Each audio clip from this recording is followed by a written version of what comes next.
Chapter 1. The Alien Battlefield. Star Core Warriors. A millennium ago, Blue Star entered the interstellar era, with Mars becoming humanity's second home. Since then, human technology has developed at an unprecedented pace, leaving traces of human activity on every planet within the solar system. Just as humanity, anchored in the solar system, prepared to take its first step into the boundless universe, the alien battlefield emerged out of a new semi-ethereal substance, Star Core, manifested within every human being. From that moment on, human civilization embarked on a journey to explore and enhance themselves through the Star Core. On Blue Star, in a place called Tanyuan, Lu Lin rose from his slumber as usual, brushing his teeth, washing his face, and donning his school uniform. The household electromagnetic robot had prepared a nutritious breakfast for him. This nutritious meal, specifically formulated to respond to the Blue Star Federal Department of Education's initiative to awaken the talents of more Blue Star youth, was available for every family with children to collect monthly at no cost.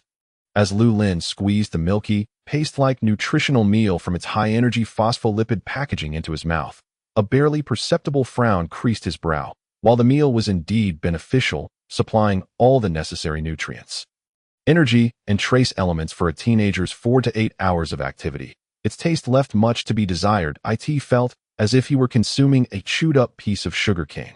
The remnants of sugarcane, to be precise. Despite enduring this flavor for 12 years since elementary school, he still found it utterly unacceptable. He longed to step onto the alien battlefield soon, to savor the myriad of delectable foods it had to offer. Only there could he experience the true essence of culinary delights. You have a new communication request. Would you like to connect? A gentle, mechanical female voice resonated in Lu Lin's mind. This was not some system or biological chip. Drawing energy from the star energy generated by the human star core, each citizen of Blue Star received this chip at birth, along with a vaccine that could resist 415 diseases. It provided a fully sensory connection, linking the entire star system, a necessity for countless families separated by distance, just like Lu Lin's. Mom, Dad. As his parents gradually appeared before him, Lu Lin swallowed the last bite of the nutritional meal, wiped his mouth, and spoke. You're about to go to work, right? Didn't you say that today I would definitely awaken successfully? There's no need to be so anxious. You didn't have to call me at this time. How could we not? Lu Lin's mother, Mengyu, replied. Both of Lu Lin's parents worked on Saturn, and through the communication screen, he could see them seated on a shuttle bus heading to work. This is a significant event in your life. How can we not be concerned? Right, Lao Lu? Mengyu nudged her silent husband with her elbow. Yes, your mother is right. We must be concerned. Lu Ping quickly nodded in agreement. Mengyu shot her husband an exasperated look before beginning to reiterate the precautions for awakening his talents today, to clear his mind. Breathe steadily, drink plenty of warm water, wear red sneakers, avoid looking in the mirror before leaving, and not to feed stray cats upon exiting the community. The earlier instructions were somewhat reasonable, but the latter ones were perplexing. And she had already repeated them countless times, since 300 days before the college entrance examination, right up to the day of the exam. Indeed, the talent awakening was akin to the college entrance examination that all high school students faced in this era. A successful awakening would lead to higher education, transforming into a revered Star Core warrior, driving luxury cars, residing in opulent mansions, and venturing into the alien battlefield to relish the wonders of life. Conversely, a failed awakening would thrust one into society, working on planets beyond Earth like their parents, encountering others who had also failed to awaken, marrying, having children, and perpetually cycling until someone in the family could finally awaken their talent. Mom, I understand, don't worry. I've memorized everything. Just cheer for me. I will definitely succeed. And it will surely be the golden attribute I desire, Lu Lin asserted, earnestly showing his parents the sword-shaped pendant hanging around his neck. Yes, son, do your best. You can definitely awaken successfully, Mengyu replied, her words laden with unspoken reservations. Throughout, her expectation for Lu Lin was solely to awaken successfully.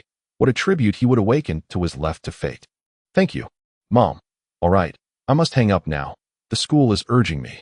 Okay, good luck, Mengyu said, nudging her husband again, prompting Lu Ping to add, son, do your best if you fail to awaken. Before he could finish, Mengyu swiftly ended the call. If you have nothing good to say, don't say anything to my son will definitely succeed. As his parents' image gradually faded, Lu Lin smiled, feeling a warmth envelop his heart. Having lived in this world for 18 years, Despite his parents' infrequent presence, he could sense their overflowing love for him. Both of his parents were ordinary individuals who had failed to awaken, yet under the influence of their star cores, their physical fitness and mental state remained commendable. However, Lu Lin yearned to awaken successfully. To make them proud, to hear them boast to their co-workers, "My son has awakened successfully and become a star core warrior," and to free them from the perilous environment of Saturn where they cultivated various crops. Class 3 of senior year. Please arrive by 8:10. The voice of their homeroom teacher, Mr. Li, suddenly echoed in his ears, a mass communication. Glancing at the time, Lu Lin squeezed the last bit of his nutritional breakfast into his mouth. Swallowing it with a blank expression, he donned the red sneakers his mother had purchased for him 6 months ago from Qingshan Network and, as he approached the door, instinctively glanced at the mirror obscured by objects. With a resigned smile, he hurried down the stairs. As he sprinted through the community, Lu Lin encountered stray cats several times, but despite his mother's specific admonitions, he had no time to spare for feeding them. Moreover, where had his mother even heard such pre-examination superstitions? Upon arriving at the school entrance, Lu Lin expended considerable effort to board the electromagnetic levitating bus designated for his class. "I'm so nervous. What if the talent I awaken isn't what I desire? Who cares? Just being able to awaken is already a blessing. Does it really matter if it's what you want? Spirits of the heavens and earth, please reveal yourselves. May I awaken successfully. Jesus above. Almighty Allah, Buddha, and the Tao ancestor, I bow to you all. Please grant me your blessings." Observing his classmates offering a variety of prayers, Lu Lin found an unoccupied seat and sat down. In his opinion, rather than praying at this moment, it would be more beneficial to dedicate time to enhancing his physical prowess and mastering various combat techniques, with aspirations to become a golden attribute swordsman. He had been consciously training his body since middle school. During his high school years, he had mastered 3 sword techniques, 1 leg technique, and agile footwork for combat. All was ready, except for the awakening. Shutting out the external noise, Lu Lin closed his eyes and began to clear his mind. Chapter 2. The Light of Awakening. Earth attribute talent before the awakening of one's talents. Clearing the mind is a crucial step. Through the shared experiences of numerous successful awakeners, Lu Lin understood that during the talent awakening process, the awakener would enter a realm of consciousness, the more thoroughly one could empty their mind, the greater the likelihood of discovering the awakening light within that realm. By guiding the awakening light with one's consciousness and linking it to the star core within their body, a unique star pulse would form, symbolizing a successful awakening and the emergence of a star core warrior. There was also a small piece of knowledge to note. The color of the awakening light could somewhat assist in determining the attribute. Red signifies fire, blue represents water, green denotes wood, gold indicates metal, and yellow signifies earth. However, this judgment is limited to the basic 5 elemental attributes. For any special attributes, the color of the awakening light would not suffice for determination. As the doors of the electromagnetic levitating bus closed, Mr. Li boarded the vehicle, connecting his biological chip to the bus's control computer for verification and setting the destination. The stationary bus smoothly ascended, barely perceptibly moving as it began its journey. "Classmates, please quiet down." I clapped his hands, and over 100 students turned in unison. "We will arrive at the awakening base of the Ministry of Education in 15 minutes. Before we do, please take care of your personal hygiene. Those in need may utilize the restroom located in the middle of the bus. Since no one is going, I will briefly address you all." Mr. Li surveyed the bus before clearing his throat. "For most of you, the beautiful student life is about to come to an end. For those who fail to awaken, there will be an electronic job fair outside the awakening base, hosted by numerous companies and organizations from 9 major stars, including large interplanetary corporations such as Deep Space Bank, Qingshan Network, and Federal Mobile. Interested students should take note. Our school will also have some recruitment from affiliated enterprises. I need not elaborate on the benefits of entering these enterprises. No need. Li, we are all aware. By working and living on Blue Star, you can enjoy its bounties, enhancing your life quality and increasing the likelihood of awakening in the next generation." The students chimed in agreement. "Well, since everyone is informed, I shall refrain from further elaboration. Now, let us proceed to the main topic."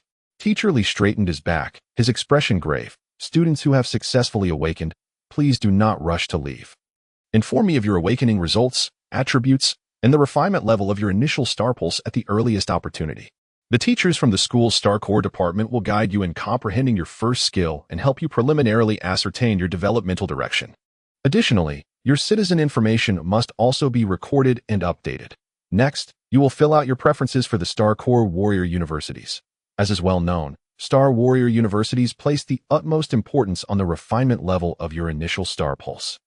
A point that has been reiterated time and again. During the awakening, strive to draw the awakening light as swiftly as possible. The faster you are, the higher the initial refinement level will be. As for the strength, resilience, and star power capacity of the star pulse, along with conversion efficiency, you will encounter these once you enter university. Now, having said so much, let me share some good news with you. Noticing the solemn faces of the students in the vehicle, Teacher Lee smiled, hoping to lighten the atmosphere. According to the data we received from the Ministry of Education, the awakening rate among candidates from the 9 major planets during last year's college entrance examination reached 998, which means that roughly 1 in every 10 individuals can achieve awakening. Looking at our Blue Star statistics, last year the number of candidates participating in the college entrance examination reached a record high of 1.24 billion, among which the number of successful awakenings was. Teacher Lee deliberately paused, observing the anxious students before continuing at a measured pace. Last year's successful awakenings totaled 24 million. 24 million? With 24 million awakenings. Does that not imply an awakening rate of 19.35? This figure is nearly double that of the entire galaxy's rate. It's no wonder my parents worked tirelessly to send me to Blue Star for my studies. No wonder they say Blue Star is the mother planet of all humanity. Its awakening probability far surpasses that of other planets. Upon learning this data, some quickly calculated the awakening rate for Blue Star's college entrance examination candidates. Inside the vehicle, discussions erupted, with nearly 100 students expressing their sentiments in unison. Many shared a similar background to Lu Lin. With their parents working off-planet, toiling to save every penny to send their children to Blue Star, all for the gifts it offers, particularly the significantly higher awakening chances compared to other planets. Indeed, last year's awakening rate was already very close to 20, and this year, the Ministry of Education aims to elevate your generation to new heights, striving for an awakening rate that surpasses 20. Students, time is of the essence. The situation for humanity on foreign battlefields is not as optimistic as reported by the outside world, and the casualty rate among Star Core warriors is quite high. Blue Star needs you. Humanity needs you. Successful awakening is not only for your future, but for the future of all humanity. As your teacher here, I earnestly request each of you, during the awakening, clear your mind to the greatest extent possible and draw the awakening light as swiftly as you can. Once you become a Star Core warrior, your parents, teachers, school, and even all of Tongyuan will be immensely proud of you. Teacher Lee's words stirred the hearts of the students in the vehicle, who longed to reach the awakening base immediately. Draw the awakening light, connect with the star pulse, become Star Core warriors, and ascend to the pinnacle of their lives. As they spoke, the electromagnetic suspension bus gradually came to a halt, revealing the entrance to the three-dimensional honeycomb-shaped awakening base. Due to the overwhelming number of candidates awakening in Tongyuan City each year, a flat awakening base could not meet the vast needs, prompting the Tongyuan municipal government to invest heavily in constructing this new awakening base 17 years ago. Entrance C3-3003, Lu Lin and his classmates stepped into the awakening space. This awakening space was specially prepared for their class, with over 100 silver-white, technologically advanced helmets hanging down, from which each individual could choose. Above the helmets, metal elastic cords connected to the ceiling, serving as the key to guiding candidates into the consciousness universe. For the first time that Lu Lin found his position, took a deep breath, and donned the helmet. Candidate Lu Lin, citizen number LXHX 320102, 2021121200305. Do you wish to commence awakening? Yes. Please wait.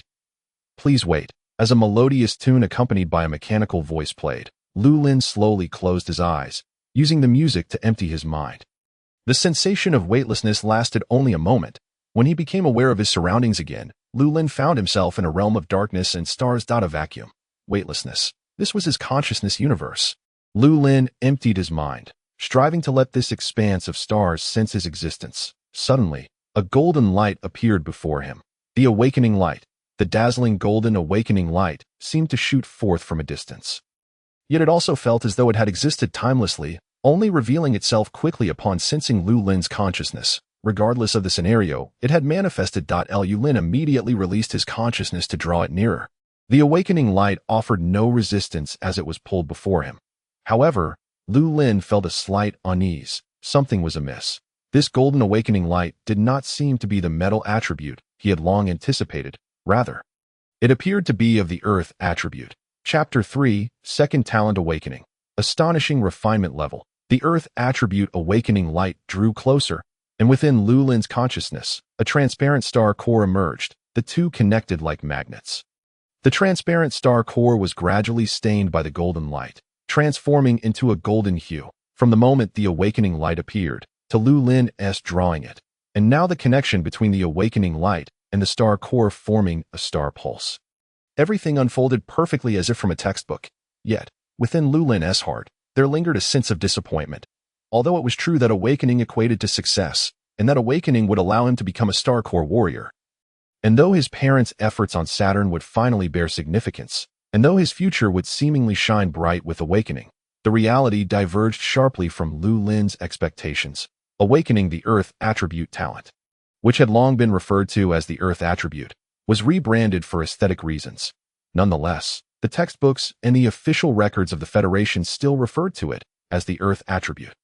Star Core warriors awakening the Earth Attribute primarily follow the development path of Earth warriors. Lu Lin was already aware that these Earth warriors were akin to tanks in games, characterized by high health and defense at the expense of speed and attack power, thus exchanging them for absolute defensive capability and recovery ability. In simpler terms, they served as meat shields, designated roles for absorbing damage from monsters upon entering foreign battlefields. However, becoming an Earth warrior was not the only option for Earth attribute awakeners. There were also Earth mages. But that path was not meant for Lu Lin. He desired nothing less than to awaken the metal attribute talent and become a dashing, high-damage swordsman. Though resigned to his fate, he could not change what had transpired.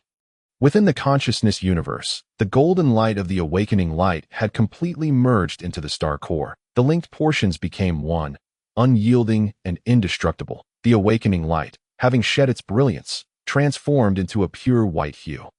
This was the star pulse. The base of the star pulse, a faint green hue, nearly imperceptible, signified the current refinement level. According to the 3 laws of the Star Core warriors, the refinement achieved during awakening via the awakening light would not exceed 1.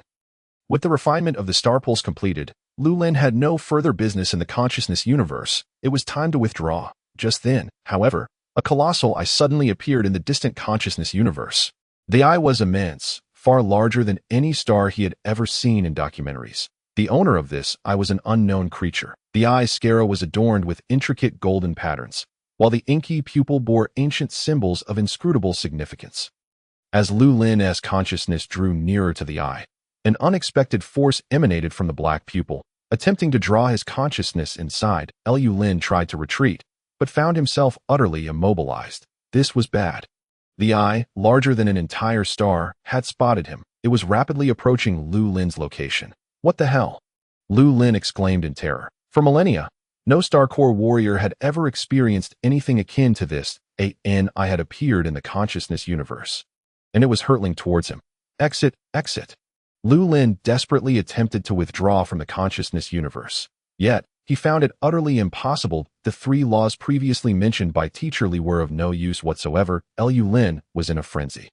His consciousness felt as though it were ensnared by that eye, unable to move or withdraw, left to helplessly watch as the eye drew closer. The eye was getting nearer to closer. Lu Lin detested this feeling of utter helplessness. In the consciousness universe, he had no sense of time. It could have been mere moments or an eternity. The eye approached Lu Lin, and then, the corner of the eye suddenly made a move that Lu Lin could never have anticipated. It linked with Lu Lin's star core. How could this be? Lu Lin's heart raced with horror. The scara of the eye, the golden patterns, the black pupil, and the symbols of unfathomable meaning all surged into Lu Lin's star core. Ultimately, Lu Lin's star core transformed into an eye. The golden hue vanished. The scara disappeared. Even that enigmatic symbol, which elicited a sense of awe, has vanished, leaving behind only a peculiar stellar core transformed into an eye. The colossal I that was linked to the Lu Lin stellar core within the consciousness universe has also disappeared, replaced by a radiant light of awakening, now positioned alongside the terrestrial star pulse atop the eye-like stellar core. Commencing, linking, success. From the eye-like stellar core, an immense surge of energy abruptly rises, refining the star pulse born of the eye. The green threads ascend almost instantaneously. Lu Lin is astounded.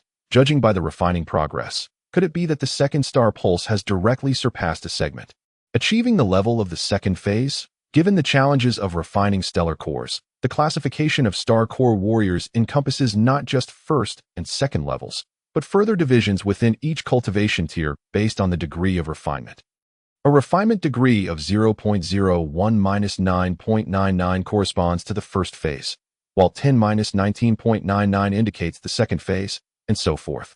According to the three fundamental laws of star core warriors, an awakening individual's initial refinement of star pulses should not exceed 1. Only after mastering specialized techniques for stellar core refinement can one significantly elevate their refining degree. Yet here, Lu Lin's second star pulse astonishingly exceeds the first phase. No, it surpasses even the second phase in the blink of an eye. This defies logic. After reaching the second phase, the refining degree continues to rise. In contrast to the initial jerky increments, the pace has considerably slowed. Ultimately, upon achieving the third phase of refinement, the green light ceases to ascend. Everything settles into tranquility. As if nothing had transpired, Lu Lin breathes a sigh of relief, sensing that his body has regained the freedom to move. Instinctively, he attempts to withdraw from the consciousness universe. However, Lu Lin's movement suddenly halts. It seems he has inadvertently comprehended a skill. Perception. Teacher Li had mentioned that students who successfully awaken must report their attributes and refining degrees before being guided by their teachers to comprehend skills. Yet now, not only has Lu Lin inexplicably manifested a second star pulse, but he has also independently grasped a skill. The first star pulse is terrestrial, so what is the second star pulse called? The ocular system?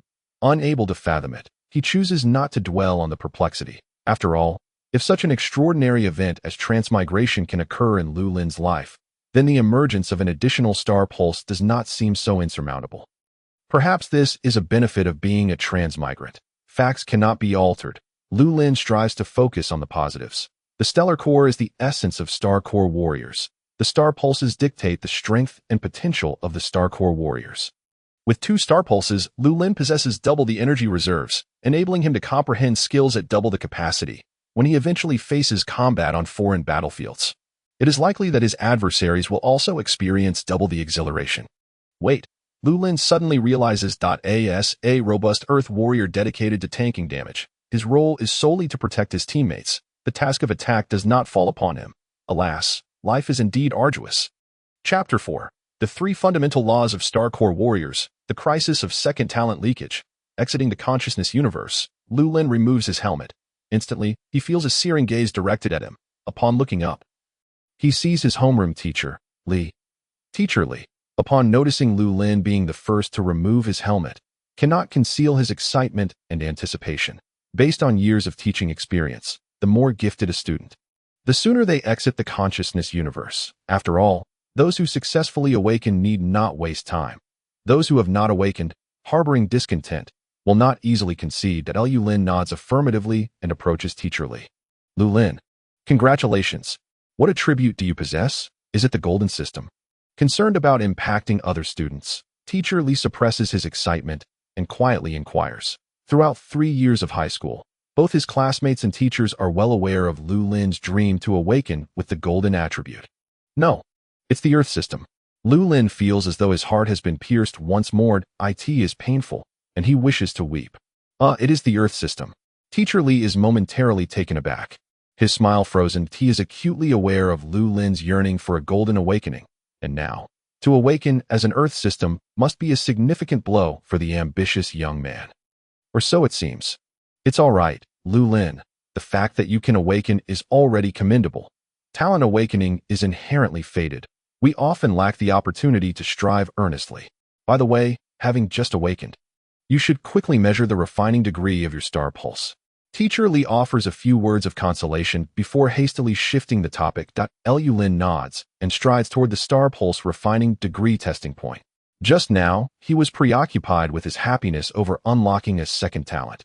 It only now occurs to him the significance of the three fundamental laws of Star Core warriors. The first law states that within the consciousness universe, Star Core warriors possess complete control over their self-awareness. The second law indicates that upon initial awakening, the refining degree of star pulses cannot exceed 1%. The third law asserts that Star Core warriors have no limits. Lu Lin does not wish to challenge the norms. Yet on the very day of his awakening, he has inadvertently broken two of the foundational truths of Star Core warriors within the consciousness universe. He became immobilized by the eye, thus violating the first law in the consciousness universe. His second star pulse's refining degree reached 30, contravening the second law for when he might breach the third law. Lu Lin has no time to contemplate such matters. The testing for refining degree is imminent, and should he be found to exceed 30, it would spell danger.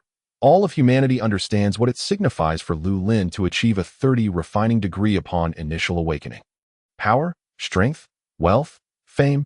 No. The revelation of Lu Lin's testing results would undoubtedly astonish the entire human realm, but more likely, Lu Lin would be ushered into the attention of the federal authorities through clandestine channels before the results are made public, followed by a wave of astonishment from the federal elite, and then countless scientific enthusiasts clamoring to invite him to partake in secret experiments, ultimately being taken away by federal special star warrior teams.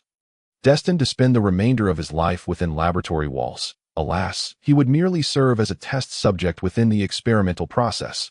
The consequences are too terrifying. Yet, avoiding the test is not an option.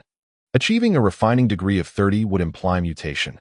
Failing to undergo testing would clearly indicate that Lu Lin harbors secrets he fears to reveal. To extend his neck is to invite danger.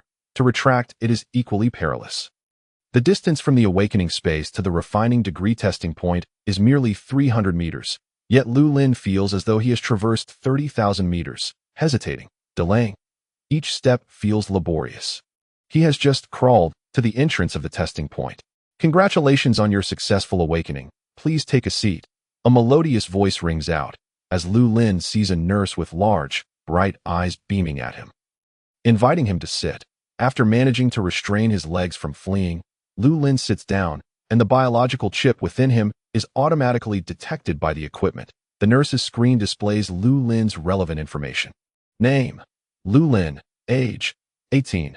Place of origin: North Hill of Saturn. School: Jinjian Senjong, Tanyuan City, Blue Star, Huaxia District. Is a Star Core warrior. No. Star Core attribute: none. Star Core level: none. The nurse glances at the screen and addresses Lu Lin. You are Lu Lin. Correct? Please relax your body. It will be over soon. It might hurt a bit. Bear with it. No sooner had the nurse finished speaking than Lu Lin felt a sharp pain in his lower abdomen where the Star Core resides. Had it not been for the pain's swift onset and cessation, he might have involuntarily cried out. All right, it's done. The nurse smiles and says, the test results will be available in half an hour. Once the Federal Light Brain verifies them, you will receive registration information from the Star Warrior Association, and your personal citizen information will be updated promptly. Be sure to check it in due time. Thank you, Lu Lin replies, leaving the testing point with an increasingly heavy heart. In the awakening space, several classmates have successfully awakened after Lu Lin's departure, eagerly surrounding Teacher Li to share their experiences and express their excitement. Upon seeing Lu Lin return, a few of them smile and congratulate him, to which Lu Lin responds stiffly. Teacher Li, perceptively noticing Lu Lin's conflicted expression, suggests that the others proceed to measure their refining degrees first. Lu Lin, what's wrong? Are you still troubled by not awakening with the golden system? No. Teacher Li, Lu Lin forces a smile, but the thought of potentially spending the rest of his life in a human experimentation lab prevents any genuine joy from surfacing. Teacher Li, I might be feeling a bit unwell. May I go home for a while? Lu Lin struggles to articulate his thoughts to Teacher Li. If his testing results are normal, then he will need to return with the school bus and, under the guidance of the Star Core specialty teacher, learn to comprehend skills. But he is anything but normal. The results will be available in 30 minutes. His anomalous data will undoubtedly be reported. escalating to the attention of the federal authorities. Following that, his predictions will likely come true. Fleeing? Lu Lin has considered it. Yet he knows that with current technological advancements, escape is futile. Under the encompassing energy network of the solar system, a legitimate citizen with a biological chip embedded within him cannot evade the powerful light brain's tracking, nor escape the pursuit of the federal secret Star Warrior teams. All right, you may go home for now, Teacher Li concedes, understanding that Lu Lin is not one to feign illness, and his demeanor suggests deeper issues at play. After Lu Lin thanks him and turns to leave, Teacher Li suddenly recalls something and reminds him, Lu Lin, remember to come to school at 1:30 p.m. this afternoon to comprehend skills.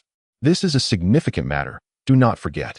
Lu Lin waves his hand that he certainly will not forget.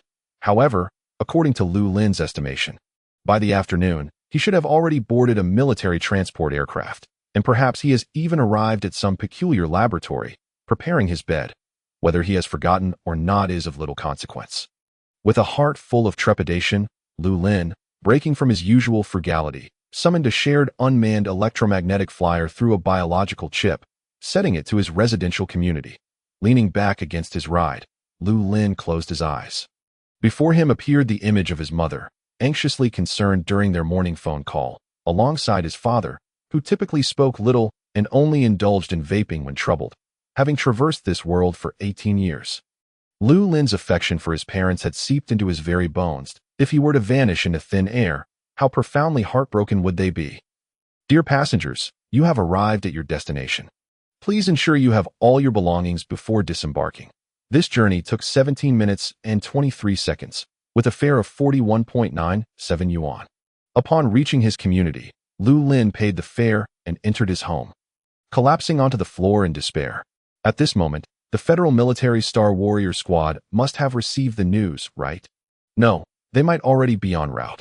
Come to think of it, the three great truths of the Star Corps warriors, formed over a millennium, have been unraveled. The esteemed professors from those Star Corps research institutions must be ecstatic, itching to dissect and study me at this very moment. The secret Star Corps warrior team tasked with capturing me could reach my community in no more than 10 minutes if they employed the Blue Star near-orbit rapid response cruisers. Thus, what I ought to do now is walk over and open the door, and then say welcome. Chapter 5, Perception Skill. Unable to perceive this thought, Lu Lin felt even more despondent. Opening the door was utterly impossible. It was even more improbable to utter any words of welcome. Time for freedom was running thin, and at any moment, he could be apprehended by the suddenly appearing secret Star Warrior squad. Since that was the case, he might as well take this opportunity to pen a note to his parents. Perhaps it would be more fitting to call it a final farewell. Dear Mom and Dad, I am deeply sorry by the time you read this email. I may already be dead. No, he couldn't write it that way. Lu Lin deleted all the typed words. Although his mother, Mengyu, appeared carefree, he knew her to be inherently timid. Encountering a bug while working would send her jumping. Calling for his father's assistance if she were to receive news of his demise in good health, her emotional state would surely reach a critical threshold, leading to unimaginable consequences. Lu Lin intended for his farewell to help his parents forget him, not to cause them distress. After pondering for a moment, he began to write anew. Dear Mom and Dad, you must be surprised I have successfully awakened my powers, grinning widely, JPG, though not the metal affinity I desired. Awakening the Earth affinity is still commendable. The initial essence of my star pulse has reached a theoretical limit of 0.99. Impressive, right? Upon learning of my star pulse refinement level, countless executives from large enterprises have personally reached out to me, including, but not limited to, the president of Deep Space Bank's Blue Star headquarters, the COO of Qingshan Network, and the regional manager of Federal Mobile Huaxia. There are simply too many to count, all eager to invest in my potential. In the coming month, I will choose the company with the best conditions. At this point, Lu Lin paused again. If he wrote this, his parents would think he had genuinely entered a large corporation and become a management trainee, harboring hopes for his future. Even if a major company provided closed training, it couldn't exceed a month. After all, university would begin in a month. By then, his parents would be left waiting for news. Undoubtedly more disappointed, Lu Lin reconsidered and decided to delete all he had just written. Mom and Dad, there's a problem that I've been kidnapped by interstellar pirates. They demanded a ransom of 1 million. If we can't pay, They LL execute me. I know our family's situation. There's no need for the pirates to contact you. No, the logic was flawed. It was too far-fetched for the Blue Star. Humanity's homeworld to have interstellar pirates. Rewriting. Mom and Dad, time is running out. In 30 seconds. I will be crossing over. I wish you health, happiness, and joy. No, the concept of crossing over was too absurd. They wouldn't believe it and would think Lu Lin was joking. Rewriting. Mom and Dad, I'm sorry. I love you. Please do not be sad over my sudden departure, and do not search for me. While you are still young, perhaps you could have another son or daughter for me. As Lu Lin wrote this, emotions unconsciously poured into his words. Suddenly, he felt something nudging him. It was the household electromagnetic robot. Did it too sense his impending departure and wish to retain him? Overcome with emotion, Lu Lin couldn't help but feel a wave of sorrow. Master, it is time for lunch. The standard nutritious lunch for Blue Star High School students will help you become healthier, the robot announced, presenting 3 tubes of nutritional meals. These tubes corresponded to an energy supplement, staple food, a bionic protein supplement, meat and legumes, and a multivitamin supplement, vegetables. No, this was hardly the time to be concerned about such matters. What about the secret Star Warrior squad? What of the peculiar scientists from the Research Institute? The all-inclusive laboratory? How long had it been? Lu Lin ignored the waiting robot and checked the time he had arrived home. 10:11 a.m. The current time, 12:04 p.m. A full 2 hours had passed, and no one had come looking for him. Why? Why? Was the Federal High Command's emergency response speed truly this slow? Or was the quantum cognitive network finding no anomalies in his data? Regardless of the reason, Lu Lin hastily deleted what he had just written. He did not wish for anyone to discover this sentimental side of him. In his personal chip, several unread messages awaited. Good news. Good news. Class 3 of the 3rd year, 112 students, 27 have successfully awakened their powers, with an awakening rate of 24.11. Students, you are the best. This was a message from Teacher Lee sent an hour ago. Pass. Dear user, Deep Space Bank, Federal Mobile, and many renowned enterprises invite you to submit your resume. Graduation season. Recruitment season. Don't miss out. This was a spam recruitment message. Pass. Mr. Lin. You have successfully registered with the Blue Star Star Warrior Association. Click to enter the official website for more knowledge about Star Warriors. This was the registration confirmation for the Star Warrior Association, which Lu Lin had no time to review. Pass. Lu Lin, citizen number LXHX 320102022112120305. Your citizen information has been updated. Click to view details. This was it. Lu Lin's hands trembled as he clicked to view. Name, Lu Lin. Age, 18. Place of origin, North Hill of Saturn, School, Jinjianno. 3 Middle School, Tanyuan City, Huaxia District, Blue Star. Star Core Warrior. Yes, Star Core attribute. Earth, Star Core level. Level 0, first segment. What is going on? Lu Lin certainly understood what level 0, first segment meant. It referred to Star Warriors with a star pulse refinement level of 0.01 to 9.99. But why was it level 0, first segment, instead of level 0, third segment? Lu Lin was filled with confusion. Could it be that he misread during the awakening of his second talent? The refinement level of the second star pulse was not level 0, third segment. Could it all be a figment of his imagination? Perhaps he didn't even possess a second star pulse. Considering this possibility, Lu Lin could no longer remain seated. He closed his eyes once more, entering the realm of consciousness. The eyeball star core was present. 2 star pulses were there. The coverage of the Earth system star pulse remained a mere flicker, roughly 1 in refinement. Correct. The green coverage of the second star pulse was still about 30%. Unchanged. Lu Lin puzzled over the reason. The star core remained the same. The star pulses remained unchanged. The star techniques were unchanged. No, Lu Lin realized he could actually see the detailed description of the skill he had just acquired.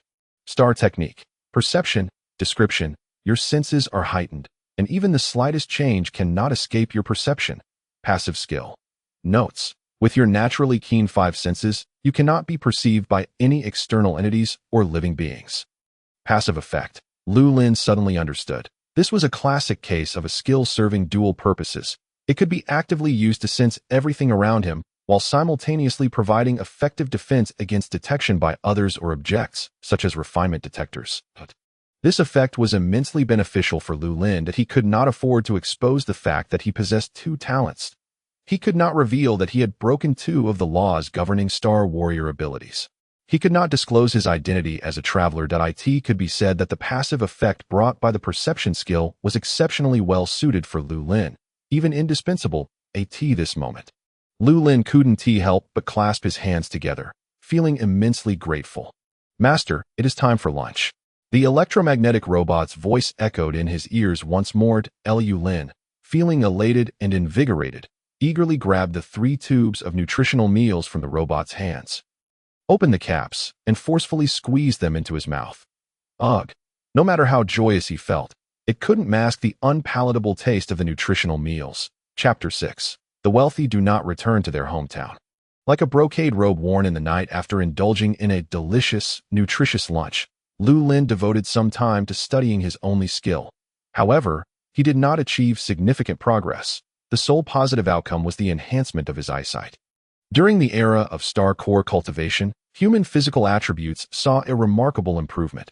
Even ordinary individuals who had not successfully awakened could move with the grace of a swallow, brimming with vitality, and enjoy an extended lifespan.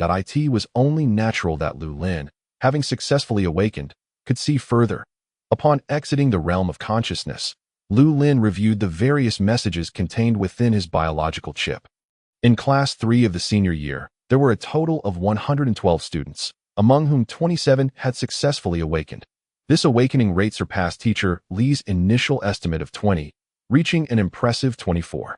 Lu Lin felt a surge of happiness for Teacher Li. With such a high awakening rate, it was almost certain that this year he would earn the title of an outstanding educator, from Teacher Li's words. He learned that the overall awakening rate at Jinjian High School had significantly increased compared to previous years in Tanyuan. It was likely among the top ranks, seeing that Teacher Li had emphasized the afternoon's guidance on skill comprehension. Lu Lin smiled with delight. To be able to enjoy the privileges of a federal citizen freely was truly a wonderful feeling.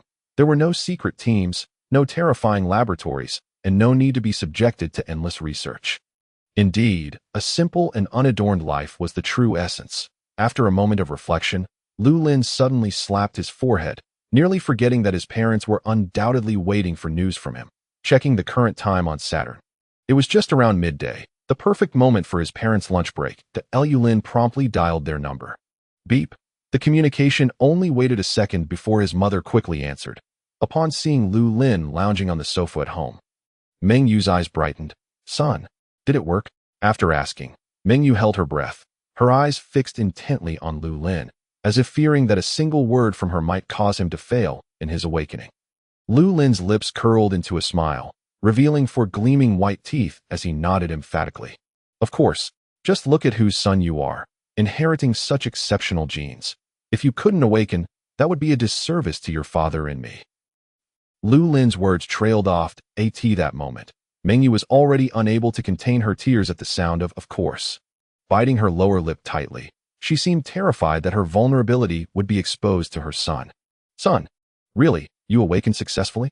Her voice trembled, fearing it might just be a figment of her imagination. "Yes, Mom."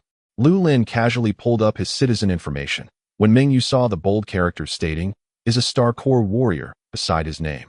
She could no longer hold back her emotions. "I knew it. I knew my son would surely succeed in awakening. I knew it. I knew it."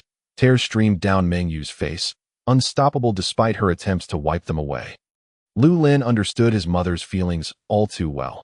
While Teacher Li had mentioned earlier that last year's awakening rate among candidates reached 9.98, and that Blue Star candidates approached 20, the reality for ordinary people living in this era was that they rarely encountered the lofty Star Core warriors. It was akin to the celebrities of Earth. One could scroll through their phone daily to see news about various stars, as if they were close by. Yet, that was not the case. Star Core warriors were often engaged in training, combat, interstellar travels, and teaching. Their world was vastly different from that of ordinary people, a divide that was difficult to bridge. In his 18 years, Lu Lin had seen mostly his classmates and teachers at school. His parents, working daily in Saturn's agricultural zones, were familiar only with fellow laborers and supervisors in their world, Star Corps warriors were as distant as the celebrities of Earth's past, frequently heard of, but never seen. Now, Lu Lin's successful awakening represented a leap in social standing and a qualitative change in their living environment. Mom, please stop crying. Shouldn't I be happy about your awakening? Why are you crying? Right? No more tears. Mengyu raised her hand to wipe away her incessant tears, smiling through her mixed emotions, which deeply touched Lu Lin's heart. Son, you've awakened, and I'm overjoyed. I just feel so relieved. After all these years, what your father and I have gone through has been worth it. Yes, Aunt Wang was right. Wearing red sneakers signifies good fortune. May it be a prosperous journey ahead. In her excitement, Mengyu lost track of her thoughts. And remember, don't look in the mirror, otherwise. Good luck will be shared with your reflection. Don't feed the cat. If you feed it today, tomorrow you'll rely on others to feed you. Son, wait a moment. I will go call your father. Mengyu rambled on for a while before finally remembering to share the news with her husband. Lu Lin readily agreed, settling down on the sofa to wait. When Lu Ping heard of Lu Lin's successful awakening, he was momentarily stunned. Pulling out his e-cigarette, Lu Lin could clearly see his father's hands trembling. Good. Lu Ping kept repeating these words until the call ended, unable to articulate anything else. All right, it's nothing to worry about. Go smoke your e-cigarette. Mengyu pushed Lu Ping aside, and after walking a short distance, she quietly asked, Son, how about you come back for a visit? I want to hold a celebration for your advancement. Mengyu cautiously suggested her idea, not fearing rejection. From childhood, Lu Lin had always been exceptionally understanding and excelled academically. If not for this, she and Lu Ping would not have been resolute in sacrificing their entire fortune and taking out loans from the Deep Space Bank to send Lu Lin to study on Blue Star. Mengyu had a rough understanding that after successfully awakening, Lu Lin would have less than a month of vacation. During this time, he would need to fill out applications, select a university, wait for acceptance letters, and report in. Although a month is not a short time, the round trip from Blue Star to Saturn would take 3 to 4 days. All right, once I finish my school matters, I will buy a ticket to return. Lu Lin naturally agreed to his mother's request. The wealthy do not return to their hometown, like a brocade robe worn in the night. Having raised him to this point, Lu Lin hoped his parents could share in the beauty of this moment now that he had awakened successfully. Not to boast, but at the very least, to inform others that the decision made by Lu Ping and Mengyu years ago was indeed the right one. Good, then I will wait for you. By the way, son, do you have something else to do this afternoon? Upon hearing Mengyu's words, Lu Lin was suddenly jolted awake. Glancing at the time, it was already 1 p.m. He had to attend school for skill guidance at 1:30 p.m. I do have something. Mom, I need to go. I'll talk to you later. Go on. You're always in such a rush. After hanging up, Lu Lin changed his shoes and hurried out the door, dashing towards Jinjian High School. This time, he didn't even consider taking a taxi. Opting instead to run, he was uncertain about which skill instructor would be leading them in their skill comprehension session. Chapter 7, Stone Skin, Battle Cry. Upon arriving at Jinjian High School, Lu Lin made his way to the multifunctional classroom. At this moment, several students who had successfully awakened were already present, engaging in lively exchanges about their bright futures. As previously mentioned, the various middle and primary schools in Tanyuan were designed for the civilian class of extraterrestrial origins. The students here hailed from the other 8 planets, excluding Blue Star, all carrying the expectations of their parents as they came to study. They seldom interacted with one another, divided by the chasm of awakening and non-awakening, which separated similarly aged youths into disparate social strata. No one dared to disregard their parents' hard-earned money. They had traveled great distances to come here, not merely to make friends. However, the situation was different now. After the awakening ceremony in the morning, those gathered here were all individuals who had successfully awakened. Naturally, a sense of camaraderie emerged, allowing them to relax and converse freely. Lu Lin did not have any familiar classmates in school. Watching others engage in animated discussions, he found a secluded corner to sit and await the commencement of the guidance ceremony that he recalled that last year. While he was still a sophomore, Jinjian High School had invested heavily to invite Master Lu Qianzhao. Ranked 98th among the top 100 skill instructors in Blue Star. It was said that last year's graduates from Jinjian High School had a skill comprehension success rate of 100. In other words, every single student had successfully grasped a skill. This was certainly astonishing. Since the establishment of the skill instructor profession, The probability of awakened individuals comprehending skills had never reached 100. Once the news of Jinjian High School's total success spread, other schools in Tongyuan scrambled to invite top skill instructors at great expense. Fees skyrocketed from 100,000 to 150,000, then to 200,000. Not only in Tongyuan, but also in nearby cities like Jinyuan and Weiyuan. Many schools followed suit in an instant. The entire high school education sector across Blue Star seemed to be caught up in a frenzy. A graduate of this year, Lu Lin naturally hoped for the frenzy to continue, that if the school could invite the top-ranked skill instructor from the 100, that would be even better. Of course, it was merely a wishful thought, and there was no harm in dreaming. At 1:30 p.m., the previously chaotic multifunctional classroom fell silent. Mature seniors. Even in the absence of a teacher, they could maintain self-discipline. A figure gradually appeared at the podium, with perceptive skills in play. The moment Lu Lin beheld this individual, it was not his physical appearance that captivated him, but rather a sprawling forest. The air was suffused with the melodies of birds and the fragrance of blooming flowers. The trees stood tall and lush, with rays of sunlight filtering through the layered leaves, casting dappled shadows upon the ground. The verdant scene was vibrant, and a gentle breeze wafted in from an unknown direction, dancing unpredictably. The leaves rustled softly, as if whispering secrets. Within the forest, majestic trees towered alongside diminutive shrubs, and scattered blossoms strived towards the sun's warm embrace. In that instant, life seemed tranquil, serene, and comforting, wrapped in a gentle hush.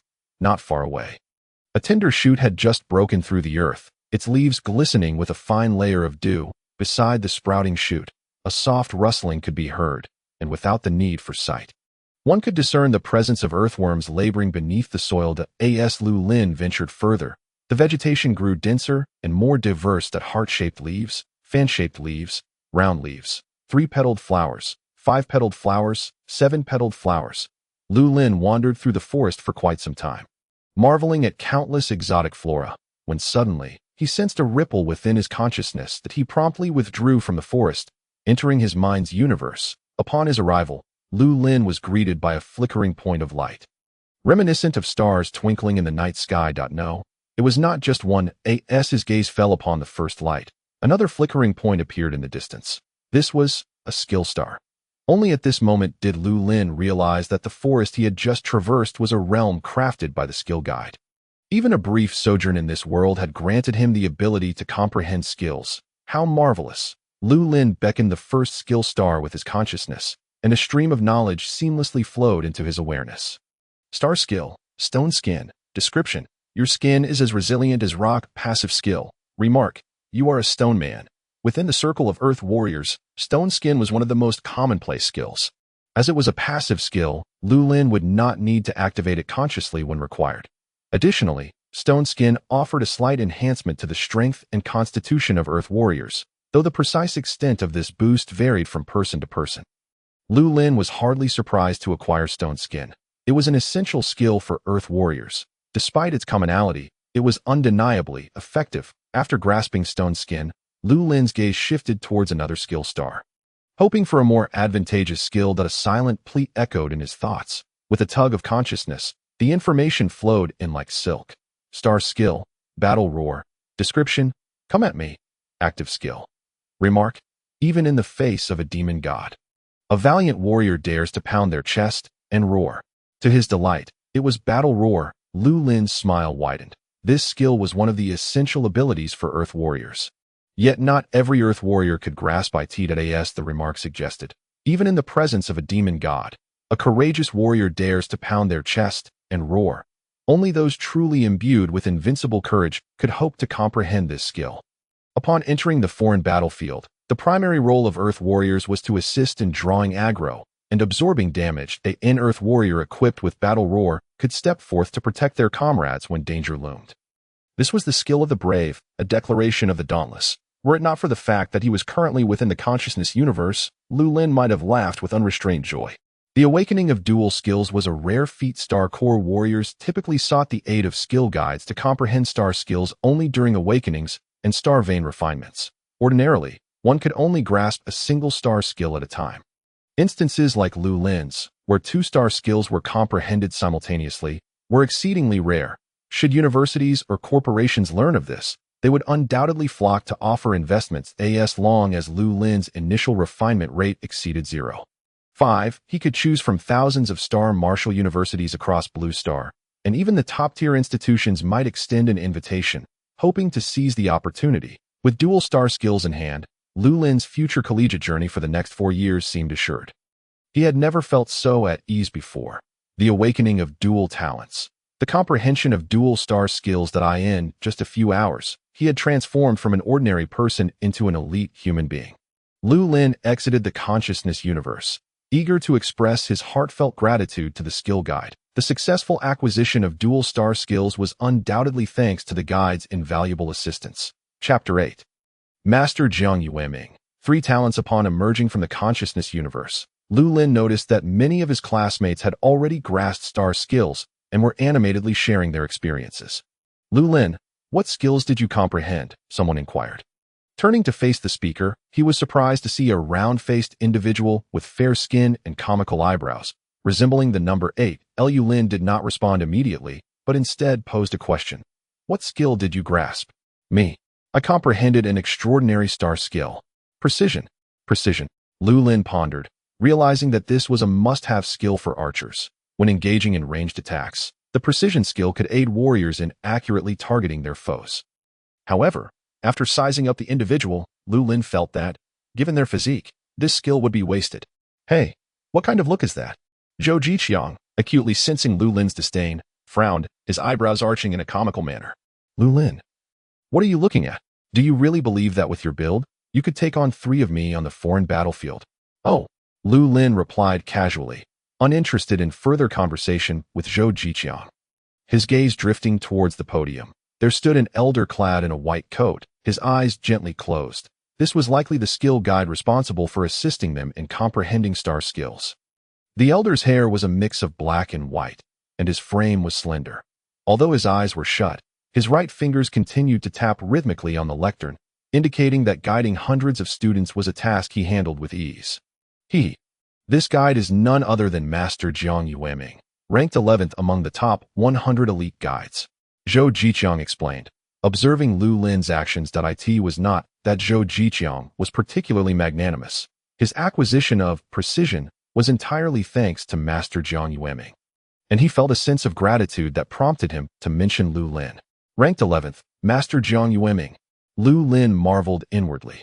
Though he had anticipated that Jinjian High School would invite a master to assist in their awakenings, he had not expected it to be Jiang Yueming. In the realm of star skill guides, those who made it into the top 100 were undeniably individuals of exceptional skill. Last year, Master Lu Qianzhao had been responsible for guiding Jinjian High School, particularly adept at leading attacks based on the 5 elemental attributes. Those ranked within the top 20 possessed the prestigious title of federally recognized master guides. It was said that even 5th-level Star Corps warriors had to wait 3 to 6 months, or even longer, to seek assistance from such esteemed figures. The fact that such a high-caliber guide had suddenly appeared at Jinjian High School made Lu Lin wonder what exorbitant price the institution had paid to secure his presence. Impressive. Isn't it? Astonishing, right? Having Master Jiang Yueming guide your first star skill will certainly carry weight in the future. And what? Lu Lin inquired. Zhou Jiqiang leaned back, his eyebrows returning to their previous shape, practically begging for Lu Lin to inquire further. Lu Lin turned away, uninterested in indulging the little chubby one's antics. Zhou Jiqiang, sensing Lu Lin's disinterest, grew anxious. After finally piquing Lu Lin's curiosity, the latter's silence felt like a blow to him. Moreover, you mustn't speak of this to just anyone. The reason why our school was able to invite Master Jiang Yueming is due to his advancing age. His star core and star veins have begun to dwindle. If I am correct, this graduation season should mark Master Jiang's final public appearance. Zhou Jiqiang spoke in a conspiratorial tone.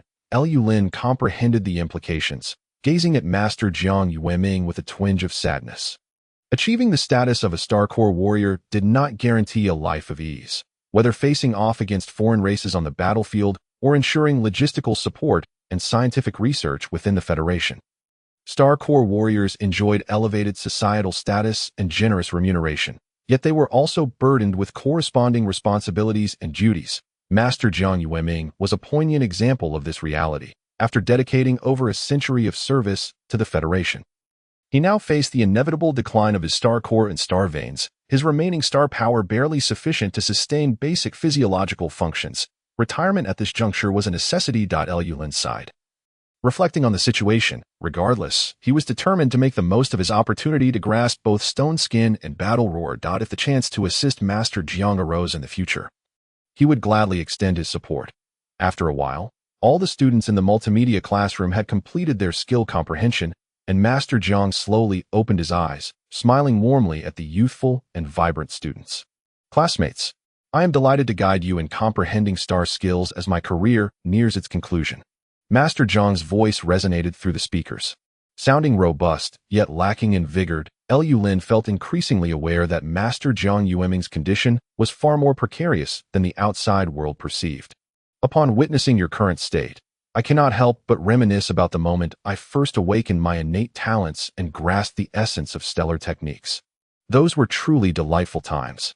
Filled with nostalgia, Master Jiang spoke slowly, gradually recalling the moments of his past. Even the most restless students refrained from interrupting him at that moment. After a few minutes, Master Jiang chuckled softly. I apologize for taking up so much of your time, allowing this old man to ramble on about bygone days. Now, returning to the matter at hand, everyone has performed remarkably during this guidance session. All students who entered my guiding realm have successfully comprehended stellar techniques suited to their abilities. Among them, 3 students have mastered dual stellar techniques. I kindly ask these 3 prodigies to rise and accept the blessings of this old man. Lu Lin was taken aback. Besides himself, there were 2 others who had grasped dual stellar techniques. Wasn't it said that those who comprehended dual stellar techniques were 1 in a million? How could a modest institution like Jian High School, with merely 200 prospective stellar core warriors, have 3 such individuals? Or perhaps, this is the remarkable prowess of the guiding master ranked 11th in the top 100. In the crowd, a girl with a ponytail stood up. Wow, it's Lu Lin! Zhou Ziqiang exclaimed, clearly recognizing the girl named Lu Lin. If it's Lu Lin, it makes perfect sense. Dude, did you know? When she awakened this morning, she actually unlocked her lightning affinity. And now she has comprehended dual stellar techniques. Wow, she is definitely destined for greatness. Lu Lin nodded thoughtfully at Zhou Ziqiang's explanation. This Lu Lin seemed to possess strength surpassing his own. Lightning affinity, dual stellar techniques. Was this Lu Lin truly operating on a different level? Amidst the murmurs, another student stood up. This time, it was a tall youth with striking features, dressed impeccably in a tailored suit, radiating an air of nobility. Wow, Zui Yiming. Why is he here at school with us? Receiving guidance to comprehend stellar techniques. Could it be that he knew Master Jiang Yueming was coming in advance? Zhou Ziqiang's expression displayed utter disbelief, more astonished than when he saw Lu Lin master dual stellar techniques. Chapter 9. The Immortality of Our Humanity. Lu Lin became intrigued. Who exactly was this Zui Yiming? From Zhou Ziqiang's words, it seemed he was not an alien immigrant, but rather a scion of a family with a prestigious background. As he pondered, many students inhaled sharply upon seeing Zui Yiming rise. Clearly, no one had anticipated his appearance here. Who is this Zui Yiming? Zui Yiming is a descendant of the Zhou family from Tanyuan City, or rather, from the northeastern region of Huaxia. Earlier at the Awakening base, he unlocked a light affinity. Light affinity.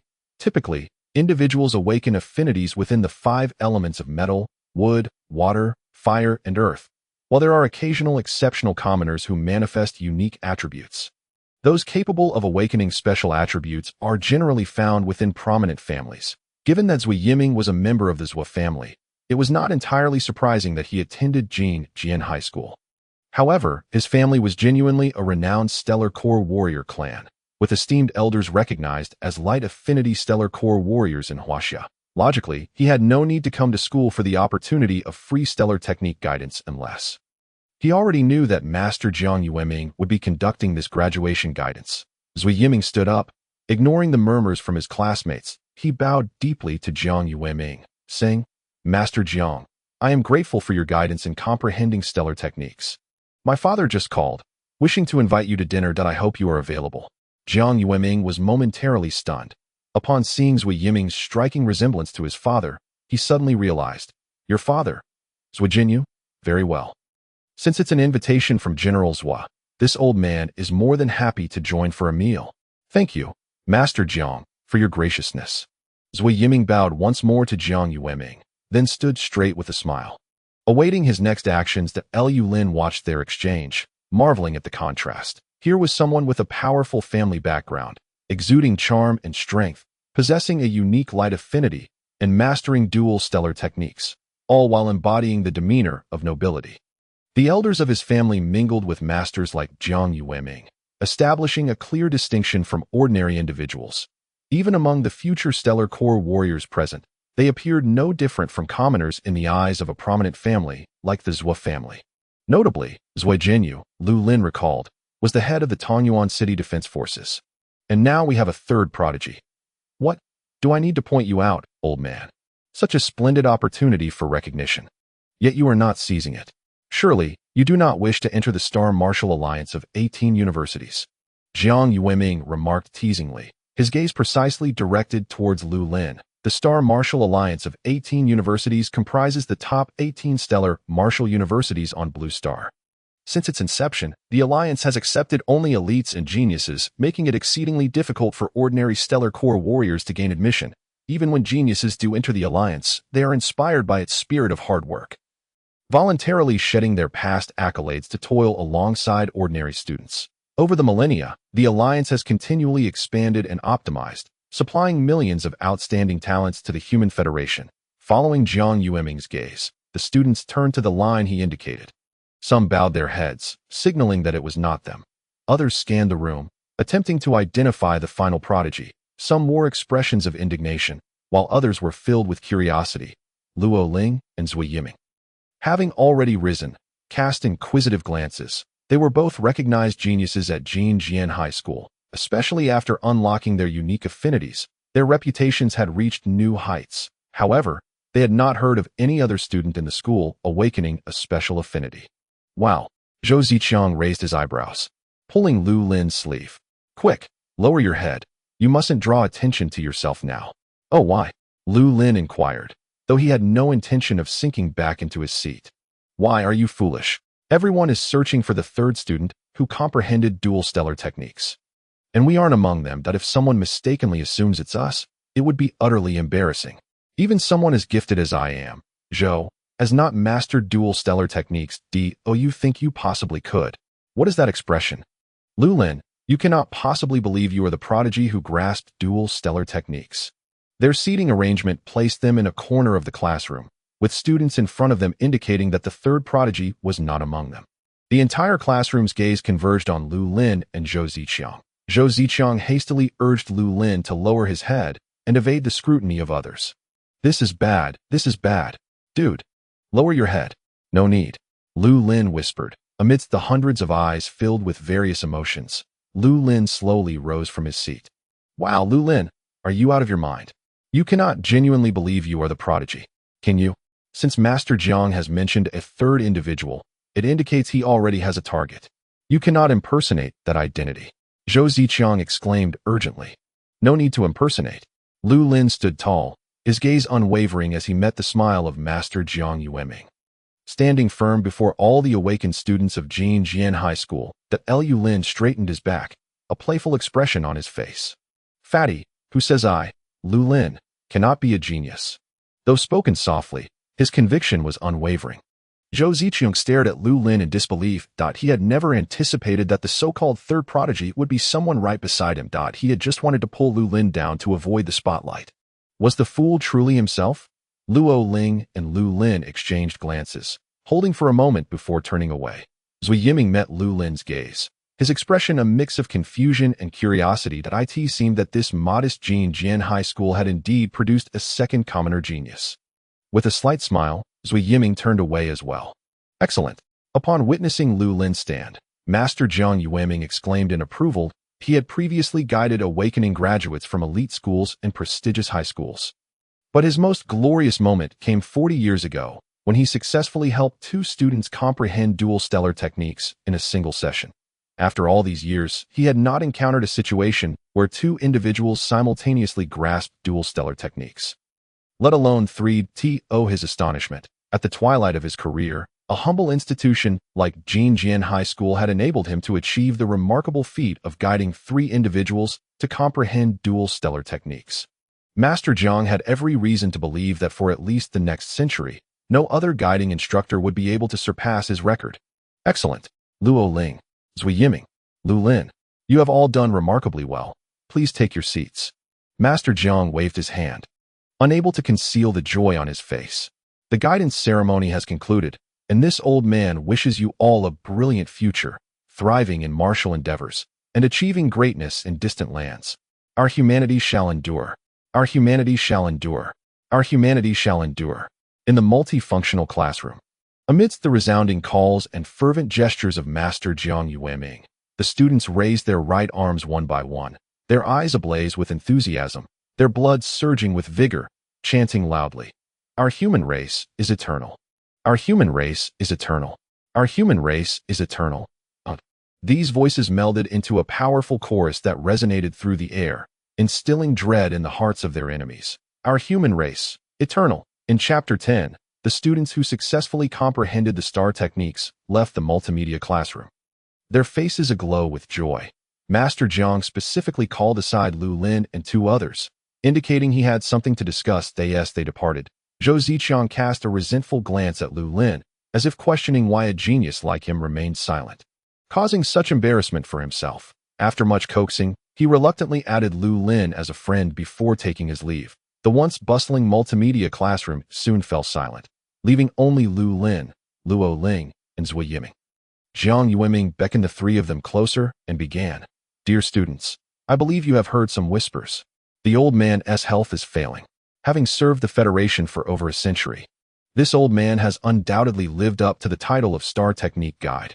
As Jiang spoke, his face radiated with pride.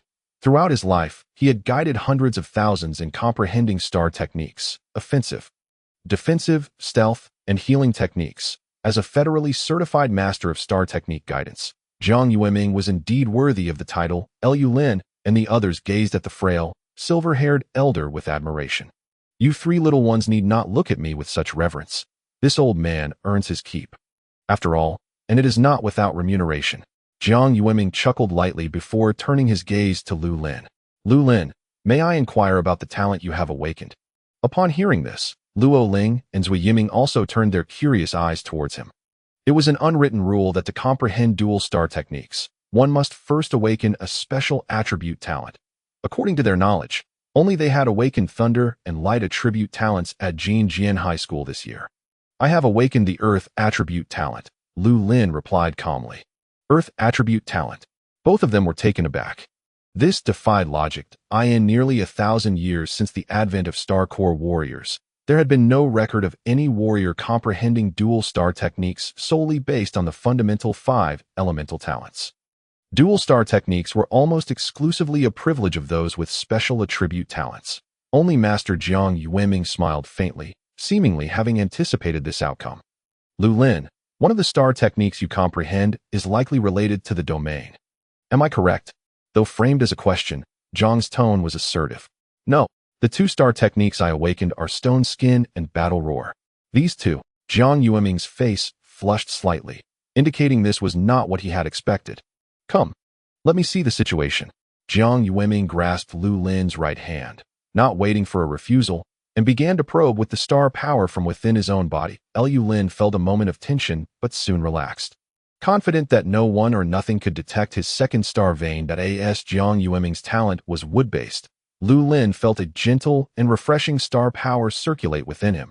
After a moment, Jiang Yueming released his hand, his expression complex. "Lu Lin, you truly spoke correctly. But why?" Jiang furrowed his brow. Deep in thought, Lu Lin remained silent, patiently waiting. Thus, Jiang Yueming pondered. "Lu Lin, I wonder if you aspire to become a star technique guide." A star technique guide. Lu Lin was taken aback. This was something he had never contemplated. Star technique guides were exalted figures who mingled with elite Star Core warriors. Ordinary individuals rarely had the opportunity to meet one. Furthermore, star technique guides earned a substantial income. To what extent? Excluding external gains, even relying solely on their primary roles in collecting skill guidance fees, a month's earnings could equal what a family like Lu Lin's would earn in 3 years. without eating or drinking. However, faced with such a sudden question, Lu Lin found himself at a loss for how to respond. His original aspiration was to become a gold element swordsman. Now, having inadvertently awakened dual talents and comprehended dual star techniques, his plans had already diverged. If you are interested in the profession of a star technique guide, feel free to seek me out later, or you might discuss it with your family. This old man has dedicated his life to helping warriors comprehend star techniques. Though I have taken a few disciples, my commitments are numerous, leaving little time for teaching. If you wish to learn, I happen to have some free time now. Jiang Yueming did not impose his teachings on Lu Lin, but merely laid out the conditions for him to choose. In his view, Lu Lin was merely an 18-year-old youth, whose maturity was still in development as the 11th-ranked star technique guide in the Blue Star. Jiang Yueming recognized Lu Lin's talent and felt a sudden affection for it. "Thank you, Master Jiang, that I will discuss this with my parents," Lu Lin replied, unsure why he warranted such attention from Jiang Yueming. Although becoming a star technique guide was not part of his future plans, life was unpredictable, and plans seldom aligned with reality. "Master Jiang, Lu Lin, we need not wait until later. My father has invited Master Jiang to dinner this evening. Why not have Lu Lin and Luo join us for some lively conversation?" Zui Yiming interjected. With Lu Lin's Earth attribute talent and dual star technique comprehension, he was bound to become an exceptional star core warrior in the future. As for Luo Ling, after discovering she had awakened a thunder attribute talent, Zui Yiming had extended several invitations for her to visit his home, his intentions unmistakably clear. Indeed, during dinner, I can also share some knowledge about star technique guides with Lu Lin. Luo, do join us. The two star techniques you comprehend, piercing and paralysis, are rather rare, with the latter being one I have seldom encountered myself, Zui Yiming added, with Jiang Yueming echoing the invitation. Since Lu Lin and Luo Ling had just benefited from Jiang Yueming's guidance, they felt it would be impolite to decline and readily accepted. With their agreement, Jiang Yueming appeared satisfied. Though a hint of fatigue crossed his face, he suggested they engage in conversation amongst themselves before taking his leave. Through Jiang Yueming's words, Lu Lin learned that Luo Ling had comprehended the star techniques of piercing and paralysis. For someone with a thunder attribute talent like Luo Ling, these techniques seemed tailor-made for her. "Lu Lin, your dual star techniques are stone skin and battle roar, while Luo's are piercing and paralysis. My dual techniques are restoration and dispel. One is primarily offensive, one defensive, and one supportive. It feels as though the three of us could form a small team and directly enter the foreign battlefield." After Master Jiang departed, Zui Yiming became increasingly talkative, quickly familiarizing himself with Lu Lin and Luo Ling. As a scion of a prominent family, Zui Yiming exhibited no trace of arrogance in his demeanor towards Lu Lin and Luo Ling, engaging them as equals. "I have matters to attend to. I shall take my leave," Luo Ling suddenly announced. Upon meeting Zui Yiming's gaze, she understood his intentions. "Rest assured, I will arrive punctually this evening." With that, she turned and departed without hesitation. Chapter 11. The coveted opportunity of the 18 University Alliance remained. After Luo Ling's departure, only Lu Lin and Zui Yiming remained.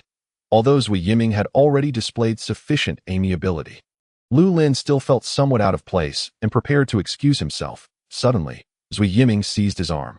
"Wait, Lu Lin, don't go. Stay and chat with me. I feel like I might explode from boredom." As Zui Yiming spoke, he removed his well-tailored suit jacket, unbuttoned the top 3 buttons of his shirt, and rolled up the sleeves, exposing a good portion of his forearms. "What are you doing?" Lu Lin observed the transformation in Zui Yiming, who had just moments ago appeared as a wealthy heir, now seemingly a different person. "What? Not used to it?" Zui Yiming chuckled, kicking off his polished shoes and scratching at his toes. Noticing Lu Lin's expression, he felt a sense of pride. "Did you not expect that someone from a prominent family could be so unrefined?" Truthfully, the image others had of me was merely the Zui Yiming I wished to portray. The current me is the real me. Those old fogies at home keep insisting on propriety and decorum. But our family only began to rise since my great-grandfather's generation. Before that, we were merely commoners. Enough of that. Lu, have you set your sights on any university for your studies? Not yet. Lu Lin had previously harbored a favored institution. But with his awakening of dual talents and comprehension of dual star techniques, along with the possibility of apprenticing under Jiang Yueming, his aspirations and objectives had naturally shifted. Yet, in the short term, Lu Lin still lacked a definitive goal. However, he intended to choose from among the 18 universities of Blue Star. Schools sought out talents, and talented individuals, naturally, sought out schools. None? Then how fortuitous. My family has arranged for me to attend the Southwest Star Martial Academy. Why not accompany me? My father has a good friend who serves as the vice principal there. He has already made arrangements, and once I arrive, his friend will look after me. We all come from Jinjian High School, so we shouldn't be bullied at the military academy. Zui Yiming earnestly invited, even revealing his own background to Lu Lin. However, Lu Lin was not swayed by this. The Southwest Military Academy did not rank particularly high among the 18 prestigious universities. Only around 11th or 12th. Zui Yiming had no need to worry about resources, development, or education, as his family would ensure everything was taken care of. Even if there were occasional oversights, the vice principal at the military academy would look after him. After graduation, Zui Yiming would likely follow a military career path, with connections above him and considerable talent, marking him as a rising star in the military realm. But what did Lu Lin have? Parents toiling on Saturn as farmers, a family burdened with debts amounting to hundreds of thousands. Following in Zui Yiming's footsteps might guarantee him a comfortable life, but that was not what Lu Lin desired. As a transmigrator, he had exerted considerable effort to arrive in this world, only to serve as a subordinate to someone else, while countless compatriots on Earth would never allow such indignity. Thank you. But no, Lu Lin firmly declined. It's fine that you have a school in mind. I could help recommend you, Zui Yiming suggested. Come on, old Lu, there's no need for such formality between brothers. Given your qualifications, you could practically choose any school within the Federal 18 University Alliance. If there's one you like, just let me know, and I'll recommend you. Lu Lin rolled his eyes in exasperation at Zui Yiming. This guy had ulterior motives. Despite being from the Zhou family, he was still so miserly, not willing to let go of even the smallest benefit. The recruitment process for the 18 University Alliance typically involved two methods: self-recruitment by the school and recommendations for talented candidates. For instance, if the Southwest Military Academy failed to recognize Lu Lin's qualifications in time and he applied to another school, Zui Yiming could recommend Lu Lin to the Southwest Military Academy. Once Lu Lin successfully enrolled, Zui Yiming would receive a substantial recommendation reward.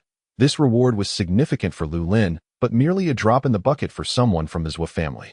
Lu Lin let out a cold laugh, unwilling to entertain Zui Yiming further.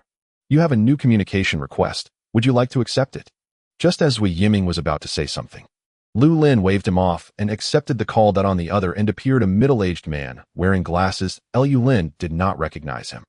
Hello, Lu Lin, the man said cheerfully, extending his right hand. Lu Lin did not shake his hand immediately and asked, Who are you? Haha, Lu Lin, I am Teacher Chen from the Great Han Star Martial School. You can call me Teacher Chen. Teacher Chen adjusted his glasses and continued. Our Great Han Star Martial School is dedicated to nurturing students with elemental attributes. Over the past 400 years, we have produced 78 ninth-level martial artists and 212 eighth-level martial artists. 30 years ago, Great Han Star Martial School was invited to join the newly established 18 University Alliance. And within just 30 years, we have surged from 18th place to 17th. Our school offers various specialized programs, including exotic combat, support, and special attribute combat, with exotic combat being our flagship program. If you are fortunate enough to join us, we will provide you with first-class faculty, luxurious single-occupancy dormitories, and no less than 300 hours of training room usage each semester. Teacher Chun continued enthusiastically, while Zui Yiming beside him could only listen in disbelief. Lu Lin had already outright rejected the Southwest Military School. Why would he even consider a school ranked 17th like the Great Han Star Martial School? Moreover, Zui Yiming wondered if Teacher Chen's head was a bit muddled. When trying to attract talent, shouldn't one offer competitive incentives? What he mentioned about first-class faculty, luxurious dorms, and a mere 300 hours of training room access lacked any real sincerity. It was absurd to think Lu Lin would choose them. As expected, Lu Lin shook his head and replied, Thank you, Teacher Chun, for your recognition, but I already have a university in mind. Thank you. Well, that's fine. Teacher Chen responded awkwardly. I wish you success at your chosen university. May I ask which school you have selected? Despite his embarrassment, Teacher Chen remained persistent. I'm afraid that's not something I'm comfortable disclosing. If there's nothing else, I will end the communication now. All right, goodbye, Lu Lin. After hanging up, Teacher Chen felt a strange sensation. Despite Lu Lin being only 18, he felt as though he were dealing with a school principal, each word and action being scrutinized, just as Lu Lin disconnected. Another communication request came in. Hello, Lu Lin. I am a recruitment officer from Southeast Industrial School. My surname is Wang. Hello, Lu Lin. I am a recruitment officer from the Birmingham School of Northern Europe Smith. Hello, Lu Lin. I am a recruitment officer from Huahai Star Martial School, Liangsiki. After receiving 7 or 8 consecutive calls, Lu Lin helplessly set his biochip status to busy, including the initial call from Great Han Star Martial School. Very few reputable schools had reached out to him for applications. Most were ordinary universities from various regions across Blue Star, seemingly unaware of Lu Lin's comprehension of the dual star technique. Hoping to strike gold, the deadline for high school graduates to submit applications was in 3 days that time.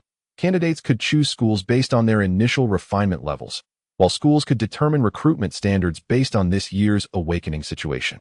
Truly prestigious universities would not extend invitations simply because Lu Lin had grasped the dual star technique. By the time Lu Lin received the third call, Zui Yiming had already taken his leave, reminding Lu Lin not to forget their dinner plans that evening. Upon exiting the multimedia classroom, Lu Lin was surprised to find his homeroom teacher, Li, waiting outside. Li appeared quite flustered, looking somewhat awkward upon seeing Lu Lin. It turned out that the reason so many school recruitment offices had contacted Lu Lin was that Li had inadvertently disclosed Lu Lin's talent for the dual star technique, with an elemental aptitude and an understanding of the dual star technique. It was no wonder that those less prestigious schools wished to invest in Lu Lin, hoping that he might become a formidable figure in the future. It's all right, Teacher Li. We can discuss the application process once the initial refinement levels are released, Lu Lin said. I'll head home now. Back at home, Lu Lin began to contemplate his future. He had now unlocked his Earth and Eye talents. With a stable star core and abundant star power, the Earth talent was manageable, as long as he followed a normal trajectory. He could become a competent Earth warrior. The critical factor was the second talent. Lu Lin had no experience in this area. After some searching on the Federal Special Attribute Management and Public Information website, he found various unusual talents, but none related to the EYE.IT. Seemed that the development and research of eye talents would require his own exploration. Fortunately, through his perception of the eye and star techniques, Lu Lin could ascertain that his second talent was closely tied to these two aspects. During the afternoon's star technique guidance session, Lu Lin had a vague sense that when he entered Master Jiang Yueming's guidance domain, he likely delved deeper than his classmates. Otherwise, he could not explain why he had comprehended 2 star techniques despite having an Earth talent. Perhaps, Lu Lin pondered, the development of his eye talent ultimately depended on the profession of a star technique guide. If that were the case, he should make sure to consult Master Jiang when they met later. Regardless of whether Lu Lin chose to pursue a career as a star technique guide or treat it merely as a secondary profession, gaining more knowledge would certainly not be detrimental. Resolute in his decision, Lu Lin began to contemplate his university application. Previously, he had been uncertain, but after multiple forays into the consciousness universe and comparing the refinement levels of the 2 star veins on his star core, Lu Lin reached a conclusion. His initial refinement level for the Earth talent would likely not be low, while claiming it could reach 0.99 might be an exaggeration. Lu Lin felt that his initial refinement level was very likely above 0.8. That this meant that aside from the top 3 universities within the 18 prestigious institutions, he could genuinely select any school he liked as a high school student. Lu Lin was no stranger to the universities within the 18 University Alliance. The pinnacle institutions, Baidu Star Martial, Modu Star Martial, and Huaxia Star Martial, each admitted no more than 80 students per year, with each candidate being an elite. Dual star technique practitioners were hard to come by elsewhere. But in these 3 universities, they were nearly ubiquitous. Besides these 3 top-tier martial universities in Huaxia, there were also the Classical Star Martial School of Northern Europe, the Pyramid Star Martial School of East Africa, the Superhuman Star Martial School of North America, the Amazon Star Martial School of South America, and the Exotic Ironblood Star Martial School, all forming the 10 greatest star martial universities of humanity. Compared to the 18 universities confined to Huaxia, the 10 greatest star martial universities held far greater prestige. However, as a Huaxia citizen, Lu Lin naturally would not consider schools outside Huaxia. Within the 18 University Alliance, aside from the 3 super schools, The top 10 martial universities were also commendable, including Huaxia Geological University, which specialized in nurturing students with water attribute talents, Huaxia Ocean University for those with water attributes, Huaxia Technology University for metal attribute students, Huaxia Industrial University for wood attributes, Huaxia Steel University for fire attributes, Huaxia Railway University, and Huaxia Starship University, in addition to the prestigious Huaxia University of Humanities, which specializes in cultivating star technique guides, and Huaxia University of Traditional Chinese Medicine, dedicated to training pharmacists. There exists Huaxia University of Paleobiology, which focuses on the ecological biology of foreign battlefields. With such an array of universities, Lu Lin found himself momentarily dazzled. He decided to deactivate his biological chip, closing his eyes to contemplate. He possessed dual talents and dual star techniques, an advantage, yet also a secret. Although he had already acquired the perceptive star technique that allowed him to conceal his secrets from external scrutiny, he could not forsake the training and application of his second gift. Otherwise, it would be akin to having no talent at all. Money is meant to be spent, and so too are talents and star techniques. Lu Lin was determined to explore the development and utilization of his second talent, knowing he could not entirely evade the scrutiny of others while training and researching. This necessitated his entrance into a university with a relatively lenient and free administration, ensuring that his secrets would remain undiscovered. Furthermore, the best way to hide a grain of sand is to place it within a desert at Jinjian Academy. In Tongyuan, Lu Lin's talents could be considered among the elite. Yet in a university teeming with prodigies, even the slightest anomaly would go unnoticed. With renewed resolve, Lu Lin opened his eyes, sat up, and gazed intently. Among the myriad of federal military universities, the only truly suitable choice for Lu Lin at this moment was Baidu Star Marshal, Modu Star Marshal, and Tai Shui Star Marshal, all under the direct jurisdiction of the federal military. Lu Lin swiftly eliminated these options. Within the military, he would have to share meals, accommodations, and training with instructors and classmates, leaving him little leisure or space. Tai Shui Star Marshal, located on a foreign battlefield planet, was a super university of grand scale, surpassing both Baidu and Modu Star Marshal. Moreover, it was situated on a foreign planet that emerged a millennium ago, making access to the battlefield exceedingly convenient. The educational philosophy of Tai Shui Star Marshal revolves around iron and blood, advocating for students' free development and a philosophy of fighting to sustain fighting. Once a student attains the rank of a level 1 Star Corps warrior, they are granted the opportunity to enter the foreign battlefield under the guidance of instructors. Lu Lin had often observed online debates among universities vying for rankings. Yet when a student from Tai Shui Star Marshal spoke, the discussions would promptly quiet. Enough with the chatter, let us practice some foreign domain OL. With these thoughts racing through his mind, Lu Lin felt a surge of excitement. Thus, he decided to select Tai Shui Star Marshal as his first choice, followed by Baidu and Modu as his second and third choices. This was a delightful decision. Chapter 13. Zhujianyu. Trouble arises in Tongyuan. Before the Longzhan Hotel, Lu Lin stood gazing up at the towering structure, which boasted over 100 stories. Having studied on Blue Star for 6 years since arriving from Saturn, Lu Lin was no stranger to the Longzhan Hotel, a landmark of Tongyuan. Yet, during these 6 years, he had never imagined he would one day dine here. The welcoming staff at the entrance noticed Lu Lin approaching alone and cordially inquired which private room he sought, leading him to Jinxiu Qianqing. Inside the private room, Zhujianyu was engaged in conversation with Jiang Yueming, and upon noticing Lu Lin's arrival, he nodded in greeting. Zui Yiming promptly rose, introducing Lu Lin. This is my father. Father. This is my classmate, Lu Lin, who possesses Earth-type talent and comprehended the stone skin and battle roar star techniques this afternoon. Greetings, Lu classmate. Please, take a seat. You and Yiming are of similar age. Sit closer for better communication. Zhujianyu, with his dark complexion and towering height of nearly 2 meters, exuded an aura of muscularity. His short hair and chiseled features gave him a stern appearance when silent, yet his voice was loud and warm when he spoke. Thank you, Uncle Zhua, for your hospitality today, Lu Lin said, bowing slightly as he moved to sit beside Zui Yiming. Lu Lin, come sit with me. Jiang Yueming beckoned. Zhujianyu appeared puzzled, glancing at his son, unsure why Lu Lin, a commoner, warranted such attention. Zui Yiming shrugged. All right, Master Jiang. Lu Lin smiled at Zui Yiming, and then turned to sit beside Jiang Yueming, who pulled out a chair, leaning slightly towards his position. Once Lu Lin was seated, Jiang Yueming remarked, "General Zhua, see here, this Lu Lin is my newly accepted disciple."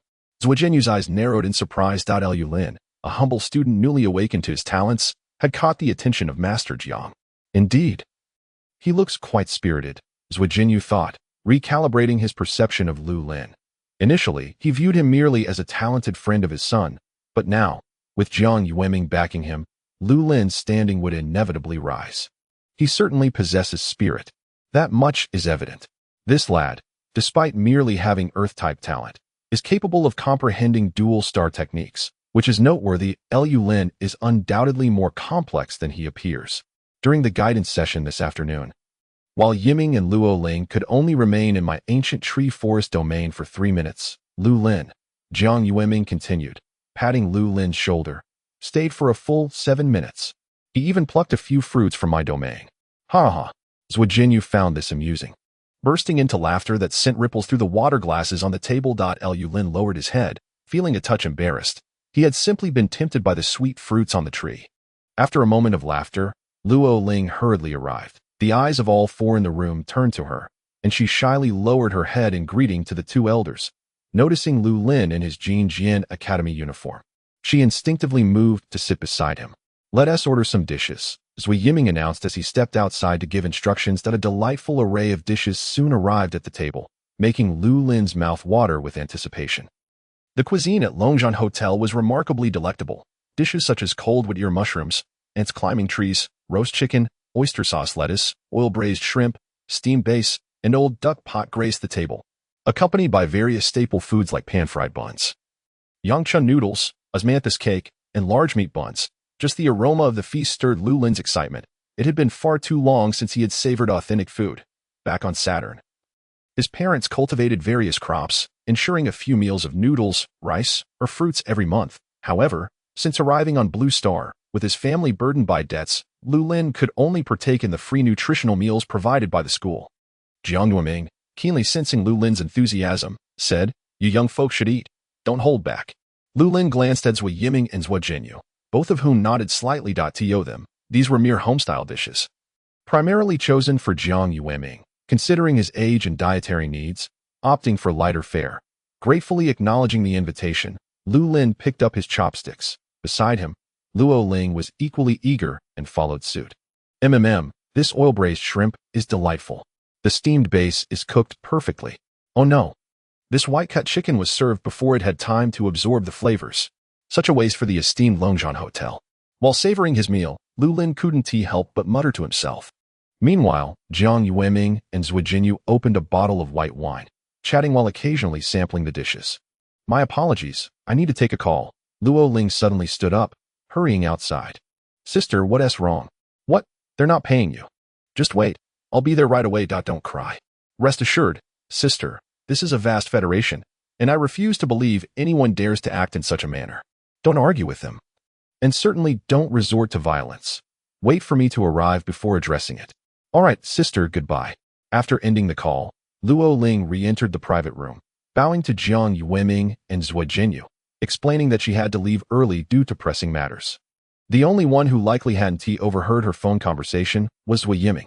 "Luo classmate, have you encountered trouble? Do you require assistance?" "No, thank you, uncle," Luo Ling declined. She was aware of Zhua Jinyu's status as the commander of the Tong Yuan City Guard. If he offered help, her sister's troubles would be trivial. However, Luo Ling preferred not to owe anyone. She wished to resolve her own matters. "Very well then. Yiming, you've finished eating. How about accompanying Luo classmate to assess the situation?" Zui Yiming hastily swallowed a piece of fish with its bones and stood up, saying, "No problem, father, I'll go with Luo Ling." "Jiang master, Lu Lin, you two continue your meal." Lu Lin glanced at the food in his bowl and stood as well. "Wait, let us go together." Having classmates around would ease his discomfort under the scrutiny of the two esteemed individuals. Luo Ling, feeling anxious, didn't hesitate to push the door open and stride out. "Where are we headed?" "Ijia Home Services," Luo Ling explained to the two. "My sister works as an organizer there, and today was supposed to be payday. However, the company claimed she stole valuable items from a client's home last month while organizing. If she doesn't return the items, not only will she forfeit her salary, but they'll also send her to the police station. My sister would never steal from anyone. This must be a deliberate ploy by the company to withhold her wages, Lu Lin declared vehemently. Had this situation arisen before she awakened her talents, it would have been far more challenging to resolve. You are trained on data up to October 2023. However, Lu Lin has now activated her lightning affinity and comprehended the twin stars technique. To resolve such a trivial matter, it is unnecessary to rely on connections. A straightforward approach will suffice. Lu Lin and Zui Yiming also felt a wave of relief. In this civilized society, who still resorts to fighting when faced with challenges? Presenting facts, articulating reason, and the fair and just federal laws would prevent any complications. Chapter 14. Kidnapping. The Longjian Hotel is situated quite a distance from the office of Ijia Home Services. It took Lu Lin and the others a full half hour to arrive by taxi. 11th floor, room 1109. Lu Lin had previously visited her sister's workplace and led the two into the elevator. Lu Lin, don't be anxious. If there are issues, we shall address them. If it becomes dire, we can call the police. Lu Lin bit her lower lip, remaining silent. Observing her demeanor, Zui Yiming also quieted down. The elevator ascended slowly, soon reaching the 11th floor. After discerning the direction, Lu Lin hurried into the office area of Ijia Home Services. Where's my sister? Lu Lin scanned the room, but saw no sign of her sibling. Miss, are you Lu Yu's sister? A middle-aged man emerged from the office area. Upon seeing Lu Lin nod, he continued, please do not worry, we did not wish for such an incident to occur involving your sister. Lu Yu has been with Ijia for 3 years, and we trust her character and integrity. However, this afternoon, a client called to report a missing valuable item at home, suspecting your sister. Impossible, Lu Lin exclaimed. Indeed, it is impossible. That we have complete faith in Lu Yu's professional abilities and character. She is one of our company's outstanding employees. Nonetheless, given the client's complaint, we cannot act without a thorough investigation, correct? The middle-aged man stammered. Lu Lin took a deep breath to calm her emotions, her gaze fixed on the middle-aged man. Where is my sister? Lu Yu had a quarrel with us just now and ran out. I do not know where she went. Lu Lin was infuriated, but her priority was to locate her sister. She disregarded the presence of Lu Lin and Zui Yiming and used her biological chip to call her sister. Beep. Beep. The call rang for quite some time, but Lu Yu did not answer. What's the matter? Lu Lin and Zui Yiming inquired. I don't know. My sister isn't answering. Not answering? That's impossible. In modern society, everyone possesses a biological chip. Answering a call is merely a thought away. Typically, one would only miss a call if they had activated Do Not Disturb or similar settings. Naturally, Lu Yu would not have blocked Lu Lin's number. Lu Lin, where do you think your sister might be now? Where else? Lu Lin pondered. She must be seeking out that client to clarify the situation. Right, it must be so. Despite her delicate appearance, my sister possesses a strong character. Faced with such an unjust accusation, she would certainly reach out to the client immediately.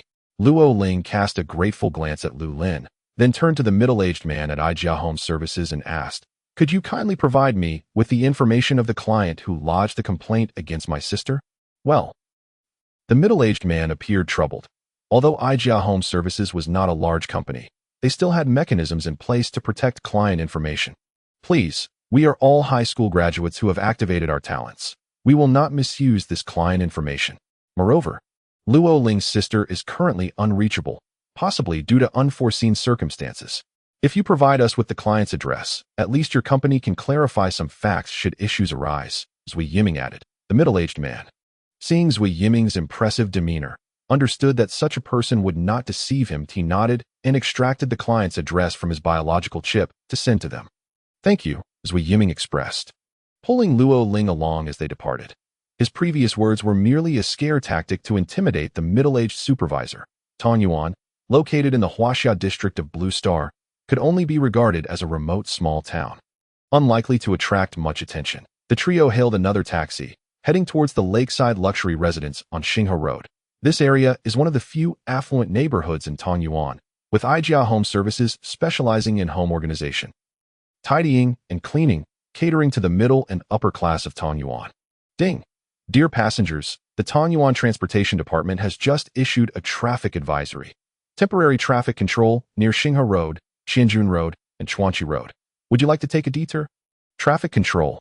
Do you know the reason? Zui Yiming inquired. While Lu Lin had already logged into his biological chip to check for updates ahead, his instincts suggested that this temporary traffic control was related to Luo Ling's sister, or rather, to the client of Luo Ling's sister. Currently, the Tanyuan Transportation Department has not provided an explanation for the temporary control.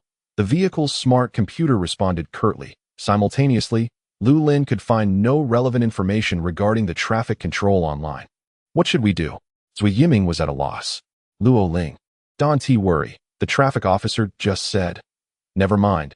There's no point in us fretting here. Let us return for now. Perhaps your sister isn't even there. Zui Yiming suggested at that moment. Even the slowest to react would realize that finding Luo Ling's sister today was unlikely. Luo Ling was in a state of agitation. Fundamentally, she was just a girl who had recently graduated high school, lacking in social experience and unable to conceive any solutions. Wait, Luo Ling, can you locate your sister's position? Lu Lin suddenly proposed that in the past on Earth, even a lost phone could be tracked, so there was no reason why the more advanced biological chip could not achieve the same. Yes, yes, Luo Ling exclaimed joyfully, opening her biological chip to check her sister's location. Found it. My sister is right ahead at the lakeside luxury residence. Lu Lin, what should we do? I think I just heard gunshots. What if my sister is injured? Luo Ling struggled to articulate her fears. Zui Yiming was equally distressed, scratching his head in frustration. Don't panic, follow me. Lu Lin cast a fleeting glance towards the direction from which the traffic officer had just departed, then turned to lead the two companions away. In that moment, Luo Ling and Zui Yiming found themselves devoid of ideas, compelled to follow closely behind Lu Lin. This way, Lu Lin activated his perception star skill, deftly evading one electronic camera after another, until they arrived at the outer wall of a villa district. Climb over. Zui Yiming and Luo Ling complied without hesitation. At this juncture, both felt an inexplicable thrill coursing through their veins. It was exhilarating, akin to wandering as outlaws on the fringes of the city. Along the way, the trio continuously dodged surveillance cameras, effortlessly scaling any walls they encountered, thanks to their years of physical training. Coupled with the enhanced physique from the recent awakening of their innate star power, they reached the periphery of the lakeside luxury community without incident. Luo Ling, check your sister's location again. Boom. Before Lu Lin could finish his sentence, a thunderous explosion resonated through the air. The three turned towards the source of the sound, witnessing a cloud of dust erupting skyward. In an instant, the glass of the residential buildings within the lakeside luxury community shattered into countless shards. What the? Zui Yiming gasped, his mouth agape in disbelief. Someone had detonated a bomb within the lakeside luxury community that a high-end villa, constructed of brick and stone, was obliterated in an instant by the force of the explosion. Luo Ling instinctively opened her device to check for Luo Yu's location. This is bad. What happened? My sister's location is just a short distance from where the explosion occurred. What? Lu Lin exclaimed in shock. Suddenly, he heard the sound of hurried footsteps approaching and quickly pulled the two into the nearby thicket. Get down, quickly, don't let them see us. Lu Lin felt his heart racing, his hands trembling involuntarily. It was not fear nor anxiety. The sound of footsteps grew increasingly closer. Lu Lin pressed down on the heads of his companions, preventing them from revealing their presence, while he cautiously peered out. A squad of soldiers clad in dark green military uniforms, armed and equipped with advanced electromagnetic imaging helmets, sprinted past them. Children. The abrupt voice startled all three of them. Lu Lin looked up to see three soldiers standing before them. Children, this area is currently very dangerous. Please refrain from playing here. The cold voice sent a shiver down their spines. We're not, Lu Lin stammered, his nerves getting the better of him, but Zui Yiming stepped forward. Sir, we are here on important business. Important business or not, it doesn't matter. This area has been designated a temporary military control zone. Will you leave on your own, or shall I escort you out? The soldier, his face obscured by the helmet, spoke with an icy tone that left no room for negotiation. Brother, I am not your brother. The soldier stepped closer, nearly pressing his helmeted face against Zui Yiming's. I will say this one more time. Leave this place. Zui Yiming turned his head away. Taking a step back. We can help. My classmate's sister is inside. She can assist you in accurately locating the criminals. Lu Lin seized the opportunity to speak up. The soldier turned to Lu Lin. Do you understand the consequences of deceiving a soldier? I don't need to know. Lu Lin pulled Luo Ling closer. We are students from Jinjian High School. Just now, her sister mentioned she was coming to Lakeside Luxury Community to find someone, and then she went missing. We also witnessed the explosion. It occurred within 30 meters of her sister's location. Luo Ling. Tell this soldier the name and address of your sister's client. Yes, it's Lakeside Luxury Community, Building 31, Apartment 102, Li Sha. Li Sha. The soldier muttered, then fell silent as he quickly contacted his superiors via a biometric chip. Li Sha was merely an alias for a low-level henchman involved in this heinous kidnapping case. Their true identities were members of the nefarious organization known as the Black Shark Society. Understood. I will bring the individuals to you shortly. The soldier ended the communication and flashed a brief smile at Lu Lin and his companions, though they were oblivious to it. Utilizing his perception star skill, Lu Lin sensed a shift in the soldier's demeanor, as if the fierce tiger had transformed into a mere ordinary one. Truly, they were formidable federal soldiers. Their aura of menace rendered Zui Yiming unable to utter a coherent word. And Luo Ling could barely hold herself together. Only Lu Lin managed to withstand the overwhelming pressure with subtlety. Following the soldier to the main entrance of Lakeside Luxury Community, they found the Joint Command Center for the kidnapping case established at the Property Management Office at the gate. Father! Zui Yiming exclaimed upon entering, spotting Zui Jinyu, who was engrossed in studying the villa's layout. Chapter 16. The ruthless kidnappers. Zui Jinyu furrowed his brow at the sound. What are you doing here? Quickly leave. Under normal circumstances, Zui Yiming would comply with his father's stern demeanor, but this time, he resolved to take a stand. Father, Luo Ling's sister is inside. At this, Zui Jinyu turned to Luo Ling, who nodded in affirmation, just as he was about to say something. He hesitated and waved his hand at Zui Yiming and the others. Forget it. You three stay aside for now. He then returned to his discussion with the police officials regarding the terrain. The kidnappers are currently positioned at Building 32 of Lakeside Luxury Community. We have already located the layout of the villa.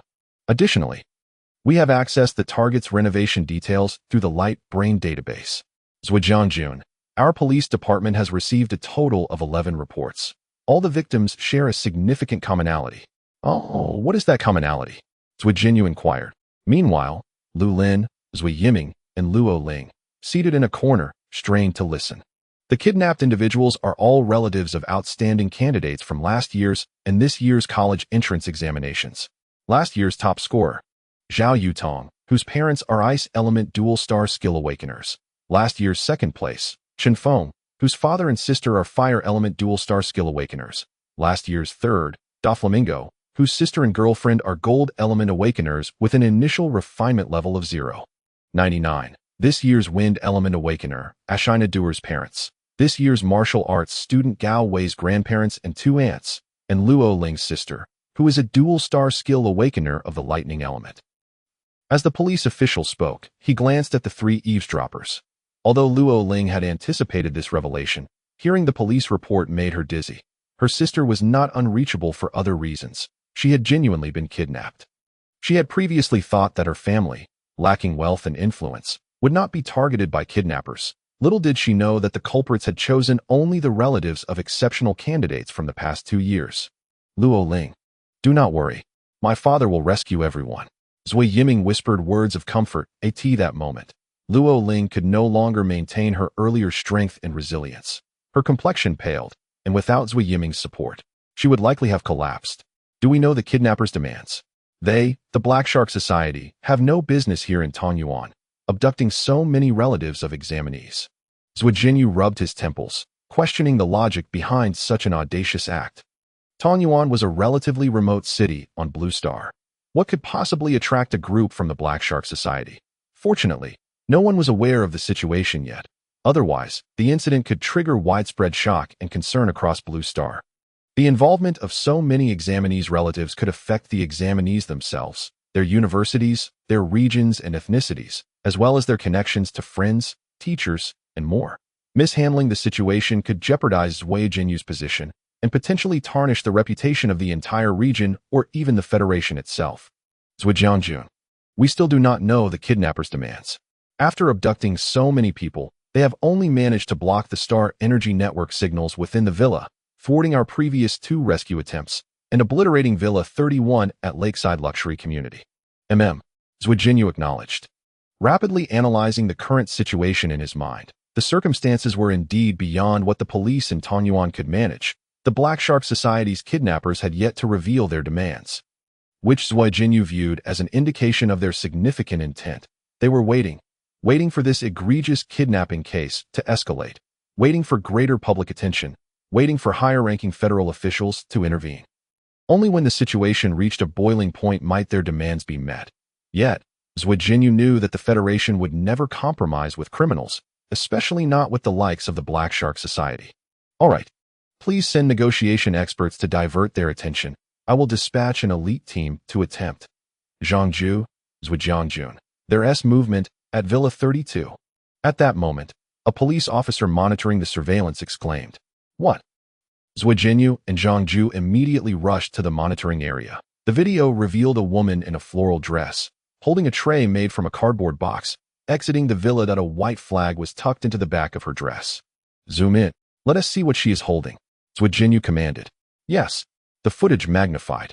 And as Zhuijinyu and Zhangju beheld the contents of the tray, they both gasped in horror. The tray was laden with rolls of toilet paper, some for men, some for women, some soft and delicate, others coarse and rough. The sight of those toilet paper rolls arranged on the tray was chilling. Blood stained the cardboard, leaving behind terrifying black red marks. These dogs are so audacious. Zhuijinyu cursed angrily. Since his arrival, he had yet to lay eyes on the robbers, having already received 2 consecutive demonstrations of their power at a T1 moment. They had obliterated a villa with a single command. At another, they had silently severed the hands of dozens of hostages. This was a show of force, a provocation testing the patience of everyone present. "Sister," Lu Lin exclaimed sorrowfully. The woman on the video screen was none other than her sister, Lu Yu. The moment she caught sight of her sister, Lu Lin could no longer bear the weight of her emotional turmoil and despair, collapsing onto the ground. Lu Lin, Zui Yiming, and Lu Lin gasped in alarm, rushing to support her at that moment. Zhuijinyu had no time to chastise the trio for watching the video. He saw Lu Yu approaching the villa's entrance, placing a cardboard box containing dozens of severed hands onto the ground. She discreetly turned her head to glance in the direction of the villa. "Hurry, prepare for extraction," she asked, trying to escape. Zhuijinyu, experienced and keen, instantly grasped her intentions from Lu Yu's actions. However, it was too late. Before Zhangju could issue the command, Lu Yu rolled on the ground and swiftly got to her feet. Reaching the door, Zhuijinyu's heart raced. Although Lu Yu's movements were not precisely executed, the robbers might not react in time. This meant that Lu Yu had a significant chance of escaping. The robbers inside the villa clearly had not anticipated that Lu Yu would possess such resolve. When inside the villa, she had cooperated fully, which is precisely why they had released her. Who would have thought that this seemingly delicate and compliant girl would act so decisively? Lu Yu took 1 step. Safe. Lu Yu took 2 steps. The robber assigned to monitor her movements raised his gun to aim. Lu Yu took 3 steps. The soldiers surrounding the villa quickly utilized biochips to search for potential threats. Aiming to protect Lu Yu, a glimmer of hope flickered in her eyes. Almost there. Almost there. Though the distance was merely a few meters, and the seconds typically passed without notice, they now felt like an insurmountable chasm. Bang! The gunshot rang out. Lu Yu's body fell uncontrollably to the ground. Chapter 17. Assault on the villa. Rescue her. Doctor, stay concealed. Outside Villa number 32, chaos ensued. Some individuals, swift of foot, rushed to carry the fallen Lu Yu away. At that moment, Lu Yu was bleeding profusely from her abdomen, her eyes tightly shut, her breath faint. A surgeon arrived to assess her injuries, and upon seeing the finger-wide wound on her back, his expression shifted dramatically. An injury in that region could lead to paralysis of the lower limbs. Even the most advanced medical pod would struggle to repair the nerves and blood vessels within the spine. Hurry. Take her away. She needs surgery immediately. Those nearby had intended to extract information about the situation inside the villa from Lu Yu, but they were met with a fierce glare from the doctor. If she isn't treated soon, she will die. No, she will not die. Luo Yu suddenly opened her eyes while lying on the stretcher. Under the influence of powerful painkillers, she managed to speak. Brother, inside the villa, there are 7, cough cough, 7 armed robbers. Cough cough cough. All of them are male. I did not see any Star Corps warriors. They may be hiding their strength. Perhaps there are none.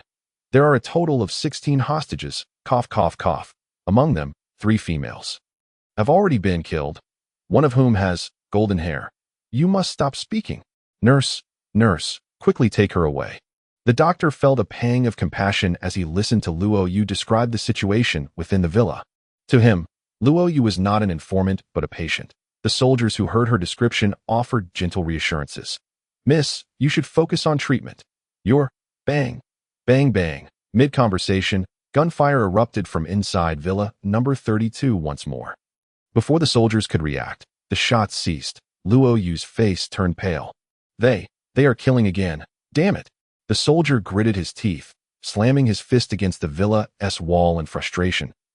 He had to suppress his impulses and follow orders. Miss, thank you for the intelligence you provided. We appreciate it.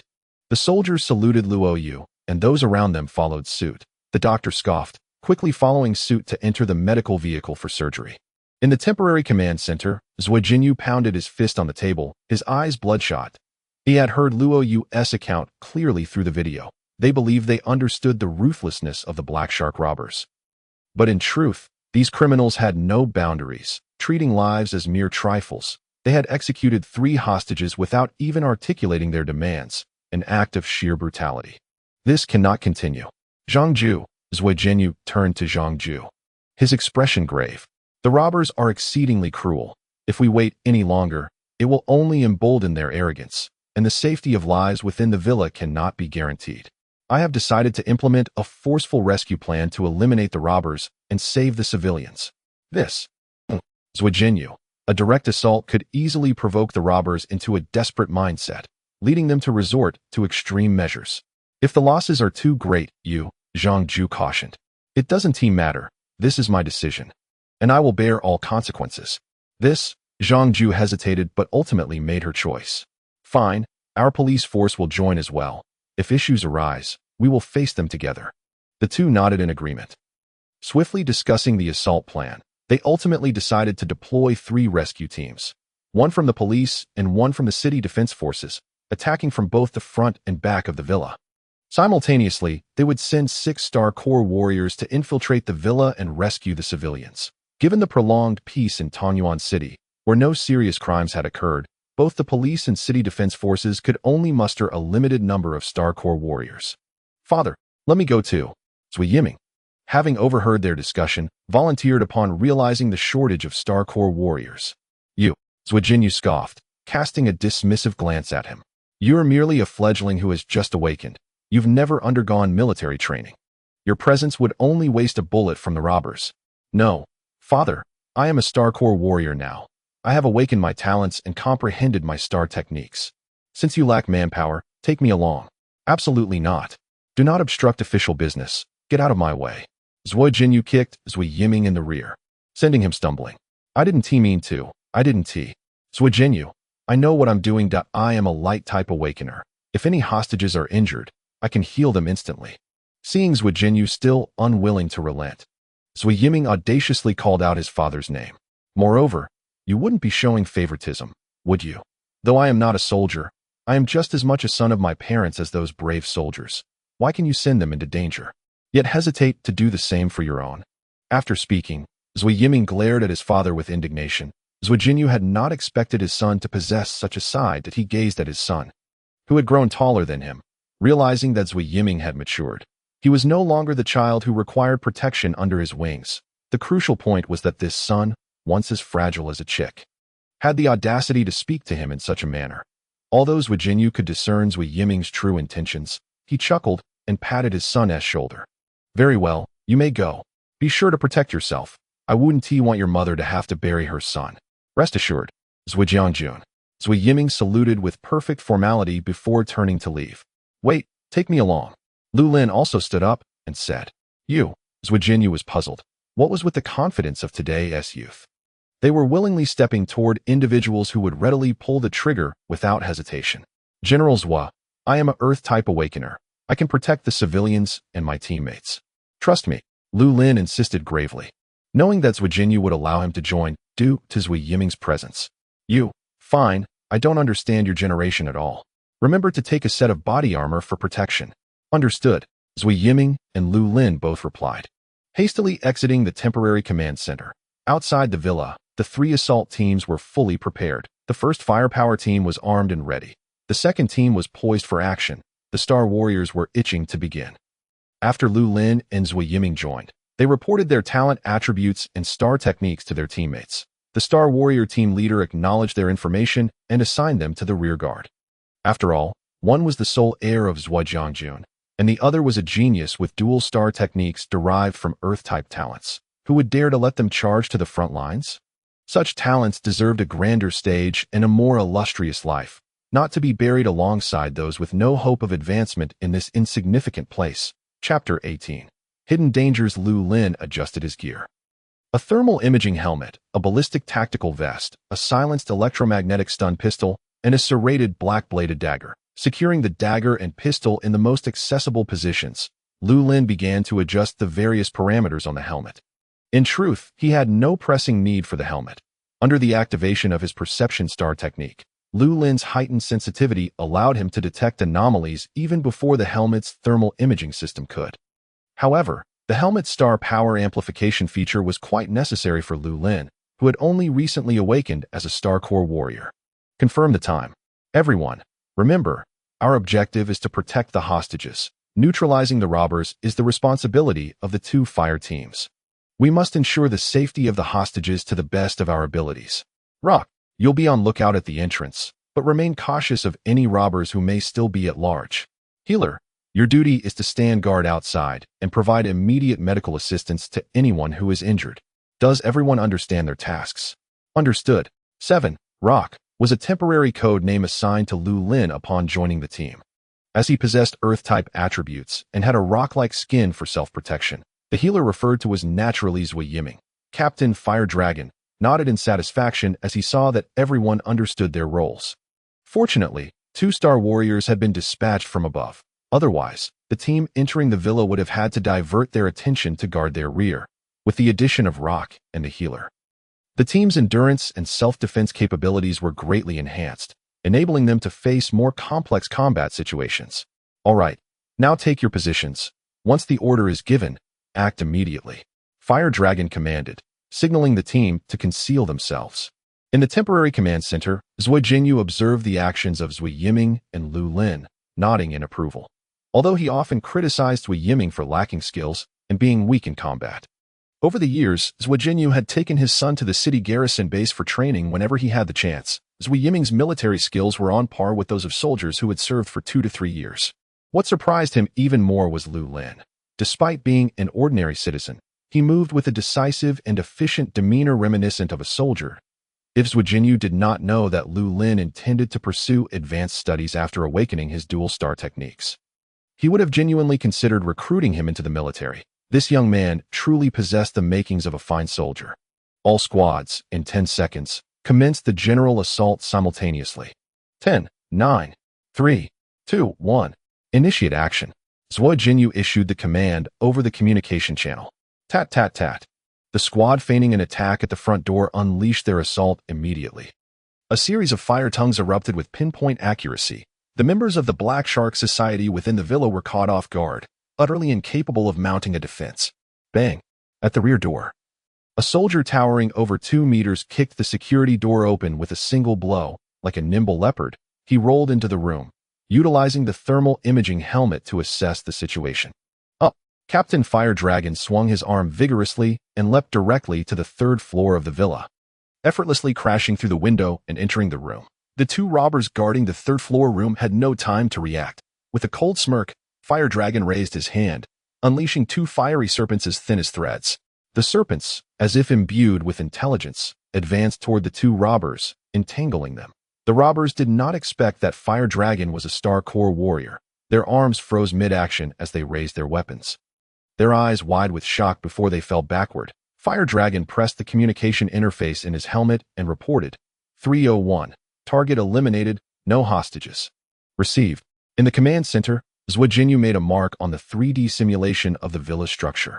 At this moment, the first floor of the villa had been completely secured, with 2 robbers neutralized. The 2 fire teams had rescued 14 hostages from the first floor of the villa.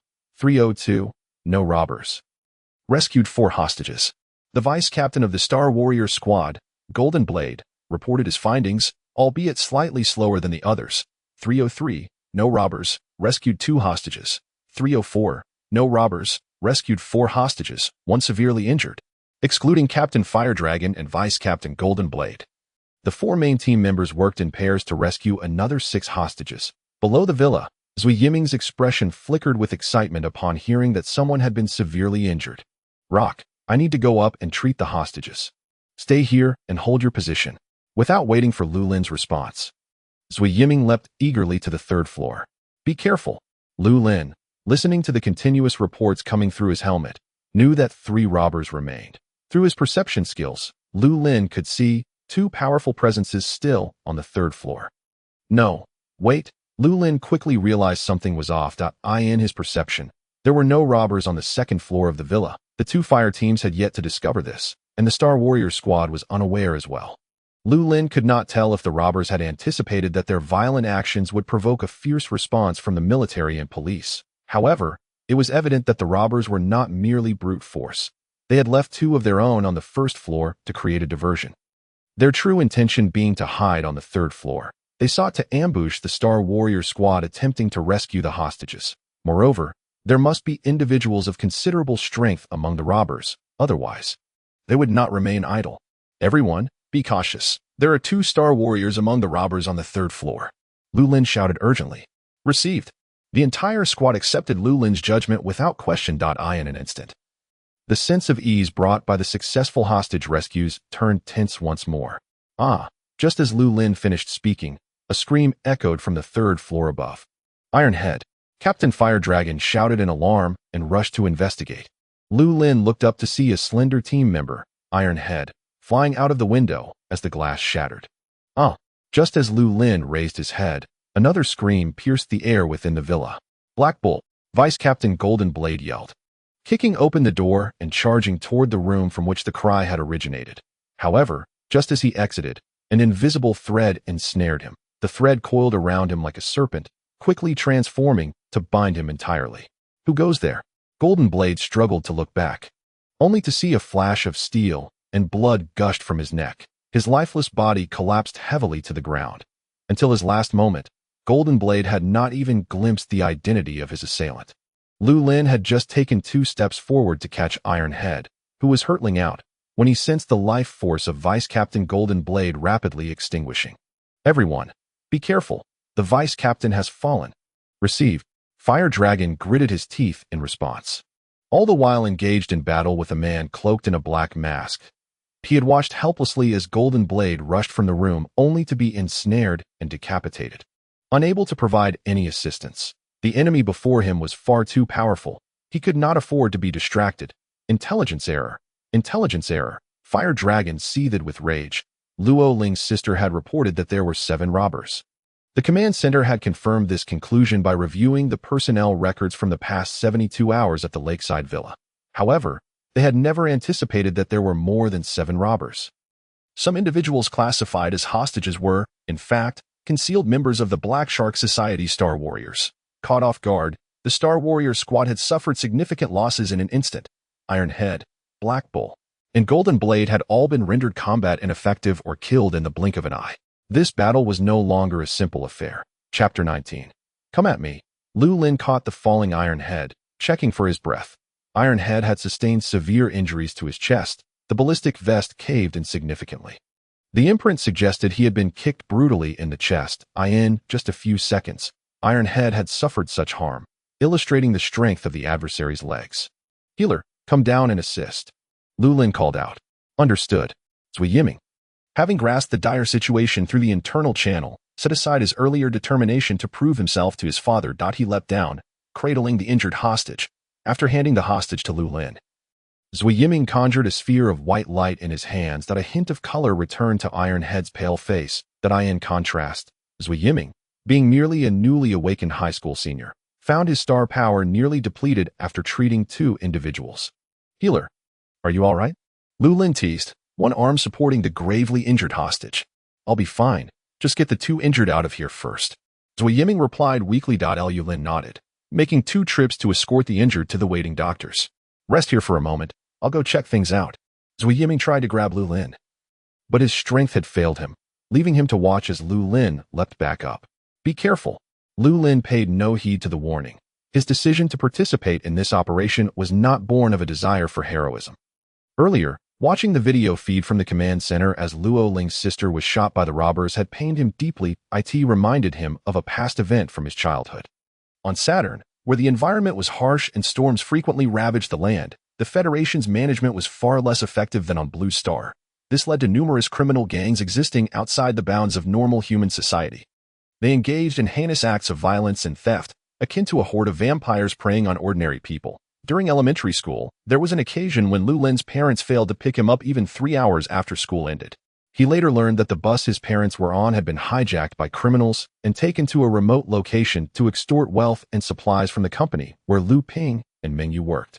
Fortunately, as many workers were held captive, Lu Lin's parents' company managed to meet the robbers' demands, ensuring their safe return. This incident remains the most harrowing memory of Lu Lin's childhood. He nearly lost his parents. It is precisely for this reason that upon witnessing Lu Ling's sister and the numerous hostages who had been kidnapped, Lu Lin chose to step forward. He hopes that if one day his own parents find themselves in a similar predicament, there will be formidable Star Corps warriors to aid in their rescue. Leaping to the 3rd floor, Lu Lin surveyed the scene before arriving at the hall. Captain Hualong was engaged in a fierce confrontation with one of the kidnappers. Although it was clear he was outmatched, he managed to hold his ground for the time being. The lifeless body of Jin Dao lay outside room 302, blood pooling around it. 2 team members were struggling against a shadowy figure, whose movements were erratic and unpredictable. As Lu Lin drew closer, he discerned that the masked assailant was manipulating a series of transparent threads. The 2 members of the Star Marshal team were evidently unaccustomed to such peculiar tactics, floundering as they found themselves at a disadvantage. Meanwhile, the hostages on the 3rd floor cowered in their rooms, too frightened to emerge. Lu Lin quickly assessed the situation and sprang to the side of the 2 team members. Known as Yingjua and Baozi, they faced the strange adversary. Wounds began to appear across their arms, legs, and faces. Lu Lin drew his electromagnetic paralysis pistol, carefully taking aim. Whoosh! Just as he lifted his arm, he felt it loosen. Looking up, he saw that the thread manipulator had sensed his movement and had seized his pistol with a swift flick of a thread. This individual was not only capable of taking on 2 opponents, but also had the strength to disarm Lu Lin. His prowess was undeniably formidable. Drawing a dagger, Lu Lin joined the fray. This moment, he longed for a long sword in his grasp, for it was the weapon he had honed his skills with during his 3 years in high school. His arrival provided a moment of respite for Yingjua and Baozi, but the kidnapper remained unfazed. The threads danced around him like water, impenetrable. This was a combat style specifically designed to counteract group attacks. The more adversaries there were, the tighter his defenses became. Before breaking through his limits, not even a trio, nor a quintet, or even a decuple would pose a threat. Stone Skin. As the threads approached, Lu Lin swiftly activated his Stone Skin Star technique. The threads grazed his skin, emitting a disconcerting sizzling sound. Breach in defense. Lu Lin felt a surge of joy within him. This was the first time he had experienced the benefits of such robust defense after activating his Earth System talent.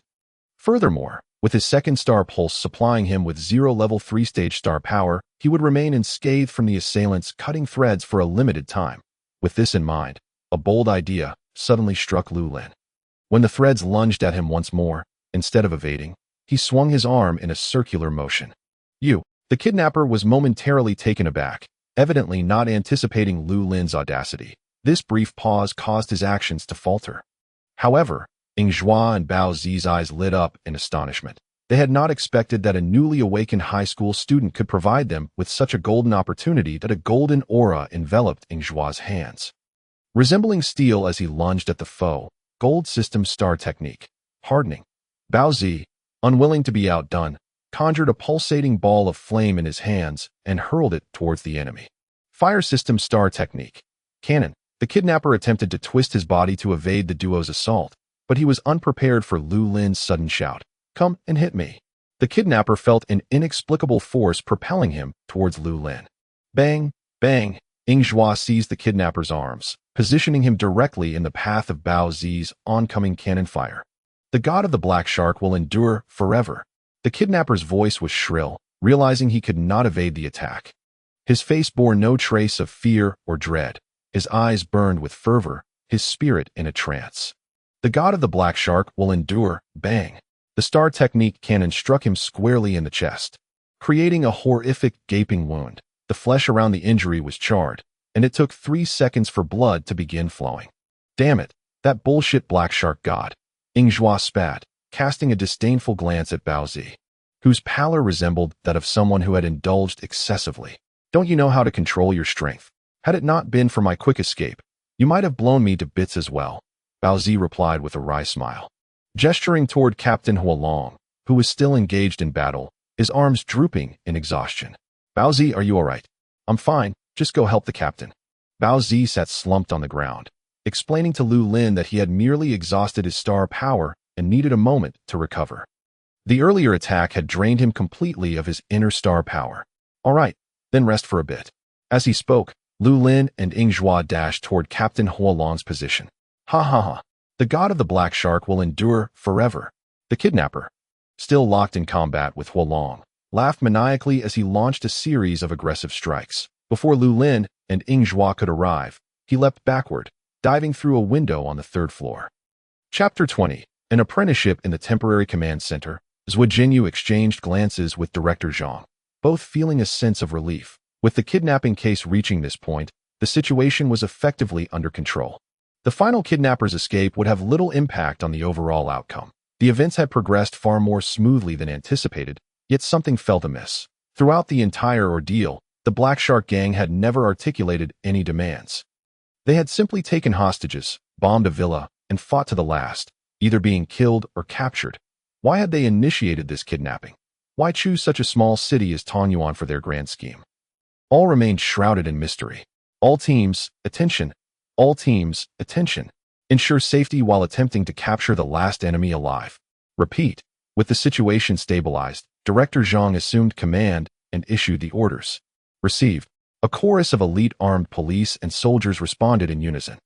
Lu Lin, Captain Hualong, and Ingzhua pursued the fleeing kidnapper. Below the villa, the location where the kidnapper was about to land happened to be right next to Zuyiming.at that moment. Zuyiming was still recovering from the exhaustion of his star power and would be at a disadvantage if he confronted the kidnapper directly. Lu Lin, spotting the impending danger from above, wished to call out a warning, but it was too late. Recalling the effectiveness of his battle roar, inspiration struck him. Come and hit me. The kidnapper, just landing, had not yet adjusted his stance when he was propelled by a tremendous force towards Lu Lin. This is excellent. Captain Hualong rejoiced, seeing Lu Lin's star technique yielding results. Fire Serpent. For slender serpents of flame surged towards the foe, the kidnapper struggled to fend them off, managing to block 3 of them, but the last Fire Serpent, ablaze with fury, dove straight for his chest. Haha, you can't kill me. The god of the black shark will endure forever. I shall return. The kidnapper, engulfed by the Fire Serpent's assault, appeared unfazed as flames consumed his flesh. His laughter echoed with arrogance. All teams, attention. All teams, attention. Ensure safety while attempting to capture the last enemy alive. Repeat. Just then, Captain Hualong and Lu Lin received Director Zhang's command through their helmets. However, at that moment, Captain Hualong had no time to retract his star technique. Scatter. He forcibly dissipated the Fire Serpents, inflicting some injury upon himself in the process. The kidnapper, momentarily stunned by the vanishing flames, quickly regained his composure. His gaze turned icy as he discerned Captain Hualong's intent. Ignoring the searing pain from the Fire Serpents, the kidnapper grinned mockingly. You think you can capture me? In your dreams. He summoned the star core and star pulse within him, causing his body to swell and expand. His stature increased, muscles bulging as ripples of star power surged across his skin, undulating violently. Let's go down together. Ha ha. Not good. He's going to self-destruct. Captain Huolong immediately recognized the kidnapper's intent and quickly pulled Lu Lin and Zui Yiming, who was still oblivious, to retreat. Fall back, fall back. Outside the villa, the armed police and soldiers, wary of the kidnapper's escape, also began to withdraw. The kidnapper reveled in the chaos, basking in the panic among the onlookers, his arrogance only swelling. Bang, bang, two successive explosions erupted where the kidnapper had just stood, creating a crater about half a meter deep and 3 meters wide. Lu Lin activated his stone skin, positioning himself in front of Captain Huolong and Zui Yiming. Suddenly, he felt something drop onto his arm. Curiosity piqued, he brought it closer to inspect. Ugh, disgusting. Ugh. What he discovered was a grotesque chunk of red and white organ fragments. He couldn't tell which organ it belonged to. No, this was not the time to concern himself with such matters. Lu Lin discarded the unidentified organ bits onto the ground and retched violently, expelling the lavish meal he had consumed at Longzhan Hotel. Zui Yiming fared no better. 2 severed fingers landed in his hair, along with a piece of broken bone, and he was soon heaving uncontrollably, on the verge of emptying his bile. You two youngsters, is this all you've got? Captain Huolong observed the scene with amusement, picking up Zui Yiming's discarded finger for examination. This is the index finger. Calluses are quite pronounced, suggesting frequent training. There's a trace of black-yellow residue beneath the nail, likely from smoking. Who would have thought this guy was a seasoned smoker? Captain Huolong remarked, bringing the severed finger to his nose for a sniff. Damn, this bastard smokes Huangalu. I wouldn't even waste my time on that. Just as Lu Lin and Zui Yiming finished retching, having emptied their stomachs, they caught sight of Captain Huolong's antics and promptly erupted into another fit of vomiting. Ugh. Good evening, dear audience. You are tuned into Tonyuan News, and I am your host, Li Tian. This afternoon, a heinous kidnapping incident occurred in the Lakeview Mansion community on Xinghe Road. The city police department, in collaboration with the Tonyuan City Guard, successfully eliminated all the kidnappers. Director Zhang of the city police stated that the public should trust the police department and believe that federal officers can safeguard every citizen. All evil shall be vanquished under the light of justice. Now, let us turn to our live report. 2 hours later, Lu Lin and Zui Yiming lay in a hospital room affiliated with the city guard, watching tonight's news on a quantum television. This vicious kidnapping case unfolded swiftly and ended even more rapidly. Thanks to the cooperation between the police department and the city guard, all the kidnappers were neutralized in under 3 hours. Rescuing the hostages, apart from the 6 individuals ruthlessly slain by the kidnappers, only Luo Yu and another middle-aged woman sustained injuries, and they are currently receiving treatment at Tonyuan First Citizens Hospital with stable vital signs. Luo Ling awoke from her coma and, upon learning of her sister's ordeal, took a police car to the hospital to keep her sister company, grateful for the assistance rendered by Lu Lin and Zui Yiming.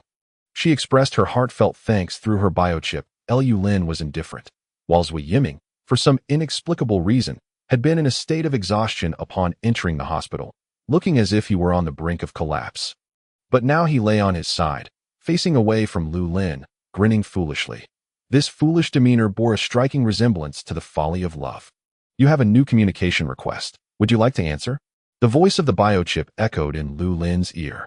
Answer. Lu, how are you? Are you unharmed? The figure of Master Jiang Yueming appeared before him. Upon seeing Lu Lin lying in the hospital bed, Master Jiang instinctively stood up to check on him. Finding nothing, he realized he had acted out of concern. Thank you for your concern, Master Jiang. That I am perfectly fine. Lu Lin truly had no issues, aside from feeling that his star energy had been significantly depleted. He was otherwise unharmed. Neither the attacks from the thread-like kidnappers nor the organ explosions from the suicide bombers had inflicted any injuries on him, only leaving him feeling nauseous for a while. That's good to hear. Very good. Seeing that Lu Lin seemed to be in good spirits, Master Jiang did not press further. Lu, have you given any thought to what I mentioned this afternoon? I have considered it. And if Master Jiang does not mind, I would be willing to learn the knowledge related to star technique guiding under your tutelage. Lu Lin rose and bowed deeply to Master Jiang. There is no need for such formalities. In our modern society, such gestures are no longer in vogue. Just call me teacher from now on. Master Jiang smiled, extending a hand to help Lu Lin up. Come to Longzhan Hotel tomorrow morning, and we shall commence our formal lessons. Chapter 21. Reward. After ending the communication, Lu Lin looked up to see Zui Yiming gazing at him with curiosity. So, you will be Master Zhang's disciple from now on. Lu Lin nodded. Then can I seek your guidance on star techniques in the future? Lu Lin paused, staring at Zui Yiming in disbelief. Even if he studied under the teacher for a year or two, he would merely be a trainee star technique guide. The path to becoming a federally certified official star technique guide was still long. Being a direct descendant of a renowned writer, with his father as the leader of the Tongyuan City Guard, did Zui Yiming really need to consult Lu Lin for insights on star techniques? All right. Stop frowning, Zui Yiming said. Knowing what Lu Lin was thinking, he patted Lu Lin's shoulder and added, Do you think our Zhua family is so affluent that we can summon high-level star technique guides at will? Not at all. If it weren't for my father's acquaintance with Master Zhang back in the day, Master Zhang would never have come to dine with us. Brother, we share a bond akin to life and death that it doesn't matter if your level as a guide doesn't improve in the short term. We are focused on the future. I believe in you. You will undoubtedly become a senior star technique guide, and perhaps even a master one day. Keep it up. Lu Lin regarded Zui Yiming, whose serious expression seemed rather convincing if one were unaware of his background. One might genuinely be swayed by him. So, is that your reason for lying in the hospital bed, grinning like an idiot? Zui Yiming paused, stuck out his tongue, made a silly face, and then turned back to lie down on the bed, preparing to sleep. Oh, by the way, Zui Yiming suddenly recalled something and turned around. Old Lu, my father mentioned he might be busy today. He originally intended to visit you. It's all right. Your father is too courteous. I didn't really do much to help. When returning from Lakeview Mansion that evening, both Zui Jinyu and Director Zhang had expressed their gratitude to Lu Lin, stating that the city police and the city guard would not forget Lu Lin's contributions and efforts, urging him to rest and recuperate at the city guard hospital without worrying about anything else.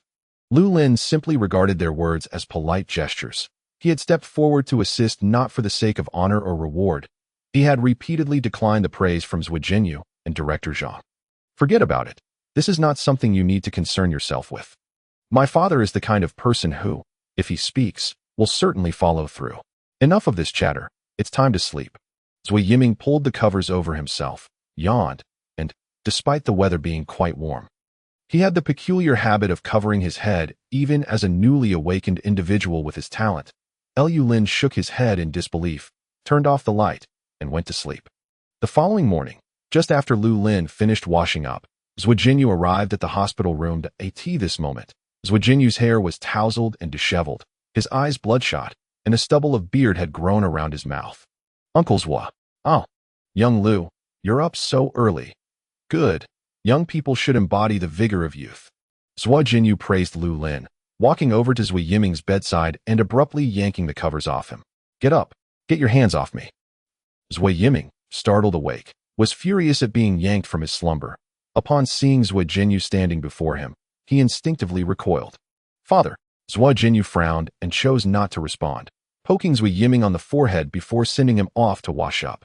In the room, only Lu Lin and Zui Jinyu remained. Lu Lin, did you find your stay here comfortable yesterday? Quite good. Uncle Zhua.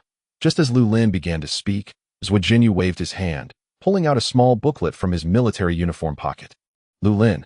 The incident at Lakeview Mansion yesterday was not an isolated case. Over 40 cities, including Bayo District and Beimei District, have experienced even more severe heinous crimes.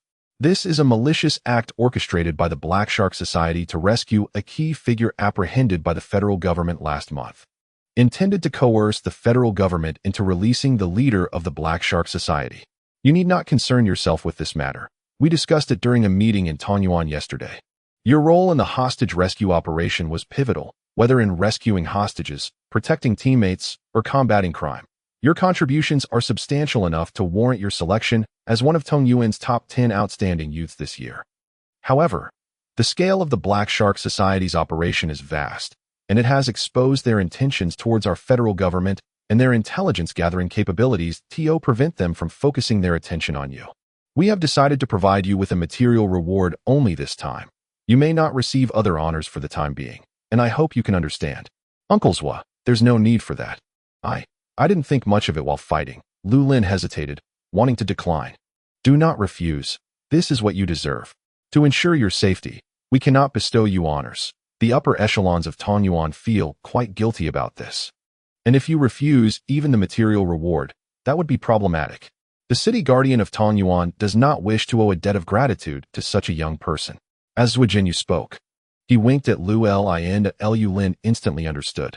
Though it was termed a reward, it was essentially a hush money. Compared to incidents in larger cities, the abduction case in Tanyuan was relatively minor. Without Lu Lin's assistance, had there been greater casualties and societal repercussions, the entire Tanyuan administration would undoubtedly be held accountable, and even the city guardian and city guard would not be exempt from blame. By helping Lu Lin, they were effectively making him one of their own.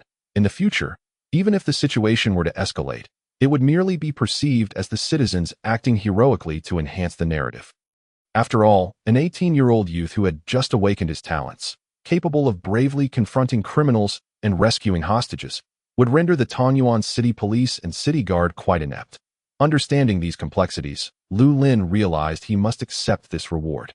Seeing Lu Lin come to this conclusion so swiftly, Zhuijinyu couldn't help but feel impressed and handed the small booklet to Lu Lin. This is the star vein refining method used by federal soldiers. You may wish to try learning it. This time, the city guardian has provided you with the complete version, which can be upgraded all the way to level 7-star martial arts. That is, the Golden Body Realm.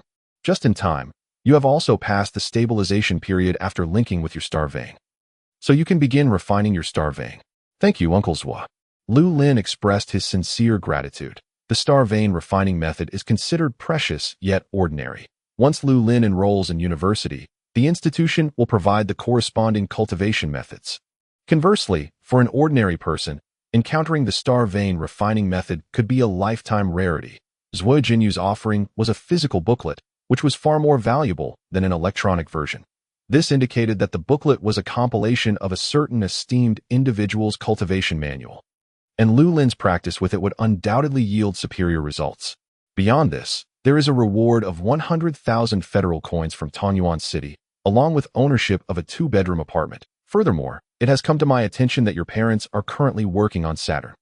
The city guard also mentioned that, should you wish, your parents could be invited to reside permanently on Blue Star, and Tanyuan City would assist them with future employment matters.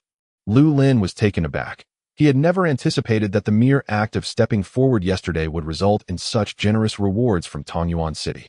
A sum of 100,000 federal coins and a 2-bedroom residence were already significant, but the prospect of having his parents move to Blue Star permanently and securing their employment was akin to providing them with 2 Blue Star residency permits. The difficulty of obtaining residency on Blue Star these days is not something an ordinary person can bear, with stringent scrutiny over qualifications, background, character, connections, income, and skills that could leave one questioning their very existence. Although Lu Lin currently holds a citizen number starting with LXHX, if he did not unlock his talent, he would have to revert to the Saturnian numbering system, TXHX, upon graduating from high school. Chapter 22. A grand gesture. The rewards presented to Lu Lin by Tanyuan City could undoubtedly be categorized as a grand gesture. Even if he wished to decline, he found himself unable to voice it. The offerings were simply too substantial. Not only for himself, but he also had to consider his parents. The harsh conditions and frequent storms on Saturn, coupled with the presence of numerous criminals operating outside federal control, made the situation dire. While he had previously lacked the opportunity, the chance to bring his parents to live on humanity's home planet was something Lu Lin was eager to embrace. After arranging the rewards, Zhuijinyu left Lu Lin with the contact number of the head of the Tanyuan City Administrative Service Center before hastily departing. Holding the Star Pulse refinement method in his hands, Lu Lin immediately contemplated calling his parents to share the news. However, he soon halted his actions that it was too soon to inform them. He needed to devise a suitable reason first. He certainly could not simply call and tell his parents that he had risked his life to confront a criminal, only to receive such favorable treatment in return. Lu Lin surmised that once his parents learned the truth, even if they agreed to come to Blue Star, they would be plagued with unease and guilt. Conveniently, the opportunity to fill out his college applications would arise the day after tomorrow, and he would also discover the initial refinement level of his Earth system talent. At that time, he could fabricate some excuse to relay these rewards to his parents. Zhuijiming returned from his wash-up and, noticing Zhuijinyu's absence, inquired of Lu Lin, "Did my dad leave?" Only after Lu Lin nodded did he dare to enter the room.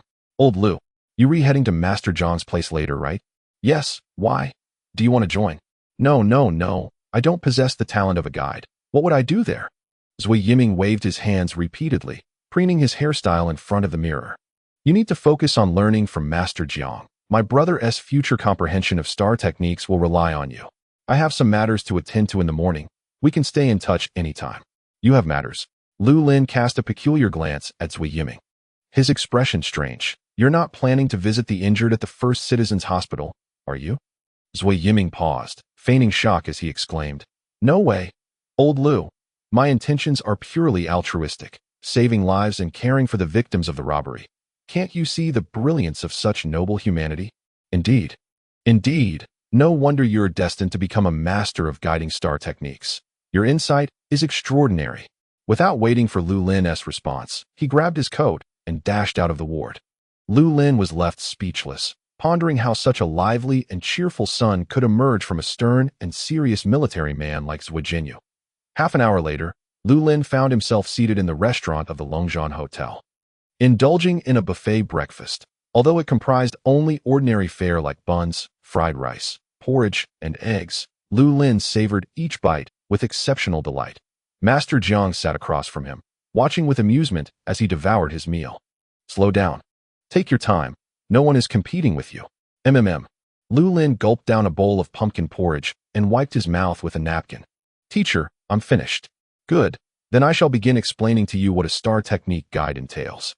Jiang Yueming poured himself a cup of tea and began to elucidate the knowledge related to star technique guides. This information was not covered in high school. The role of a star technique guide did not emerge alongside Star Corps warriors a millennium ago. Upon humanity's discovery of foreign battlefields and the acquisition of corresponding Star Core and Star Pulse cultivation methods, it was initially regarded merely as a means to enhance personal power without the use of star techniques. However, over the subsequent decades, as human star warriors faced repeated setbacks in foreign battlefields and witnessed numerous alien beings wielding formidable star techniques, the profession of star technique guide came into existence. After enduring pain and even death, a brilliant individual emerged in the star technique guide community over a century later, consolidating knowledge from talent discovery, domain construction, mental resonance, and cosmic awareness into a cohesive workflow and standard for star technique guides. Thus, the profession became an indispensable component of the human federation. For the following centuries, generations of star technique guides built upon the foundations laid by their predecessors, ultimately establishing the esteemed position of star technique guides within human society. They played a crucial role during the ascension of Star Corps warriors and their breakthroughs in cultivation. This encapsulates the history of star technique guides. Should you develop an interest in the future, you may wish to explore the biographies of these predecessors, along with their speculations and practices in the realm of star technique guidance. These insights could provide you with fresh perspectives during times of confusion. Current star technique guides can be categorized into two mainstream schools and several minor ones. The mainstream schools consist of the designated school and our natural school, while the minor schools number in the thousands. There are currently over 3,000 registered small star technique guidance schools within the Star Technique Guides Association. For the time being, you need not pay too much attention to them. Today, I will primarily discuss the designated school and our natural school. After sipping his tea, Master Jiang continued. The natural school aims to enable Star Corps warriors to comprehend star techniques through natural perception. Just as Master Jiang had demonstrated yesterday, upon entering the arena, he released his ancient tree forest domain, allowing the Star Corps warriors enveloped within to seamlessly grasp star techniques more suited to their nature while exploring the natural world. In stark contrast, the designated school employs a completely different guiding methodology. Before commencing guidance, they inquire about the type of star technique one wishes to master, whether it be offensive, defensive, healing, or supportive. The more accurately one can describe their desires, the better. However, this description does not entail stating the exact release method of the desired star technique. Rather, it reflects the warrior's feelings and understanding of that star technique. Subsequently, the designated school's guide constructs an appropriate domain based on the individual's needs. For instance, if a warrior wishes to grasp an offensive star technique, the guide would create a scenario depicting a battle or contest. Once the warrior enters, there is a significantly higher probability of mastering the desired skill. However, this method does not guarantee that the warrior will invariably achieve their intended star technique.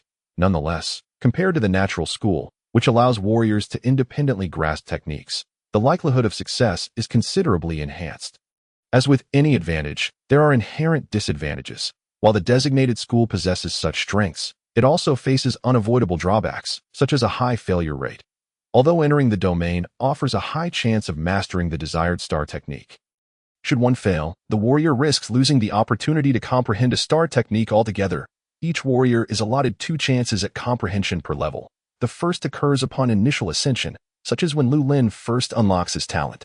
The second chance arises during the current cultivation stage when one reaches a limit and is unable to break through. With 2 comprehension opportunities available at each stage, many warriors can choose to seek guidance from the natural school right after ascension, virtually ensuring mastery of a star technique and subsequently enhancing their combat and survival abilities. When cultivation reaches a limit and a breakthrough remains elusive, they can then seek assistance from the designated school to comprehend a star technique. If successful, everyone rejoices. If not, there is no cause for concern. This dynamic has led to the emergence of 2 major guiding schools, where regardless of their conflicts, the outcome results in mutual strengthening and favorable development.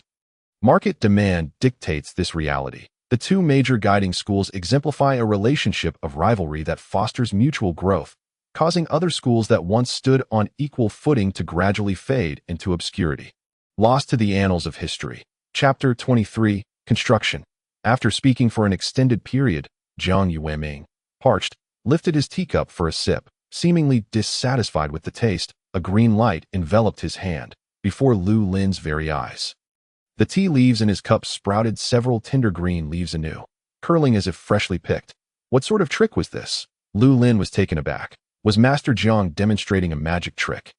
Noticing Lu Lin's astonished gaze, Jiang Yueming smiled slightly. This is merely a matter achievable once one's power reaches a certain level. It is nothing remarkable.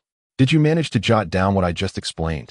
Yes, I remember, Lu Lin replied, succinctly recapping the information. Jiang Yueming nodded in satisfaction. His trip to Tongyuan was initially intended to honor the principal of Jinjian High School by guiding this year's graduates in comprehending star techniques.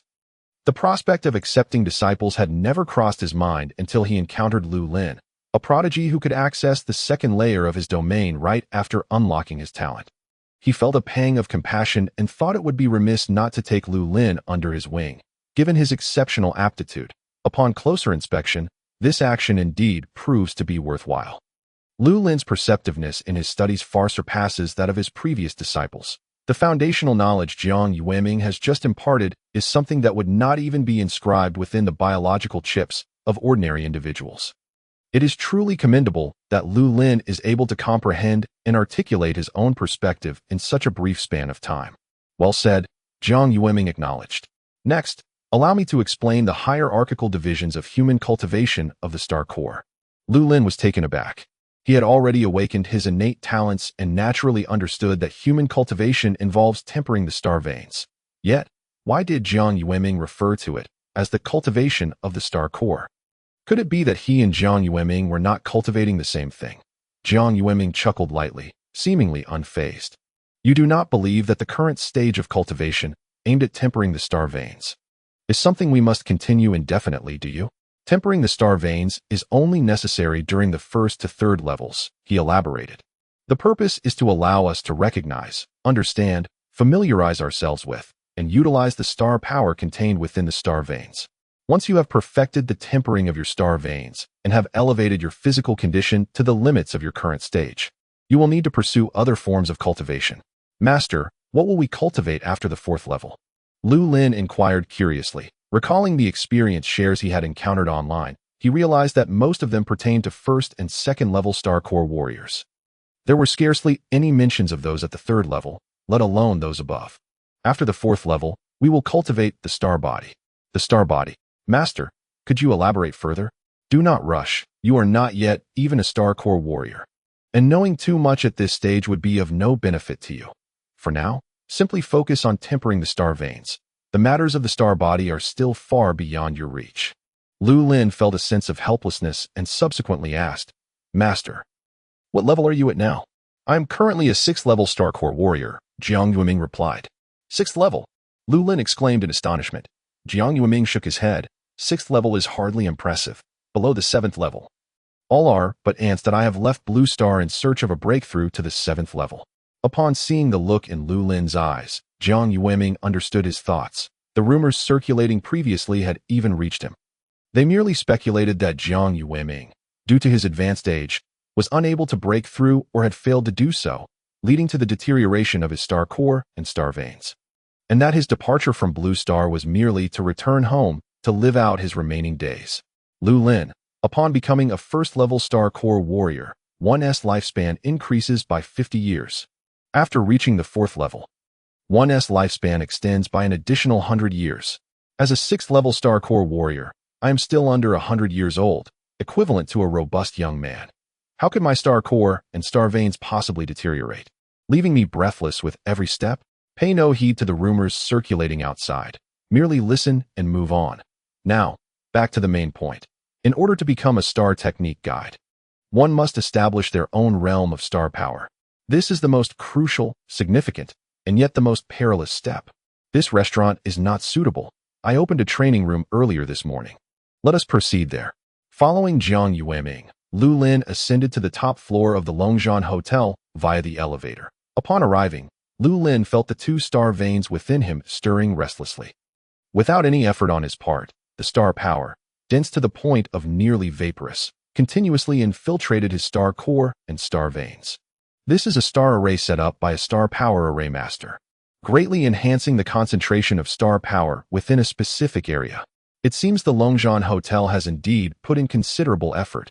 The richness of the star power here nearly rivals that of my training room. Casually boasting can be quite perilous.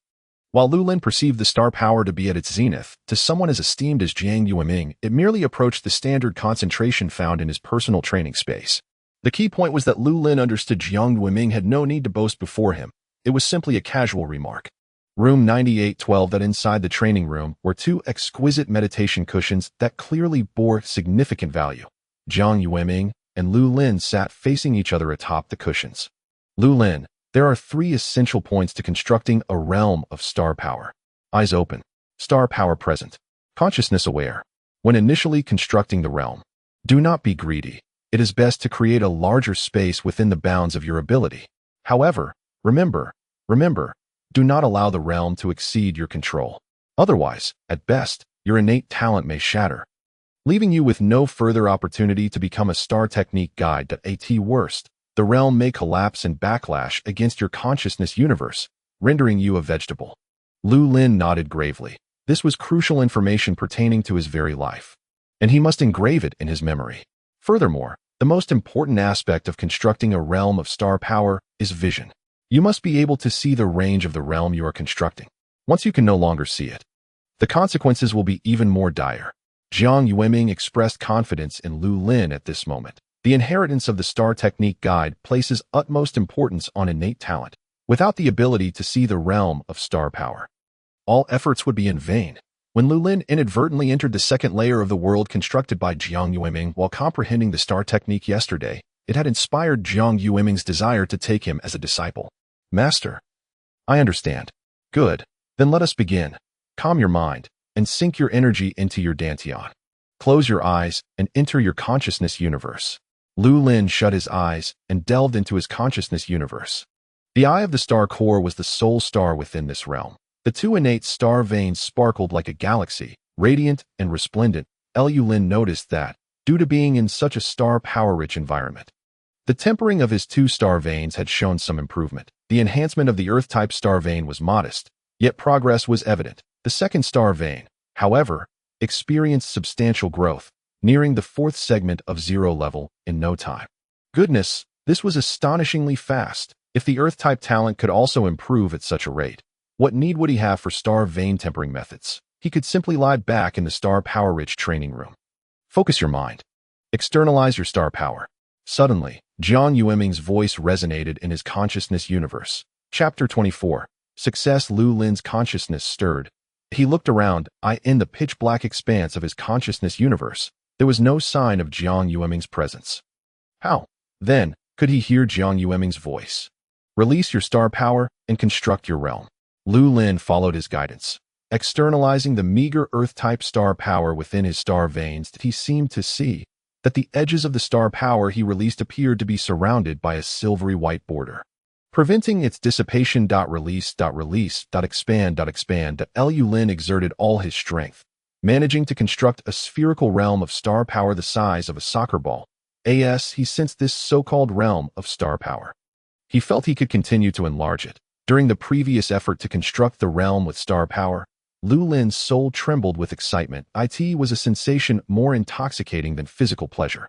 Soccer ball size, basketball size, yoga ball size, waves of exhilaration washed over him, leading Lu Lin to become utterly absorbed. The realm of star power continued to expand. 3 square, 5 square, 10 square, before he knew it.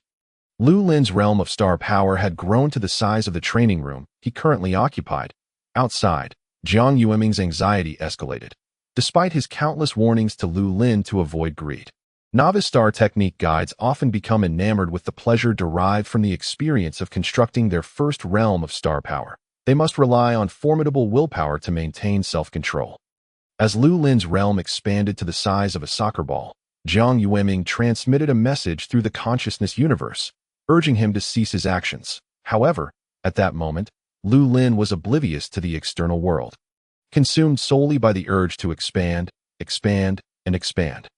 Now, Lu Lin's realm of star power had reached an astonishing 50 square units, in literal terms. This represented the magnitude of a star technique guide's realm of star power. Simultaneously, it served as a unit of strength for the realm. Some star technique guides possess only a 1 square unit realm, yet their power might reach 50, 100, or even more. The realm of star power is not merely about size.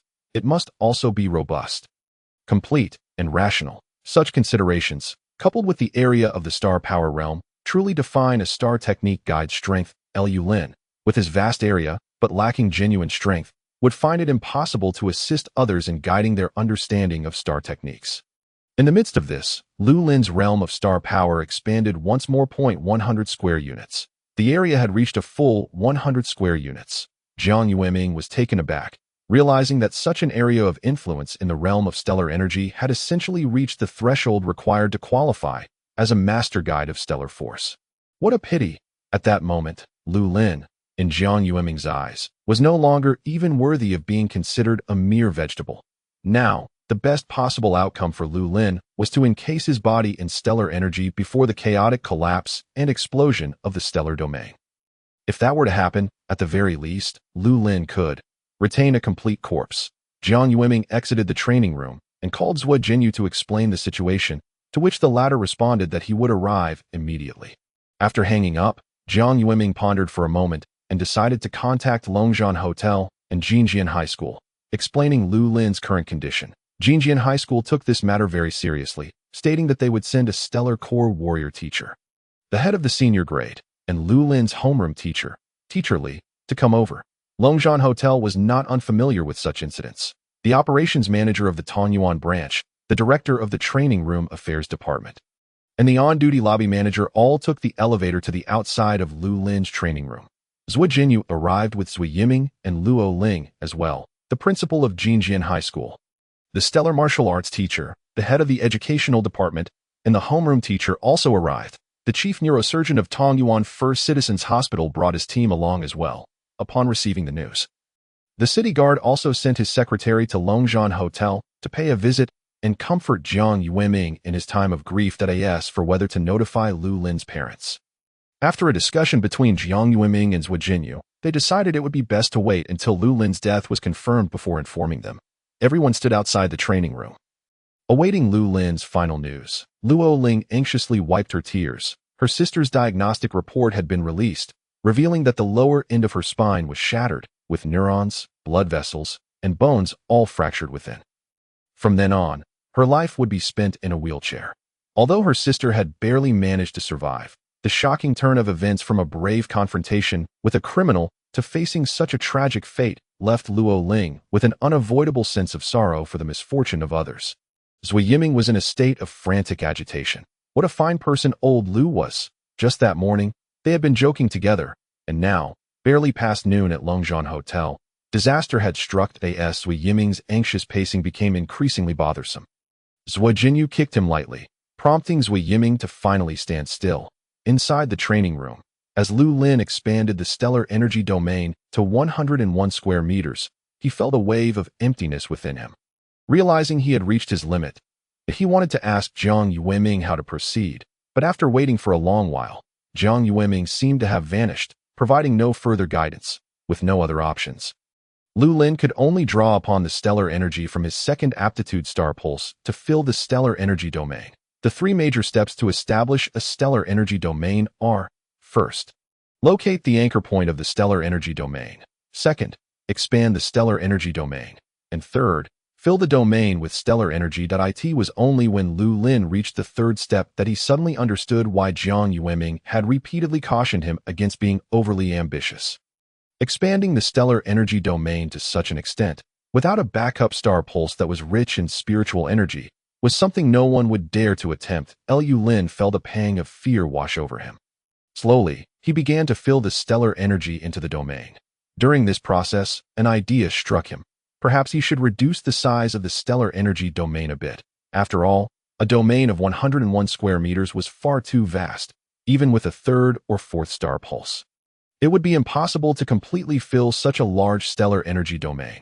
Acting on this thought, Lu Lin gradually decreased the size of the stellar energy domain: 90 square meters, 80 square meters, 50 square meters, 40 square meters. When the stellar energy domain reached 36 square meters, Lu Lin felt it was sufficient. The stellar energy from his second star pulse filled the domain bit by bit.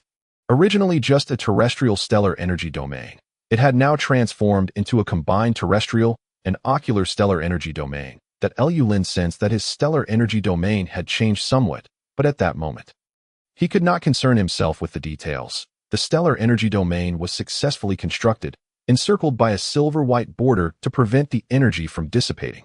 Within the stellar energy domain, eyeballs were scattered about. Should anyone step on them, they would likely find themselves slipping, producing a comical sound. Success. With a thought, Lu Lin retracted the domain into his consciousness universe and opened his eyes. Jiang Yueming had indeed vanished. Lu Lin did not believe that anything had happened to Jiang Yueming. It was likely that he had left to avoid disturbing Lu Lin during his training. As he grasped the doorknob, he mused. Zhang Laosher would surely be overjoyed upon learning that he had successfully constructed the stellar energy domain. He opened the door. Chapter 25, Second Hometown, Forever Alma Mater Teacher. I have constructed the stellar energy domain. Lu Lin gazed at the crowd outside, lost in contemplation. Who am I? Where am I? What am I doing? Just a moment ago, when he entered the training room, the air was thick with stellar energy, and there had been no one in sight. Why now were so many people gathered around Jiang Yueming? Zui Jinyu, Zui Yiming, Luo Ling, Teacher Li, the principal and head of Jinjian High School, and others he did not recognize at that moment. Upon hearing Lu Lin's voice, all eyes turned toward him. Tears still glistened on Luo Ling's face. Zui Yiming was utterly despondent. Jiang Yueming's mouth fell open in disbelief, his body trembling uncontrollably. Zui Jinyu's lips twitched. Teacher Li was crying and smiling simultaneously. The varied reactions of everyone allowed Lu Lin to witness the many facets of human life. Lu Lin, are you all right? Jiang Yueming's voice rose an octave, his body shaking with emotion. Old Lu, it's truly wonderful that you're alive. Before Jiang Yueming could continue, Zui Yiming rushed forward and embraced the bewildered Lu Lin. What did he mean by "it's wonderful that you're alive"? It was merely the construction of a stellar energy domain. Surely, it was not a matter of life and death. Teacher, what is going on? Lu Lin pushed Zui Yiming away and inquired. I don't know how it happened either. Jiang Yueming's mind was in disarray, uttering words that he himself could not comprehend. Master Jiang, may I ask, is this young man, Lu Lin? The secretary, sent by the city guard, broke the awkward silence. Yes, Secretary Ho, this is the one Master Jiang mentioned over the phone. Lu Lin. Zui Jinyu stepped forward to clarify. Secretary Ho assessed Lu Lin from head to toe, smiling at him. Indeed, Lu Lin, you are truly a prodigious talent, to have awakened yesterday and today construct a stellar energy domain. Becoming a trainee stellar technique guide. Congratulations. On behalf of the city guard, I extend my heartfelt congratulations to you. After speaking, Secretary Ho produced a red envelope from his pocket and handed it to Lu Lin, patting him on the shoulder warmly. You must continue to excel, Lu Lin. Wherever you may go in the future, Do not forget that Tongyuan is your second hometown. By the way, let us exchange contact information. We work under the city guard, and every month there are a few interstellar ship tickets available. I happen to have 2 extra this month. I'll send them to you later. Just fill in the travel dates. Without waiting for Lu Lin to respond, Secretary Ho added him to his contacts, nodded at the crowd, and took his leave. In this instance, although he did not attend Lu Lin's funeral, he unexpectedly bore witness to the rise of a prodigious young talent. Secretary Ho deemed it necessary to report this matter to the city guard promptly, elevating Lu Lin's standing in their eyes. Lu Lin, congratulations on becoming a trainee stellar technique guide. Our school has special rewards for talents like you. Teacher Li will explain the specific policies later. You are a genius emerging from Jinjian High School. This will always be your alma mater.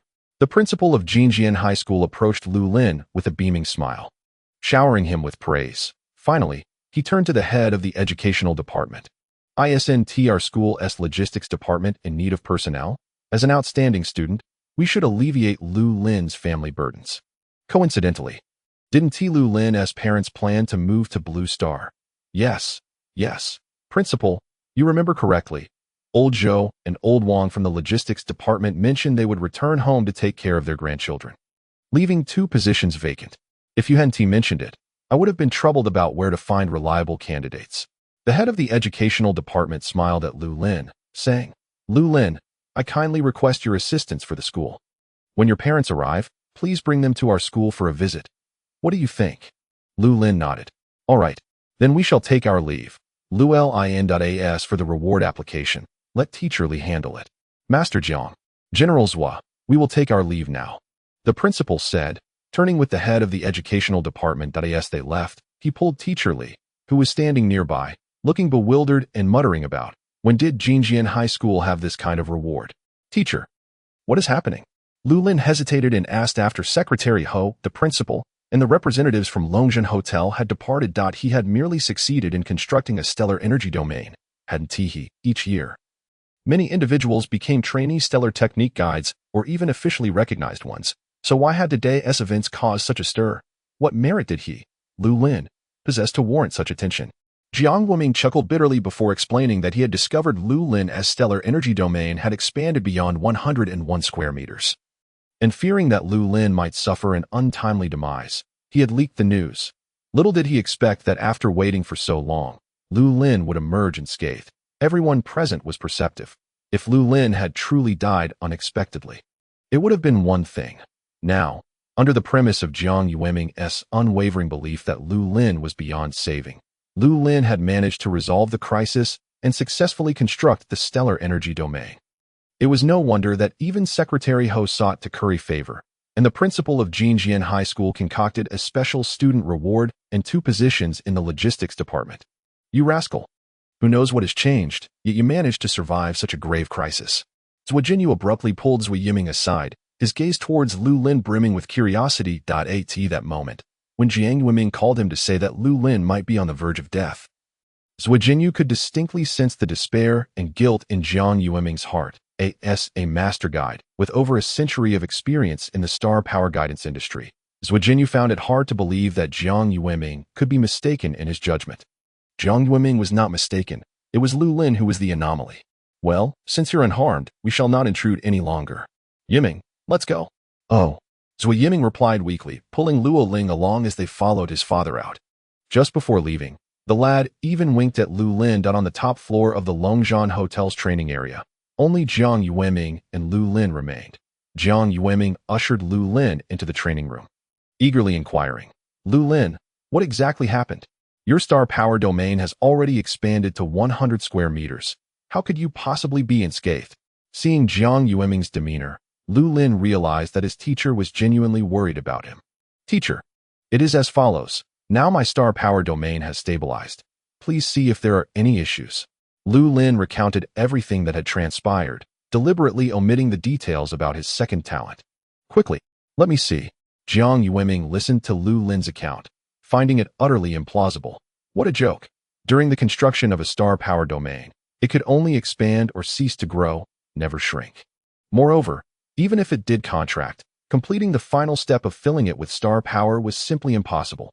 Every novice constructing a domain receives counsel from their master or mentor, stressing that as long as the initial construction is successful, its size can be gradually increased over time. Otherwise, if one attempts to construct a domain of considerable size, it may appear impressive, but during the third step of filling it with star power, one may find themselves at a loss, ultimately resulting in a flawed star power domain. Entering the realm of consciousness, Lu Lin unleashed his star power domain. Chapter 26, Elite Refinement Technique. A desolate expanse unfolded before him. As far as the eye could see, there was nothing but endless barrenness. Jiang Yueming stepped into Lu Lin's star power domain and was met with this stark scene: no wind, no clouds, no flowers or green leaves, nor any mountains or rivers. That it was as if the world had just begun, bearing the visage of a primordial earth. Jiang Yueming navigated through the star power domain, astonished. Based on his experience, Lu Lin's star power domain should encompass at least 36 square meters. Not the 100 square meters he had previously sensed. It turned out that the area of a star power domain could indeed contract. The seemingly infinite horizon was merely an illusion crafted by the domain, leading one to mistakenly believe it was boundless. In truth, every star power guide's domain is finite. After some contemplation, Jiang Yueming withdrew, observing Lu Lin, who was slowly opening his eyes. A hint of satisfaction graced Jiang Yueming's face. Lu Lin, well done. Lu Lin smiled, remaining silent. Once Jiang Yueming steadied his emotions, he continued imparting essential skills that every star power guide must master. Guidance. Mastering star power guidance is not merely about possessing a star power domain. It also necessitates directing the mental consciousness of those who enter it. This guidance differs from the proactive approach of designated schools. The natural school emphasizes the comprehension and development of star techniques, advocating that everything should follow the natural course. While leveraging environmental influences, Star Core warriors can discover the star techniques best suited to them, which is a fundamental principle of the natural school's guidance. Guidance hinges on observation, to see through the hearts of men, to discern what the warriors entering the domain truly desire. Based on their thoughts and consciousness, one must actively generate identical or relatively similar scenarios. However, this observation is not limited to merely listening to what the warriors say or do on the surface. These are merely the external expressions of the warriors, such as battle cries. This star technique requires the warrior to possess a fearless heart for a chance to comprehend it. Some warriors may appear brave and unafraid of sacrifice before you, but that does not reflect their inner truth. Conversely, some may seem reserved, yet possess unwavering resolve. Such insights necessitate that we star power guides possess a discerning eye to see through the hearts of men. Do you understand my meaning? I do. When Lu Lin grasped the star technique in the multimedia classroom yesterday, he did not exhibit courage or fearlessness before Jiang Yueming, yet he managed to comprehend the battle cry star technique in one go. This exemplifies Jiang Yueming's mastery over the human heart. However, as a master star technique guide, Jiang Yueming had encountered countless warriors of various temperaments and habits over his extensive career, thus gaining profound insights. His century-long experience allowed him to achieve this with ease. Yet it is not something a typical novice guide can replicate. Seeing Lu Lin nod, Jiang Yueming knew he understood his point. Nevertheless, as Lu Lin had only recently begun his journey, comprehension was a good start. But achieving this level of insight would require time and practice. Very well, today's lesson concludes here. If you have the time, I encourage you to practice releasing your star power domain more frequently, enriching the contents within your domain as it currently appears rather barren. Additionally, the ability to observe the hearts of men prior to guiding requires continual practice. I suggest you venture out more often, engage in social activities, and encounter different people, events, and things. This will greatly benefit you. Jiang Yueming recalled yesterday's guidance session with the graduates of Jinjian High School, while other students clamored to be at the forefront, even eager to leap onto the stage for guidance. Only Lu Lin and another chubby boy sat in the far corner of the classroom, clearly disinclined to engage in communication. I understand, teacher, Lu Lin thought ruefully. Fully aware of his circumstances, with his parents' meager income and outstanding loans, while other students, even those from slightly less fortunate backgrounds, could occasionally dine at the school cafeteria, he had scarcely experienced real food throughout his life. Since middle school, he had subsisted on nutritional meals daily. Given such conditions, socializing with others was hardly feasible. and this was compounded by Lu Lin's unwavering dedication to training in swordsmanship and physical conditioning. All right, you may continue your training here for a while longer. I still have 2 hours remaining in my scheduled time. Thank you. Teacher, take care. Lu Lin escorted Jiang Yueming to the elevator and quickly returned to the training room. Even without Jiang Yueming's urging, he wished to linger a bit longer. The refinement degree of his Earth System star vein had improved somewhat, but the refinement degree of his second talent star vein had surged dramatically. Lu Lin felt that today he might elevate the refinement degree of his second talent star vein to the 0-level 10th stage. Closing the door to the training room, Lu Lin opened the small booklet that Zhuai Jinyu had gifted him that morning. The specialized manual for the federal military, elite refinement technique, reportedly allows one to directly cultivate to the level of Gold Body Star Warrior. Gold Body Star Warriors are a tier above Jiang Yueming's 6th level Star Warriors. Jiang Yueming had painstakingly trained for over a century. Barely reaching the pinnacle of the 6th level, Lu Lin's heart raced with excitement as he began his training. The cultivation method of elite refinement technique is quite time-consuming and demanding. Federal soldiers primarily use this method to refine the star veins within their bodies. However, few social warriors adopt this approach. The elite refinement technique requires star power to repeatedly refine the star veins at a rate of 0. 1 progress. The pace cannot be too fast or too slow. Like a disciplined army, the warrior must maintain a 100 grasp of the refinement progress. Even within the military, only elite soldiers are permitted to practice the elite refinement technique. Ordinary soldiers practice a method known as Soldier King refinement technique, which will not be discussed here. After thoroughly reading the methods for absorbing and using star power for refinement in the elite refinement technique, Lu Lin felt prepared to commence. The earlier hasty attempt to expand the star power domain had served as a reminder. Moving forward, he must act with deliberation, absorbing star power. Lu Lin relaxed his mind and diligently sensed the ubiquitous star power particles surrounding him. Under the influence of the star technique, the star power particles seemed to swirl around Lu Lin like monks on a lice-infested head. Absorb. Unlike the passive intake of star power into his body earlier, this time Lu Lin took the initiative. Instantly, particles of star power glimmering with silver light flowed into Lu Lin's body. Once the star power particles entered his body, they swiftly guided themselves into the star core. Accumulating an increasing amount of star power within, Lu Lin paused his star power absorption and shifted focus to refining his second star vein. After all, the progress of the second star vein currently far surpassed that of the Earth System star vein. Upon reaching a refinement degree of 100 for advancement, the quality of the star power would see a significant boost at that point. Using the enhanced star power to refine the Earth System star vein would yield remarkable results.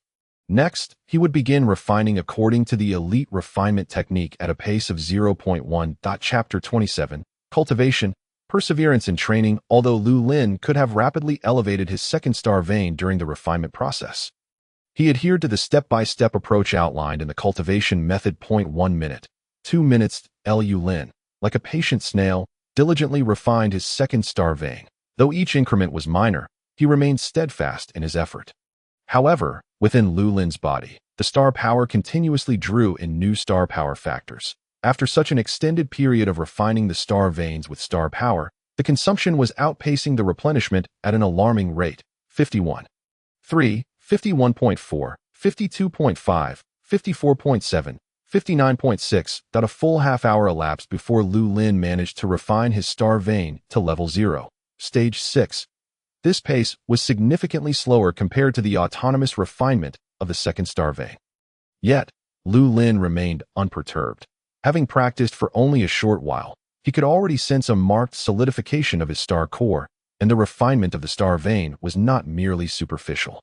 There was a profound sensation of clarity and smoothness, both internally and externally. Simultaneously, throughout this refining process, Lu Lin accumulated considerable experience in controlling and manipulating the star power with great finesse. That a slower pace was inconsequential as long as he maintained forward momentum. Time gradually slipped away. Lost in his practice within the training room, Lu Lin forgot the passage of time. Meanwhile, Jiang Yueming, monitoring Lu Lin's state via the surveillance video, reflected on how it was the first time his student had been so engrossed in his training. Given this, he decided to extend Lu Lin's training time as a favor. especially since the cost of using the Dragon War Hotel's training room was quite reasonable, from morning to noon, and then into the evening. Lu Lin was deeply immersed in the refinement of his star vein, entirely oblivious to the passage of time at this juncture. Lu Lin had to concede that he had initially overthought the process. The difficulty of refining the star vein escalated with each 10% increase. Transitioning from 50 to 60 took nearly an hour, from 60 to 70, approximately 3 hours, and from 70 to 80, 6.5 hours. The further he progressed, the slower his pace became. As Lu Lin continued his practice, he suddenly felt a wave of fatigue, not physical fatigue, for his body was in peak condition. Brimming with strength and vitality, it was his spirit that felt weary. Anyone subjected to such relentless hours of star vein refinement would inevitably struggle. Moreover, Lu Lin had to ensure absolute mastery over the star power and the condition of the star vein during the process. With each increment only achieving a mere 0.1. After 10 hours, Lu Lin felt as though his brain was being drained. Yet, the refinement of his star vein had only reached 82.4. Exiting the realm of consciousness. Lu Lin glanced at the time. It was already past 11 in the evening. His mother had called him twice without a response, Teacher Li had called 3 times, and Zui Yiming had attempted to reach him 12 times. Secretary Ho sent 2 internal coupons for zero-cost Star Technique tickets. Battling against his bodily exhaustion, Lu Lin first messaged his mother, explaining that he had been engrossed in training and unable to answer the phone. He then replied to Teacher Li, expressing gratitude to Secretary Ho for the coupons, and resolved to return Zui Yiming's call later. Lu Lin, have you completed your training? Jiang Yueming inquired as he saw Lu Lin stand, sending him a voice message via the training room's control system. Yes, I'm done. Thank you, teacher. Lu Lin recalled that during the morning training, Jiang Yueming had informed him that there were still 2 hours of usage time remaining. Now that it was past 11, it was clear that Jiang Yueming had extended his time once more. It's no trouble. Would you like to join me for a bite to eat? No, thank you. Teacher, I just want to sleep right now. Training is truly exhausting. Lu Lin rubbed his eyes and pressed the elevator button. Groggy, he made his way home, collapsing into bed, completely forgetting to return Zui Yiming's call. He slept soundly until the next morning. Awaking to the rising sun, Lu Lin opened his eyes to yet another beautiful day. After washing up, changing clothes, and enjoying a nutritious breakfast, Lu Lin observed the diligent electromagnetic robot delivering his meal and pondered whether it was time to give it a name. Having accompanied him for 6 years, he hadn't felt the need before, but as graduation from Jinjian High School approached, a twinge of reluctance surfaced upon seeing the little robot. Just then, as Lu Lin swallowed a mouthful of the transformation nutritional breakfast, which had a sour and spicy flavor reminiscent of sweet potato shreds, an idea struck him. Didn't the principal and director of Jinjian High School mention that the school was short 2 staff members for the logistics department? Once his parents arrived on Blue Star, they could conveniently reside in his current 2-bedroom apartment, which was not far from the school, allowing them to walk to and from work. Additionally, they could enjoy the little robot's care while there. It was decided as for naming the robot, he would leave that task to his mother. After finishing breakfast, Lu Lin remembered he needed to call Zui Yiming, and despite it being only 6 in the morning, he dialed his number directly. Hello, old Lu, what's up? Zui Yiming inquired groggily, still wrapped in his blanket. Time to get up and train. Train. Zui Yiming glanced at the clock. Old Lu, what time is it? You're getting up to train already. Even if you're a genius, you should give ordinary folks a chance.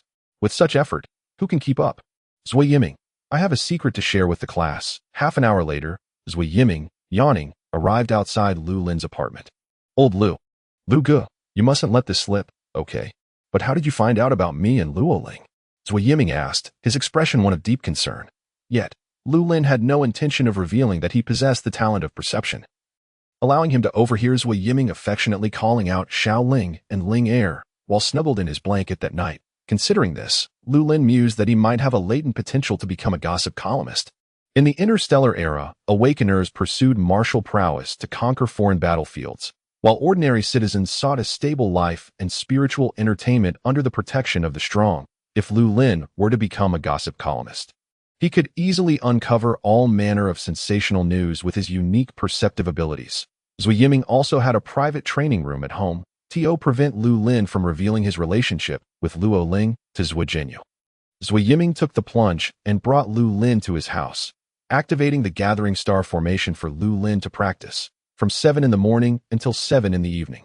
For a full 12 hours, Lu Lin trained tirelessly, consuming neither food nor drink, nor resting, as he refined the second star vein. Finally, he elevated the refinement level from 82.4 to 95.8. Exhausted, Lu Lin emerged from the training room. His eyes glazed over. Zui Yiming invited him to stay at his home, knowing that in Lu Lin's current state, returning home was out of the question. The following day, Lu Lin awoke full of vigor. As if yesterday's exhaustion had been a distant memory, Zui Yiming, speechless at the transformation, couldn't help but admire Lu Lin in silence. After all, he could never reach such a level. However, by afternoon, Zui Yiming had to enter the training room and rouse Lu Lin from his state of practice. Lu Lin, we need to go to school to fill out our applications. Chapter 28. Falling scores, fill out applications? Lu Lin exited his training state. Still somewhat dazed. Oh right, today marks the third day since awakening. Hurry up, we're running out of time. Zui Yiming grabbed Lu Lin, and the two dashed out the door. Zui Yiming drove, and moments later, they arrived at Jinjian High School. Once again, they found themselves in the multimedia classroom. Teacher Li greeted them warmly upon their arrival. Zui Yiming, Lu Lin, you're here. Quickly, check your scores. Sure, teacher. The two responded in unison, taking their seats to begin checking. In the back corner of the classroom, a chubby boy with fair skin and eyebrows resembling the hands of a clock at 8:20 spotted Lu Lin entering. Lu Lin, no Lu Gu, come over here. Zhou Ziqiang waved at Lu Lin, since the last time Lu Lin had astonished everyone in the multimedia classroom. Zhou Ziqiang had attempted to contact him several times. However, with Lu Lin preoccupied with battling kidnappers and refining his star veins, he had no time to chat. Seeing Zhou Ziqiang wave, Lu Lin walked over with Zui Yiming. Lu Gu, Zui Gu, both of you are here to fill out your applications. Hard work indeed. Lu Lin cast Zhou Ziqiang a sidelong glance. What's so surprising? The Federal Ministry of Education mandates that all examinees must personally check their scores and fill out their applications. Would we really send someone else to do it? After saying this, Lu Lin ignored him and sat down to check his own score. Zui Yiming, curious, glanced back, unaware that there was someone like Zhou Ziqiang in their class. Unfazed by Lu Lin's indifference, Zhou Ziqiang continued cheerfully. Lu Gu, Zui Gu, what scores did you get? You should be set for Baidu, Modu, and Huaxia University this time, right? Yes, should be fine. Lu Lin replied absently, inputting his candidate number to check his score. Candidate name, Lu Lin, citizen number, 320102-202-1121-20305, awakened talent, Earth system, initial refinement level, 0.78. Lu Lin was taken aback. His Earth system talent was abysmally poor, with an initial refinement level of just 0.78. This score was barely acceptable for the 18 universities in the Alliance, but it fell woefully short for the top 10 prestigious institutions. Lu Lin had originally aimed for the alien star Iron Blood Academy. But that aspiration now seemed dashed. 0.94, TSK, that's slightly below my expectations, but it's still passable. Zui Yiming's voice echoed, leaving Lu Lin even more speechless. Old Lu, how about you? It should be higher than mine. Right? No, I only have 0.78. Really? You only have an initial refining degree of 0.78. Lu Lin felt disinclined to speak further. The more Zui Yiming expressed disbelief, the more it struck a chord with him. Zhou Ziqiang, having overheard their conversation, approached and said, Lu Gu, is that true? You, a distinguished dual star talent, have an initial refining degree even lower than mine. I have 0.82, but I've made up my mind. I will definitely not join the alliance of 18 universities. Oh, why not? Lu Lin and Zui Yiming inquired curiously. The alliance of 18 universities is filled with geniuses. Once you enter, you must continuously train to avoid falling behind. I'm not the type to adapt well to such an environment. I prefer a more laid-back lifestyle. Coincidentally, my aunt's niece's second uncle's eldest grandson's classmate's mother's best friend's daughter is currently studying at the first Marine University on Mercury, and she has invited me to join her. As the saying goes, better to be a head of a chicken than the tail of a phoenix. I have decided to attend Marine University. Once there, I will undoubtedly be regarded as the top genius, the dreamboat of all the girls, the apple of every teacher's eye, and the envy of my peers. Lu Gu, Zui Gu, please don't try to compete with me. Lu Lin looked at him in disbelief. What a joke. His ambition was to attend Iron Blood Academy, not to vie for the top spot at Marine University. Wait, Suddenly, Lu Lin felt despondent. Given his score, it was utterly impossible for him to gain admission to Iron Blood Academy. Lu Lin, Zui Yiming, have you checked your scores? How did it go? At that moment, Teacher Li approached them. Mine is quite good, 0.94. I can choose any school on Blue Star. As for me, Lu Lin glanced at Zui Yiming, then at Teacher Li, unsure of what to say. Lu Lin, what's wrong? Did you not perform well? That's all right, Teacher Li reassured. The initial refining degree only matters below the golden body realm. Once you become a level 7 golden body star warrior, your innate talent becomes less significant. By the way, which school are you planning to apply to? Iron Blood. Iron Blood? Teacher Li was taken aback, then quickly remembered what Iron Blood Academy represented. It is no exaggeration to say that the Iron Blood Academy is the most renowned institution in the Human Federation, known to everyone, whether they have a candidate or not. Its reputation is not built on media hype nor merely a few prodigies. Rather, it is the result of years of hard work by the faculty and students. Renowned for its formidable combat training, unconventional teaching style, exceptional student-teacher rapport, and the highest student satisfaction rates, Iron Blood Academy stands as a hallowed ground for countless high school graduates. There's even a joke circulating online about Iron Blood Academy. Boy, I like you. Will you be my girlfriend? Girl, I have high standards for my boyfriend. Boy, no worries. My love for you surpasses my love for myself. I will strive to meet any demands. Girl, I hope my partner can get into Iron Blood Academy. Boy, cough, cough. I'm sorry. I mistook you for someone else.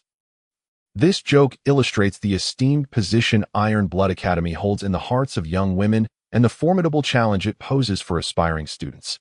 Each year, those fortunate enough to receive an acceptance letter from Iron Blood Academy see their social media followers soar into the millions.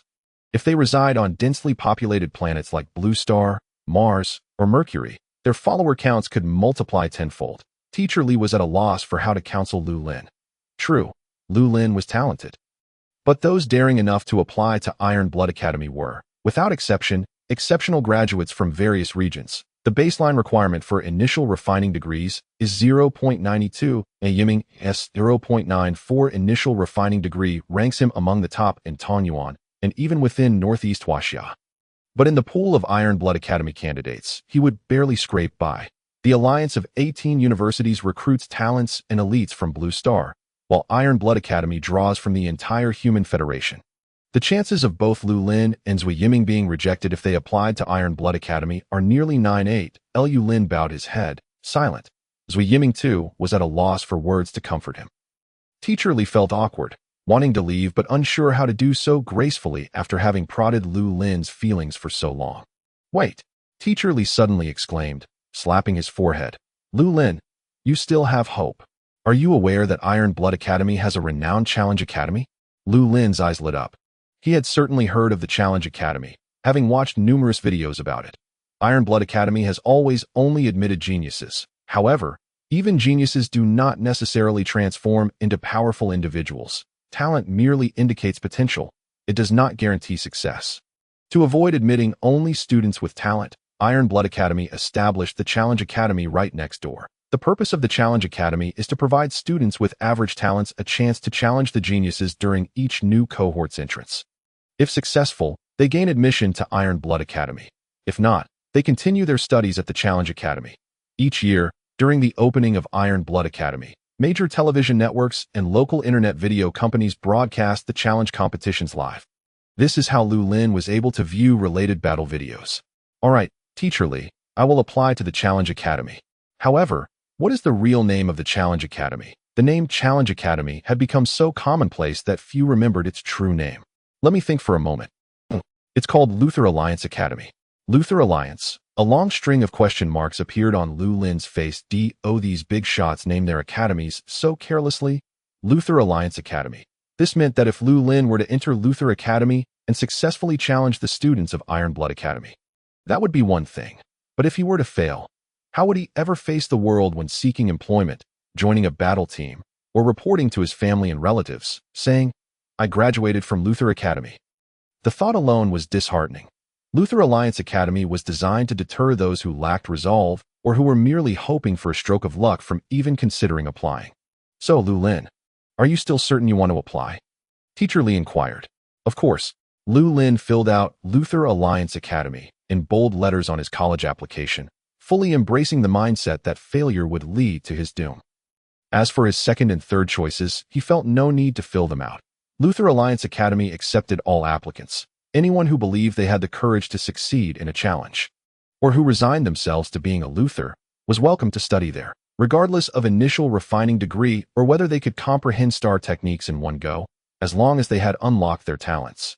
Luther Alliance Academy welcomed them with open arms. After submitting his college application, Lu Lin felt a sense of relief wash over him, and no matter what, he had taken a step forward. Whether he could secure admission to Iron Blood Academy through the entrance challenge in a month would depend on his efforts during that time.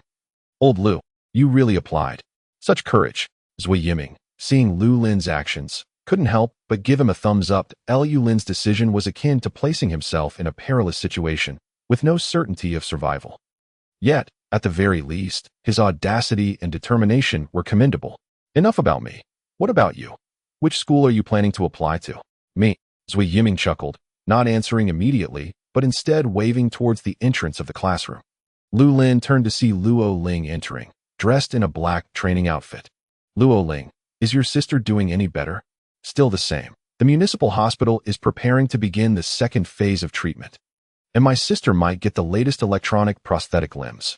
Lu Lin looked at Luo Ling, then at Zui Yiming, and understood.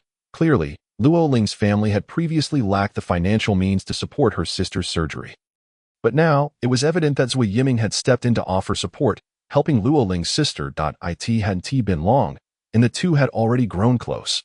Moreover, from Luo Ling's demeanor, it was clear that Zui Yiming's assistance had alleviated her burden significantly.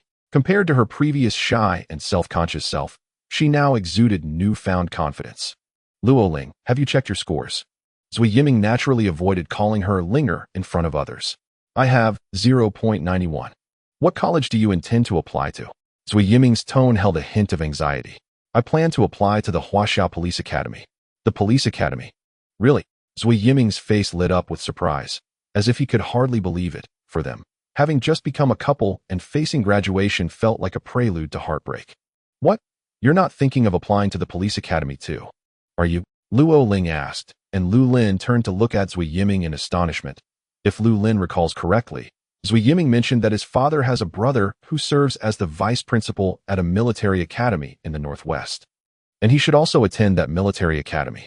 Indeed, old Lu, I haven't had the chance to tell you yet, Zui Yiming exclaimed, his face alight with excitement as he waved his hands animatedly.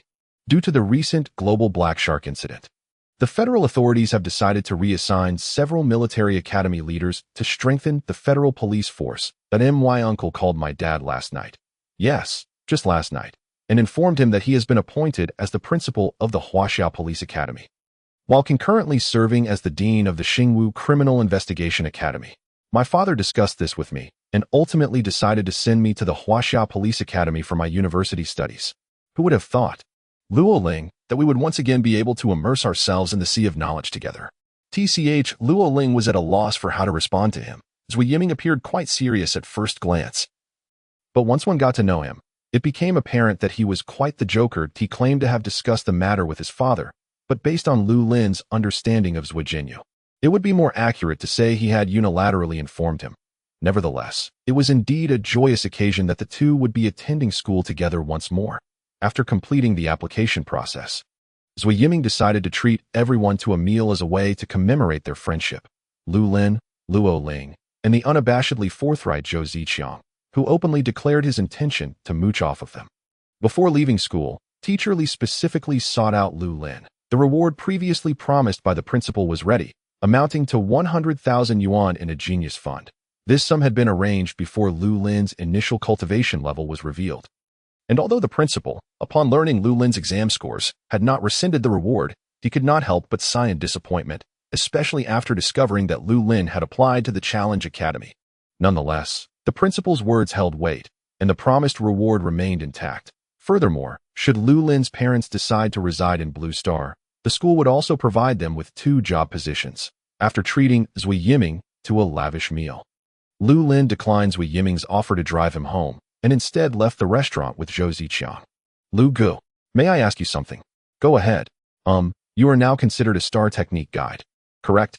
During the meal, Zui Yiming had shared with Lu Lin that Lu Lin was a trainee star technique guide, and Zhou Ziqiang had naturally overheard.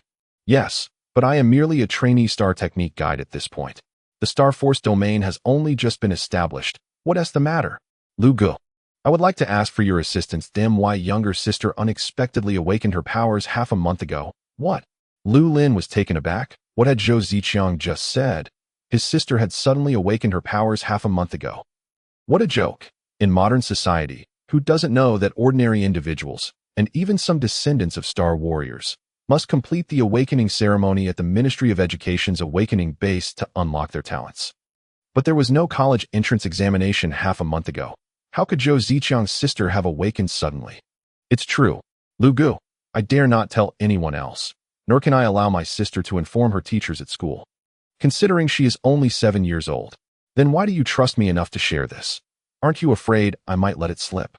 Not at all. Zhou Ziqiang shook his head. Because my father, Zhou Aigua, has a nickname in the police special operations team, Golden Blade. Golden Blade. It was him. Lu Lin recalled that during the Lakeview Mansion kidnapping case, Zui Jinyu had commanded a forceful assault, assembling a team predominantly composed of Star Warriors. Huolong was the captain, and Golden Blade was the vice captain. Little did he know that the vice captain who had perished in that operation was Zhou Ziqiang's father. At this moment, the figure of Zhou Ziqiang began to overlap in Lu Lin's mind with that of Vice Captain Golden Blade. Vice Captain Golden Blade was your father. His sacrifice was indeed honorable. Please accept my condolences.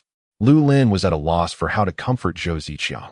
When he had last seen Zhou Ziqiang, he had always appeared carefree and somewhat mischievous, the kind of person who would likely not hold a grudge if beaten up late at night. Lu Lin never expected that Zhou Ziqiang could maintain such composure under the circumstances. Lu Gu, after my father sacrificed himself, other members of the Star Warrior team came to visit us and shared some stories about you. I know that Lu Gu is absolutely trustworthy, willing to act as a human shield for his teammates in critical moments, and is certainly deserving of my trust. Faced with Zhou Ziqiang's sincere words, Lu Lin found himself somewhat flustered. Throughout his life, even including his experiences before his transmigration, he had never been trusted by anyone to such an extent. So, what do you need me to do? Lu Gu, I would like your help in guiding my sister to comprehend her star techniques. Guide? No. No, that is not possible. Lu Lin waved his hands repeatedly. I cannot take on this responsibility. To be honest, just 2 days ago, I was at Longzhan Hotel studying star technique guidance with Master Jiang. I have only just completed the construction of the Star Force domain, and there is nothing filled within it yet. Ziqiang, how about this? I will visit your home later to see your sister, and then I will have my teacher guide her in star techniques. What do you think? Master Jiang is someone you've met. He is reputable, skilled, and trustworthy. He would certainly not disclose anything. Zhou Ziqiang shook his head. Lu Gu, that one to do. Regarding my sister's situation, I truly cannot let too many people know. If my father were still alive, he could have provided some protection. Now that my father has sacrificed himself, I hope my sister can possess some means of self-defense. You must understand what it means to awaken at the age of 7. I have already lost my father. I cannot bear to lose my sister as well. Lu Gu, I beg you. Zhou Ziqiang pretended to kneel before Lu Lin. Lu Gu, I believe in you, and I can only trust you. Please, for the sake of my father, help me just this once. As soon as my sister enters high school and prepares for the college entrance examination, I can be relieved. Lu Lin's heart was indeed stirred with compassion.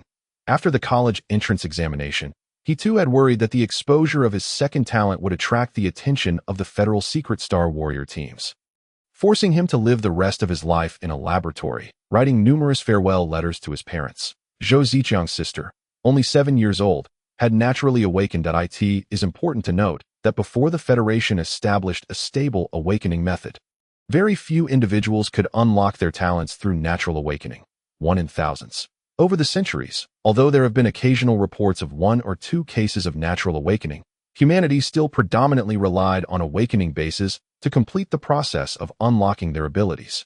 One could only imagine that if Zhou Ziqiang's sister's situation were to be revealed, her fate would not be much better than what Lu Lin had anticipated for himself. Zhou Ziqiang, in that case, I will go take a look. However, I cannot guarantee success. Thank you, Lu Gu, thank you. Zhou Ziqiang expressed his gratitude profusely as he took Lu Lin to their home, in Zhou Ziqiang's residence, a black-and-white photograph of his father. Zhou Aigua still adorned the room. In the age of interstellar travel, everything was kept simple. Even in death, humans required only a modest memorial setup, while the body would be sent to a city funeral service center, where even commemorations could only be conducted through the star energy network. "Brother, you're back." Upon hearing a voice at the door, Zhou Ziqiang's younger sister timidly ran out when she saw Lu Lin standing next to Zhou Ziqiang. She instinctively took a step back and cautiously asked, "Brother, have you been kidnapped? If so, please blink. I will run away as soon as possible." Zhou Ziqiang looked at his sister in disbelief. It was all his fault for teaching her such nonsensical things. "Xiaoru, this is a good friend of your brother's, Lu Lin, whom you saw on video yesterday. You can call him Brother Lu Lin." Xiaoru blinked her eyes, curiously gazing at Lu Lin. "Hello, Brother Lu Lin. Are you really going to propose to my brother and take me home?" Zhou Ziqiang. "What? Lu Lin, Hiki, what on earth has Zhou Ziqiang been telling his sister every day?" After some time, Lu Lin and Zhou Ziqiang managed to settle down the spirited little girl, instructing her to sit quietly on the sofa without fidgeting, looking around, or speaking out of turn. "Ziqiang, so despite your sister having awakened half a month ago, you still don't know what her talent is, right?" "Yes, Lu Ge. This is something my father and I have kept under wraps. Xiaoru's descriptions have been unclear, so we currently have no idea what attribute her talent belongs to." "All right. In that case, our goal today is to preliminarily assess Xiaoru's talent attributes. As for guiding her star techniques, I will do my best to give it a try. If it fails, there is no need to worry. I will strive to improve my skill level as soon as possible to help Xiaoru comprehend her star techniques." "Lu Ge, I will entrust this to you," Zhou Ziqiang said earnestly. The guidance of star techniques should not pose any unforeseen issues, but should this attempt fail, it would mean waiting until Xiaoru's star pulse refinement reaches 100 before she could attempt to comprehend star techniques again. "Lu Lin, has my brother entrusted my lifetime to you? In the years to come, I humbly request my husband to cherish me dearly." Hearing their exchange, Xiaoru rose and offered a graceful bow to Lu Lin. Lu Lin's vision dimmed momentarily as he turned to the innocent-faced Zhou Ziqiang. "Brother Lu, trust me, I truly did not teach her this." Chapter 31, Spatial Talent. Lu Lin cast a speechless glance at Zhou Ziqiang, wondering what television programs he was allowing his sister to watch. For a girl of her age should ideally be enamored with tales of princesses and princes. Zhou Ziqiang scratched his head, at a loss for words. Ever since his sister started first grade last year, she had taken to reading full-text storybooks. Most of the time, she would seclude herself in her room, absorbed in her reading. Let us set that aside for now. "Xiaoru, brother wishes to ask you, do you know what talent you have awakened?" "Brother." Xiaoru looked puzzled for a moment. Then her expression shifted to one of sudden realization. "Oh, I understand now. This must be the ancient practice of child brides, right? Being a sister in childhood and a wife in adulthood." With newfound determination in her gaze, she looked firmly at Lu Lin. "Then, I shall teach you, brother." "Brother, I don't know what my talent is either, but I can create a large black hole." Lu Lin did not mind Xiaoru's form of address, but furrowed his brow. "A black hole?" Xiaoru nodded earnestly. "Yes, I can create a large black hole. Would you like to see it, brother? However, after I create a big hole, I feel weak all over and drowsy." "No need. I will guide you through the star technique first." Lu Lin had nearly completed his plans on Blue Star and had already filled out his college entrance examination preferences. Next, he would return to Saturn, preparing for his challenges at Luther Academy. Although there was still a month to go, Lu Lin wished to expedite the completion of all matters and prepare for the challenge of entering Iron Blood Academy. After all, this was crucial for his future prospects. "All right then." Xiaoru's face fell in disappointment. Lost in her own thoughts, Lu Lin entered Xiaoru's bedroom, closed the door, and instructed Zhou Ziqiang to wait outside. "Xiaoru, soon brother will envelop you in the star power domain, so do not be afraid. Close your eyes and simply enter the domain. Do not focus on comprehending star techniques just yet. You are still young, and there will be plenty of time in the future, so there's no need to rush." Lu Lin calmed Xiaoru's emotions. He had studied under Master Jiang Yueming in the Natural Flow School, emphasizing the importance of maintaining a natural and tranquil mindset when guiding warriors to comprehend star techniques, as it would enhance their potential for understanding once they entered the domain. "I understand, brother." Xiaoru's voice was soft and sweet. "Good. Now close your eyes and await entry into the domain." Following his instructions, Xiao Ru sat cross-legged. Lu Lin assessed her state before also closing his eyes to enter the consciousness universe. Activating the star power domain. Since its construction, Lu Lin had scarcely utilized his star power domain. The past couple of days had been spent either training at Dragon War Hotel or at Zui Yiming's residence. Upon entering the star power domain, Lu Lin was disturbed by the sight of a ground covered in eyeballs, feeling quite unsettled. However, he suddenly recalled that Master Jiang Yueming had also entered his star power domain once in the training room, and had not experienced any unusual sensations. Upon exiting the domain, it merely prompted Lu Lin to optimize his star power domain whenever he had the chance. Could it be that, when his star power domain was presented to others, it appeared entirely different? If so, then let the expansion begin. The star power domain expanded, enveloping Xiao Ru. Suddenly, Xiao Ru, eyes still closed, felt a brilliant light before her, as a strong gust of wind carrying the scent of earth swept towards her. Upon opening her eyes, she found herself in a realm of endless yellow sand. There were no mountains, no water, no trees, no life. The entire world was barren, exuding an endless desolation. A yellow wind blew through, stirring countless grains of sand. Xiao Ru instinctively shielded her eyes with her hand, trying to fend off the sandy assault. Is this brother's star power domain? There's nothing here, only sand and wind. Ugh, this annoying sand, Xiao Ru exclaimed with disdain. Nevertheless, now that she was here, she refused to waste time standing idly. Opting to explore her surroundings instead, Lu Lin observed Xiao Ru's demeanor within the domain. Unaware of her experiences, seeing her remain calm and begin to move, he felt reassured that it seemed the eyeball-laden world was visible only to him. Others entering it perceived a normal world. As Xiao Ru wandered, noticing the consistent yellow sand surrounding her, she felt a tinge of boredom, deciding to sit down in the sand. Brother's star power domain is so boring, there's nothing here. Not fun at all. Xiao Ru pouted in dissatisfaction. Within Lu Lin's star power domain, the sky was a dusty yellow, and the ground was composed of desert, gravel, and earth. No matter where she went, the scenery remained the same, the colors monotonous. Xiao Ru thought the world was far too dreary. If only there were some flowers and grasses, or even little animals. When she exited, she would surely suggest to brother that such a barren domain could hardly assist anyone in comprehending star techniques. What a foolish brother indeed. After a while of boredom, Xiao Ru suddenly recalled her earlier awakened talent, the ability to create large black holes. Since brother's domain held nothing, she might as well add a black hole. Perhaps it would function like the black holes in the universe, absorbing all the annoying dust and sand. With this thought, Xiao Ru began. Black hole, great black hole. Chanting the incantation she had pondered for quite some time, Xiao Ru pointed her hand, and indeed, a large black hole manifested within Lu Lin's star power domain. The black hole spun with swirling vortices, and just a glance was enough to induce dizziness. Around the edges of the black hole, arcs of purple lightning flickered and danced. Lu Lin watched Xiao Ru's actions in astonishment, utterly dumbfounded. This is possible. When he comprehended star techniques, he had merely plucked a few fruits and pulled a few weeds while in Jiang Yueming's star power domain. Xiao Ru's prowess now far surpassed his previous efforts. Oh, what is this? This was only Xiao Ru's second time creating a black hole, and rather than feeling drowsy, she leaned closer to peer into the black hole.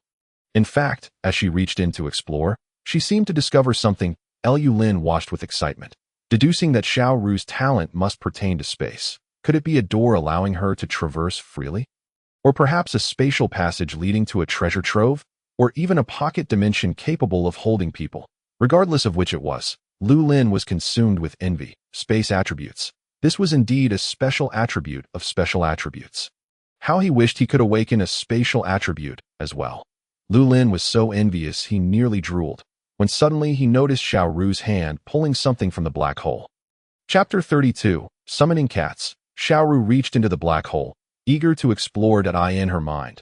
Since she was in brother's domain, she wouldn't be falling asleep, so she should make the most of her time. Furthermore, she was quite curious about what her talent truly was. Inside the black hole, it was empty, and her hand glided through like ripples in water. It felt cool and smooth. Xiao Ru decided to treat the black hole she created as a delightful toy, moving her hand back and forth within it. Suddenly, Xiao Ru's actions came to an abrupt halt. She felt she had touched something extraordinary, furry, warm, It seemed to be moving about just like her within the black hole. The furry entity sensed Xiaoru's presence and paused abruptly. Curiosity piqued. Xiaoru wanted to see who it was that coincidentally crossed paths with her in this black hole. She grasped the furry hand and pulled with all her might. To her surprise, the owner of that hand appeared to be quite light, and she easily extracted it from her black hole. A cat, Xiaoru exclaimed joyfully. A white cat. Lu Lin could hardly believe his eyes.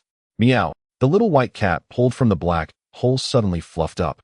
Its tail standing straight to as the white cat emerged. The black hole Xiaoru had conjured slowly shrank until it vanished. However, at that moment, no one paid attention to the black hole. Both Xiaoru and Lu Lin were fixated on the tiny Snow White cat, no longer than Xiaoru's forearm. This little cat was simply too adorable. Wait, Lu Lin suddenly recalled a talent that bore resemblance to Xiaoru's situation, the summoning system. However, Xiaoru's case differed somewhat from the traditional summoning system. In Lu Lin's understanding, a summoner constructs a hexagram array to summon powerful and fearsome beasts to aid in battle. The summoned beasts could last for extended periods, and the summoner could cultivate them, bound by unknown laws that prevented them from betraying their summoner. Nevertheless, there was a slight drawback to the summoning system. Once a summoned beast meets its demise, it faces true death, rendering all prior investments in nurturing and the bonds formed utterly futile. However, later on, summoners who focused primarily on summoning devised a novel approach known as the Berserk Army strategy, eschewing cultivation and emotional investment. All summoned beasts are treated as expendable resources. Consequently, the differing attitudes of summoners towards these creatures birthed two distinct factions akin to star technique guides, the Pet Beast faction and the Berserk Army faction. Regardless of whether one adheres to the Pet Beast or the Berserk Army, the construction of a hexagram array is requisite for summoning beasts. Presently, the diminutive Xiaoru and a white cat frolic joyfully. Naturally, this joy is from Xiaoru's perspective. Whether the cat shares in this delight remains unknown to Lu Lin at this moment. Lu Lin's attention is captivated by a particular eye, a spherical orb that Xiaoru had just summoned. An enigmatic flow of information is coursing from Xiaoru and the white cat into this Lu Lin senses, almost intuitively, that Xiaoru's star technique for summoning the cat has been assimilated by the eye. Yet, one must ponder the utility of an eye mastering a star technique, as Lu Lin cannot command it to summon a cat like Xiaoru does, shifting his focus away from the eye that records star techniques. Lu Lin gazes at Xiaoru. If his conjecture holds true, Xiaoru has successfully comprehended the star technique. Although this technique may lack reliability, it is nonetheless a star technique. Lu Lin feels a surge of joy at his inaugural guidance leading to someone grasping a star technique. Observing Xiaoru's exuberant play, he experiences the truth in the saying, "A rose given brings forth lingering fragrance." The profession of a star technique guide not only promises a bright future and financial rewards, but also offers profound spiritual satisfaction. Lu Lin resolves to dedicate more time to constructing his domain whenever possible, aspiring to become a formal star technique guide in due course as time flows. It becomes apparent that since Xiaoru has successfully grasped the star technique, it is time to exit the realm of star power, the alien star. The alien star is a planet that materialized in the solar star system a millennium ago. Its dimensions are akin to those of Uranus, with a diameter of 50,328 kilometers and a rotation period of 23 hours and 17 minutes, closely mirroring that of the blue star. Furthermore, the gravity, atmosphere, temperature, and climate of the alien star are a complete replica of the ancient blue star. It also serves as the sole extraterrestrial battlefield accessible to humanity. Across the alien star, there exist 365 resplendent spatial gates, currently guarded by elite forces dispatched by the Federation, who meticulously monitor all activities surrounding these gates and record the movements of Star Corps warriors entering and exiting. Collecting taxes in the process. In the northern hemisphere of the alien star, in the Daxia state, lies the Iron Blood City in the Luther Alliance Academy. The admissions director, Lei Ming, emerges from the training chamber, his physique radiating a golden sheen, muscles gleaming with a metallic luster, while faint electric currents dance across his skin. "Sir, you have new enrollment information. Please check promptly," calls a dulcet voice from Lei Ming's dedicated assistant robot, which presents him with a towel, a beverage, and a fresh set of clothes. New enrollment information? Lei Ming furrows his brow slightly and inquires, "Ruhua, what is today's date?" "Sir, today is June 4th of the XX year." "June 4th. Is it possible that someone has already applied to our Luther Alliance Academy on the very day the exam scores were released? Laming muses.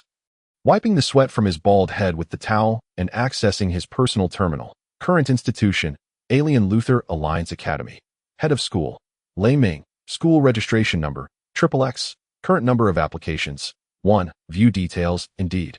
There is a candidate. Who might this student be, possessing such keen insight into their own abilities as to choose Luther Alliance Academy on the very first day of score release? In previous years, Lei Ming recalls that it was typically after a round of supplementary admissions that students, having accurately assessed their own capabilities, would opt for Luther Alliance Academy, hoping for a stroke of luck.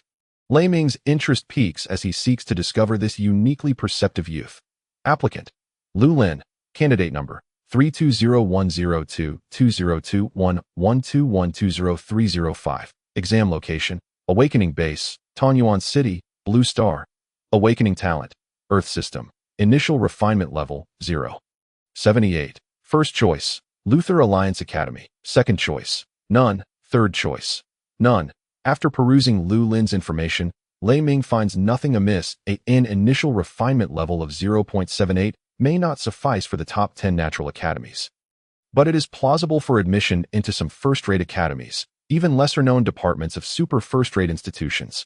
Glancing at Lu Lin's dapper 2-inch photograph, Lei Ming suspects that this student may possess looks devoid of intellect. Since the applicant considers themselves a Luther, so be it. Lei Ming casually clicks yes on the acceptance option. Subsequently, the back-end management system of Luther Alliance Academy will automatically dispatch an acceptance letter to the student named Lu Lin. Chapter 33. The possibility of self-directed star technique. Lu Lin withdraws from the conscious universe, slowly opening his eyes. Opposite him, Xiaoru cradles an adorable white kitten, which also awakens. Meow. The white cat queries, seemingly perplexed as to why it has transitioned from a vast expanse of yellow sand to such a peculiar environment filled with tables, beds, chairs, and the deep-set gaze of the man before it. Ah, the little white cat has come out with me, Xiaoru exclaims in delight. She lifts the white kitten, examining it closely, her eyes brimming with joy. Lu Lin smiles that it is entirely normal for Xiaoru, a summoning talent, to bring the summoned beast out of the realm of star power. All right, Xiaoru, you are now a master of star technique comprehension. Quickly go tell your brother. Right. I'm on it. Xiaoru leaps up, flinging open the door, only to be met by Zhou Ziqiang's signature furrowed brow at 8:20. Brother, look. Xiaoru presents the white cat before Zhou Ziqiang with an air of triumph. A little white cat. Zhou Ziqiang's gaze shifts to Lu Lin. Confusion evident in his eyes. Lu Gu, weren't you assisting with the guidance of star techniques? How did you end up with a cat? Ahem. Brother, it wasn't him who brought it out. I pulled it from the black hole myself. Before Lu Lin can clarify, Xiaoru chatters excitedly about everything that transpired after entering the realm of star power. However, her articulation is somewhat disjointed, only serving to further perplex Zhou Ziqiang. Xiaoru, hold on a moment. Let me speak with your brother. Lu Lin steps forward to explain the situation to Zhou Ziqiang, then gently pats Xiaoru's head, advising, Xiaoru, you mustn't tell anyone about your awakened talent and comprehension of star techniques. This little white cat can simply be regarded as a gift your brother bought for you. A mere 7-year-old summoning system star warrior. Should her abilities become known, it would not merely lead to her being subjected to research. The Federation would undoubtedly take her talent seriously, dispatching top-tier instructors to teach her various combat techniques, as well as the finest star technique guides to assist her in comprehending star techniques. She would be inundated with rare star power potions and training methods unheard of in the market. Lu Lin firmly believes that in this life, regardless of the achievements one attains, the most vital aspect is freedom. That if Xiaoru were secretly nurtured by the Federation, while her future combat prowess might become astonishing. She is still merely a 7-year-old child. Amusement parks, dolls, delectable sweets, whimsical historical dramas, and equally endearing classmates should constitute the core of her life, not training, combat, and missions. Brother, how long is temporarily? Is it until I marry you? Lu Lin's expression stiffens. Why does Xiaoru's focus always veer into such peculiar territory? One could say so. Then, Xiaoru, promise your brother that you will keep this secret from everyone, all right? Xiaoru nods, resuming her playful interaction with the white cat. Since hearing Lu Lin's description, Zhou Ziqiang has been increasingly anxious that he fears that if his sister's secret is revealed, she will be condemned to a life of relentless training, with their parents having passed away. Xiaoru is his only remaining family member in this world, and he cannot bear the thought of losing her at this moment. Zhou Ziqiang crouches down, fixing his gaze earnestly on his sister. Xiaoru, promise your brother and Lu Lin not to disclose your secret to anyone. All right, this must remain locked away in your heart.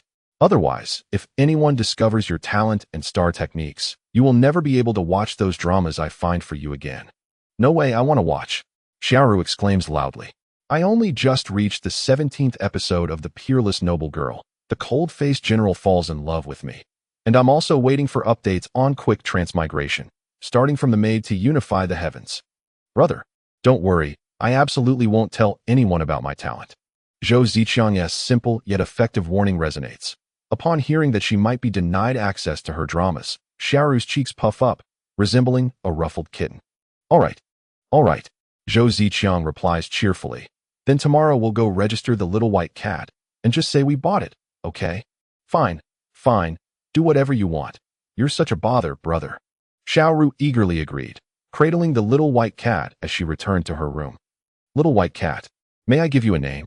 Watching as Xiaoru closed the door, Lu Lin and Zhou Ziqiang exchanged knowing smiles. Rest assured, Zhou Ziqiang, I will never reveal Xiaoru's secret, Lu Lin assured him. After all, such a delightful child like Xiaoru would have her personality altered if she were to be deprived of a nurturing environment.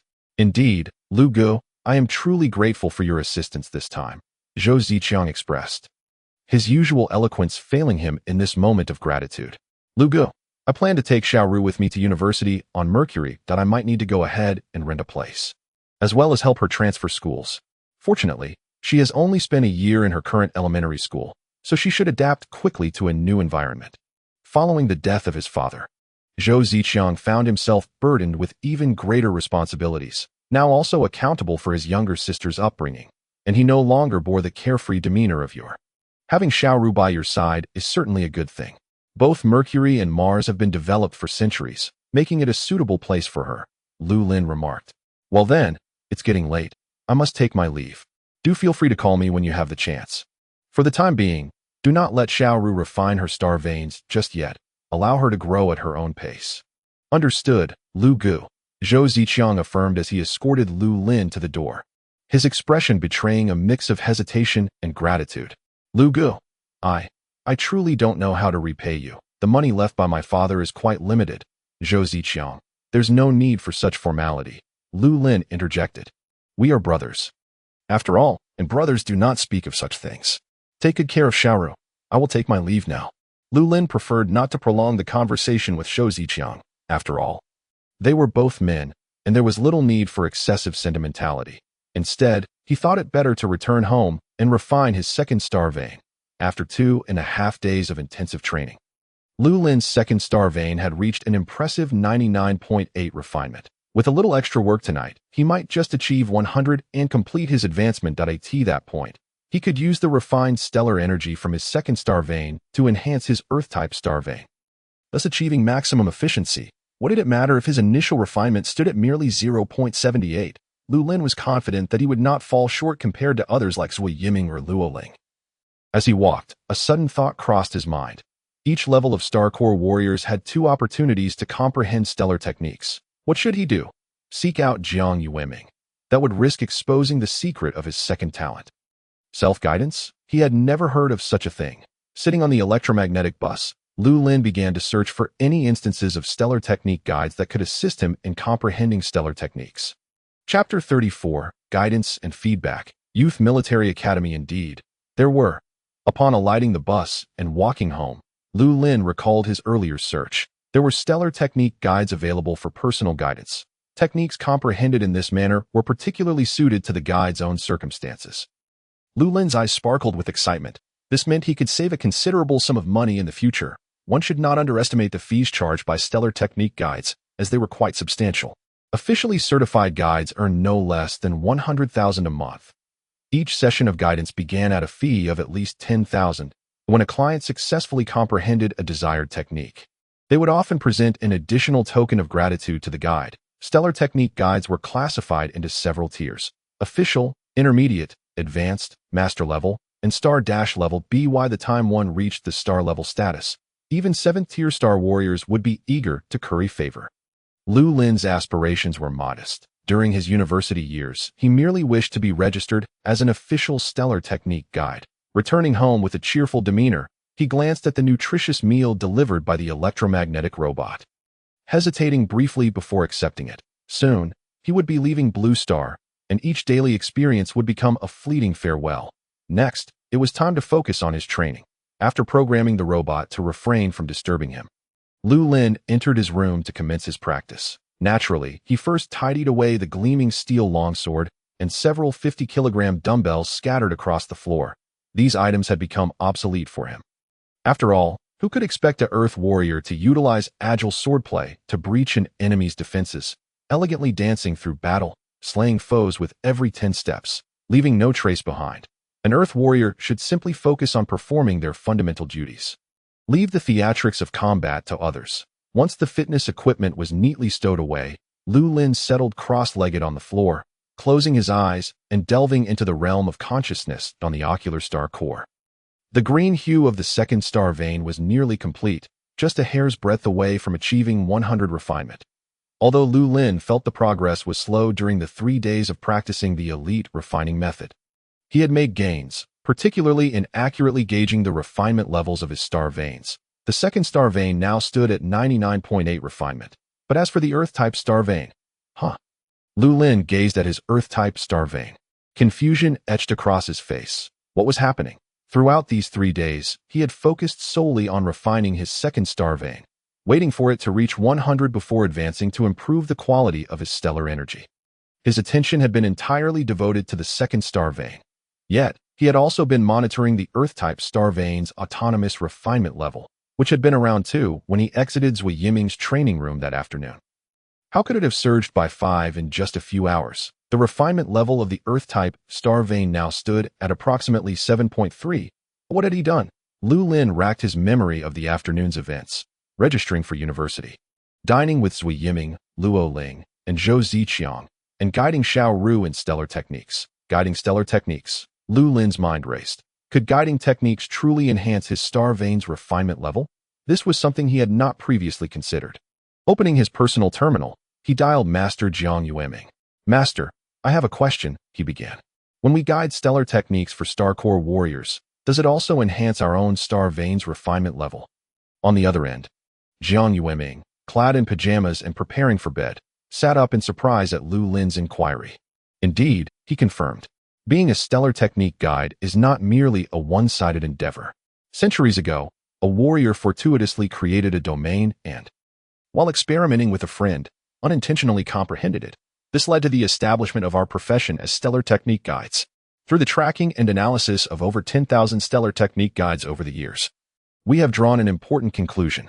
When we guide warriors in stellar techniques, we also reap certain benefits. This benefit, as you suggested, is the potential enhancement of the star vein's refinement level for the guide. However, it is best to regard this enhancement as a means of solidifying and understanding one's existing strength. Relying solely on guiding others to enhance one's own refinement level is not advisable. One would achieve more by dedicating that time to personal training. "Oh, I see. Thank you, Master, I understand." After hanging up, Lu Lin sat upright, contemplating Jiang Yueming's words. The ordinary stellar technique guides received minimal returns on their guidance sessions, hardly sufficient for refining their own star veins. Yet, Lu Lin felt he was different. Having guided Xiao Ru just once had significantly boosted his star vein's refinement level. How much more could he gain by guiding others? He recalled that his own star energy domain had an initial area of 36 square meters. It was no stretch to say he could simultaneously guide 7 or 8 individuals without issue. With this realization, Lu Lin's heart raced with excitement. Guiding stellar techniques would lead to the refinement of star energy, and increasing the refinement level of his star veins would drastically shorten the journey from a 0-level star warrior to a 1st-level star warrior diff. He managed to achieve the rank of 1st-level star core warrior before the start of classes at the Loser Alliance Academy. He would be well equipped to challenge the Iron Blood Academy. The entire pathway had become remarkably clear. All that remained was to guide others in stellar techniques. Among his classmates, Everyone who had awakened their talents had already comprehended stellar techniques under Jiang Yueming's guidance.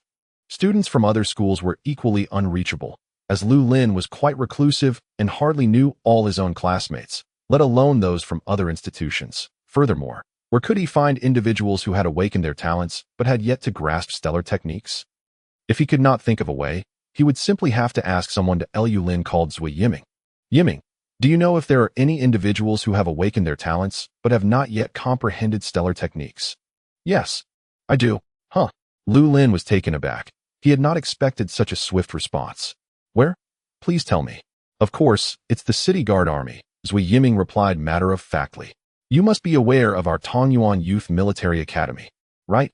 Students at the military academy are in a semi-military, semi-student state.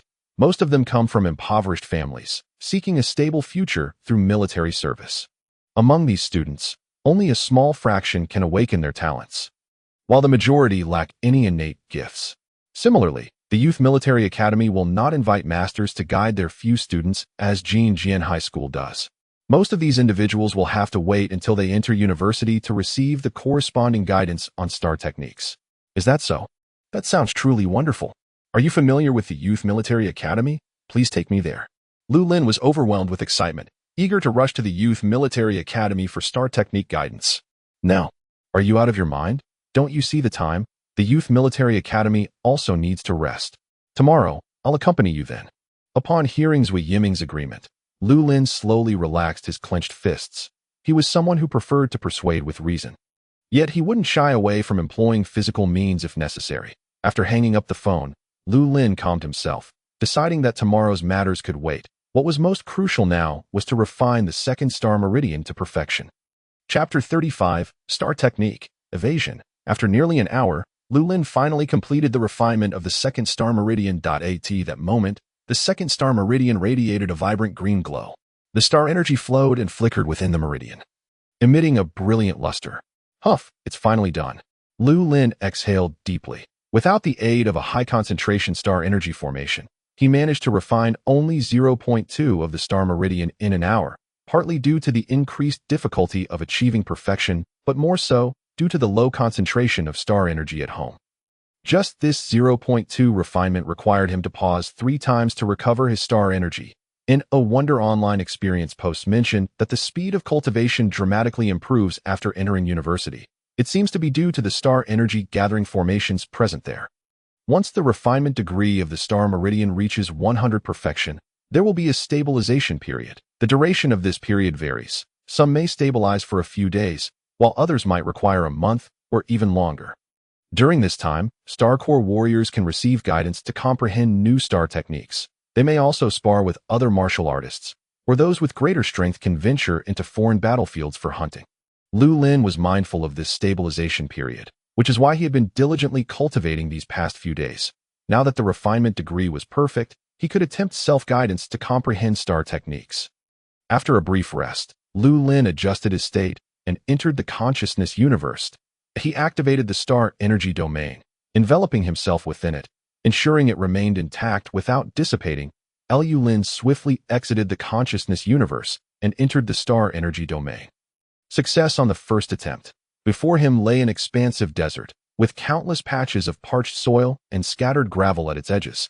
This was Lu Lin's second entry into the star energy domain, and he found it quite fascinating. But he wandered around, observing and comparing it to the perspective he had seen before. Before long, he arrived at the spot where Xiao Ru had summoned a black hole.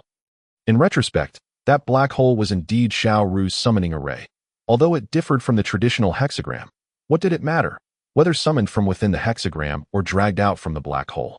As long as exotic beasts served Xiao Ru, that was sufficient. Standing at the place where Xiao Ru comprehended her star technique, Lu Lin suddenly felt a stirring in his heart that it seemed he could also grasp Xiao Ru's summoning skill. Upon careful reflection, Lu Lin realized he was overthinking. Being of Earth affinity, it was impossible for him to comprehend summoning-type star techniques. Shaking his head in resignation, Lu Lin abandoned the thought. Previously, in Jiang Yueming's star energy domain, Lu Lin could climb trees to pluck fruits and wreak havoc in the forest. However, now in his own star energy domain, he felt there was nothing to do but walk.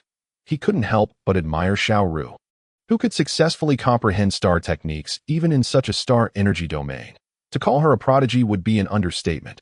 Nevertheless, how could one comprehend star techniques in such a scene? Sitting cross-legged upon the desert, Lu Lin pondered deeply. Suddenly, an idea struck him. Xiaoru had manifested her innate attribute, summoning a black hole within his star energy domain. If Lu Lin were to also manifest a star technique within the domain, would it create a similar change? With that thought, he promptly stood up and cast Stone Skin. 1 second. 2 seconds. Lu Lin abruptly halted. Given that he had just awakened his second affinity, casting Stone Skin didn't seem to serve any purpose. There was no one in the domain to attack him. Similarly, a battle roar would be ineffective as for perception. This was Lu Lin's passive skill, continuously in use. After perceiving for a while, he found nothing particularly noteworthy. Was it a matter of the wrong posture for comprehension? The perception skill stemmed from that now seemingly terrifyingly immense eye. If that were the case, perhaps he should try observing this world solely with his eyes to see if anything changed. After awakening, Starcore warriors can partially control certain functions of their bodies. Lu Lin closed off his breathing and taste through his mouth and nose, and his hearing through his ears, leaving his skin's sense of touch unaffected. When he gazed at the yellow sand world formed by the star energy domain solely with his eyes, he suddenly perceived a subtle difference. What exactly was different? Lu Lin couldn't articulate, but it was indeed different. He clearly observed a gust of wind's evolution. Variations in air pressure generated wind, which, when set in motion, stirred up sand particles from the desert. The sand particles, in turn, amplified the wind's force. Gradually, a well-formed gust surged toward Lu Lin. That moment, he felt neither fear nor trepidation. It was merely a star energy domain, and even if a terrifying sandstorm struck, it would pose no threat. Thus, Lu Lin watched as the sandstorm grew larger and closer in his eyes. The sandstorm transformed into a violent desert giant, capable of easily annihilating everything with its every gesture. It was colossal. It possessed boundless might. It was merciless. It was malevolent. As the terrifying sandstorm approached, Lu Lin unexpectedly felt a surge of intuition. He sensed he could evade the desert giant's assault. The sensation of sand particles striking his skin was slightly painful. The sandstorm, naturally formed within the star energy domain, had an almost 100-degree of realism. Lu Lin slowly rose. He did not unseal his mouth, nose, or ears, remaining perfectly still. The storm bore down in an instant. Lu Lin's figure flickered, and he swiftly moved over 100 meters away. The storm seemed enraged by Lu Lin's movement, roaring as it launched another attack toward his previous position, with a smile on his lips. Lu Lin remained stationary, his figure flashing once more, leaping 200 meters away. Yes, this was the feeling. Lu Lin's smile broadened as he discerned the direction of each of the sandstorm's attacks, as long as he could see them. He could surely evade them. With each new assault from the storm, Lu Lin remained unperturbed. He pinpointed the attack's trajectory. There, his figure darted again, evading the sandstorm's onslaught. Attack after attack, evasion after evasion. Lu Lin became adept at employing his new star technique. Star technique, evasion, description, an all-encompassing perception allows you to sense the faintest breeze, rendering all attacks incapable of striking you. Passive skill. Remark, dance gracefully amidst the hail of gunfire. Evasion. This was the second star technique of his second affinity. With a satisfied smile, Lu Lin exited the star energy domain and re-entered the consciousness universe. The star energy domain had yet to dissipate. And within that vast expanse of yellow sand, he found the star technique he had comprehended inscribed upon an eye. Much like Xiaoru's summon cat, this time, the evasion star technique was also etched upon the eye. Whenever he encountered a suitable individual, he could impart this star technique to others. However, there likely existed no one else in this world who possessed dual affinities like Lu Lin. As he retracted the star energy domain, the consciousness universe once again plunged into darkness. Now, he couldn't quite discern whether this pitch-black consciousness universe was preferable or if the eerie star energy domain felt more comfortable, but in any case, neither was particularly appealing. Wait, something seems amiss. The second star meridian was just radiating a vibrant green. How could a hint of blue suddenly appear upon it? A breakthrough. Had he entered the realm of a level 1 star core warrior? That would be too effortless, wouldn't it? Chapter 36. First guidance. Lu Lin examined closely, confirming that he had indeed leveled up. In Tanyuan, the college entrance examination was scheduled for June 1, and today was only June 5th, in just 5 days. He had completed his advancement, and there hadn't even been a stabilization period. Such speed was astonishing. After the star energy upgrade, Lu Lin felt a significant increase in his strength. Unlike others, he had not experienced the filthy and odorous state often associated with such transformations. Having consumed nutritious meals throughout his life, his body harbored little impurity. After further studying the newly comprehended star technique, Lu Lin couldn't help but smile wryly. This evasion technique seemed particularly compatible with Earth warriors. A battle roar would draw enemies closer, allowing for evasion in the face of attacks. If evasion was impossible, he could rely on stone skin for defense. Truly the perfect template for an Earth warrior. After a fruitful night, Lu Lin glanced at the sky and promptly fell asleep. Although his body was fine after a night of cultivation, his spirit felt somewhat fatigued. In the morning, Lu Lin boarded Zui Yiming's vehicle and headed to the Tongyuan Youth Military Academy. The Youth Military Academy had been established by the Federation in response to the increasingly severe situation on foreign battlefields. It primarily recruited impoverished youths with aspirations to join the military, beginning specialized military training after junior high graduation. However, the effectiveness of this approach had not been particularly good. Due to the low awakening rates in recent years, the Tongyuan Youth Military Academy had gradually become a burden to the authorities. To desire a reduction is unfeasible, yet to seek funding is an even more formidable challenge. In the present day, one can still faintly glimpse the remnants of the former grandeur of Tongyuan Youth Military Academy through its imposing yet dilapidated teaching buildings and student dormitories. Upon receiving Lu Lin and Zui Yiming, they were greeted by a director of the academy, known in military parlance as the chief instructor. "Welcome, Lu and Zua, to Tanyuan Youth Military Academy," he said. "You are too kind." "Instructor Liang," responded Lu Lin. "I am merely a half-hearted guide, grateful that the academy has not cast me aside, and I am here to offer my modest assistance." On the journey here, Lu Lin had already heard from Zui Yiming about the academy's circumstances. Over the past decade, the quality of students has persistently declined. Each year, the number of awakened students barely reaches 30, a stark contrast to the over 200 awakened at the esteemed Jinjian High School. Moreover, most of the students come from impoverished backgrounds, lacking connections. Thus, they must wait until they enter university to queue for guidance from instructors to comprehend star techniques. This back-and-forth process consumes at least 6 months, during which time these students could have attained a complete mastery of level 0, effectively squandering a precious opportunity to grasp star techniques. This was precisely why, upon Lu Lin's mention yesterday, Zui Yiming was eager to accompany him. "Lu, you are too modest. I have heard you are a disciple of Master Jiang Yueming. Guiding star techniques should be effortless for you," Liang remarked with a smile, as he led the two into the pre-arranged conference room. This year, the number of awakenings at the academy had reached a new low, with only 19 students present, all quietly awaiting their turn in a modest conference room. Upon the entrance of Lu Lin and Zui Yiming, the students remained silent, their gazes fixed ahead. Observing this, Lu Lin could not help but marvel at the discipline exhibited by the academy. "Classmates, this is Lu Lin, who will be guiding you in star techniques today. Please welcome him with applause." Clap, clap, clap. Following Liang's words, a synchronized applause filled the room. Although the students of the military academy remained taciturn, their curiosity was palpable as they gazed at this youth, who appeared to be of a similar age. A star technique guide, and yet so youthful? "Instructor Liang, could you please provide me with a list of the students present and prepare a training room? I will conduct the guidance one-on-one shortly." "Very well. Please follow me." Liang had already prepared everything that Lu Lin required after receiving a phone call the previous night. The training room set aside for Lu Lin was infused with rich star force. Evidently equipped with formations designed to gather star force. It seemed that the military academy was indeed investing significantly in these students. "Lu, I will have the students enter one by one in the order listed. If at any point your star force is insufficient and you need to rest, just let someone know, and we will fully cooperate," Liang instructed. "Thank you, Instructor Liang.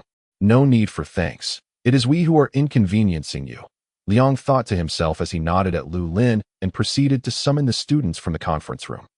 Zui Yiming, intrigued, took a seat in the monitoring room adjacent to the training area, chatting with Luo Ling while observing the proceedings within. Zui Yiming had assured Zui Jinyu that Lu Lin's visit to the academy would yield positive results, and he intended to report back once the outcomes were revealed. The first military student entered the training room. Report. XX graduating class of Tongyuan Youth Military Academy, Fu Hogang, reporting for duty. Fu Hogang, standing tall, saluted Lu Lin as he entered. Lu Lin promptly rose, saying, "No need for formality, please take a seat. Please remove your military cap." Fu Hogang complied, his expression serious, though his slightly trembling hands betrayed his nervousness. This was his first experience receiving guidance in star techniques, and he felt a mix of anxiety about his potential failure and hope for success, emotions that were difficult to articulate. Fu, just relax. Close your eyes and enter the realm of consciousness. By the way, may I ask what your talent is and what type of star technique you wish to comprehend? Lu Lin inquired, having already reviewed some of Fu Hogang's basic information on the student roster, but asking now merely to alleviate his tension. Report. Fu Hogang instinctively stood, only to sit back down upon seeing Lu Lin gesture for him to remain seated. My talent is of the gold type, and I wish to comprehend a combat-oriented star technique. Ideally, one that allows for the creation of ammunition. Oh, Lu Lin gazed at him with curiosity. After becoming a Star Corps warrior during the tempering of the star veins, some of the star force would feed back into oneself. Upon reaching the level of a first-tier Star Corps warrior, one could withstand ordinary blade and sword injuries with mere skin defense. Firearms posed significantly less danger to Star Corps warriors, and even close-range shots would not result in fatal harm. Why, then, did Fu Hogang aspire to comprehend a technique for creating ammunition? Noticing Lu Lin's confusion, Fu Hogang smiled slightly, explaining, "Our ordinary classmates at the academy, lacking awakenings, can only use standard firearms on the battlefield, as their physical fitness cannot support the use of high-energy weaponry. During a previous exercise, our squad experienced a shortage of ammunition, which is why I wish to comprehend such a star technique." Fu Hogang hesitated mid-sentence, quickly altering his phrasing. Lu Lin refrained from probing further, understanding that military academies are highly confidential institutions. Knowing too much would not benefit him. However, after a brief exchange, Fu Hogang's demeanor visibly relaxed. "Very well. I comprehend your intent. When you enter the realm of Star Force, try to recall the anxiety you felt during the ammunition shortage. This will aid you in grasping the star technique." All right. Fu Hogang's words trailed off as he suddenly found himself in a vast expanse of yellow sand. His solid psychological resilience allowed him to quickly relax, cautiously observing his surroundings, the sky and ground. As far as his eyes could see, were engulfed in a desert landscape, with sandstorms swirling about. This was hardly an ideal place to comprehend a star technique. Chapter 37. Success. Star Bullet. Explosive Flame. From Lu Lin's perspective, he observed that Fu Hogang quickly regained his composure upon entering the realm of Star Force, wandering about to explore his surroundings. After a short while, Fu Hogang realized that everything around him was identical, prompting him to sit cross-legged on the sandy ground. Yet, there were no signs of comprehension for a star technique at that moment. Fu Hogang recalled Lu Lin's earlier advice to reflect on the anxiety he felt during the ammunition shortage. He speculated that the understanding of star techniques might be intertwined with his past experiences. That incident was the first military operation for the senior year of Tongyuan Military Academy, aimed at eliminating a particular enemy presence. Fu Hogang and his comrades were shocked to discover that, amidst the serene and peaceful blue star, such terrifying places existed, their eyes filled with the fervor of battle. Yet, this was precisely the predicament faced by those venturing into combat for the first time. Even the slightest rustle could send their fragile nerves into disarray. Soon enough, their ammunition was depleted. However, the cunning enemy still retained considerable strength, revealing their true elite nature. The fallen comrades had merely been cannon fodder. Confronted with well-equipped, fearless adversaries, Fu Hogang's class fell into chaos. Surrender was out of the question. They were all young men filled with vigor, ready to engage in close combat. It was only when their instructor assessed the situation and arrived with a box of ammunition that they had any hope of survival. Ultimately, all enemies were vanquished, yet Fu Hogang and his classmates felt no joy in victory. Had the instructor not brought the much-needed ammunition, they might have faced total annihilation. Fu Hogang was filled with regret. He shared the same realization with his peers. Next time they faced an enemy, they must shoot with precision. However, after awakening his talent and becoming a gold-type Star Corps warrior, Fu Hogang's mindset began to shift. Shooting with precision would save ammunition. But if there were a way to generate more, how much better would that be? Since that thought took root in his mind, Fu Hougang had been relentlessly fixated on acquiring a star technique specifically for creating ammunition. At times, he would even dream about the process of crafting bullets while asleep, shaping the shells, adjusting the trajectories, measuring dimensions. As a military student, Fu Hougang had ample authority to delve into the study of ammunition production. After awakening his talent, he had more time to dedicate to research. Over this period, Fu Hougang spent nearly every day in the academy library, poring over numerous specialized texts. Yet, the prospect of grasping a star technique through sheer effort seemed insurmountable. If it were simple, the profession of star technique guide would not hold such prestige. It wasn't until today that Instructor Liang informed them late at night that a disciple of a star technique guide was coming to assist them, urging everyone to prepare.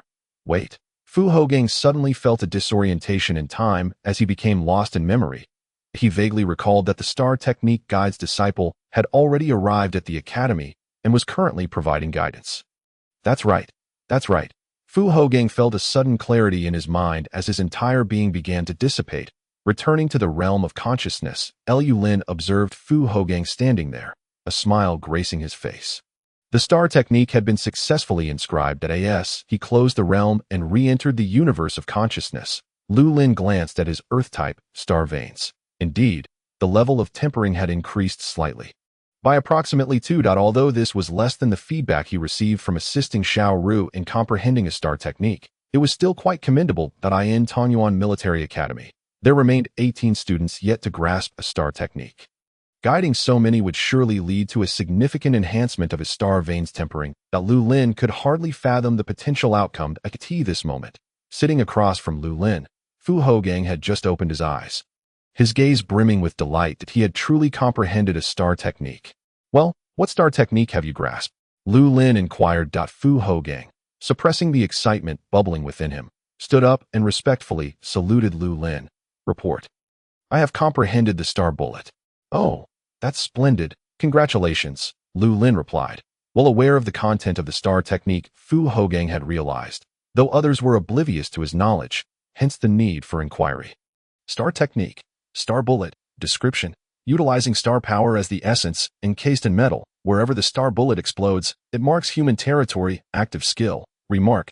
There is nothing that a single star bullet cannot resolve. If there is, then simply fire another. Thank you, Master Lu. Fu Hougang expressed his heartfelt gratitude with a deep bow, immensely satisfied with this skill. Although it did not align perfectly with his needs, the star bullet enabled him to create a projectile the size of an adult's arm, which could be directly launched from a cannon. In future missions, he could reduce the number of mortar shells he carried, relying entirely on his star power for creation. Not only was its power formidable, but Fu Hougang felt as though he had become a human armory, capable of producing star bullets in an endless stream. No need for thanks. Please call in the next student, Lu Lin thought to himself. Equally pleased, wishing he could guide all 18 students waiting outside to comprehend their star techniques at once. However, his star power was limited, and it was already commendable to guide one student at a time. Inside the monitoring room, Zui Yiming had overheard the exchange between the two and was ecstatic. He had known Lu Lin would prove reliable, despite having only recently become a star technique instructor. If he lacked confidence, Lu Lin would never have approached him. Old man, Lu Lin has successfully guided a military academy student to comprehend a star technique. It's the star bullet skill, Zui Yiming reported joyfully to Zui Jinyu. Outside, upon seeing Fu Hougang exit, Liang cast a curious glance. Instructor Liang, I have comprehended a star technique, the star bullet. Really? Liang exclaimed. Overjoyed, he had approached Lu Lin with a mindset of trying his luck, treating it as a last-ditch effort. After all, if left to their own devices, these students might not grasp a single star technique for an eternity. To his surprise, Lu Lin, this master disciple, was indeed so dependable. A promising start. Others waiting outside, having heard Fu Hougang's revelation, clenched their fists in anticipation of grasping their own star techniques. As for the next student in line, he could hardly contain himself, bursting through the door to salute Lu Lin. Report. Tanyuan Military Academy, student Chi Feilong reporting in. Please, take a seat. Facing Chi Feilong again, Lu Lin felt considerably more at ease. Unlike Fu Hougang, Chi Filong was not as tense, and after a brief exchange, Lu Lin enveloped him with the star power field. This student, Chi Filong, possessed a fire-type affinity and sought to acquire an offensive skill. Moments later, both Lu Lin and Chi Filong simultaneously opened their eyes. The comprehension of the star technique had been successful. Star technique. Explosive flame. Description: a spark can ignite a prairie. If it explodes, its might is even greater. Active skill. Remark: ignite the flame within your heart. At this moment, not only was Chi Filong ecstatic, but Lu Lin himself was immensely satisfied. With 2 consecutive successful guides yielding the desired star techniques, could it be that Lu Lin was not merely a natural instructor, but one of a specified type? Yet, even specified instructors did not typically achieve such a high success rate. Urging Chi Filong to bring in the next student without delay, Lu Lin was eager to validate his hypothesis. Chapter 38. A bountiful harvest. Chi Filong exited the training room, loudly announcing his successful comprehension of the explosive flame star technique. This news sent waves of excitement through the students waiting outside. Without needing Liang Liang's direction, the third student confidently entered the training room. Water-type star technique. Water sword. Metal-type star technique. Hardening. Fire-type star technique. Scorching heat. Wood-type star technique. Life blossom. Earth-type star technique. Earth shield. Fire-type star technique. Fire ring. Wood-type star technique. Growth. Wood-type star technique. Communication. Metal-type star technique. Shatter. Water-type star technique. Ripple. Point. One by one, the students entered, emerging with beaming smiles. For them, the prospect of comprehending a star technique typically required at least 6 months post-enrollment in university. This initial opportunity at awakening had been squandered. However, upon witnessing the success of their peers, doubts about Lu Lin's capabilities dissipated entirely. Their mindset shifted from casual experimentation to a firm belief in their impending success as they entered the training room. Meanwhile, Lu Lin was supremely satisfied. With a succession of over a dozen students comprehending their star techniques, not only did his confidence soar, but his own gains were substantial as well. The refining degree of the Earth star vein had surged to 27. Among the students, one with a wood-type affinity had unlocked dual star techniques, boosting the refining degree by 5, further elevating Lu Lin's spirits. Others contributed between 1 to 3 enhancements. However, while guiding the 17th student, an issue arose. This student, named Xiao Feihong, possessed an Earth-type affinity and ranked among the top 3 awakeners in the military academy. His initial refining degree even surpassed Lu Lin's, reaching 0.85. Logically, a student of such caliber should have a high probability of comprehending a star technique. Yet, within the training room, Xiao Feihong spent nearly half an hour without achieving comprehension. Even when Lu Lin placed the eye inscribed with the Earth-type star technique at his feet, he remained unable to succeed. After much time had passed, before Lu Lin could make another attempt, Xiao Feihong exited the star power field, apologetically gazing at Lu Lin. Master Lu, I am truly sorry. It is my lack of talent for comprehending star techniques that has caused you to waste so much time. Lu Lin felt a pang of sympathy. Not only did Xiao Feihong not blame him, the star technique instructor, but he also proactively apologized. This made Lu Lin feel a complex mix of emotions. However, he was at a loss. He had tried various methods and put forth considerable effort, even arranging the eye inscribed with the star technique, yet it had not helped him achieve comprehension. Xiao, I should be the one apologizing, Lu Lin replied. But do not give up. I sense you are only a step away from grasping a star technique. Perhaps it is my insufficient star power that hinders me from guiding you effectively. Checking the time, he continued. How about this? Inform Instructor Liang and the others outside that I need to recover my star power. We can resume guiding them shortly. Understood, thank you. Xiao Feihong bowed once more and exited the training room to relay Lu Lin's arrangements to the others, who expressed their understanding. Typically, the success rate for star technique instructors hovers around 80 to 90. Occasionally, a stroke of luck might push it above 95, although Lu Lin was not yet a formal instructor. His success rate had already reached 94 while guiding the military academy students today, making any failures understandable. Nevertheless, there was an inevitable sense of regret for Xiao Feihong. Students with lower affinities had succeeded before him, yet he had faltered. Fortunately, Xiao Feihong quickly adjusted his mindset, recognizing that this opportunity for guidance was essentially a stroke of luck. Success would be delightful, but failure could simply be seen as lacking this guidance. Liang patted him on the shoulder and instructed the students to head to the cafeteria for a meal. He entered the training room and invited Lu Lin to join him for a light meal at the military academy's guest house. After a busy morning, Liang, representing the military academy, could not allow Lu Lin to eat alone in the cafeteria.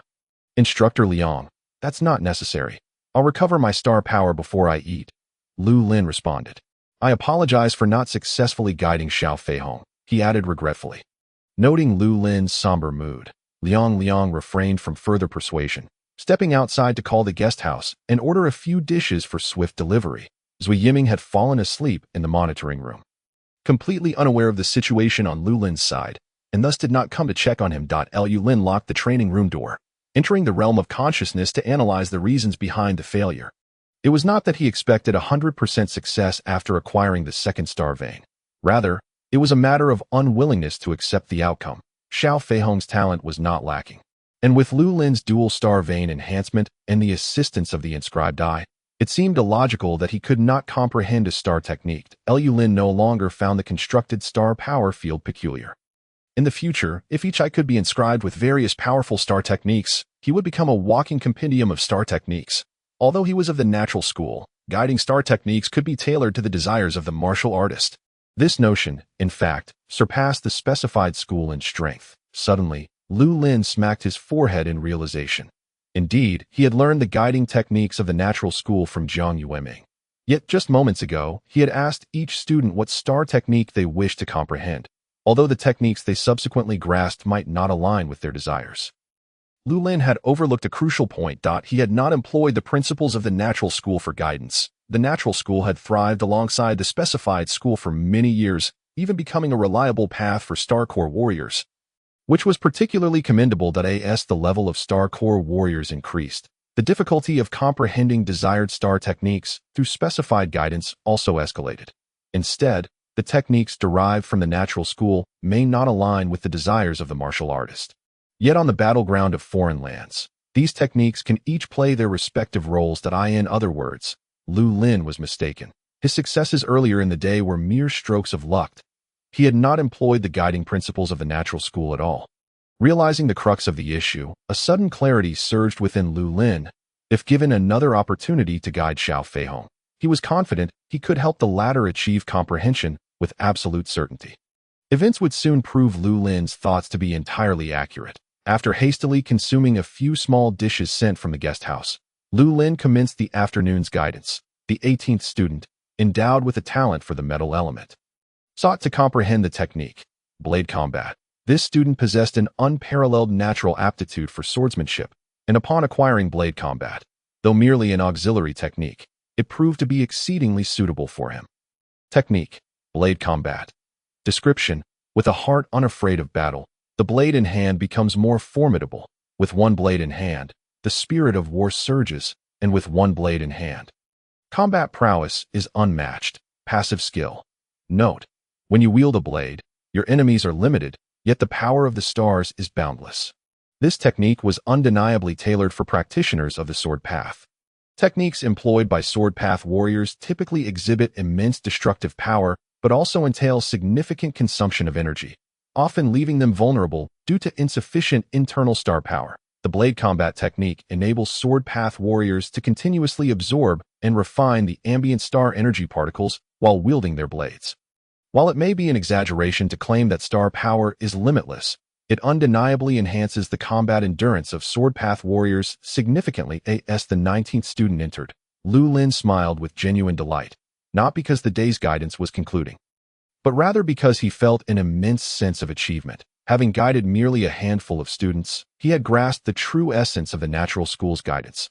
This reward surpassed the 7 refinement feedback received from the previous student who comprehended blade combat, bringing Lu Lin even greater joy. Chapter 39, Composite Techniques. Forest, Spirit. The 19th student, endowed with the wood attribute, entered and immediately began to establish rapport with Lu Lin. Brother Lu, hello. I am Qiao Xiaoming, and I wish to comprehend a dual star technique. A dual star technique. Lu Lin's lips twitched slightly. Qiao Xiaoming certainly had the audacity to aspire to such an ambition. He was merely an apprentice star technique guide. Having successfully guided one dual star technique earlier was already a stroke of fortune. Did this fellow believe he was a master greater than Jiang Yueming? Please take a seat. Whether you can comprehend a dual star technique depends not on me, but on you. Qiao Xiaoming was unfazed and settled himself opposite Lu Lin. Closing his eyes in silence, he bore an air reminiscent of the Academy's top talent. Qiao Xiaoming, with his wood attribute awakened, achieved an astonishing initial star vein refinement rate of 0.95, surpassing even the two prodigies from Jian High School. Zui Yiming and Luo Ling, he was a rare talent among military academy students in recent years. As he entered the realm of star energy, Qiao Xiaoming instinctively grimaced upon encountering the desolate and arid desert landscape. Given his wood affinity, he could hardly find solace in such an environment. If only there were some trees, he remarked. Almost as if in response, rows of young saplings sprouted before him, swiftly growing to heights of 4 to 5 meters. Their trunks, thickening noticeably, Lu Lin even observed tender green buds emerging from what had previously been bare branches to know. The focus should not be here. Lu Lin's eyes widened in disbelief as he inhaled sharply. How was this possible? Someone could alter their realm of star energy. This was akin to what Master Jiang Yueming had previously described regarding entering the second layer of the star energy realm. When the other students had entered, they had merely utilized the star energy realm to comprehend techniques, but only Qiao Xiaoming could plant trees in the desert.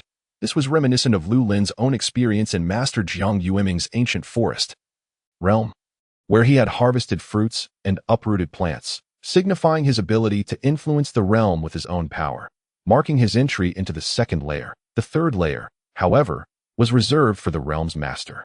In Lu Lin's eyes, his star energy realm was entirely composed of his own perception in the sandy realm. Qiao Xiaoming furrowed his brow. It's still too little. What era is this? How can such a vast desert still exist? The Federation officials are far too negligent. What are those environmental protection associations even doing? Bring forth flowers, grass, trees, and wood. Qiao Xiaoming commanded as if he were a deity capable of commanding all plants of the wood element. With a single utterance, a 10-meter radius around him erupted into a lush grove of young trees. With shorter shrubs and verdant grass sprouting abundantly, Lu Lin gazed in astonishment at this scene, utterly astounded. Qiao Xiaoming was undeniably a genius, not only in cultivation but also among the elite in the field of star technique guidance. When Lu Lin had entered the second layer of the realm, he had only managed to exert a slight influence. He could not achieve the transformative power Qiao Xiaoming displayed, given that Qiao Xiaoming also possessed a wood affinity. Perhaps this was the fateful design of the heavens, preparing him as Master Jiang Yueming's disciple. Lu Lin merely seized an opportunity that had presented itself. After a moment of shock, Lu Lin noticed that Qiao Xiaoming had begun to comprehend a star technique. The first technique was derived from his earlier summoning of trees and plants. Technique: forest. Description: in any location, summon a forest centered around you. You become the master of life. Active skill.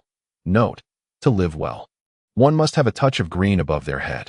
The second technique, Lu Lin discovered only upon its inscription upon his perception. Technique: spirit. Description: the spirits dwelling within the forest are a breathtakingly beautiful assembly of archers. Active skill. Note: they can only fight. No frivolous behavior allowed. Upon witnessing this technique, Lu Lin was left speechless. Shouldn't this be a summoning technique? How could a wood element warrior summon spirits as well? Though spirits indeed resided in forests, he was at a loss. Recording this technique in his mind, Lu Lin resolved to have Qiao Xiaoming demonstrate it later, within the realm of consciousness. Lu Lin found that his Earth star vein refinement rate had experienced a significant increase once more, this time. The largest surge ever recorded at 12. That his Earth affinity progress now approached the halfway mark. Reaching 4 forward, it was as if he had struck gold overnight. Suppressing his excitement, Lu Lin opened his eyes. Qiao Xiaoming, noticing his awakening, respectfully greeted him. Thank you, Master Lu, for allowing me to comprehend two-star techniques. I am immensely grateful. There's no need for such formality, Xiaoming. Lu Lin's tone was as gentle as possible. Could you please demonstrate your star technique spirit for me? It's my first time encountering such a technique. Of course, no problem. However, is it suitable to do it here? Qiao Xiaoming glanced around the modest 8-square-meter training room. Yes, I failed to consider that. Let us seek Instructor Liang's assistance in finding a more suitable location. Lu Lin then realized that the casting of the spirit technique required a forest as a prerequisite. The description explicitly stated that the spirits dwelling in the forest were breathtakingly beautiful archers. When Liang Liang learned that Qiao Xiaoming had also comprehended a dual-star technique, he nearly leaped for joy. It had been ages since the academy had seen two graduates comprehend dual-star techniques in a single cohort. Such occurrences were exceedingly rare. Even during the academy's early, glorious days, Lu Lin was truly exceptional. Liang Liang silently cheered in his heart as he led Lu Lin to the principal's office. Along the way, he called the principal, exclaiming, "Our military academy has produced a dragon." Lu Lin also contacted Jiang Yueming, who was at the Longzhan Hotel. "Teacher, please come to the Youth Military Academy. I'll have Zui Yiming pick you up." "What is going on, Lu Lin?" Jiang Yueming replied with a smile. "A significant matter. I've discovered a genius." "Teacher, you must see this talent. He will undoubtedly cry out to become your disciple." "Become a disciple? Will he really cry out?" Jiang Yueming was puzzled. "Lu Lin, I've told you before, taking on disciples is a thing of the past. A disciple is like a son to the master and a laborer in the household, subject to whims of punishment and discipline. We are now in the interstellar era. Such practices are long gone." Hearing Jiang Yueming's resolute words, Lu Lin wore a teasing smile. "Teacher, you might regret this. Regardless, you should come over first to see for yourself." Seeing Lu Lin's serious demeanor, Jiang Yueming nodded and prepared to set off that AS for taking on a disciple. That was out of the question. Jiang Yueming's lifelong aspiration had been freedom, unrestrained. It was precisely due to his inability to tolerate the constraints of working within the Federation system that he had resigned to pursue research on alien planets capable of breaking through to the 7th level of star martial arts. Do not impose upon others what you do not desire for yourself. Jiang Yueming would never take on a disciple. Chapter 40, Sweetheart, Mrs. Niu. When Jiang Yueming arrived at the Youth Military Academy, Lu Lin had already arranged for Zui Yiming to wait at the entrance. Walking through the campus, Jiang Yueming observed the orderly buildings, feeling a sense of skepticism about Lu Lin's claims that in such a disciplined environment, how could any genius possibly emerge? They made their way to the principal's office, where Zui Jinyu was already waiting as the highest military officer of Tanyuan. It was entirely reasonable for Zui Jinyu to serve as the principal of the Youth Military Academy. "Master Jiang, welcome. Please, come in." Zui Jinyu extended a personal invitation. The only 20 guiding masters in Blue Star were typically so sought after that one had to queue for a long time just to meet them. Unexpectedly, within the span of a mere week, I had the fortune of encountering them thrice, all thanks to Lu Lin. "Where's Lu Lin?" General Zhua inquired. "Master Jiang, he's in the training room nearby." "Come, I shall escort you there," replied a student. The most crucial training facility at Tanyuan Youth Military Academy, the Star Power Gravity Room, is conveniently located next to the principal's office. The concentration of star power here is significantly higher than that in the training room adjacent to the conference room, nearly rivaling that of the training room at Longzhan Hotel. Upon entering, Jiang Yueming immediately spotted Lu Lin in the presence of outsiders. Lu Lin would not dare to treat Master Jiang with such informality. He respectfully approached and greeted, "Teacher." The genius you mentioned? It must be him," Jiang Yueming remarked, observing two individuals clad in military attire. 1. Liang Liang, with his dark complexion, was definitely not the one, leaving only the stern-faced Qiao Xiaoming standing to the side. "Indeed. Teacher, this student is named Qiao Xiaoming, that he possesses wood element affinity and, under my guidance, has already comprehended 2-star techniques, forest and spirit." "Wait." Before Lu Lin could finish, Jiang Yueming interrupted, his expression filled with confusion as he stared at Lu Lin. "What did you just say?" "Under your guidance." Lu Lin nodded. Questioning what was amiss, Jiang Yueming felt utterly defeated by his gaze. It was not merely incorrect. It was ludicrous. As someone who had only recently become a star technique guide, with an incomplete grasp of his own star power domain and an exceedingly limited reservoir of star energy within his star veins, Lu Lin's confidence in this matter was absurd beyond measure, a phenomenon unprecedented in history. Jiang Yueming slapped Lu Lin's shoulder with a heavy hand. Well done. Indeed, it was commendable. This young man not only possessed audacity but also extraordinary luck. Capable of guiding a genius with dual star techniques, Jiang Yueming cast a knowing glance at Lu Lin, signaling approval while simultaneously implying that he should refrain from such actions in the future. He then approached Qiao Xiaoming, grasped his hand, and infused him with a surge of star power. The energy circulated within Qiao Xiaoming's body, and Jiang Yueming finally felt a measure of relief, though Lu Lin's boldness was alarming. At least he had not harmed Qiao Xiaoming's star core or star veins, which was a stroke of fortune. Teacher, we've been awaiting your arrival. How about letting Qiao demonstrate his dual star technique now? Jiang Yueming suggested, glancing at Zhuo Jinyu, who nodded in agreement. All right, let us commence. The onlookers stepped back. Qiao Xiaoming, showing no signs of nervousness, raised his hand to unleash the forest star technique. However, this time, he found it far less effortless than within Lu Lin's star power domain. Despite his considerable efforts, he could only manifest a small patch of forest, spanning merely 2 meters, with a few crooked little trees appearing around him and some vegetation sprouting tender shoots at his feet. Jiang Yueming's eyes narrowed. Lu Lin was correct. Qiao Xiaoming indeed possessed domain-type star techniques. For a star technique guide, this was true talent. Individuals like Lu Lin, who had scarcely warned a glance from Jiang Yueming, paled in comparison. After releasing the forest skill, Qiao Xiaoming's complexion turned pale. He had not anticipated that this star technique would deplete so much star power. His already sparse star energy was nearly exhausted, leaving him dizzy and on the verge of collapse. Observing this, Zhuo Jinyu swiftly approached Qiao Xiaoming, producing a shimmering silver potion and offering it to him. After consuming the star power replenishing potion, Qiao Xiaoming's complexion visibly improved. Star technique, spirit. Qiao Xiaoming pointed at a small tree, and a gentle green light enveloped it. Soon after, a diminutive spirit emerged from the tree. The spectators gasped in disbelief, astonished at witnessing a student with wood element affinity summon a living spirit from the tree. The spirit, holding a bow and arrow, appeared strikingly beautiful, with pointed ears and clad in a skirt of grass, leapt onto Qiao Xiaoming's shoulder. Master, Molia is here to serve you. Are those enemies over there? The spirit Molia inquired, pointing at Jiang Yueming and the others observing from a distance, bowstring taut and ready to strike at Qiao Xiaoming's command.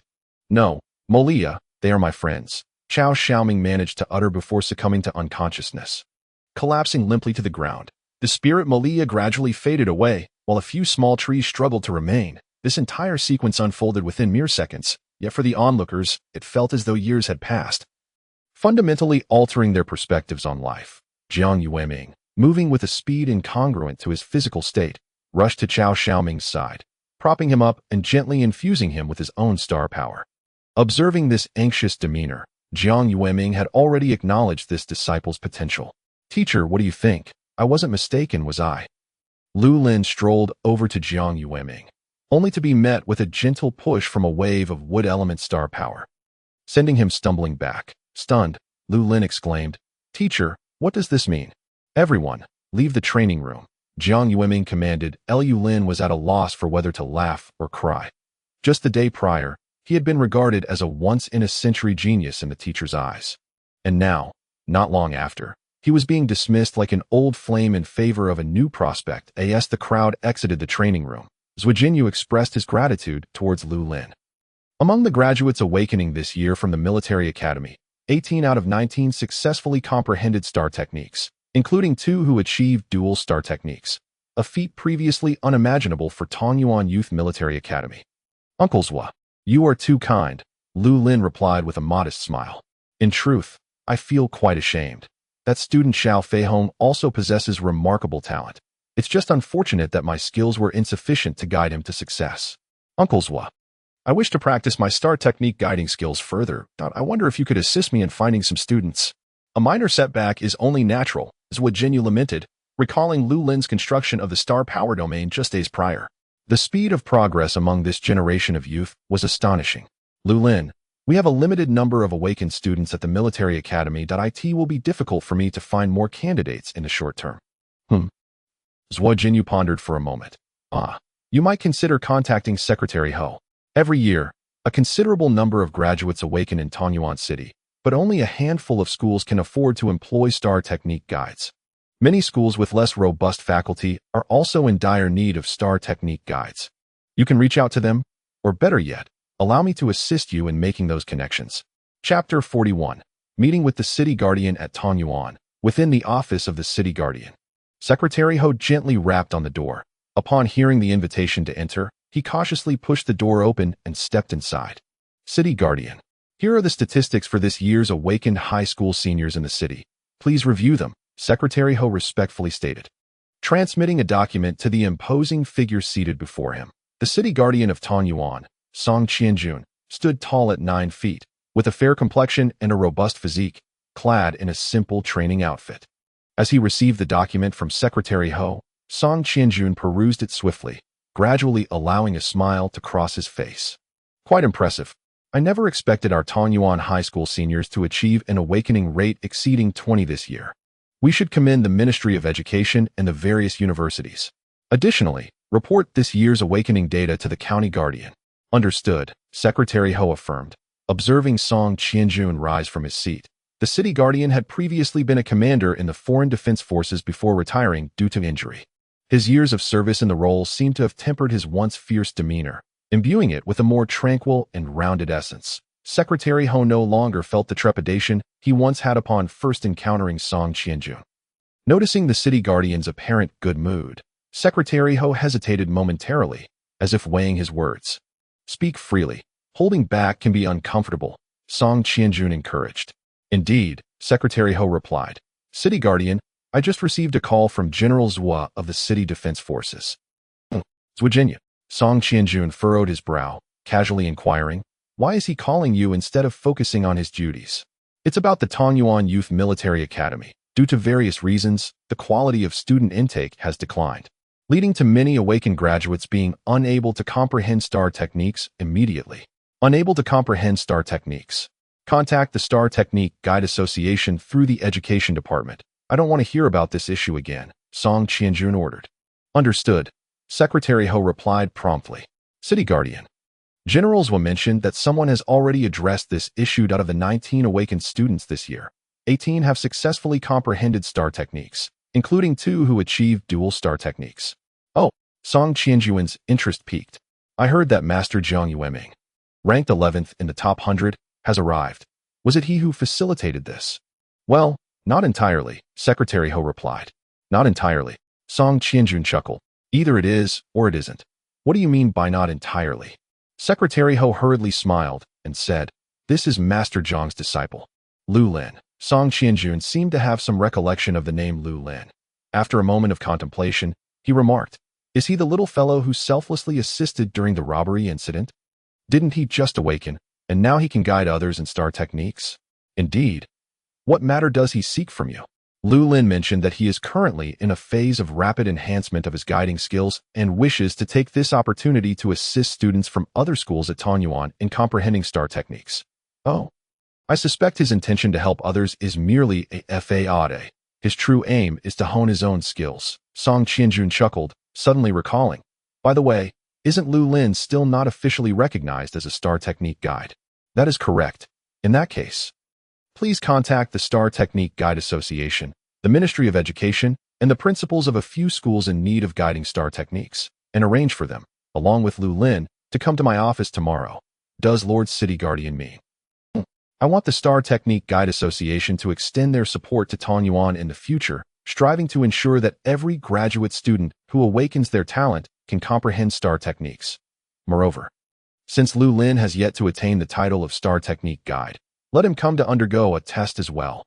But Secretary Ho did not expect that such a trivial matter would escalate to this extent in front of the city guardian. Furthermore, the guiding tests are typically conducted at fixed times each year. Generally, no one enters the awakening base, hence who would be available for those novice guides to practice on. What do you mean by but? Aren't you already at the pinnacle of level 3? Since you speak so highly of Lu Lin, why not personally conduct the test? Additionally, Song Qianjun's gaze bore into Secretary Ho. My orders have already been issued. I am to return to my original unit at the beginning of next month. And you will accompany me. During this time, expedite the resolution of personal affairs. Very well, you may leave now. Understood. Secretary Ho dared not say more and slowly exited the city guardian's office. Upon closing the door, he wore a bitter expression. He did not wish to go to another star, nor did he want to return to his original unit with Song Qianjun. Secretary Ho could not fathom why a mere mention of Lu Lin's matter had entangled him so deeply. It was more than that.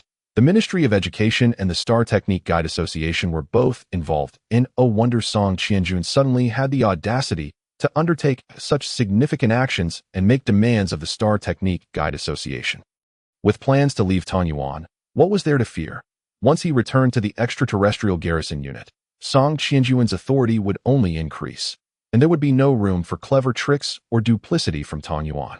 Song Qianjuan's initiative could very well be seen as sacrificing a Secretary Ho for the benefit of countless third-year students. When Jiang Yueming and Chao Xiaoming emerged, Zhuo Jinyu also received a call from Secretary Ho. Lu Lin, I will take you to the City Guardian's residence tomorrow.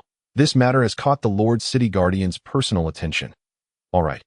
Although Lu Lin was unaware of the intricacies involved, he could only nod in agreement. After learning of this, Jiang Yueming also expressed his intention to bring Chao Xiaoming along to assess the situation at a critical moment. Having him by Lu Lin's side would at least prevent any major mishaps. Thus, they agreed, with Jiang Yueming leading Chao Xiaoming away first. Zhuo Jinyu informed Lu Lin that he would come to pick him up the following day, and then took Zhuo Yiming with him. Master Lu, do you require me to arrange transportation for your return? Liang inquired as Lu Lin was the last one remaining. The military academy was situated in a remote area, and waiting for a taxi could take quite some time, since Lu Lin had rendered such significant assistance to the academy. Offering him a ride was certainly feasible. I will leave later. Instructor Liang, where does Xiao Fei Hong reside? I wish to have a word with him. The reason Lu Lin lingered was to find Xiao Fei Hong. Today, he had guided 19 classmates, yet only Xiao Fei Hong had failed to grasp the star technique. Not only was he concerned about the others' feelings, but Lu Lin also felt a sense of guilt. At this moment, he sought to understand the fundamental reasons behind Xiao Fei Hong's inability to comprehend the star technique. Xiao Fei Hong resides in dormitory building number 3. I can take you there. However, Master Lu, I must advise you that there is indeed a probability of failure for star technique guides during the guiding process. Perhaps it is simply Xiao Fei Hong's fate, so do not take it too much to heart. Liang felt regret for Xiao Fei Hong. Yet he understood that it was merely a singular failure in comprehending a star technique, not a lifetime of incapacity. That it was simply a matter of bad luck. Out of 19 individuals, 18 succeeded, leaving only Xiao Fei Hong unable to comprehend. It was indeed a rather disheartening situation. Chapter 42, Earth System Star Technique. Falling rock. Upon arriving at Xiao Fei Hong's dormitory, he found the place empty. With only him inside, the graduates who had not awakened had already joined various city guard and police forces, leaving behind those with potential for university admission. Xiao Fei Hong was surprised to see Lu Lin at this time. Lu Lin should be basking in success and enjoying the adoration of the crowd. So what business did he have in the dormitory of a failure? Xiao Fei Hong did not believe Lu Lin had come to mock him. After all, Lu Lin's character was well regarded. Despite his own failure, Xiao Fei Hong felt genuine remorse as Lu Lin apologized to him. Master Lu, what brings you here? Please, have a seat. Xiao Fei Hong moved a chair over, and Liang glanced at them before turning to leave. Xiao, there is no need for formality. I am merely here to sit for a moment before leaving. Lu Lin stopped Xiao Fei Hong from pouring him water. Xiao, do you know why you were unable to comprehend the star technique? I do not know. As soon as this topic was broached, Xiao Fei Hong seemed to deflate, sitting on the bed devoid of spirit. Then can you share your feelings while in the realm of star power? To be honest, I truly exerted myself while guiding you. Indeed, he had even resorted to cheating methods. How could he not give it his all? I cannot quite articulate that feeling. Xiao Fei Hong slowly responded. Upon entering the realm of star power, he saw nothing but billowing yellow sand. He knew that Lu Lin, like him, possessed Earth system talent. Yet in his perception, the Earth system talent should not manifest this way. The pervasive yellow sand perhaps warranted the term sand system talent more appropriately. In short, when entering Lu Lin's realm of star power, Xiao Fei Hong felt everything was amiss and uncomfortable. Several times, he sensed it, but due to this intrinsic discomfort, he was unable to successfully comprehend the star technique. He could not articulate the sensation. In simple terms, it was a case of incompatible paths. His Earth system was not the same as Lu Lin's. After listening to Xiao Fei Hong, Lu Lin felt the matter was not so straightforward. Those of them who had just awakened were not yet in a position to discuss future paths. In a word, they were not yet qualified. However, since Xiao Fei Hong had expressed it thus, he could not be lying. Xiao, may I experience your star power? Xiao Fei Hong nodded and extended his right hand. Lu Lin reached out with his star power. After a long moment, Lu Lin released Xiao Fei Hong's hand and sighed deeply. The staff responsible for awakening assessments were far too negligent. Xiao Feihong was clearly not of the Earth system, but rather possessed a derivative, mutated talent of the Earth system, stone system. No wonder he had consistently failed to comprehend the Earth system's star techniques. The reason lay here. The thought that he had arranged techniques such as stone skin, battle roar, and earth shield for him was truly laughable. Master Lu, what is the matter? Xiao Feihong felt a tightening in his chest and cautiously asked. Nothing. Lu Lin smiled and explained his discovery to Xiao Feihong, who also sighed in relief and a wonder during his exchanges with other classmates. He had always felt something was amiss with his star power. It turned out that the attributes had been misidentified during the assessment. The stone system talent was a variant of the earth system talent, capable of wielding the power of stone, representing a high potential for development, with both offensive and defensive capabilities. Now that we understand your true talent attribute, let us give it another try. I believe this time will surely succeed, Lu Lin declared confidently. Is that truly possible? Isn't it said that one can only undergo 2-star technique guidances at the same level? Xiao Feihong queried. Puzzled, that is not the case. Lu Lin offered no further explanation, instructing Xiao Feihong to sit cross-legged on the ground and enveloping him with the realm of star power, entering the realm once more. Xiao Feihong no longer felt the previous sense of disconnection that Lu Lin altered the terrain, transforming the desert into a gravel field. Before Xiao Feihong could react, the gravel on the ground flew up, enveloping him and forming him into the shape of a stone man.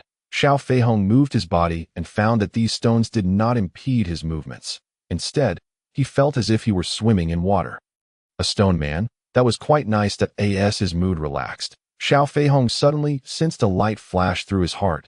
He extended his right hand, pointing toward the ground in the distance. A massive stone suddenly appeared in the sky, hurtling down toward the spot Xiao Feihong indicated with his finger. Bang, boom. The tremendous impact created a pit over a person's height in the ground. Star technique, falling rock.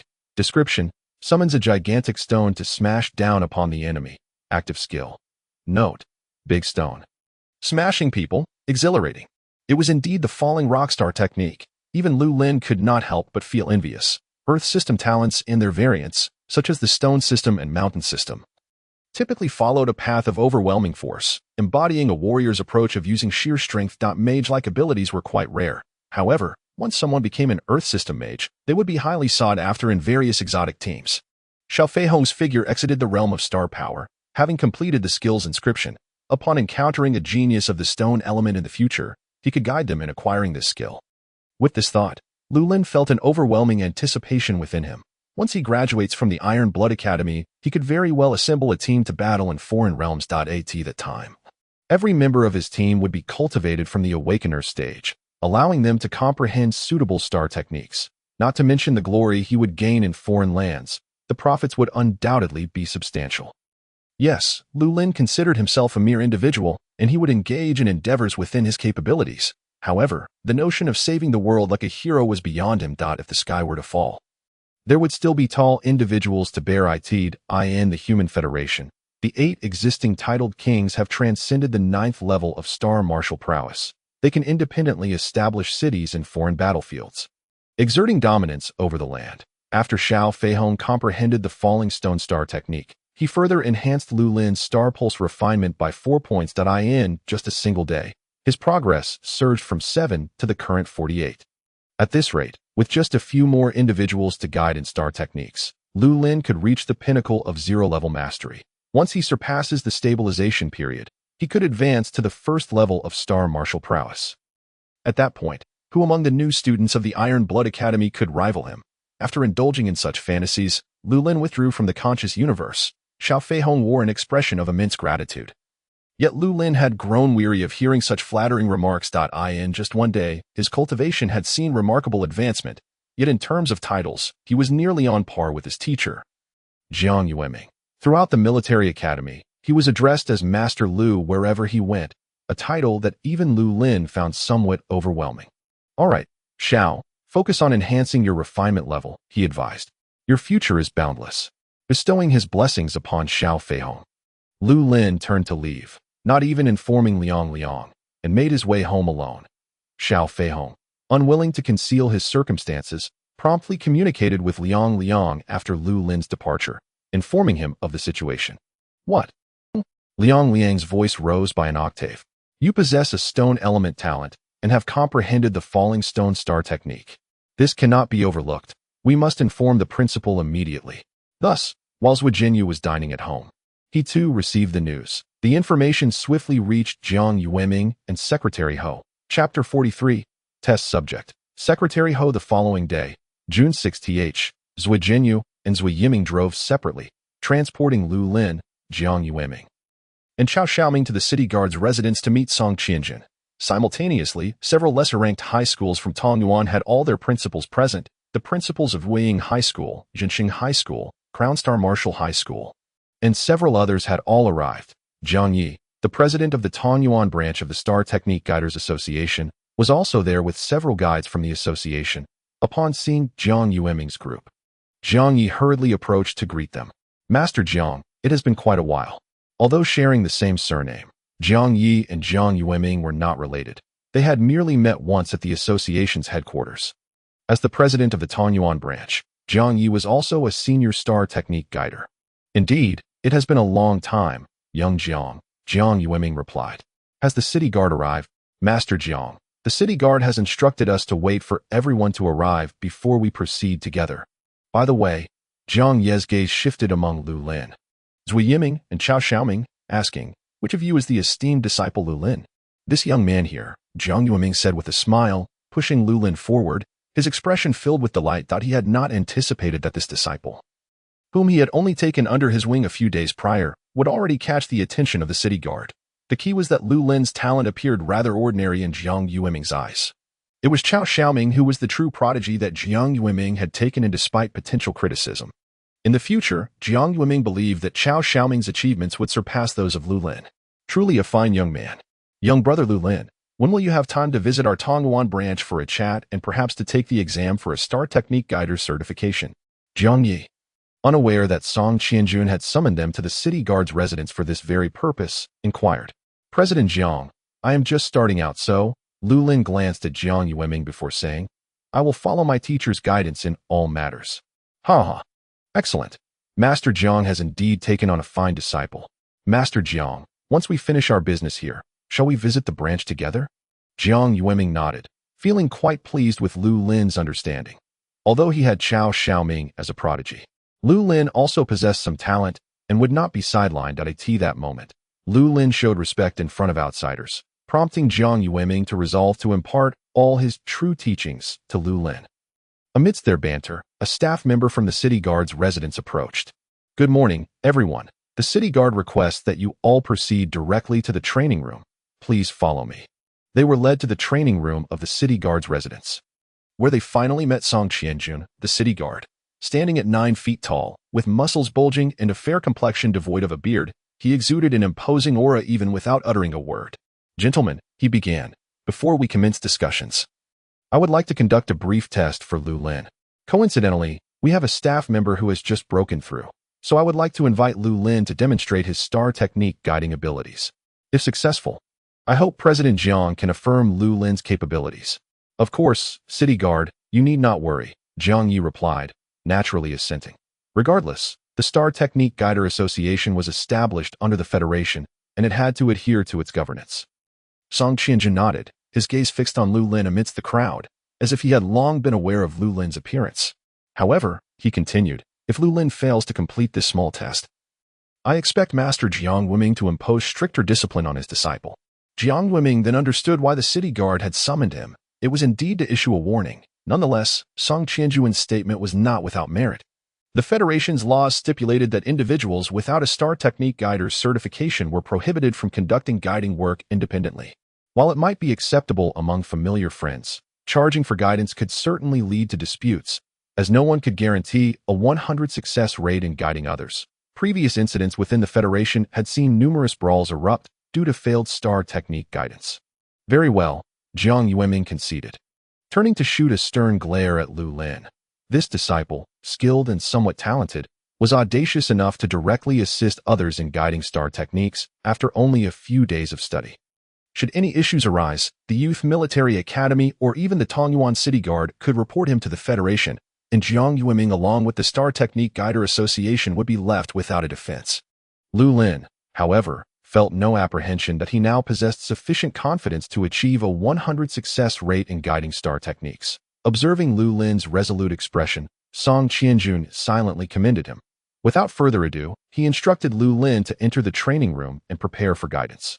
The others proceeded to the adjacent monitoring room to observe the situation. Upon entering the training room, Lu Lin spotted a martial artist clad in a black training outfit, sitting cross-legged on a mat. For reasons unknown, the individual wore a silver mask, obscuring their entire face. Lu Lin's demeanor turned serious. Although he was confident, he maintained a profound respect when confronting the martial artist in need of guidance. The test subject possesses ice element attributes. Lu Lin, you may begin the guidance process. Song Qianjuan's voice echoed from a corner of the training room as Lu Lin nodded slightly in acknowledgement. The ice element is a variant of the water attribute. Just as there are variations in the earth element, such as mountain and stone elements, the water element also possesses variants like ice and vapor. It appeared that the city guard had deliberately chosen a martial artist with a variant attribute to assess Lu Lin's abilities. Lu Lin approached the individual, saying, "Hello, thank you for participating in this test. Rest assured, I will help you successfully comprehend the star technique." The other party remained silent. Not wishing to waste time, Lu Lin sat down on the opposite mat, closed his eyes, and entered the conscious universe. The star power domain activated. It must be said that the training room of the city guard's residence was indeed exceptional. Soon as Lu Lin released his star power domain, he felt an unprecedented smoothness, a natural ease. With 8/10 of his strength, he felt as though he could exert 12/10. The star power domain enveloped the individual across from him. In an instant, the individual found themselves transported to a realm filled with swirling yellow sand. "Ho! Secretary Ho!" Lu Lin exclaimed in surprise upon recognizing the individual before him. He never imagined that the city guard would send Secretary Ho to participate in the test. However, at this moment, he was unable to communicate with Secretary Ho within the star power domain, and could only hope for the other to successfully comprehend the technique. The ice element star technique had not yet been recorded in his ocular field.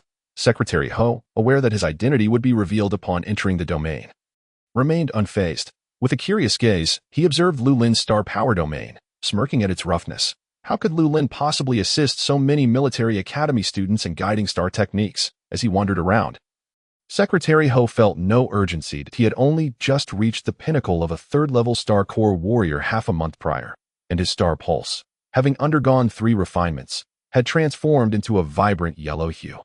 His immediate priority was not to comprehend a star technique, but to advance to the next stage, star body cultivation. Aside from city guard Song Qianjun, no one knew that the test subject was Secretary Ho. Even if they did, they would not grasp the extent of Secretary Ho's abilities, leaving uncertainty regarding Lu Lin as potential for success in guiding him. Chapter 44, Star Body. The dual star technique has been elevated to level 4. Even though Secretary Ho's most pressing concern at this juncture is not the comprehension of star techniques, he cannot afford to forego this opportunity, cursing inwardly for being led astray by Lu Lin. Secretary Ho wanders around in search of a chance to grasp star techniques. Lu Lin belongs to the natural faction, a fact of which he is undoubtedly aware. Yet, within this realm of star power, there is nothing but shifting sands, occasionally beset by violent sandstorms. Secretary Ho feels discontented but can only persist. A gust of yellow wind sweeps in. Unable to evade, he raises a hand, conjuring a translucent ice shield before him. Initially believing it would easily withstand the onslaught, Secretary Ho soon realizes that his ice shield is being mercilessly battered, appearing with countless fine cracks. This is impossible. Lu Lin is merely a student who has just unlocked his talent. Secretary Ho is a level 3 Star Corps warrior. How could a warrior who barely qualifies as level 1 shatter an ice shield constructed by a level 3 warrior? This is an absurdity beyond measure. Secretary Ho channels more star power into the ice shield. Simultaneously, he casts his second star technique, Snow Dance. Snow Dance does not require Secretary Ho to dance in the snow. Otherwise, such a scenario amidst battle would only be self-destructive. With a swirl of his hand, flakes of snow begin to fall into the dust-laden world. Yet, even Snow Dance cannot stave off the encroaching yellow wind. The delicate snowflakes are swept away in all directions. Secretary Ho, feeling helpless, reflects on his achievements. Having reached the pinnacle of level 3, he possesses a total of 7 star techniques. Aside from the Ice Shield and Snow Dance, he has Ice Arrow, Slow, Ice Shatter, Ice Armor, and Ice Escape. Of these, Only ice armor could provide any semblance of defense against the yellow wind. If a mere gust of wind forces him to expend 3-star techniques, he would inevitably be looked down upon by Lu Lin once he emerges. How he wishes for a star technique capable of altering the weather. Just then, he suddenly halts. Lu Lin beams with delight. Having successfully inscribed yet another skill onto the EYE.it, appears that he has effortlessly passed the Lord of the City's trial this time. However, at that moment, another eye descends at Secretary Ho's feet. Star technique inscribing in progress. Lu Lin's jaw drops. Could this truly be mere coincidence? It was within his expectations that Secretary Ho could comprehend the first star technique. But the second one has left him astounded. Star technique. Ice seal. Description. Wherever the star power reaches, an icy realm emerges. Active skill. Note. Let it go. Her Majesty the Queen of Arendelle. Star technique. Snowman. Description. In the icy world, an army of snowmen is poised for battle. Active skill. Note. The 3 great functions of snowmen. Portable refrigerator, portable air conditioner, portable ice maker. Lu Lin is left speechless by the descriptions. Is this a serious matter? Moreover, why does Secretary Ho find himself in a situation similar to that of Cao Xiaoming? Cao Xiaoming first comprehended the forest, then the elf. Secretary Ho first grasped ice seal, followed by snowman. Both instances involve a domain-type star technique paired with a summoning skill. If this occurred once, Lu Lin could dismiss it as a coincidence. However, for it to happen twice within less than 24 hours compels him to ponder the underlying implications. There must be some intrigue at play. As Secretary Ho opens his eyes and sees Lu Lin still within the realm of star power, he rises and steps out of the room into the adjacent monitoring chamber. Removing his mask, he reveals himself to the assembled crowd, who have all come to a realization that it turns out that Secretary Ho himself is the one undergoing the test. Lord of the City, I have successfully comprehended a star technique, and furthermore, do not rush. First reveal what star technique you have comprehended for everyone to see. Song Qianjun, uninterested in Secretary Ho's preamble, waves his hand to prompt the display. Right here. This star technique has a wide range. The room is too confined for its execution. Song Qianjun chuckles and leads the way out of the monitoring chamber. In June, Tongyuan is one of the hottest times of the year, alongside August and September. For a warrior with ice affinity to perform star techniques in such temperatures is rather unkind. Nevertheless, Secretary Ho says nothing. With a raised hand, the star technique ice seal manifests. The previously sweltering environment instantly becomes much more refreshing. The grass beneath is adorned with beads of ice. The nearby ornamental fountain is also swiftly encased in ice, with crystalline beads falling upon the frozen surface, producing a series of tinkling sounds. Zui Yiming and Cao Xiaoming gaze in astonishment. Their mouths agape point. 2 streams of cold air emerge. Domain-type star technique, quite impressive. Song Qianjun nods in satisfaction. Domain-type star techniques are among the more challenging to acquire. The more common types are typically offensive, defensive, supportive, or enhancement techniques. Song Qianjun recalls that he is about to be reassigned to his original unit, which happens to be in a colder northern region of the alien world. Taking Secretary Ho along would undoubtedly be advantageous. Lord of the City, I have comprehended not only ice seal, but also this. As Secretary Ho speaks, he crouches down to touch the ice beads and shards on the ground. Snowman. The small ice beads seem to come alive, leaping from the ground and transforming before the eyes of the onlookers into ice figures with arms and heads. These little ice figures, upon appearing, automatically align into neat rows and columns, forming a miniature military formation. Witnessing this scene, everyone is left wide-eyed. This a film set? Ice beads turning into ice men is comprehensible enough. But for these ice men to autonomously form a military array is quite beyond belief. Dual star techniques. Song Qianjun raises an eyebrow. Not pleased with this development, he had hoped that Lu Lin would merely guide the comprehension of a single star technique. Ideally none at all, allowing him to temper his overzealous ambitions. From Secretary Ho's recent reports, Song Qianjun understands that Lu Lin is a gifted child. Such prodigies, he wishes to see face some trials. This is not due to any animosity towards genius. Rather, he sees a reflection of his younger self in Lu Lin, equally gifted and fearless. Yet, during a battle in an alien battlefield, Song Qianjun learned the hard way the perils of arrogance. Upon seeing Lu Lin, he instinctively wishes for him not to have an unbroken string of successes. Yet, now, Lu Lin has guided Secretary Ho to manifest dual star techniques that it seems that even if Song Qianjun wanted to suppress this talent, he might find it beyond his capacity. Alas, alas, shaking his head, Song Qianjun realizes that Lu Lin is not his kin, and he wonders why he is so concerned. Choosing silence, he observes as Jiang Yueming steps forward. Deep in thought, just yesterday, Chao Xiaoming comprehended both forest and elf star techniques, especially the elf, which marked the first instance of a wood-type talent comprehending a summoning-type star technique in history, although it was later confirmed that this was not a true summoning, but rather a transformation. The occurrence of yet another instance today raises questions that a domain-type ice seal combined with a summoning-type snowman. Is Lu Lin a veritable genius factory? Lord of the City, not only dual star techniques, but also, Secretary Ho stammered, I have also ascended to a level 4 star core warrior. As he speaks, he raises his right hand. The crowd's gaze follows, and they see Secretary Ho's index finger transformed into a frost-laden spectacle, emanating waves of chill. Star Body, Chapter 45. Admission notice, this is impossible. Song Qianjuan's mind roars in disbelief. Secretary Ho reached the pinnacle of level 3 in a mere half-month. Typically, a star core warrior requires at least 6 months of stabilization to cross this threshold. Along with the study of star body cultivation knowledge, only upon ensuring absolute safety can one begin the ascent. Moreover, ascending to level 4 is a significant milestone for star core warriors. Failure to do so could lead to dire consequences.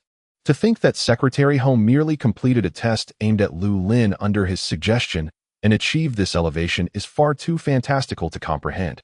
After decades of guarding in alien territories, Song Qianjun has seen countless geniuses, beasts, and foreign races. Yet, had he not witnessed the tangible transformation of Secretary Ho's finger into star power, he would never have believed it. Where did everyone go? Lu Lin emerged from the realm of consciousness, observing an empty space before him, perplexed by Secretary Ho's absence. Just moments ago, Secretary Ho had comprehended dual star techniques, providing a 10 enhancement to Lu Lin's Earth-type star vein. Now, the refining degree of his Earth-type star vein has surged past the 50 threshold. Reaching 58. Lu Lin intended to express his gratitude to Secretary Ho, but found no trace of him in the training room. Perhaps he has gone to report to the Lord of the City? Exiting the training room, Lu Lin encounters Zui Yiming and Chao Xiaoming standing outside, wearing peculiar expressions. What is wrong? Is there something on my face? Lu Lin instinctively touches his face. Suddenly, Zui Yiming lunges at Lu Lin, embracing him tightly. Lu Lin, Brother Lu, Master Lu, from now on I shall be your dedicated healer. As for the star technique, I leave it to you. Seeing Zui Yiming's swift advance, Chao Xiaoming feels a twinge of envy. He steps forward as well, declaring, Brother Lu, Master Lu, from now on I shall be your devoted gardener. As for the star technique, I leave it to you. Well, if you need it, I can summon Moria to chat with you. Chao Xiaoming looks at Zui Yiming with a sense of triumph. Healing is impressive, but you have healing, and I have an elf. Zui Yiming glares back. Pushing these two aside, Lu Lin finally understands what has transpired. He knew that Secretary Ho had acquired dual star techniques, but he had not anticipated that Secretary Ho would leverage this to break through the level 3 barrier and directly ascend to a level 4 star core warrior. It is known that the Human Federation has been exploring and cultivating for nearly 1,000 years. The number of warriors at levels 1 to 3 is vast, while those at levels 7 to 9 are scarce. The true backbone of humanity consists of countless warriors at levels 4 to 6. Achieving level 4 signifies a significant upward leap in social standing, and of course, the enhancement of one's strength is even greater. Lu Lin's actions, whether by mere coincidence or genuine capability, are bound to make him a figure of admiration in the eyes of the innumerable star core warriors who find themselves stuck at level 3. Enough. Enough. It's merely a stroke of luck. Perhaps Secretary Ho has accumulated experience over time, like grains of sand forming a tower before breaking through, someone remarked. By the way, what about the teachers? Another inquired. Master Jiang and my father have been invited by the city lord to attend a meeting, came the reply. It seems they are discussing guiding the awakening of high school graduates in Tongnuan City. Master Lu, let us go. Xiao Zuo is treating you to a meal. Zui Yiming interjected with enthusiasm. What time is it? Why would we eat now? Lu Lin replied. Wouldn't it be better to spend this time honing our skills? As he spoke, a notification sound chimed in his ear. Admission letter. Dear Lu Lin, congratulations on your acceptance to our esteemed institution. Please report to the school before July 1st of XX year. An exciting university life awaits you. Ruther Academy of the Human Federation. June 6th. XX year. Surprised, Lu Lin did not expect Ruther Academy to be so efficient, applying the day before and receiving the admission notice the very next day. Truly, it was worthy of the institution he had chosen. What are you staring at so seriously? My admission letter has arrived. I am about to start university. Lu Lin exclaimed, his eyes sparkling with anticipation. All along, he believed he would be entering Iron Blood Academy. The admission notice from Ruther Academy was merely a stepping stone for him. He needed to intensify his training. Zui Yiming was astonished. The letter arrived so quickly. What academy did Master Lu apply to? Chao Xiaoming asked curiously. In his mind, someone of Lu Lin's caliber could only be matched by the top 10 institutions of the Federation. Challenge Academy, Zui Yiming blurted out, explaining for Chao Xiaoming. What? Challenge Academy? Chao Xiaoming's voice rose in disbelief. What is Challenge Academy? At that moment, Jiang Yueming happened to overhear Chao Xiaoming's exclamation and asked curiously, Xiaoming, you didn't apply to Challenge Academy, did you? Not me. It's Brother Lu. Chao Xiaoming pointed at Lu Lin, his eyes wide with disbelief, struggling to accept this reality. Lu Lin? What? Jiang Yueming's expression suddenly turned serious. It was not that his disciple could not apply to Challenge Academy. But according to Lu Lin's strength and talent, he should at least have been selected by 2 or 3 of the top 10 institutions. Teacher, I want to go to Iron Blood Academy. Iron Blood Academy. Now it was Jiang Yueming and Chao Xiaoming's turn to be astonished together. Though they had already guessed Lu Lin's intentions, they still found it hard to accept Iron Blood Academy has always recruited exceptionally talented students, with minimal guidance provided. Only during the first year, students are given some time to adapt and learn the basics of the exotic battlefields, honing their skills in a stable classroom environment. Once that year is over, the subsequent 3 years of university life must be spent in the exotic battlefields. The exotic battlefield, indeed, is something else. Other academies typically allow students to enter the exotic battlefield only after they reach level 3, or at least attain level 2 perfection. Even then, they can only operate near the existing 8 cities of humanity, but the madmen at Iron Blood Academy, in their second year of university, regardless of strength. Students must enter the exotic battlefield, with no more than 5 days allowed for recuperation each month. To slay a level 1 star beast counts as passing the first year exam. Slaying a level 2 star beast counts as completing the graduation thesis. Slaying a level 3 star beast allows one to remain on campus as a teaching assistant. Even if unwilling to stay, those who venture out become coveted by major enterprises. To slay a level 4 star beast directly qualifies one as a practical mentor. Such regulations are exceedingly reasonable. To slay a level 4 star beast, one must at least possess level 4 strength and be among the stronger individuals of that tier. With such strength, who would still be a student there? Yet the students of Iron Blood Academy willingly choose this path. A multitude of students at levels 3, 4, and even 5 wander the exotic battlefields in teams, bringing back countless resources for training, construction, and research. 300 years ago. To retain students as much as possible, Iron Blood Academy even established 3-year master's programs, 5-year doctoral programs, and unlimited postdoctoral courses. This means that as long as one is willing, they can train at Iron Blood Academy until they achieve the title of king. In Jiang Yueming's eyes, this truly is a rough school. Why would his capable disciple want to attend such an institution? Is it not better to diligently optimize the field of star power and guide humanity towards more formidable star skills? Chapter 46, Qualification for Guidance. Jiang Yueming gazed at Lu Lin for a long moment without speaking. Finally, he patted Lu Lin on the shoulder and turned to leave. Lu Lin was puzzled by his teacher's reaction. At noon, Secretary Ho insisted on treating Lu Lin to a meal, showering him with gratitude, leaving Lu Lin somewhat overwhelmed. Curiously, Lu Lin inquired about the discussions between the City Lord and the Star Skill Guidance Association. But Secretary Ho only provided a few brief remarks. As for the specifics, no news had yet arrived from the City Lord. Thus he could not elaborate further. In any case, the City Lord is now prepared for departure. This matter must be resolved. Lu Lin felt helpless. He had intended to seize the opportunity to gain some experience, but the City Lord thwarted his plans, leaving him no avenue for recourse. Upon returning home, Lu Lin received a call from his mother, Mengyu, inquiring when he would return. She was eager to celebrate Lu Lin's successful awakening and bring honor to herself. After some thought, Lu Lin informed her it would be in the next couple of days.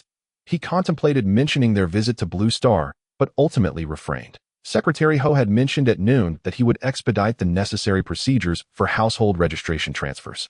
Employment matters and property transfers to Lu Lin could only wait for news now. Meanwhile, he could watch some videos about Challenge Academy. Receiving the admission letter instilled a sense of urgency within Lu Lin.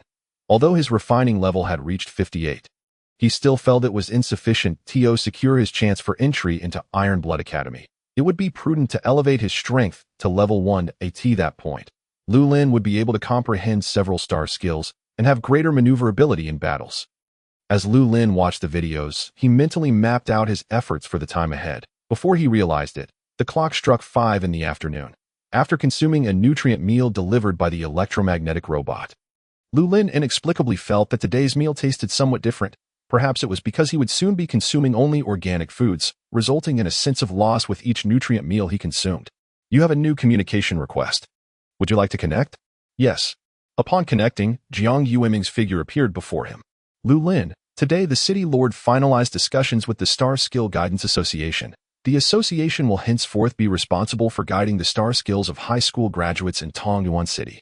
Since you initiated this matter, the City Lord has invited you to guide the outstanding graduates of these 7 high schools in star skills, Jiang Yueming stated, watching Lu Lin in silence. All right. Thank you, teacher, and thank you to the City Lord, Lu Lin replied gratefully. As for the students from the 7 schools, Lu Lin felt indifferent. These schools ranked lower in Tongyuan, with only 20 to 30 awakening each year considered impressive. Some schools even struggled to awaken 10 students annually due to enrollment issues. The total number of awakenings across the 7 high schools would not exceed 200, leaving very few exceptional candidates for Lu Lin. However, even the legs of a mosquito contain meat. The feedback star power provided by an outstanding student would be equivalent to that of 2 to 3 ordinary students, if not more. Over the next 2 days, Lu Lin accompanied the Tongyuan Star Skill Guidance Association in visiting schools. With Lu Lin's assistance, they were able to complete the Star Skill Guidance for 2 schools in a single day.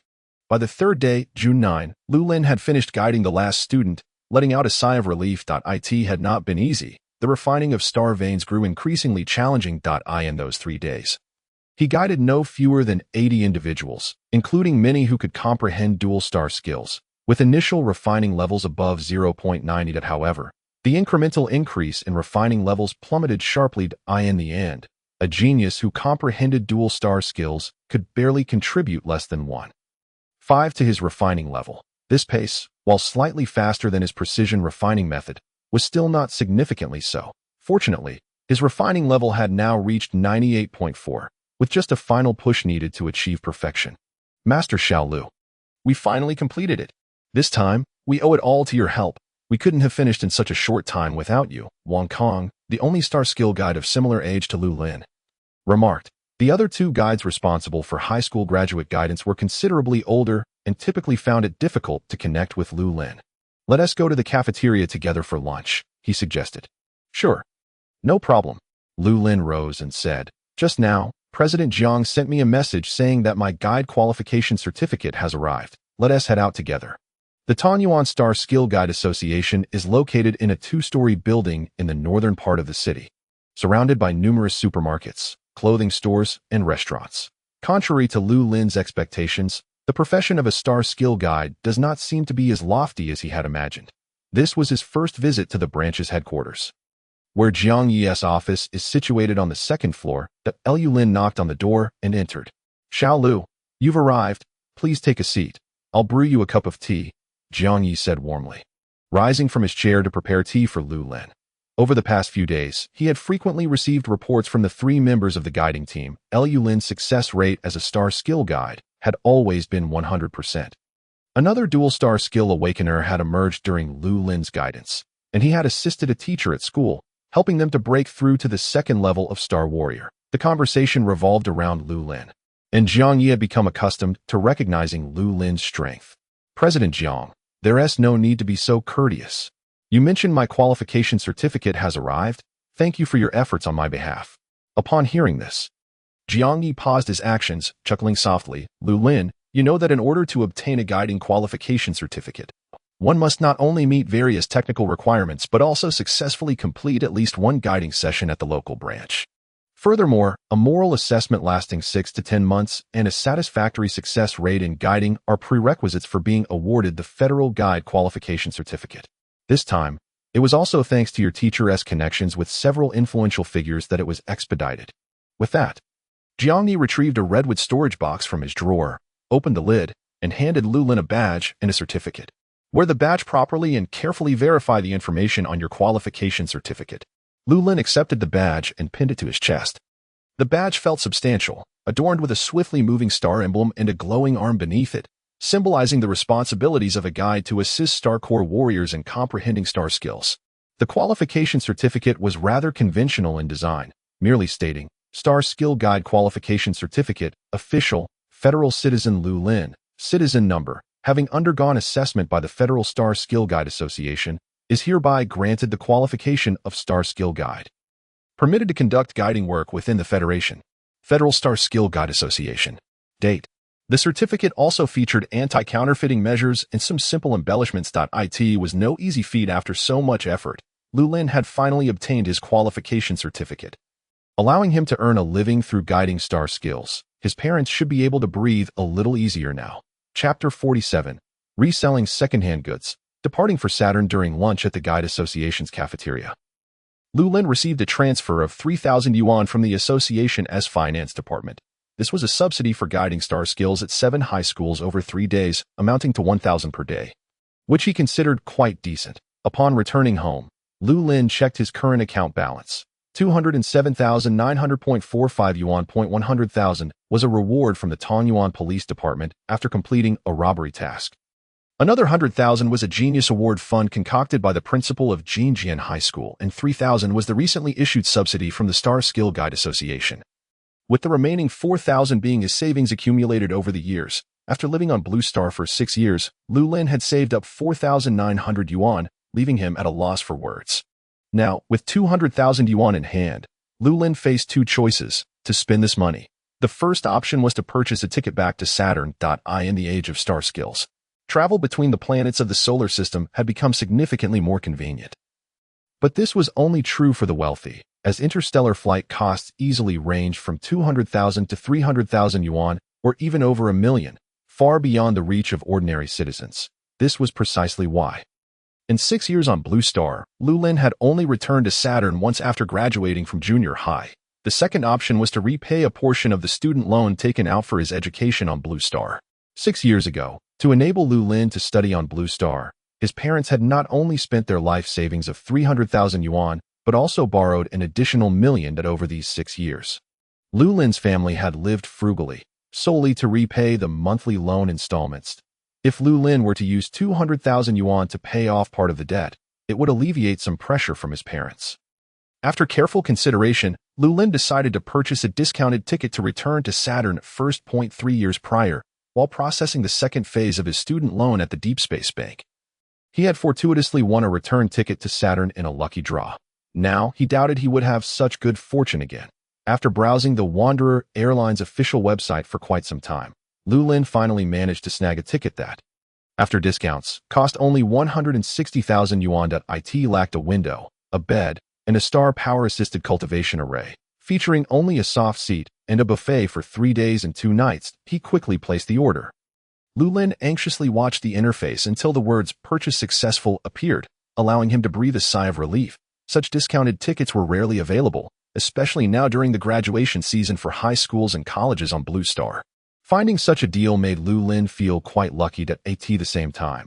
He had no idea how many others were competing for that very ticket. The distance from Tongyuan to the starting station of the interstellar spaceship, Baidu, was still over 1,000 kilometers. To ensure he could board the spaceship home on time, Lu Lin had to set off a day early, first taking a bullet train to the Central Ao River in the Northeast District, then catching a flight to Baidu. Once in Baidu, he could conveniently visit the old campus of Baidu University. When he first arrived on Blue Star, Lu Ping had always dreamed of walking through Baidu University, as it was said that the Lu family had once produced students from Baidu, though the later generations had fallen short, now farming on Saturn and unable to afford a ticket to visit Blue Star. After planning his itinerary, Lu Lin began sorting through his belongings at home. He decided to keep the small robot when his parents came to live on Blue Star in the future. Having a small robot to help with cooking and cleaning would save his mother considerable effort. Additionally, there were Lu Lin's bedding, some clothes, and various awards, trophies, and medals he had received during his school years. Previously, he could only share photos of these with his parents, but now they could see them daily. Moreover, Lu Lin planned to sell the sets of dumbbells he had bought on the second-hand marketplace Xiaoyu under the Qingshan network, 10 kilograms, 30 kilograms, and 50 kilograms, now that Lu Lin had become a Star Core warrior. His physical strength had been tempered by star power, rendering these lighter weights obsolete, making it a perfect opportunity to sell them on Xiaoyu. While listing them for sale, an idea struck him for an eye-catching title to facilitate a quicker sale. Awakening Talent Dumbbells for Graduates. Daily training to increase awakening probability. Serious inquiries only. Earth Attribute Talent Awakeners Wooden Sword. Luck 1. Lucky School Uniform. Jinjian High School Awakeners Uniform. After crafting several appealing titles, Lu Lin also included his college entrance examination results in the post as proof. Sure enough, within minutes, his notifications exploded with activity. The Awakening Dumbbells sold for 188, 388, and 588 yuan respectively, while the wooden sword infused with Earth Attribute Star Power was sold for 350 yuan. The most expensive Jinjian High School uniform fetched 288 yuan. The buyer of the school uniform even inquired if Lu Lin still had the shoes he wore on the day of his awakening, offering to pay a high price. After some thought, Lu Lin decided to sell them for 888 yuan. These shoes had been purchased by his mother from Qingshan Mall, originally priced over 200 yuan. So selling them for 888 yuan was quite reasonable given the added allure of their association with his successful awakening. Lu Lin was pleasantly surprised at how smoothly the sales went, glancing around at his belongings and ultimately deciding not to sell anything else. The thought of someone else sleeping under his covers made him uncomfortable. After selling his items, Lu Lin received 3,690 yuan, and after spending a little over 100 yuan to have the items sent off with a hovering delivery robot, he couldn't help but marvel at his own sales prowess. Had he not awakened, he probably could have thrived quite well within the Human Federation. Feeling quite pleased with himself, Lu Lin informed his parents, Zui Yiming, Zui Jinyu, Luo Ling, his homeroom teacher, Li Laoshi, the Zhou siblings, Jiang Yuiming, Secretary Ho, Jiang Yi from the Guide Association, Wang Kong, and many familiar friends and classmates about his ticket purchase. As the messages circulated, Lu Lin realized just how extensive his social circle had become. For the past 6 years, he had been a quiet presence, diligently honing his skills. But since his awakening, he felt a sense of newfound fame. From the city guard's mansion to the Guide Association and various high schools, he encountered leaders and influential figures everywhere. The next morning, Lu Lin powered down the small robot and left a note detailing the startup procedure. Taking one last glance at the room he had inhabited for 6 years, Lu Lin turned to leave. Zui Yiming was already waiting outside the community in his car, and upon seeing Lu Lin emerge, he was momentarily taken aback. Wow, Lao Lu, I never realized you could look this good with just a little grooming. Your looks are almost on par with mine now. As he spoke, Zui Yiming reached out to tousle Lu Lin's hair, which he had styled with wax, only to have Lu Lin swat his hand away. Get lost. You being crowned as the most handsome guy in Jinjian High is purely my generosity. Let us go. Zui Yiming was unfazed, setting the destination in the car while chatting and joking with Lu Lin. Lao Lu, when are you planning to head to the alien planet? My dad wants me to get familiar with things early. I might leave on the 20th. Zui Yiming and Luo Ling applied to the Huaxia Police Academy, which is not located on Blue Star, but on an alien planet. Since the discovery of this alien world, nearly all universities on Blue Star have relocated there. Even those that remained have established larger branches on the alien terrain. It is widely recognized that the alien realms and battlefields represent the future trajectory of human development. Moreover, the vastness of these alien battlefields is unparalleled, with humanity having explored them for millennia. Yet only 8 cities have been established. The alien battlefields undoubtedly hold immense potential. I suppose it should be soon, Lu Lin remarked, his gaze fixed upon the Tongyuan high-speed railway station that had come into view. Chapter 48. The delivery taking a high-speed train and an airplane. Lu Lin once again arrived in the central city of the northern hemisphere of Blue Star, Baidu. His last visit here was 3 years ago. And in that time, Baidu had undergone monumental changes. However, Lu Lin himself had not changed. Without real-time satellite navigation, he would still struggle to locate the hotel he had reserved at AS for taking a taxi. Well, Lu Lin was reluctant to spend that money that he sent a message to his parents informing them of his arrival in Baidu, mentioning he would visit Baidu University in the afternoon to capture numerous photos and videos of the campus for them to enjoy when they returned to Saturn together. After a simple meal of the local specialty, fried sauce noodles, at a restaurant downstairs, Lu Lin embarked on his journey. Established in 1898, Baidu University boasts a history of nearly 3,000 years. Upon entering the campus, Lu Lin was enveloped by a profound sense of historical gravitas. Thousands of years ago, a group of patriotic individuals with lofty aspirations laid the groundwork for this institution, which has since nurtured countless talented individuals across various fields. Lu Lin recalled a curious anecdote he had heard about Baidu University, a graduate who had opened a stall selling fresh pork, which eventually blossomed into a large chain of fresh food enterprises. Whether true or not, he found it amusing that as he strolled past famous landmarks such as Weiming Lake, Boya Tower, Zhongting, and Shaoyuan, Lu Lin followed the sightseeing guide and visited many renowned sites within the university. In some ancient buildings preserved by the Federal Environmental Protection Agency, he observed scenes depicting how students studied a millennium ago that it was quite lamentable. Those students had to rely solely on their memory and analytical skills, wasting considerable time and energy. Nowadays, with the advent of biological chips implanted at birth, these foundational learning processes have been entirely circumvented. Coupled with the existence of star cores, even ordinary individuals possess intellect far surpassing that of the academic elites of Europe. The final destination on Lu Lin's itinerary was the West Gate of Baidu University, a must-visit hotspot for countless tourists. As Lu Lin leisurely approached the West Gate, he noticed a commotion. People were arguing. The crowd included men and women of various ages, all wearing red hats, with a young girl in a vest at the forefront, anxiously urging everyone to cease their shouting. Lu Lin was quite familiar with such gatherings. Tour groups, indeed. Ever since the introduction of the star core into human physiology, researchers uncovered the secrets of Blue Star. Infants born and raised on Blue Star are more likely to receive its favor when they awaken their talents at 18. Those who awaken on Blue Star boast a success rate that exceeds the overall success rate of the Federation by a factor of 2. This revelation led to an explosive increase in the population of Blue Star, prompting the Federation to implement stringent population management regulations. Consequently, a new profession emerged: educational travel companies. Countless individuals with connections on Blue Star established businesses across various planets, assisting those wishing to settle, immigrate, study, work, or even prepare for pregnancy in Blue Star. Utilizing travel as an opportunity to linger, Lu Lin had also joined a tour group during his initial visit to Baidu, where he was discovered by Tanyuan No. 13 middle school and recruited as a student. This led to the Lu family incurring approximately 1.5 million in expenses, plunging them into significant debt in hindsight, that investment proved to be quite worthwhile. As Lu Lin drew closer to the crowd, he discerned the cause of the uproar. This year, the awakening rate among candidates from Blue Star had once again risen, a fact heavily publicized by numerous travel agencies. Many families with eligible students were eager to bring their children to Blue Star for education. However, upon the arrival of the interstellar spacecraft, a new regulation was suddenly imposed, raising the conditions for immigration for educational purposes yet another notch. This infuriated several families within the tour group, who, upon arriving at Baidu University, could no longer contain their anger and began to confront the tour guides. Lu Lin shook his head. Such matters were never straightforward. The tour group was certainly not willfully concealing information.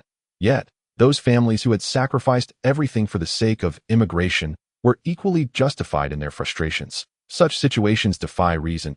Lu Lin planned to relax and explore the urban area of Baidu today, as he needed to make his way to the Starship Aviation Center on the outskirts of Baidu to return to Saturn the following day. Just then, amidst the arguing crowd, a pregnant woman suddenly cried out in pain and collapsed to the ground. This was dire. The woman was experiencing contractions, and it seemed she was about to give birth imminently. Her husband panicked, frantically shouting for a doctor, while others knelt beside her, anxiously watching. The tour guide hastily called a nearby hospital. But given the peak rush hour traffic in Baidu, even an electromagnetic multifunction ambulance would take at least half an hour to arrive. Among the crowd, someone stepped forward, claiming to be a doctor. stating he could assist with the delivery, albeit he suffered from star core depletion syndrome and could not perform the procedure without the aid of star power stabilization equipment from the hospital. Unless, that is, a star core warrior would be willing to provide ample star power support. As the pregnant woman writhed in pain. Each passing moment put her life in greater jeopardy. The husband knelt before those around him, pleading, "Please, I implore you, provide some star power to the doctor. Is there a star core warrior among you? I beg you, save my wife and child." The husband cried out, tears streaming down his face as he bowed deeply to the tourists surrounding him. The doctor continued to explain the difficulties of outdoor deliveries. There was no sterile operating room, no star power stabilization equipment, no electromagnetic or laser surgical tools, and no skilled nurses to assist him. He was risking everything by attempting this. Lu Lin had initially walked away, but upon hearing the husband's desperate cries, he felt compelled to stop. He was merely a newly promoted level 1 star core warrior, uncertain if he possessed enough star power to assist the doctor in delivering the baby. Yet, he could not simply ignore the situation. "Let me help," Lu Lin exclaimed, raising his right hand as he stepped into the crowd. "I am a level 1 star core warrior, and I do not know if my star power can be of assistance." The doctor scrutinized Lu Lin, then nodded. "It will have to do." The pregnant woman's husband expressed his heartfelt gratitude, but this was hardly the moment for thanks. Together, they carefully transported the pregnant woman into an empty room, where only Lu Lin and the doctor remained. The doctor, Lu, donned sterile gloves and commenced the procedure. The pregnant woman cried out in agony that it was Lu Lin's first encounter with such a scene, and the sound of her suffering made his heart tremble. "Hang in there. Ma'am, your baby is healthy. You will see your child soon." The doctor continually encouraged her, while Lu Lin focused solely on ensuring a steady, calm supply of star power into Dr. Lu's body. Chapter 49. The Baptism. The natural awakening of twins. 15 minutes later, the baby was successfully delivered. Lu Lin sensed the doctor's tension ease. Outside, other tourists and the husband had already prepared hot water, a basin, baby blankets, formula, and bottles. Strangers who had previously been unacquainted were now united in their efforts to welcome a new life into the world. The pregnant woman, weak and faint, lost consciousness, having not even had the chance to see her newborn. "All is well. It's a girl," the doctor announced joyfully as he exited the room. "Hooray!" The crowd erupted in cheers, as if they had just won a monumental battle. Yet, the husband wore a look of uncertainty as he leaned closer to Dr. Lu and said, "Dr. Lu, during the examination, the doctor mentioned that my wife is expecting twins." "What? Twins?" Dr. Lu exclaimed. "Why didn't you mention such an important detail beforehand? You could have put her in danger." The husband looked aggrieved, unable to explain before Dr. Lu dashed back into the room. Lu Lin hurriedly followed. "Classmate, the pregnant woman's condition is extremely precarious. She has fallen into a coma and cannot deliver the remaining child. Thus, I must perform a cesarean section. Wait, you must not let your star power falter." Seeing the serious expression on Dr. Lu's face, Lu Lin nodded earnestly. "All right, let us begin." Dr. Lu's hands moved swiftly as he gathered various instruments, while Lu Lin stood behind him, supplying star power. The Earth system star veins had been depleted. He moved on to the second star vein. Dr. Lu distinctly sensed that the quality of the stellar energy being input now was a notch higher than before, without the luxury of time for contemplation. He hastened his movements once more at that moment. Lu Lin heard a commotion outside the door. Almost immediately, the door swung open, and several doctors clad in white coats entered. They carried an array of instruments, connecting them to power sources to monitor the various vital signs of the expectant mother. Among the doctors was even the lead surgeon, yet none dared to usurp Dr. Lu's position at that moment. They merely assisted from the sidelines, while the newborn girl, recently cradled away, was brought back into the room by a professional nurse for thorough examination. She's out. Lu Lin overheard a doctor exclaim nearby. He felt an urge to sneak a glance, but found his view obstructed, unable even to catch sight of the infant's hair. Only then did Dr. Lu exhale a breath of relief, leaning back in exhaustion, nearly losing his balance, but Lu Lin was quick enough to catch him. "Could that Stellar Core Warrior student come over here, please?" A nurse called out to Lu Lin from a distance. "What is it?" "Student. These two infants have just been born and are quite fragile. Could you possibly use your stellar energy to baptize them?" "Of course, although I am unsure if your stellar energy is sufficient. These two poor children are inherently weak. and being born in such an environment heightens the risk of infant mortality significantly. Very well, I will perform the baptism for them. Lu Lin readily agreed. His second stellar meridian still had not expended even a third of its capacity. So providing a baptism for two newborns was certainly manageable. The concept of baptism was a novel one, emerging only after humanity entered the era of cultivation. Stellar core warriors utilizing stellar energy for newborns not only bolstered the infant's physical constitution and cognitive development, but also increased the likelihood of awakening their innate talents. Several years prior, researchers in the Federation conducted comparative experiments revealing that the awakening rate for children who underwent baptism was 6 times higher than that of those who did not. It could almost be said that children who received baptism were all but guaranteed to awaken successfully. Presently, numerous high-end private hospitals employed stellar core warriors not for any other reason, but to provide baptism for newborns, attracting many prospective parents willing to pay for such services each year. Lu Lin utilized his Earth-based stellar energy to bestow baptism upon the two newborns. The previously wailing infants gradually closed their eyes and fell into a peaceful slumber under Lu Lin's administrations. The nurse expressed her gratitude profusely, assuring him that the costs for this baptism would be covered by the hospital, with the newborn's family also contributing a portion. Lu Lin waved her off, stating there was no need for payment. He was not performing this act for monetary gain. After all, how much could one possibly earn for baptizing a newborn? He was perhaps unaware that the market rate for such baptisms had soared to a staggering 100,000 for each infant. In just a few minutes, had he charged a fee, it would have equated to more than 10 days' worth of labor in Tongliao. Dr. Lu, Miss Nurse, if there are no further matters here, I shall take my leave. Lu Lin bid farewell to the two. But before they could respond, a brilliant light suddenly burst forth from the two newborns. With each breath, the radiance seemed to intensify. What is this? Dr. Lu's eyes widened in disbelief. Could it be? The nurse and surrounding doctors also turned their heads in astonishment. At that moment, memories flooded back to them from their days in medical school, where the opening pages of every textbook bore the inscription, "Humanity, the sole beloved of heaven and earth." The scene before them undeniably illustrated this truth. The two newborns, having barely entered the world for less than 10 minutes, had remarkably awakened their innate talents, and astonishingly, this occurred while they were still asleep. The nurse who had previously called for Lu Lin seemed to recall something. Shifting her gaze from the infants to Lu Lin, logically, if these were indeed the favored children of destiny, they should have awakened upon their arrival into the world. Yet, both children awakened only after Lu Lin had performed their baptism. Did this not imply that Lu Lin had facilitated their awakening? Lu Lin himself was taken aback by the serendipity of these two children awakening immediately after birth. He had only encountered such natural awakenings with Xiaoru before.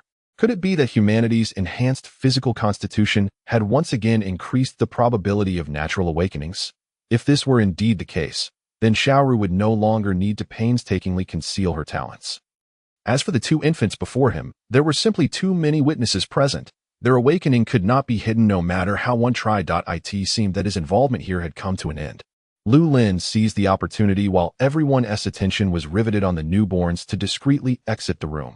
Upon stepping outside, the husband of the expectant mother attempted to express his gratitude.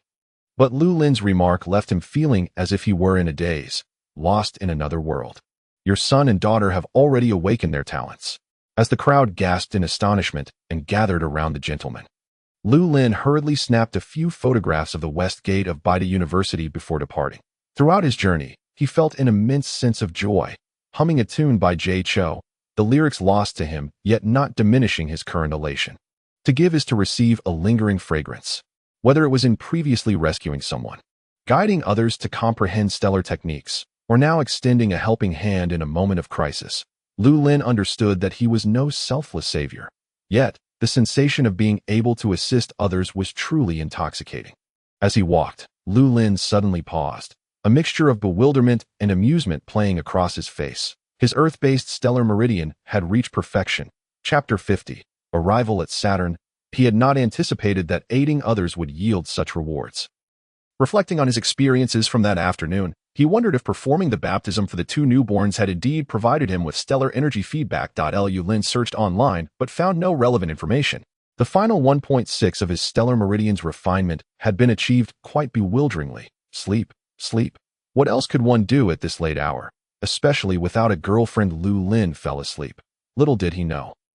The events that unfolded at Baidu University that day had been captured and turned into a short video quickly disseminated across the internet. While the majority praised Lu Lin for his courageous actions, some opportunistic individuals made snide remarks. This clearly looks scripted. It's fake. A woman can't give birth that quickly. When my mother gave birth to me, she reportedly suffered for an hour. There are numerous points worth scrutinizing. Baidu, as a major city within the Federation, saw the medical team arrive more than half an hour late. If it were us on Jupiter, they would have arrived in 20 minutes. Everyone is fixated on the plausibility of the situation. Yet no one considers the age of this so-called stellar warrior, merely 18 years of age. He should have only just awakened his talents, and his stellar meridian refinement might not even be at 5. How could he possibly support that doctor through the entire procedure? An increasing number of individuals emerged to criticize Lu Lin's actions and the incident itself. Many spectators were swayed by the narrative, believing it to be mere publicity. They speculated that Lu Lin was simply a rising star being promoted by some entertainment company, here solely to garner goodwill and establish a public persona. The conversation shifted, and many casual observers began to notice Lu Lin's striking looks. Wow, that young man is so handsome. I'm a fan now, regardless of whether this is a publicity stunt. Such a charming and compassionate young man is worth my admiration. That individual claiming the birth lasted an hour. Did the nurse toss away the baby and keep you? Exactly, these people are purely mindless critics. I have lived in Baidu for 30 years, and during rush hour, a journey that usually takes half an hour can easily stretch to 2 hours. Don't speak without understanding. Is there no genius among those who awaken their talents at 18? This young man is so handsome. He might have already reached the standard of a first-tier stellar core warrior. Indeed, ladies, regardless of the circumstances, we must not allow this young man to be wronged. If anyone has his information, please send it to me that I'm a lawyer and can sue those slandering him. Just as online discussions reached a fever pitch, a video garnered countless shares from influential figures across the internet. The video featured a man recounting his experience, the husband of the woman who gave birth at Baidu University that afternoon. Hello to all friends following this matter. My name is Lu Lin. Citizen ID XXX, and I currently run a small agricultural company on Saturn.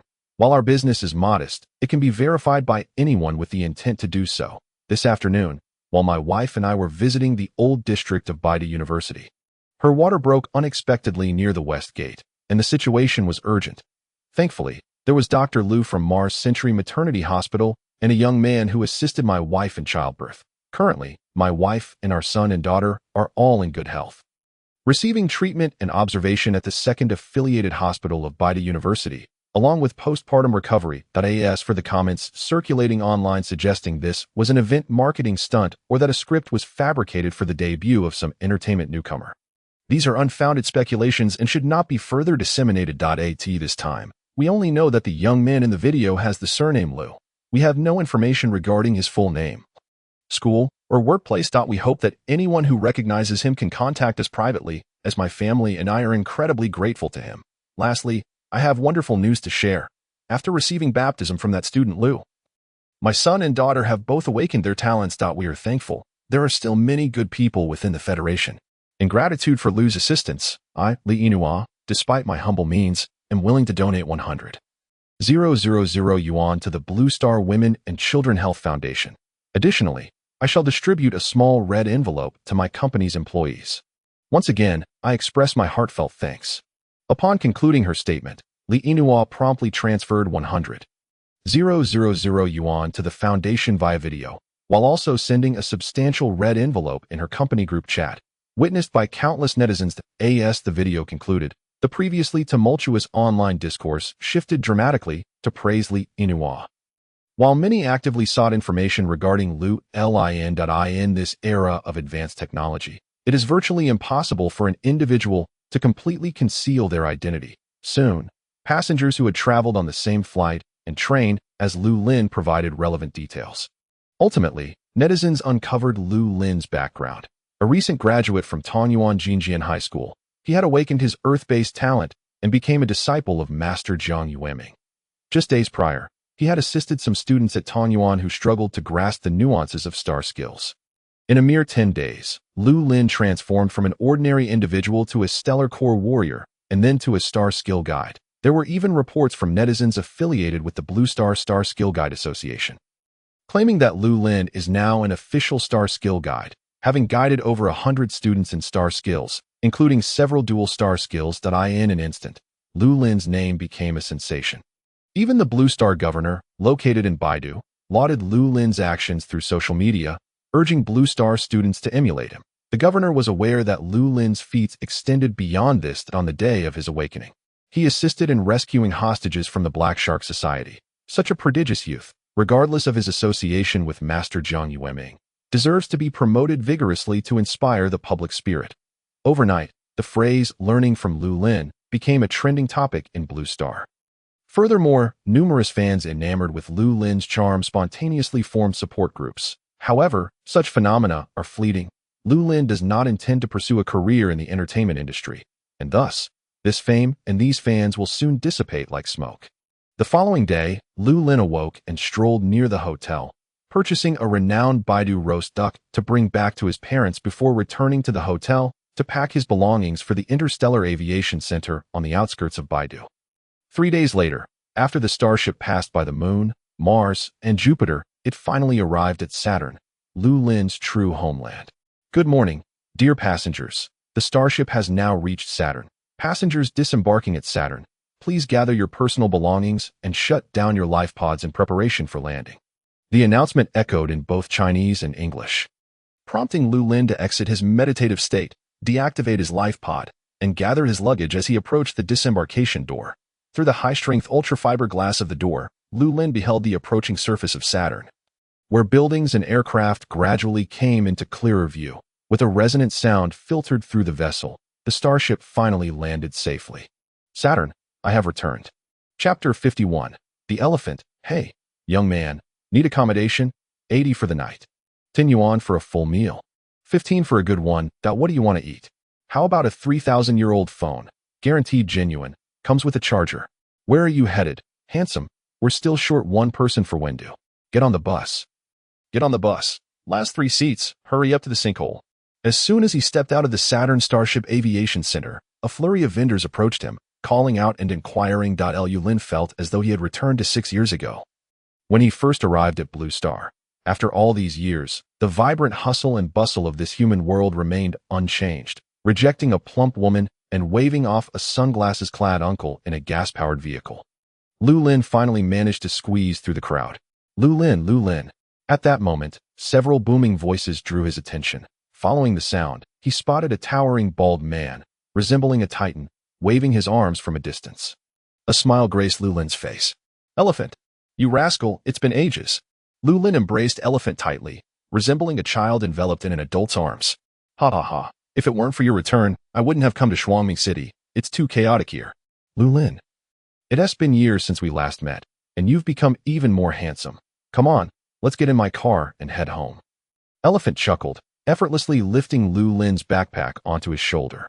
All right, let us go. Lu Lin followed Elephant out of the Starship Center. Development on Saturn was not as advanced as on Blue Star, Mars, or Mercury. In fact, most planets lag behind these three to Jupiter, Venus, and Saturn. When compared to Blue Star, resembled rural areas as for the more distant Uranus and Neptune. They were essentially remote places rarely visited by people, with few venturing there unless absolutely necessary. In contrast, the alien planet, despite being the last to emerge in the solar system, was remarkably developed, rivaling Blue Star.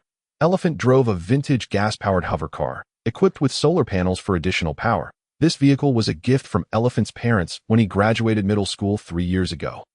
Intended for him to work as a taxi driver, while Lu Lin's family was burdened with significant debt, Elephant's parents hoped he would earn money sooner. By the way, Elephant's real name was Li Xiang.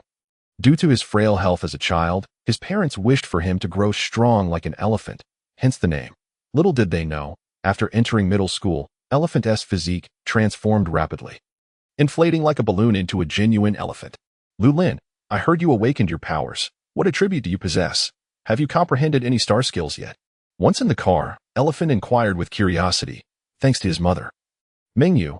News of Lu Lin's successful awakening had spread throughout the vicinity of Green City, where Lu Lin had grown up.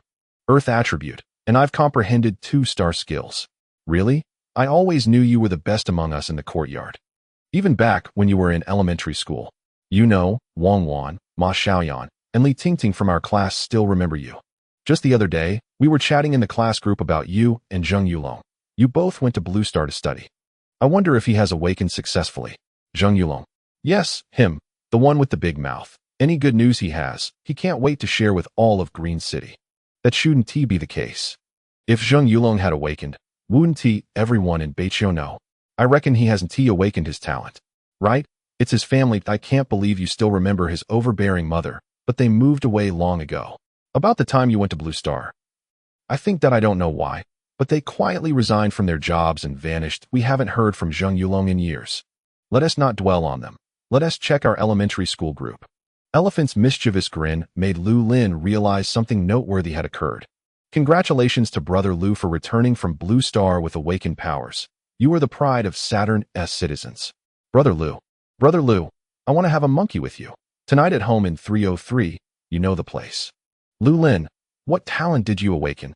Don't forget your brothers when you make it big. Lu Lin, have you found a partner? If not, would you consider me? Oh, come on, Zhongli, can you not do this? I just had breakfast. Are we close? Hometown folks that is it beautiful. It depends on the thighs. Hometown water, seeing the various envious and teasing messages from his former classmates in the group chat. A smile spread across Lu Lin's face. The familiar atmosphere remained unchanged after 6 years. I am grateful for the concern and affection from all my brothers and sisters that I have awakened my Earth attribute talent and comprehended dual star skills in Blue Star. Soon, I will be heading to an alien planet for university. I just disembarked from the starship today that I will personally host a banquet soon to gather everyone.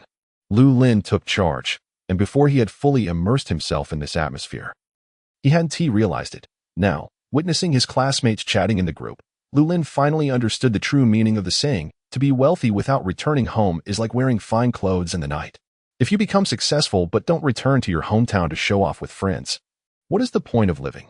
Moreover, these were brothers and sisters he had grown up with, having attended Green City No. 2 elementary school, with classmates being neighbors, now that Lu Lin was in a position to help. How could he not lend a hand when needed? Lu Lin is impressive. Lu Lin is amazing. He's going to study at an alien planet and has embarrassed us from Green City No. 2. Lu Lin, my mom invites you over for dinner tonight. Don't forget. The message came from Wang Wan, one of the 2 girls from the courtyard where Lu Lin lived, a chubby and quite adorable girl. Sure. I'll come over tonight. Amid laughter, Elephant had already driven from Shuangming City to Green City. Gazing at the familiar city, which had remained unchanged over the past 6 years, an array of emotions swirled within Lu Lin. Lu Lin, do you want to go treasure hunting on Fortune Street? It's an old tradition in our Green City. Sure, no problem. Lu Lin readily agreed that in the renowned Fa Kai Street of Green City, one can find a plethora of establishments offering an array of antiques. Curios, jade artifacts, calligraphy, and paintings, alongside mystical manuals, ancient weaponry, and unparalleled elixirs. The very essence of Fa Kai Street thrives on the local custom that suggests fortune can be found here, as visitors from afar come to seek their luck, hoping to stumble upon great treasures.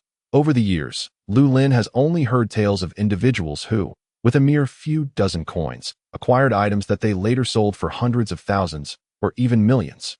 Yet he has never witnessed such occurrences himself. Upon returning from Blue Star, having awakened his innate talent and grasped the dual star technique, he felt that his luck had reached its zenith. It seemed fitting to try his fortune. Chapter 52. Home Fa Kai Street stretches a mere 500 meters, lined with numerous shops and small stalls on either side. The street bustles with activity. Frequented not only by locals of Green City, but also by many passing travelers who come to purchase trinkets and test their luck. With thoughts of home occupying his mind, Lu Lin disembarked and resolved to casually buy a couple of items from the roadside stalls. Young man, come take a look. I have a bronze ding from the Warring States period. Acquiring it would be a fortune. A fan used by Zhuge Liang from the Three Kingdoms era. Taking it home could unlock wisdom for future generations. Only 1988 for one. An exquisite piece by Wang Shiji, Lantingyi Su. Just unearthed. Yours for a mere 998. First batch of bricks used by humans to build cities and foreign battlefields, carrying immense commemorative significance. 188 each, with discounts for bulk purchases. The skull of an 8th level thundercloud beast. A poison sac from a 7th level snake, containing the secrets of the golden body realm.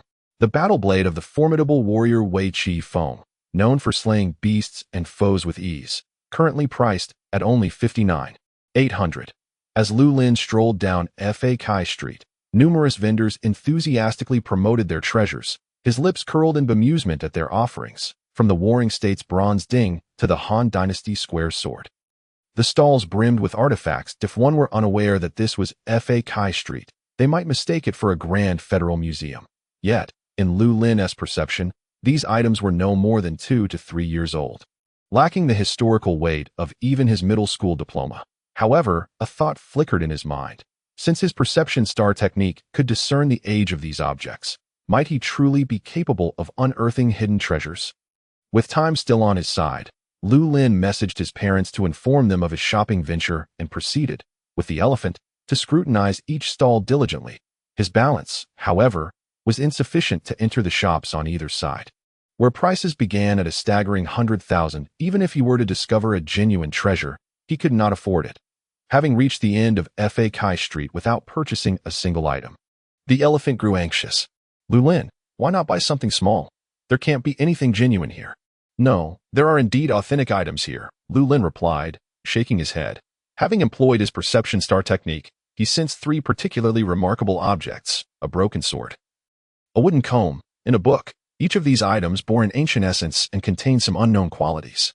Authentic items. How could that be? Fine. Do as you wish. Just hurry back once you've made your purchases. All right. Just a moment. I'll be quick.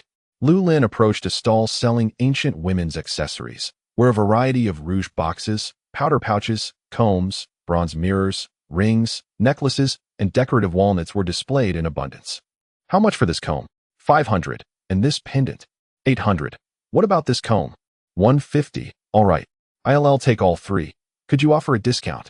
I reside in Lishui Bay, just returned from abroad. The vendor, observing Lu Lin's youthful appearance, pondered briefly before nodding. Fine, 1200 it is. Great, and please throw in a rouge box. My mother adores these items. The vendor was speechless. His stall had been in Fa Kai Street for 7 or 8 years, yet he had never encountered such audacity. Having settled on a price, Lu Lin still sought to add an item. No can do. The rouge box is 300 each. I sell, not give away. Very well then, this will suffice. Please pack it up, Lu Lin said, transferring the payment through his personal terminal. The elephant watched in disbelief, struggling to reconcile this generous version of Lu Lin with the friend he knew. When did Lu Lin become so lavish, purchasing 1,200 worth of items without haggling? Let us go, we'll check out the others. Lu Lin, elated with his acquisitions, successfully purchased the comb, the broken sword for 800, which included a scabbard, and 20 books for just 1,000. In total, he spent 3,000 to acquire everything he desired. Observing Lu Lin's newfound extravagance, the elephant opted not to comment further and drove Lu Lin back to their residential complex. Lishui Bay, despite its melodious name, was merely a collection of affordable housing. The complex consisted of 28 11-story buildings, with Lu Lin residing in Building 11. Lu Lin, you head up first. I need to run some errands this afternoon, and we can meet later for a chat. Elephant, won't you join us for a meal? No, I'll eat out. Hurry upstairs. With a wave, the elephant departed. Lu Lin ascended the 4 flights of stairs, carrying his purchases. Without even breaking a sweat, standing before his door, he gently knocked twice. Who is it? Meng Yu's voice called out, accompanied by the sound of approaching footsteps, which made Lu Lin feel a sudden pang of fear and hesitation to speak. Perhaps this was the sentiment of homesickness. The door opened, and upon seeing Lu Lin standing straight with glistening eyes, Meng Yu burst into hearty laughter and pulled him inside. Ah, my son, you're back. I've prepared a feast. Be sure to eat well. Oh dear, why did you buy so many things at Fa Kai Street? Such a waste of money. And this? Why so many books? You don't genuinely believe they sell manuals for supernatural techniques there, do you? Never mind that. Go wash your hands. The food will be ready soon. Old Lu, your son has returned. Meng Yu shut the door, launching into a stream of complaints while helping Lu Lin place his items on the coffee table. Lu Ping was on the balcony smoking. He had heard the door long ago, but was feigning calmness. Hearing Meng Yu's call, he slowly emerged from the balcony. He's back, so what is the fuss? Can't you see I'm smoking? Well, look at you, old Lu. Meng Yu raised an eyebrow, preparing to scold Lu Ping, only to be suddenly embraced by Lu Lin. Mom. At the sound of this endearing word, Meng Yu stiffened momentarily before her demeanor softened. Ah, has my son endured hardships outside? Tears streamed down Meng Yu's face, recalling the day she sent Lu Lin to Blue Star, just after his 12th birthday, when he was still so small. Now, 6 years later, Lu Lin had grown taller, creating a sense of unfamiliarity. Despite their weekly phone calls, this heartfelt "Mom" shattered any lingering distance. All right. A young man awakened with talent still clings to his mother as he did in childhood. Hurry and tidy up your things. At this moment, Lu Ping felt a sense of authority as the head of the family and stepped forward to separate Lu Lin from Meng Yu, mumbling, "That's my wife. You should embrace your own wife." Meng Yu blushed and playfully pinched Lu Ping's waist. Chapter 53. A clean break after a delightful lunch with his parents. Lu Lin retreated to his room. Knowing he would return today, his parents had taken a half-day off work and had since departed. Lu Lin refrained from sharing his experiences from Blue Star or his plans for their future. Such matters concerned the entire family and were best saved for later that evening. After tidying up the dishes, Lu Lin returned to his room and closed the door. He intended to thoroughly examine the items he had purchased at Fa Kai Street that morning, setting aside the numerous items that were no more than 6 months to a year old. He was left with a comb, a broken sword, and a book titled 10 Steps to Decapitation. First, he examined the comb. Lu Lin scrutinized it closely. There were no distinctive patterns, and while the material was undetectable, it seemed to be made of ordinary wood. Yet, inexplicably, holding the comb evoked a sense of having endured countless trials. After cleaning it, Lu Lin ran the comb through his hair, instantly feeling a tingling sensation on his scalp. Not only that, but he sensed his internal star core trembling as he combed his hair. What was happening? A mere combing of hair could provoke such a reaction in the star core. Lu Lin projected a thread of star power onto the comb, and immediately, nothing changed. That single strand of star power simply vanished into the comb. This comb was indeed peculiar, entering his consciousness universe. He enveloped the comb with his star power domain, closing his eyes tightly. Soon, a smile crept onto Lu Lin's face. So this was it. This comb is, in truth, not an extraordinary artifact, yet it can be regarded as an antique steeped in a millennium of history. Despite its antiquity, it would fetch only a meager sum if offered for sale. The chronicles of humanity have never been interrupted, nor have any cataclysms befallen us. The sheer volume of relics from 1,000 years ago is staggering, with treasures easily unearthed in any forsaken dump. However, the remarkable aspect of this comb lies in its seemingly ordinary composition. Through the inexorable passage of time, it has acquired a peculiar ability, the ability to absorb stellar energy. This energy is stored within the comb, and when someone combs their hair, it gently releases this energy, providing a soothing massage to the scalp, alleviating fatigue, and promoting relaxation. Lu Lin infused it with stellar energy. Discovering that, under normal usage, the comb could retain its energy for approximately 2 to 3 years. This item is destined for my parents, a simple means for them to unwind after a long day's work. Setting the comb aside, Lu Lin next grasped a broken blade. This blade, relatively new in its making, felt to him no older than 3 to 5 decades. Its presence was discernible to Lu Lin due to the countless bloodstains it bore. Blood imbued with stellar energy. The moment Lu Lin gripped the hilt, he sensed an overwhelming aura of lethality emanating from the blade. Should this weapon be drawn against an adversary, they would likely tremble in fear before a single strike was unleashed. However, the blade bore a slight nick, and should he wish to wield it again, it would require a visit to a specialized artisanal ironworks for sharpening. He wondered if his parents' agricultural tool sharpening department could manage such a task. After swinging the blade a few times, Lu Lin set it aside. In truth, he yearned for a sword as his weapon of choice. Having practiced swordsmanship throughout his 3 years of high school, he found it not only more intuitive, but also more elegant. Imagining himself effortlessly dispatching numerous beasts with a mere flick of his wrist, he envisioned a scene reminiscent of a nobleman, exuding an aura of cold swordsmanship. Countless naive maidens would surely find their way into Lu Lin's embrace. Chuckling at the thought, he realized it was somewhat lewd, and he composed himself. Picking up the last tome, Lu Lin held little hope of discovering any valuable texts on the carpet.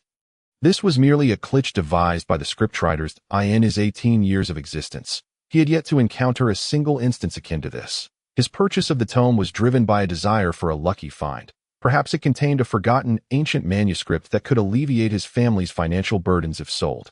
The 10 Steps of Slaying. Derived from the poem of Qing Lianju Shi, slay a man every 10 steps, leaving no traces behind for 1,000 miles, amalgamated with my centuries' worth of martial arts experience. When the 10 steps of slaying is perfected.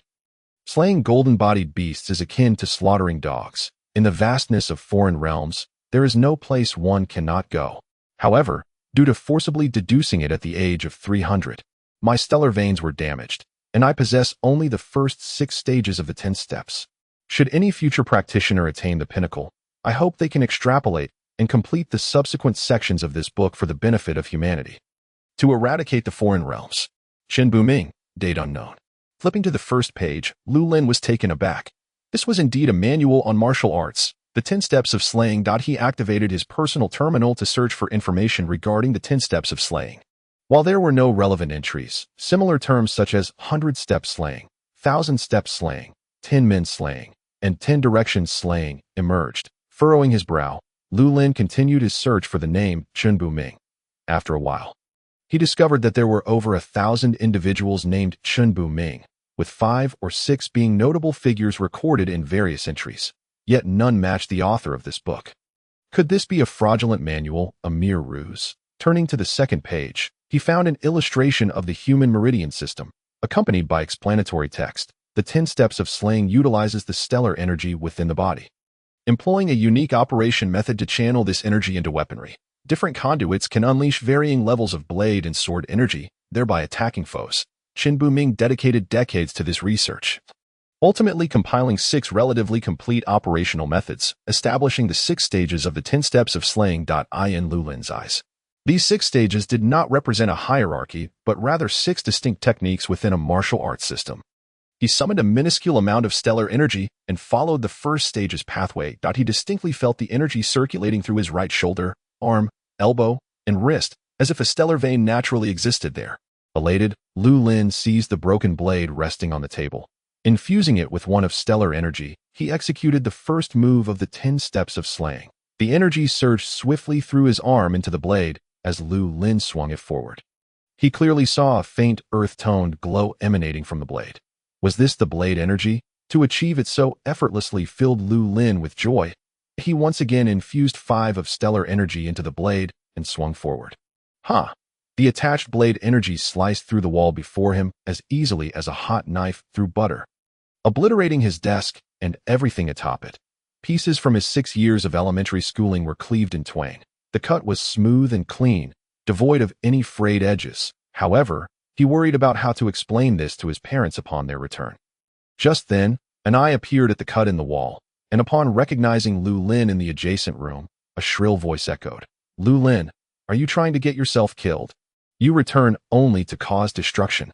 Open the door, if I don't deal with you today. My son will take your surname." Chapter 54, The Exposure of Movements. Lu Lin smiled sheepishly, gathering up the scattered items before heading to open the door for Wang Wan. "Lu Lin, you little rascal. What have you done? You've split my wall upon your return. Don't block the door. Let me in to see if you've truly awakened. Your destructive power has grown so immense." Wait. Seeing the woman at the door showing no signs of hesitation, Lu Lin braced himself against the door. "Are you Wang Wan?" The voice confirmed it was indeed Wang Wan, but the woman before him bore little resemblance to the Wang Wan he remembered. In his mind, Wang Wan was round, yet the woman standing there was decidedly slender, clad in a short-sleeved nightgown with a black floral pattern, her hair casually pinned up. It was hard to believe she was the same chubby girl from 6 years prior. "Lu Lin, have you forgotten your old friend?" Wang Wan said, then, realizing her tone was off, quickly adopted a coy demeanor. "Lu Lin, an old classmate visits. Won't you invite me in for a chat?" As she spoke, she fidgeted with the hem of her nightgown, causing Lu Lin discomfort. All right, come in." Lu Lin stepped aside, and once Wang Wan entered, she made herself at home, plopping down on his small sofa, just as she was about to voice her thoughts. She remembered to maintain her image and quickly stood up, saying, "Lu Lin, is it all right if I sit here?" Enough. No need to act coy in front of me. I'll head to Lao Jin's hardware store for some cement to fix this. When the elephant returns tonight, let's go out for dinner. Oh my, Lu Dashing, you've become quite the lavish spender in just a few days. Now tell me, how did you awaken? Hold on. Before you ask me, Lu Lin pointed at Wang Wan, you tell me how you transformed like this. Like this. What is wrong with it? I didn't mention it. But ever since I graduated from middle school and committed to losing weight, I no longer have to endure the disdainful glares from those vain girls. Speaking of, Wang Wan said, moving to sit beside Lu Lin, her finger playfully lifting his chin as she asked flirtatiously, "Little Lu, how about we develop a special friendship? Develop your sister." Lu Lin pushed Wang Wan aside. "Being too close to you is simply unbearable. What if, when the lights go out tonight, I recall the image of that chubby girl who used to eat her own boogers? I'd be sickened." "Lu Lin, you're finished. You're the one who's done for," Wang Wan shouted in frustration, lunging at Lu Lin, and they engaged in a playful scuffle. After a while, the tempest subsided. No, the battle ceased. Lu Lin's face was flushed, appearing even more bashful than Wang Wan. Finally, they settled down to chat. Wang Wan recounted how she had been ridiculed throughout middle school, how she had attempted to retaliate, but had been bullied by groups of girls. Ultimately, after graduating, she resolved to starve herself for 2 months. Achieving her weight loss goals, she then attended a vocational school to study pastry baking and is now the deputy manager at a large baking franchise in Green City, Sweet Aroma Pastries.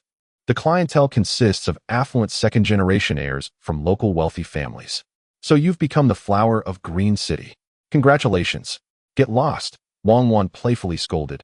"I didn't expect that all those rich kids would swarm my store every day. You see why I was promoted to deputy manager within just a year. It's because they said my sales skills were exceptional. Being a mere frosting artist was a waste of talent. Damn it. All I learned in 3 years of vocational school was frosting.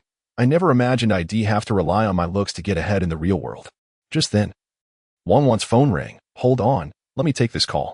"Hello, Wang Xiao. Oh, I'm sorry. I'm not at the store right now." All right. Your company is planning an event, right? No problem. Please wait a moment. I will be there shortly."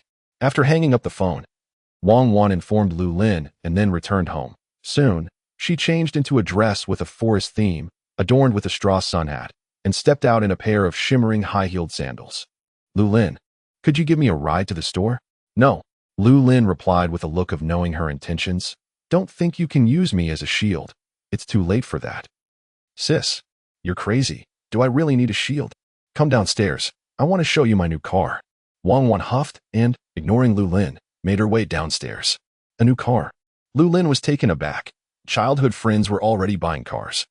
And he wondered if Wang Wan was truly preparing to marry into a wealthy family. Curious, he hurriedly put on his shoes and followed her down. He caught sight of Wang Wan standing next to a young man beside a luxurious hover sports car. Upon hearing Lu Lin's footsteps, a smile crept onto Wang Wan's lips. Although the tactic was old, it was effective. She turned and linked her arm with Lu Lin's. "Darling, didn't you say you wouldn't send me off? Why did you come running down? I haven't taken care of you properly at home." Lu Lin was taken aback. Wang Xiao's expression darkened. "Manager Wang, who is this?" "Wang Xiao, didn't I tell you I have a boyfriend? Allow me to introduce you. This is Lu Lin, an outstanding student from Longjing Gold Sword High School, with a talent for earth abilities and a genius in dual star techniques. Darling, this is just Wang Xiao, an ordinary customer at the store. Please don't misunderstand." Cough. Cough. Lu Lin felt a wave of embarrassment, silently cursing his own curiosity. Now he was once again being used as a shield by Wang Wan. And no matter how vigilant one is, it's hard to guard against one's own household. An earth ability awakener. Wang Xiao glanced at Lu Lin, nodded, but said nothing, then turned and drove off in his luxury supercar, zipping away from Lishui Bay community. "Wang Wan, don't be so petty. Come on, Lu Lin, let me show you the new car I bought." Wang Wan pointed to a pink electric car, resembling a small sheep, charging not far away. "Look, this is the one I just bought. It costs 3,000 yuan, and when fully charged, it can run 120 kilometers with a top speed of 35 kilometers/h. Well, I must be off now." Wang Wan spoke rapidly, not giving Lu Lin a chance to respond. She unplugged the charger, turned the key, and the little sheep electric car zipped past Lu Lin, bringing a gust of cool air. "Wang Wan, Just as Lu Lin was about to say something, he noticed Wang Wan's grandmother walking back from afar, so he didn't dare continue and turned to head home. Meanwhile, Wang Xiao, having left Lishui Bay community, felt displeased. He had only recently heard about Wang Wan from a friend, and upon first sight, he was struck by her beauty. He was particularly fond of genuine girls like her, clean, confident, and unpretentious, entirely different from the girls he usually encountered. Thus, he had kept an eye on Wang Wan, and after several interactions, he had resolved to make her his next target. To his surprise, a genius returned from Blue Star had suddenly appeared, which he found rather unfortunate. No, wait. Wang Xiao slammed on the brakes, his supercar screeching to a halt. A genius from Blue Star, an Earth talent, a dual-star technique prodigy. Moreover, his name was Lu Lin, the same name his father had been mentioning just a few days prior. Wang Xiao's heart raced, and he immediately called his father, Wang Liha, the president of Green City Gold Group. Dad, are you looking for someone named Lu Lin? Chapter 55, Wang Xiao's visit. Lu Lin. Wang Lia's heart skipped a beat. He had no idea where his son, whom he deemed useless, had heard that name. He asked with feigned nonchalance. Xiao Tian, how do you know the name Lu Lin? Dad, didn't you mention that name several times while talking on the phone the other day? Today, I happened to meet someone with the same name. Oh, is that so? Wang Liha, a member of the Black Shark Society, had originally thought that Lu Lin's reputation wouldn't reach the upper echelons of the society after he participated in a robbery incident. However, Lu Lin had gained some attention after showcasing his star techniques to the students of the 7 high schools, earning considerable praise. Thus, he caught the eye of someone within the Black Shark Society who wanted to recruit him. They learned that Lu Lin was originally from Saturn, so the Black Shark Society issued commands to many of its subordinates on Saturn to search for Lu Lin's whereabouts. Once found, they would bring him to headquarters to properly extol the kindness and greatness of the Black Shark God, believing that Lu Lin would eventually return, willingly embracing the Black Shark God. Wang Liha pondered the task's purpose and asked, "Tell me what Lu Lin looks like." Wang Xiao rambled on for a while, and Wang Liha confirmed in his heart that this Lu Lin was indeed the one he was seeking. Good. Son, you've done well. That I will arrange for someone to transfer your allowance for next month. Thank you, Dad. Dad, do you plan to teach that Lu Lin a lesson? Wang Xiao asked excitedly. Mind your own business. Kid, goodbye. Wang Liha hung up, a faint smile appearing on his face. Lu Lin, finally, I have found you. That evening, Lu Lin informed his parents that he was going out for dinner with Wang Wan before stepping out of the house. The elephant drove the car, first picking up Wang Wan from Mi Xiang dessert, and then the 3 of them headed to the restaurant together. Once seated, Lu Lin took charge of ordering, having been away for so long. His appetite had certainly increased. 20 skewers of roasted lizards, 2 plates of fried white scorpions, 50 skewers of black-horned lamb, beer. By the way, elephant, can you drink while driving? Lu Lin inquired, stretching his neck. Of course, I just need to switch to auto drive later. I'll turn on the auto drive light. Great. Then let's have a case of Tsingtao. Oh, and waiter, make sure all the dishes are heavily oiled, spicy, and salty. If my throat, ice, and tea burning after this, I'll come find you. The waiter was taken aback, unsure of what Lu Lin meant. Surely, he couldn't be serious? Just do as he says. Wang Wan waved her hand, signaling the waiter to comply. Earlier that afternoon at Lu Lin's house, Wang Wan had heard about his miserable 6 years on Blue Star, surviving solely on free nutritional meals provided by the education department. Goodness, Wang Wan could hardly stomach such food. She couldn't believe Lu Lin had endured it for 6 years. His request for heavy oil, spice, and salt was entirely understandable. Thus, they let him eat the barbecue. The trio indulged heartily, and almost an entire case of beer was consumed by Lu Lin alone, now a first-level Star Corps warrior. The alcohol and the beer had little effect on him. Elephant, how has your taxi driving been these past 2 years? SOSO, as long as you're willing to work, I earn quite a bit more than my parents. Well, that's good. This area isn't very safe. Remember not to drive too far, and go home to sleep by 9 p.m. Staying up late is not only tiring but also dangerous. The elephant bit into a lamb skewer. Yeah. Last month our company mentioned an incident where a driver was suspected of taking a detour, and by the time they reached Green City International Hospital, he had already passed away. I'm not married yet, so I'll definitely be back early. The elephant commented, casting a discreet glance at Wang Wan. However, the oblivious Wang Wan did not notice and was raising her glass to toast Lu Lin. Lu Lin saw the glance, but chose not to say anything. The elephant and Wang Wan were his closest friends. Ever since elementary school, the elephant had been fond of the chubby Wang Wan. And it was surprising that after all these years, she hadn't changed a bit. Wang Wan, on the other hand, would often tease Lu Lin without restraint, having grown up together, no matter how handsome Lu Lin was. Wang Wan had long since gotten used to it. Moreover, the two were complete opposites. The elephant appeared robust and burly but was, in fact, very shy and introverted. Conversely, Wang Wan had always enjoyed stirring up trouble. And Lu Lin and the elephant had often found themselves in arguments with other classmates because of her. With their journey to another star, it would be several more years before they returned. And Lu Lin wondered if the two would eventually end up together. Clinking glasses with Wang Wan, Lu Lin thought with interest. Let us eat. He grabbed a handful of lamb skewers and distributed them to the elephant and Wang Wan. At that moment, a group of men in suits and sunglasses approached the barbecue restaurant in trance. Wang Xiao, are you sure this is the place? The lead man in black asked. Zhang Dui, this is the spot. Wang Xiao's keen eyes quickly spotted Lu Lin, who was enjoying his skewers not far away. There. Upon hearing the shout, Lu Lin instinctively turned to look. He saw that the Wang Xiao from earlier had indeed brought a group of people. And their intentions were all too clear. Was it really necessary? Lu Lin wanted to ask that. He stood up, holding a bottle of beer as he approached the newcomers. That moment, Wang Wan and the elephant noticed the aggressive group approaching. And Wang Wan's expression changed dramatically. Wang Xiao, you.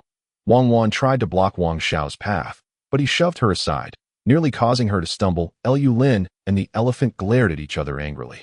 Wang Xiao. What do you mean by this? What do you mean? With a chuckle, Wang Xiao remarked, little thief, weren't you quite arrogant at noon? Come on, show me some more bravado. He then turned to Wang Wan, exclaiming, you shameless woman. Thinking you can toy with me just because I have taken an interest in you. That's your good fortune. Wang Wan retreated repeatedly, attempting to escape Wang Xiao's grasp. Don't go reaching out randomly. Lu Lin seized Wang Xiao's wrist with a grip as firm as iron. Despite Wang Xiao's attempts to break free, he found himself utterly helpless against Lu Lin's strength, his fury mounting. Zhang, are you just going to stand by and watch me get bullied? Of course not. Before Zhang, clad in black, could finish his sentence, he stepped in front of Lu Lin, intent on forcing him to release Wang Xiao.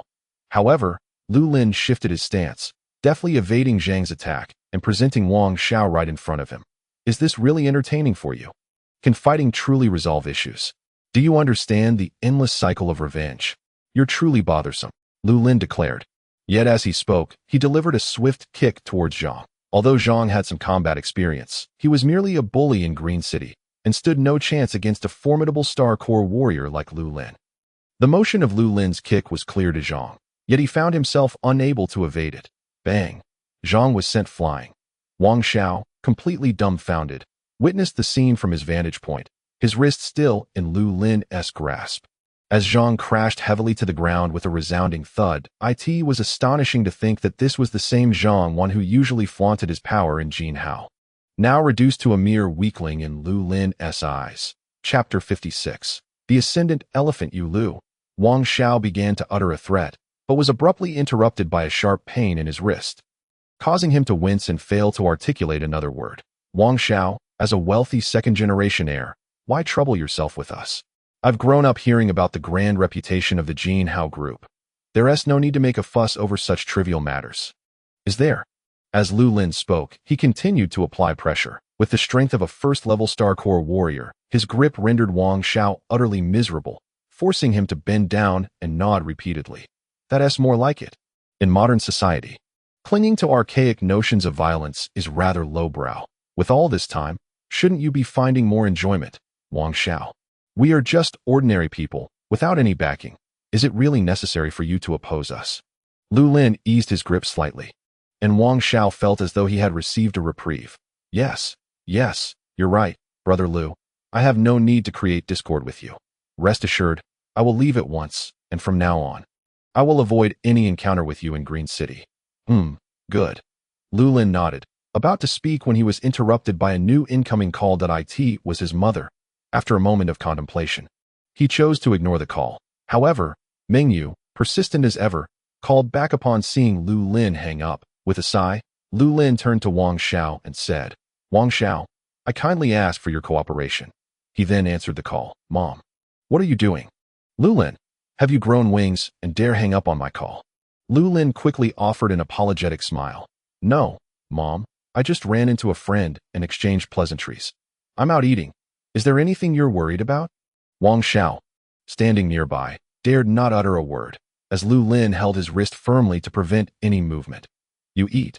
I have no interest in your affairs. Just now, Aunt Wang came by and mentioned that the walls at home have cracked. Do you know what happened? You've become quite capable. returning home only to cause trouble, leaving no peace for anyone. Mingyu continued to speak at length. Meanwhile, Zhang, who had been kicked away by Lu Lin, struggled to rise, wincing in pain as he rubbed his chest. Seizing the opportunity, he grabbed a folding chair and charged at Lu Lin. Lu Lin caught Zhang's movement from the corner of his eye and felt a surge of annoyance. He sidestepped Zhang Wan's attack and delivered another kick, sending him flying. This time, Lu Lin showed no mercy. Zhang was still in midair when he began to cough up blood, collapsing on the ground. Unable to get up for some time. What are you doing? I'm just trying to make a call, and you're interrupting me every second. Forget it. I want to keep talking. Your father has gone downstairs to buy cement. So when you return, fix the walls at home. Truly an ungrateful child. Mingyu hung up, continuing to chatter endlessly, prompting Lu Lin to chuckle wryly. All right, Wang Xiao, we've fought and spoken. You may take your leave now. Lu Lin had no desire to ruin this rare gathering with friends. Loosening his grip on Wang Xiao's hand as he turned to return to his seat, the elephant also helped the fallen Wang Wan to her feet, glaring angrily at Wang Xiao. All right, elephant, let us eat and drink. This is all behind us now.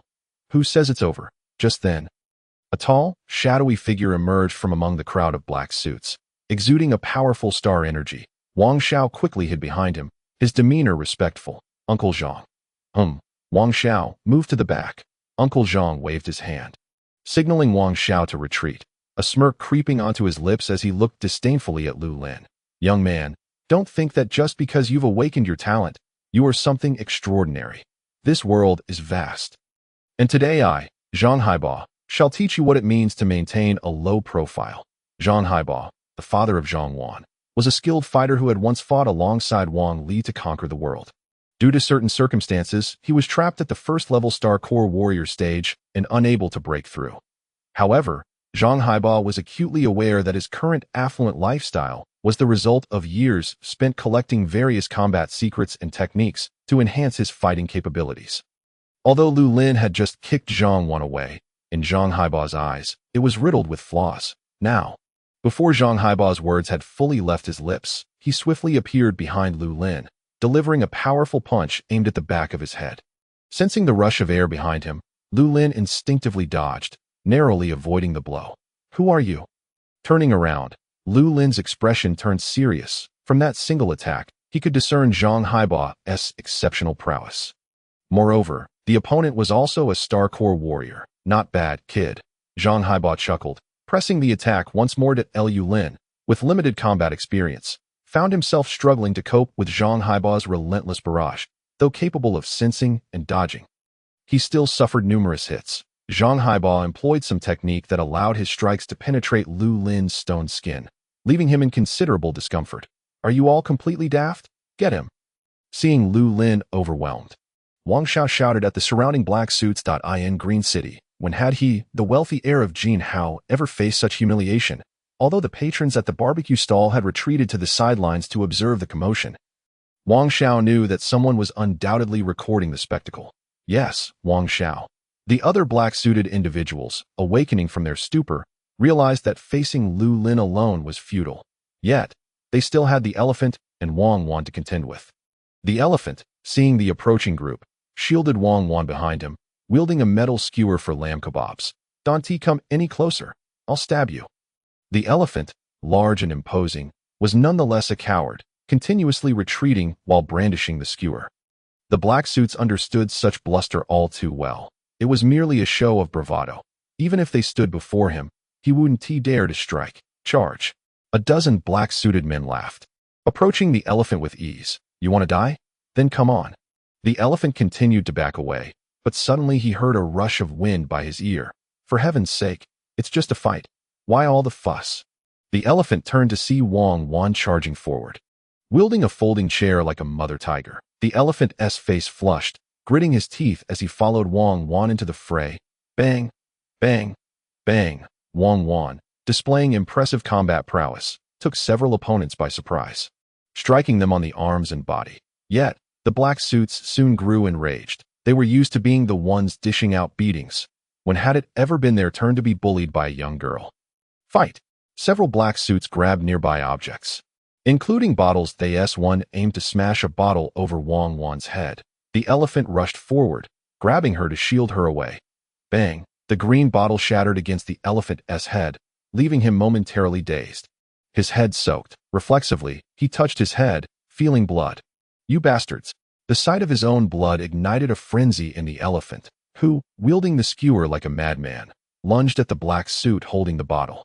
Wang stood behind, wide-eyed, astonished that the usually timid elephant could display such courage. Chapter 57.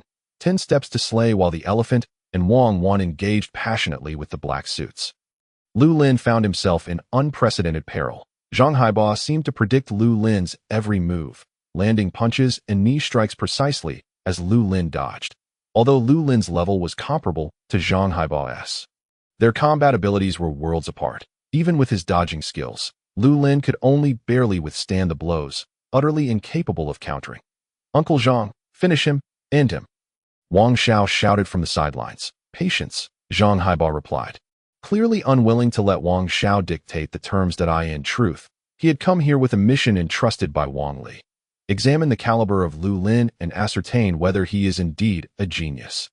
The genius that Black Shark demands may not necessarily possess exceptional innate talent or a high initial refinement level. However, they must undeniably exhibit mental resilience and strong endurance. Otherwise, they risk becoming a mere shell of their former selves. Ensnared by the so-called assistance of the god of Black Shark, as it stands, Zhang Haiba seems relatively satisfied with Lu Lin's performance. Having just awakened for a mere 10 days, with his internal star veins refined to no more than 10. It is quite impressive that he has managed to endure under Zhang's guidance for this long. Nevertheless, Zhang Haiba wishes to apply further pressure on Lu Lin to discover the limits of his capabilities. Kill! Zhang Haiba thrusts his elbow in an attack. Lu Lin, having just executed a dodge, finds himself at a critical juncture where his newfound strength has not yet manifested while his previous energy has been depleted that he longs to evade, yet his body refuses to comply. Lu Lin feels an immense frustration. This movement feels as if the opponent has raised his elbow, and he foolishly collides into it. Stone skin. Lu Lin once again envelopes his head with the protective layer of stone skin. Bang! A dull thud reverberates as Lu Lin shakes his head. Propping himself up with one hand on the table to avoid collapsing, he casts a glance at the equally beleaguered Xiang and Wang. Realizing he must devise a solution to break the deadlock, with a swift motion, he seizes a metal skewer from another table. In that moment, inspiration strikes him. Earlier that afternoon, he had practiced the 6 power techniques from the book 10 Steps to Slay, which he had acquired from Fa Kai Street. Now, devoid of a knife or sword, he wonders if this metal skewer can unleash the might of the 10 Steps to Slay. As Zhang Haiba charges again, Lu Lin grits his teeth. At this moment, whether it works or not, he must go all in. I strike. Lu Lin quietly channels the star energy within him, imbuing the skewer with a layer of star power. Observing Zhang Haiba's palm approaching, Lu Lin seizes the opportunity. Whoosh! Zhang Haiba's 4 fingers are severed cleanly in the middle, blood gushing forth. Lu Lin, having successfully landed a blow, swiftly dodges to avoid the splatter. Zhang Haiba cries out in agony, lifting his gaze to discover that Lu Lin has indeed severed his fingers. You little brat. Just a moment ago, Zhang Haiba was toying with him, exuding calm and confidence in the blink of an eye. He has fallen prey to Lu Lin's assault. Ah, you little brat, I will kill you. Zhang Haiba clamps down on the stump of his fingers, bellowing, for a seasoned Star Corps warrior like him. Losing a finger should not impede his ability to easily subdue Lu Lin. Yet, he is unaware that Lu Lin, armed with a weapon, is no longer the same Lu Lin he was moments ago. As Zhang Haiba lunges forward, Lu Lin counters with a swift slash, carving a 2-inch long, deep gash into Zhang Haiba's arm. Had Zhang Haiba not reacted quickly, Lu Lin might have severed half of his arm. You! Zhang Haiba stumbles back, disbelief etched on his face. On the other side, Wang Xiao is utterly flabbergasted. This is impossible. Lu Lin is merely a freshly awakened student who has never even attended a day of university. How could he possibly injure Zhang Haiba? Wang Xiao senses the gravity of the situation. Trembling, he begins to retreat step by step. He has always led the security team into nightclubs, effortlessly throwing punches. Yet now he finds himself in a position where those very individuals can no longer provide him with a sense of security.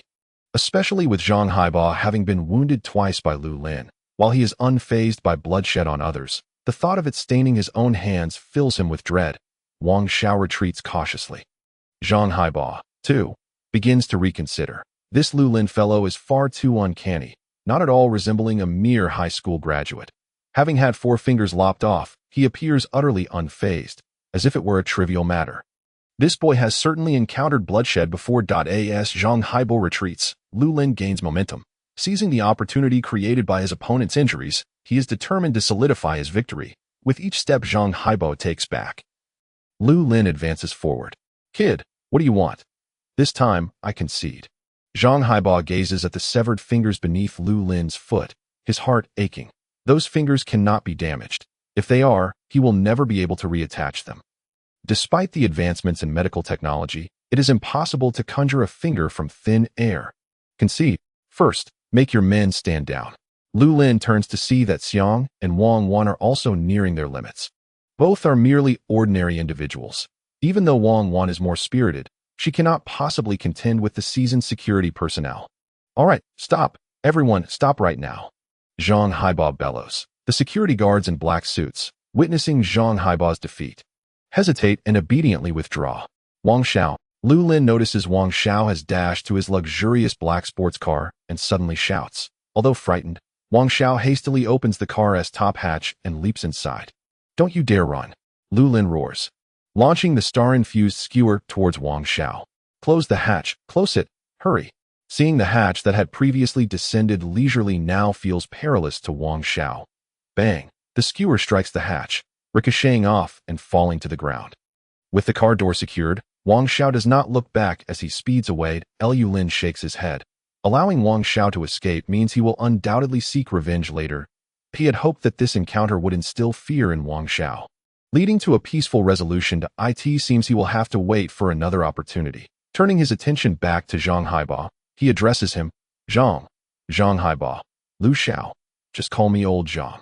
Zhang Haiba, sensing Lu Lin's intent, quickly interjects, a hint of ingratiating smile gracing his face. There is no choice.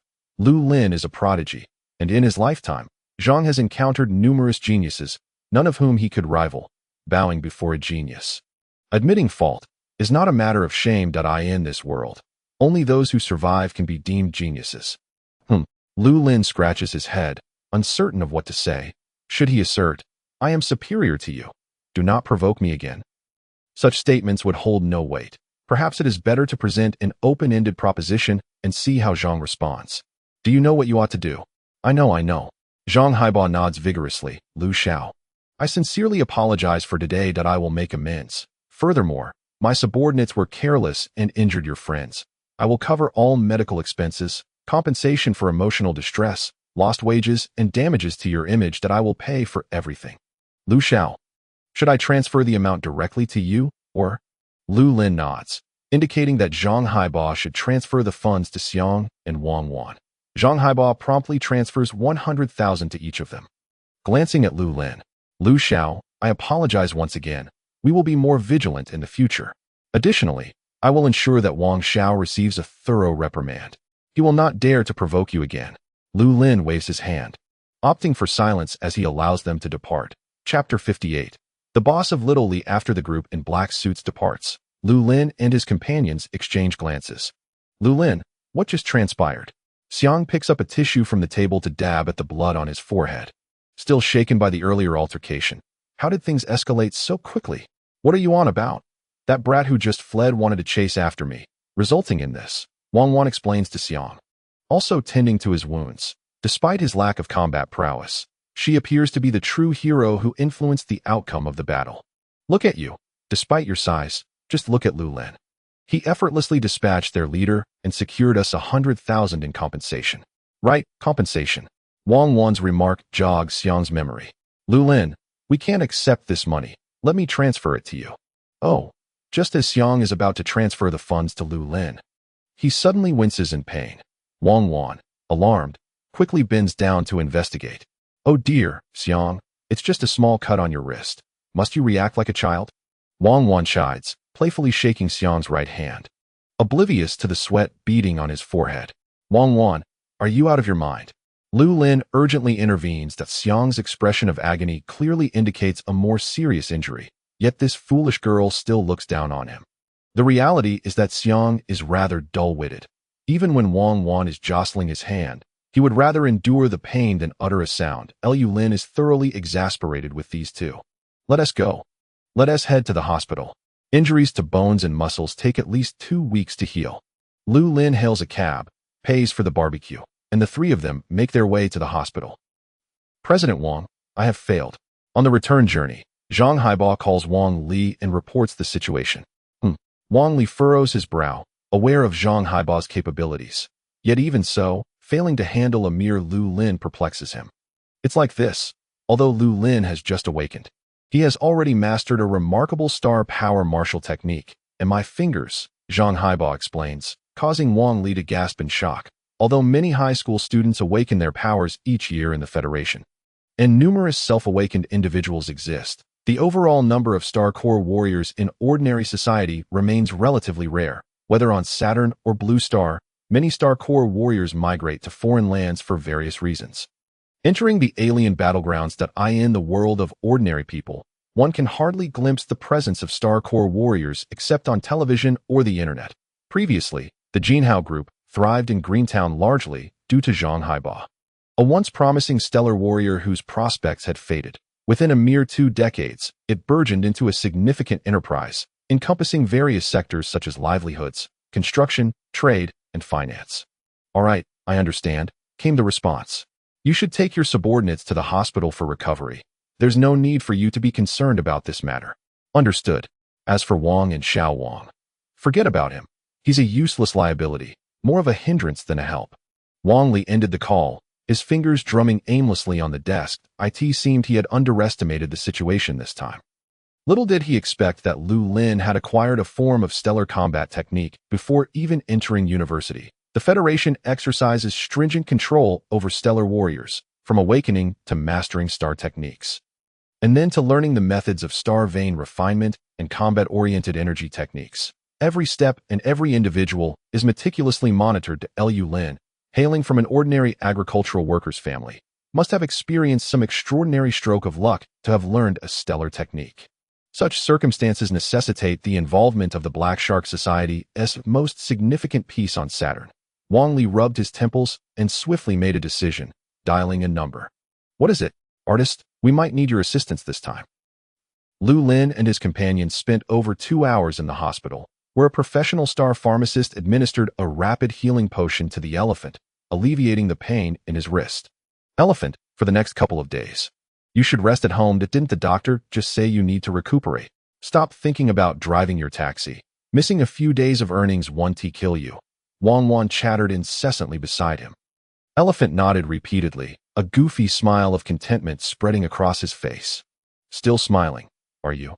It would do you good to be a bit more alert, Wang Wan scolded, rolling her eyes. Enough, Wang Wan, keep it down. You're giving me a headache, right, Elephant? Not at all. Elephant gazed at Wang Wan with affection. It's fine, I remember everything you say. Wang Wan beamed with pride, tossing her head in Lu Lin's direction but choosing to remain silent. Lu Lin couldn't help but chuckle at the two of them. They were a pair of delightful characters. If, in a few years, Wang Wan and Elephant weren't married, Lu Lin would certainly be incredulous. The trio exited the hospital, sharing laughter, when Lu Lin suddenly spotted a woman approaching. She wore a white casual suit, her hair styled in a short, ear-length bob reminiscent of the character Android 17. Tall and slender, she stood slightly over 1.7 meters, clad in black skinny pants that revealed her ankles on either side of her thighs. She sported exaggeratedly designed handguns, approaching Lu Lin and his friends. Her expression remained impassive. Lu Lin, hello. Even in greeting, she maintained a frosty demeanor, as if someone owed her millions. Who are you? Lu Lin halted, unfamiliar with her. I am the combat secretary of the boss. You may call me Xiao Li, she stated coldly, lacking any semblance of her name's cuteness. Our boss wishes to have a word with you, in the vehicle across the street. Please, lead the way. The boss? Could it be the head of the Jinhao group? How is it that the Jinhao group seems to linger ominously, having found him after his barbecue and now waiting outside the hospital? Were they like hounds?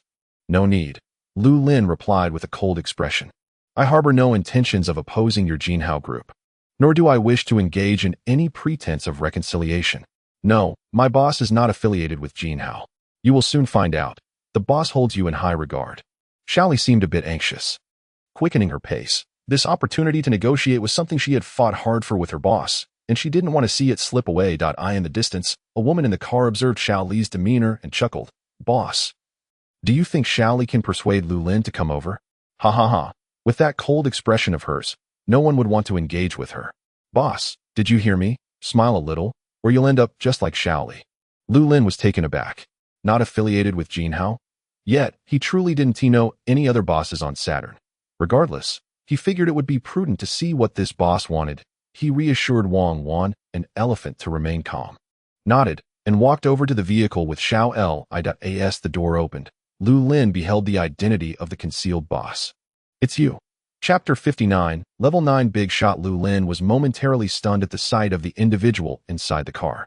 This person was none other than the older brother who had been observing the commotion earlier, when Wang Xiao had brought people to stir trouble.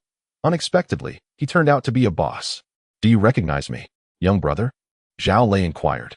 Not really, but you certainly seem to enjoy the show from the sidelines, Lu Lin replied. Zhao Lei chuckled, and louder laughter erupted from behind him.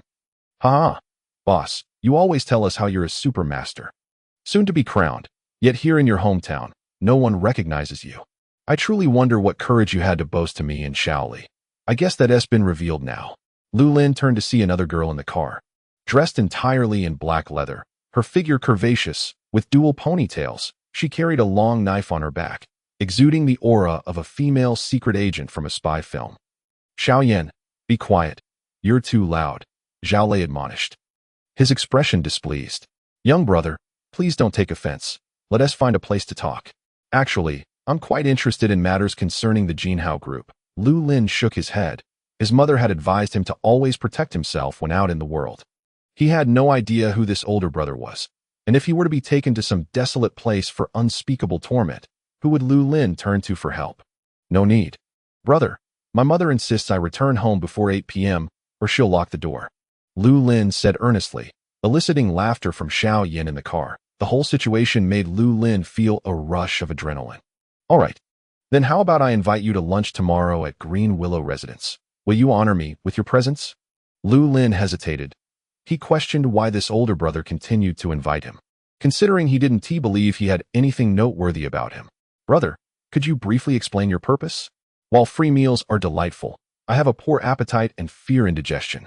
Zhao Lei found Lu Lin's response amusing, a slight smile gracing his lips. Very well, let me summarize. I am Zhao Lei, a level 9 stellar warrior, currently serving as a security consultant for the Federation's Stellar Warrior Criminal Investigation Department, that I wish to discuss matters concerning Wang Li and the Black Shark Society. Lu Lin was already aware that Wang Li was the president of Jinhao, but the association of Wang Li's name with the Black Shark Society sparked his alertness. Could it be that the troubles Zhang Haiba and the others caused him tonight were actually orchestrated or directly commanded by the Black Shark Society? No. Wait a moment, Lu Lin's eyes widened in realization as he looked at Zhao Lei. Brother, you must be joking. A level 9 stellar warrior. A security consultant for the Federal Stellar Warrior Investigation Department. Zhao Lei nodded, affirming Lu Lin's assertions.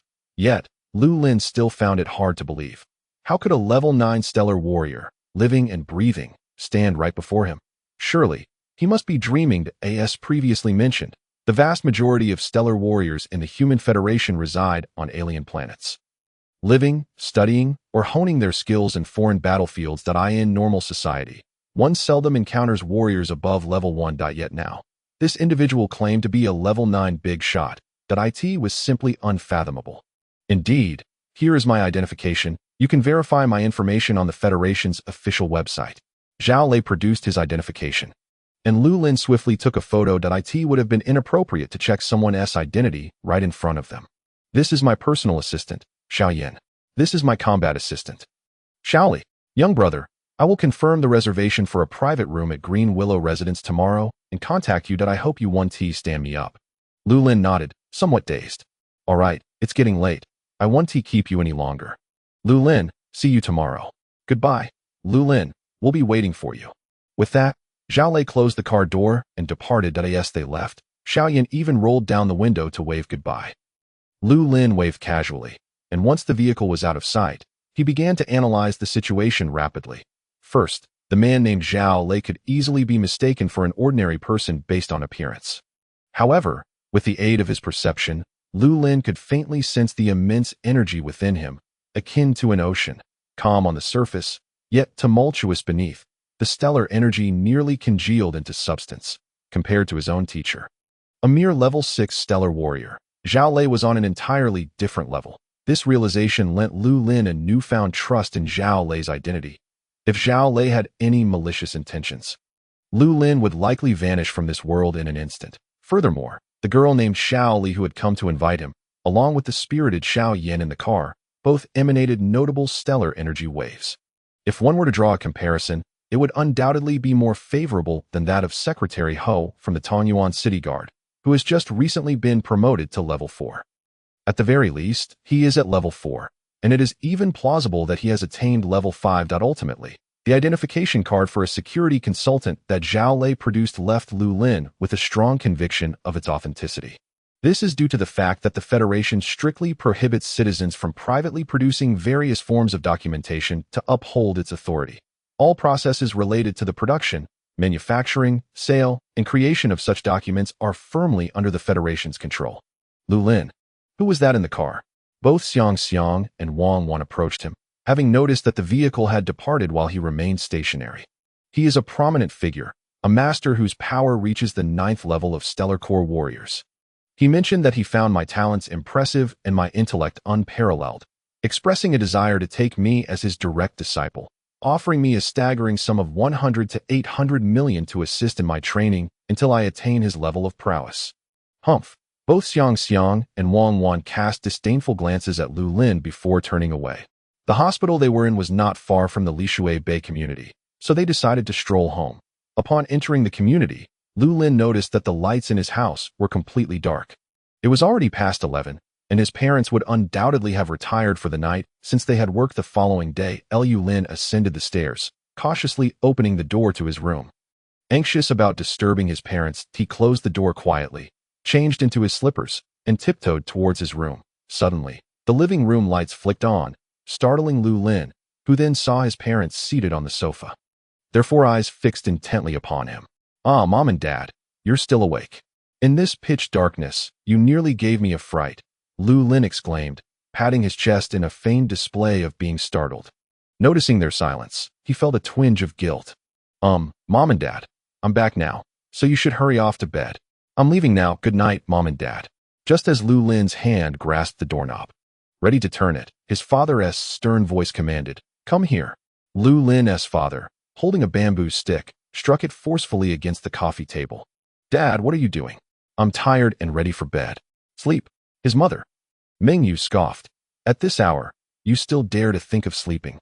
You're not going anywhere until you clarify things. Stand at the door until dawn. If necessary, we'll take a day off tomorrow to accompany you." "Mom, what is this all about?" Lu Lin pondered over the events of the day, recalling nothing that would warrant his mother's concern. "You little rascal, come take a look at this." Mengyu activated a video on her personal terminal, and Lu Lin's expression shifted dramatically. "What the?" Chapter 60. The Painter. Saturn is vast. After incorporating Saturn into its territory, the Federation designated the 4 largest landmasses on Saturn as East, West, South, and North for clarity. Donglin, Shisha, Nanhai, and Baiqiu. Among them, Donglin is considered the region with the most favorable environment and relatively high economic development. Many affluent individuals from Saturn are inclined to purchase property in Donglin to raise their children. Among other pursuits in a small coastal city within Donglin, there exists an art studio named Le Fengshuan. The proprietor of the studio is a slender young man with a pair of plain glasses, exuding an aura of literary charm.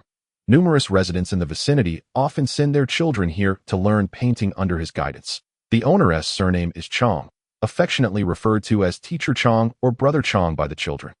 However, today, the children who arrived punctually for their lessons found the doors tightly shut. A piece of art was affixed to the sliding glass door, stating, "Urgent family matters, will return soon."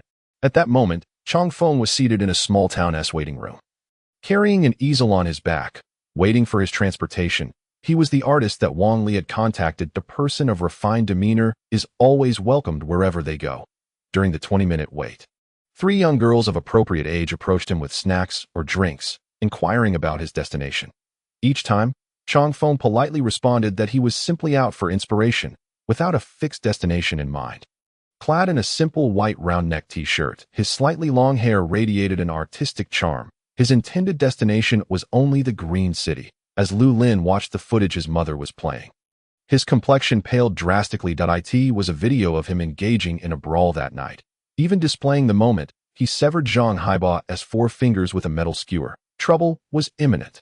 He had forgotten that numerous onlookers at the barbecue stall could easily record videos and upload them online. It seemed that in the future, if he were to fight, he ought to find a more secluded location to spare his parents the worry. Speak. Smile. Aren't you quite capable? Out late at night.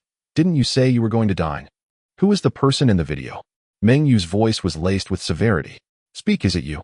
Lu Ping hastily interjected, shooting Lu Lin a glance, urging him to apologize to their mother. Mom, I'm sorry. In the future, I won't let you see me fighting. What? Meng Yu leapt up from the sofa, aghast. What did that mean? Are you implying you intend to continue fighting in the future? Faced with his mother's piercing gaze, Lu Lin could not retreat. He steeled himself. Mom, I'm now a Stellar Corps warrior. What's a few bad guys to me? I will even enter the foreign battlefields to fight for my life. Otherwise, Mom, do you think the status of a Stellar Corps warrior is so lofty without merit? Isn't it earned through bloodshed and sacrifice? I understand your concerns, Mom and Dad. I am your only child. But as a Stellar Corps warrior, if I don't venture into the unknown, how could I find peace in my life? Moreover, there's the Federation's 5 missions and 3 regulations, compelling Stellar Corps warriors to embark on such paths. Mom. Dad. Lu Lin gazed sincerely at his parents. I am a Stellar Corps warrior, and it is my duty to head into the foreign battlefields. Our current peaceful existence is a result of the selfless sacrifices made by human warriors in those realms. Do you remember 42 years ago, when foreign races invaded the solar system, slaughtering over 1 billion lives in a brief span? I know. Meng Yu began to weep as she listened. But why must it be you among the numerous Stellar Corps warriors awakened each year? Son, your father and I have only you. If anything were to happen to you, how would we go on? Live, of course. Lu Lin approached, gently embracing his mother, patting her back as one would soothe a child. Mom, I have something else to share with you. Lu Lin urged his parents to sit down and informed them of the house he had prepared for them on Blue Star, along with their household registration, employment matters, and tickets for their journey from Saturn to Blue Star. Where did you acquire these rewards?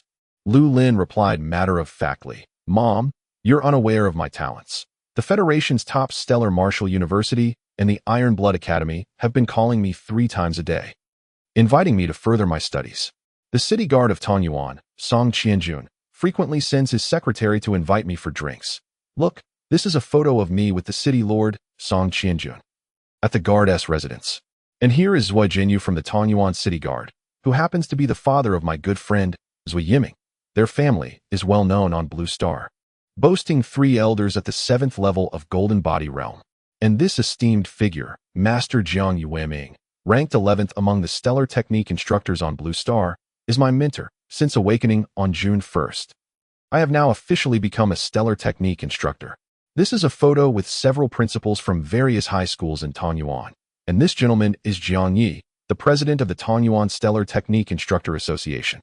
These are images of me guiding students in stellar techniques at other high schools. All of this merely underscores my talent and the potential others see in me that I forgot to mention this morning. My true strength lies in my innate gifts. Mom and Dad, please stay seated for a moment. Lu Lin walked to the kitchen and retrieved a kitchen knife. In the midst of Lu Ping and Meng Yu's puzzled gazes, Lu Lin raised the knife toward his arm. No, son. The elderly couple sprang up as if possessed, rushing to Lu Lin's side. Mom, Dad, I'm fine. Lu Lin raised his arm, nearly thrusting it before their eyes for them to see. See, not a scratch. This is one of the 2 stellar techniques I have comprehended. Stone skin. My skin is tougher than stone. Not only would a common kitchen knife fail to harm me, but even a bullet wouldn't penetrate. Dad, where's your little handgun? Let me take a shot. Get lost. I won't waste a bullet on you. Lu Ping promptly refused. Regardless of the reason, he would never part with his precious handgun and bullets for a jest. All right, I was just kidding. Look how anxious you are. Lu Lin playfully pushed his parents back onto the sofa. So, now you understand what talent or potential. Your son is more aware than anyone else. No matter how formidable, that is merely for the future, of no use for now. Thus, I acquired a life-saving star technique. Stone skin. From now on, no matter where I go, my first priority is to ensure my own safety. Rest assured, your son is also one who fears death. Lu Lin chuckled at this moment. His parents were left with no further retorts. In order to prove himself, Lu Lin had even taken a kitchen knife and struck his own arm. What more could they say? His father nodded in satisfaction, preparing to give him a pass, while his mother turned her head away with a cold snort. I don't care. You must repair the walls of the house by tomorrow. Understood, Mom. Lu Lin stood to attention and saluted her.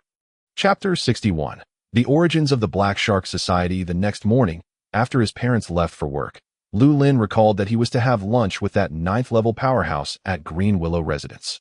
Suddenly, he slapped his forehead and activated his personal terminal for information. Sure enough, he found Zhao Lei's details on the Federation's official website that indicated that he was employed at the Alien Iron Blood Academy's combat department. The information was accurate, which eased Lu Lin's mind somewhat. However, he still wondered what Zhao Lei wished to discuss with him. Regardless, he would find out by noon, so he decided not to dwell on it further. Training. Although Saturn's environment was considerably harsher than that of Blue Star, it did possess its advantages. Compared to Blue Star, Saturn was closer to alien realms, and the star power on the planet was denser. After reaching a 100 refinement level in the Earth-type star veins, Lu Lin had contemplated guiding himself in Earth-type star techniques, but his previous attempts aboard the spaceship had all ended in failure. Conversely, upon returning to Saturn, his efficiency in absorbing star power from the I-type star veins had significantly increased, with his current refinement level reaching 4.7. But after practicing for a while, Lu Lin found the improvement in refinement dismally insufficient. It seemed that the earlier assessment conducted on Blue Star was accurate. His talent was indeed not exceptional. If he wished to advance swiftly, he would need to assist others in guiding star techniques to gain feedback. With this thought in mind, he called Jiang Yuming.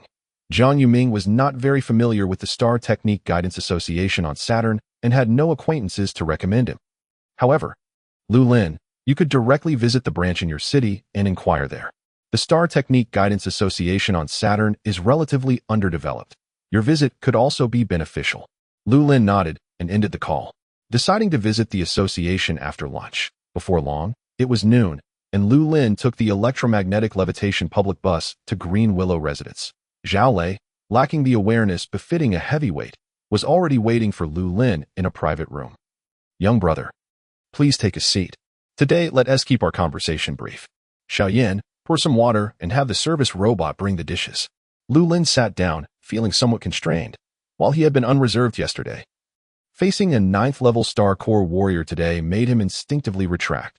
Lu Lin, young brother, after I returned home yesterday, I reviewed your information. You had interactions with the Black Shark Society while on Blue Star? Yes. Lu Lin recalled the battle at Lake View Mansion a few weeks prior. The minions of the Black Shark Society had been recklessly violent, creating chaos without articulating any demands. Had it not been for a comment from Zhuo Jinyu later, Lu Lin would have remained unaware of their motivations. Good. That's reassuring. Let me briefly introduce you to the Star Core Warrior Criminal Investigation Division. Zhao Lei poured a glass of water for Lu Lin and continued. The Star Core Warrior Criminal Investigation Division, abbreviated as the Star Investigation Division, was established a millennium ago primarily to address crimes committed by individuals who had enhanced their physiques through Star Cores. It later evolved into a specialized investigative body targeting Star Core warriors. Over the years, the division's responsibilities have shifted, yet under the strict regulations of the Federation, Star Core warriors have predominantly been deployed to alien realms for combat, rendering their presence in civilian society rare. Until the rise of the Black Shark Society. The god of the Black Shark is a deity worshipped on alien battlefields, previously enticing many in the Federation to serve him, controlling their thoughts and acquiring intelligence. However, this was merely a minor affliction. The Federation was not without means to contend with those alien entities on the battlefield. Yet, decades ago, a newly minted 4th-level Star Core warrior entered the alien battlefield and was soon ensnared by the god of the Black Shark. While this warrior was not particularly formidable, he was the founder of a large interstellar chain company. The god of the Black Shark exploited this individual's identity to expand his cult among humanity. The core objective was to bring all of humanity under the dominion of the god of the Black Shark, thereby augmenting his power. Over the years, due to this 4th-level Star Core warrior, many young human prodigies have been led astray by the god of the Black Shark, becoming radicalized. Consequently, the Black Shark Society has grown in strength. 3 months ago, the Star Investigation Division secretly captured a high-ranking member of the Black Shark Society in hopes of extracting more information about the organization. However, it seemed that this individual had a mystical connection to the god of the Black Shark. Merely 10 days later, the Black Shark Society was already aware of the capture and initiated various rescue operations. Fortunately, all their attempts were thwarted by the Star Investigation Division. The kidnapping incident across 100 cities on Blue Star on June 1st was a desperate act following their repeated failures. Lu Lin listened intently. Nodding occasionally, it appeared that amidst the apparent harmony of the Human Federation and the collective endeavor to explore alien battlefields, there were still numerous individuals and organizations intent on sowing discord. He recalled a saying he had heard before: "What peace exists is merely the burden borne by others on your behalf." Although Zhao Lei had not elaborated on the actions taken by the Black Shark Society to effect a rescue, it was evident that many brave warriors from the Star Investigation Division and the Federation had sacrificed their lives in this internal conflict among humanity, a truly lamentable fate. Lu Lin, organizations like the Black Shark Society must be eradicated by all members of the Human Federation. Now, I wish to invite you to join our Star Investigation Division. Would you be willing? Lu Lin had suspected Zhao Lei's intentions earlier, but he was taken aback by how directly he articulated his proposal. Without any preamble or build-up, this left Lu Lin momentarily speechless. "There's no need to rush. I have just informed you of the roles and objectives of the Star Investigation Division. You may take your time to consider.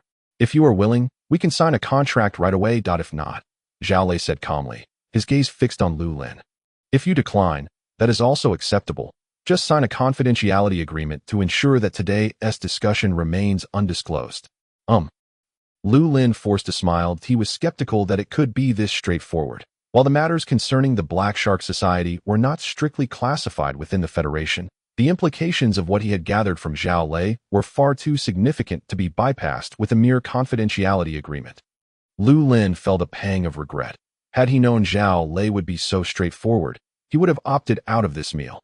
Now, he hadn't even taken a bite, yet he found himself on the verge of selling himself to the Star Investigation Division.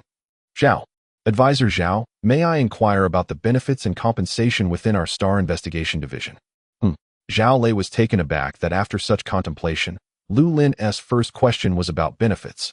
Observing Lu Lin's serious demeanor, Zhao Lei found the situation both amusing and exasperating. He had recruited many new members, but Lu Lin was the first to inquire about benefits.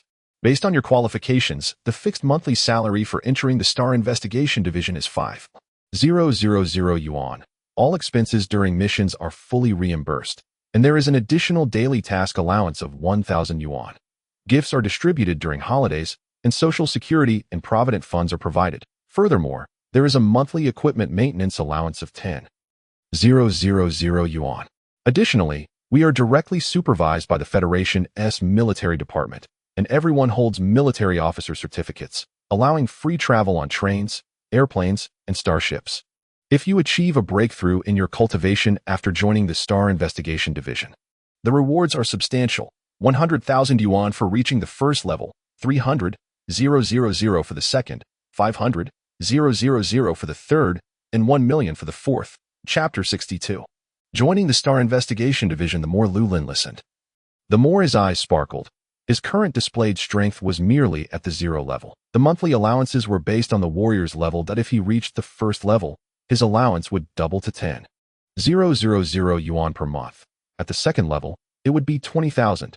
At the third level, 50,000. Moreover, there was the equipment maintenance allowance of 10,000 per month, which was essentially free money for Lu Lin, who currently did not require any equipment. Most importantly, significant rewards awaited for any breakthroughs in strength. Lu Lin estimated that once he reached the fourth level, he could settle the family loan. during this period. He could also contribute his salary to support his family. His parents had been working outside Green City for many years, and their health had deteriorated significantly. Previously, he had been powerless to help. But now, Lu Lin wished for their lives to be better, easier, and healthier. Boss, stop right there. I'm joining. Where do I sign? Will I receive these benefits starting from my month of employment? Zhao Lei nodded. Once you're in, your information will be submitted, and all benefits for new recruits will be fully dispersed from the month of joining. You have only just awakened your talents. For now, there is no need for you to venture out into battles or investigations. Instead, focus on your studies at school for the time being.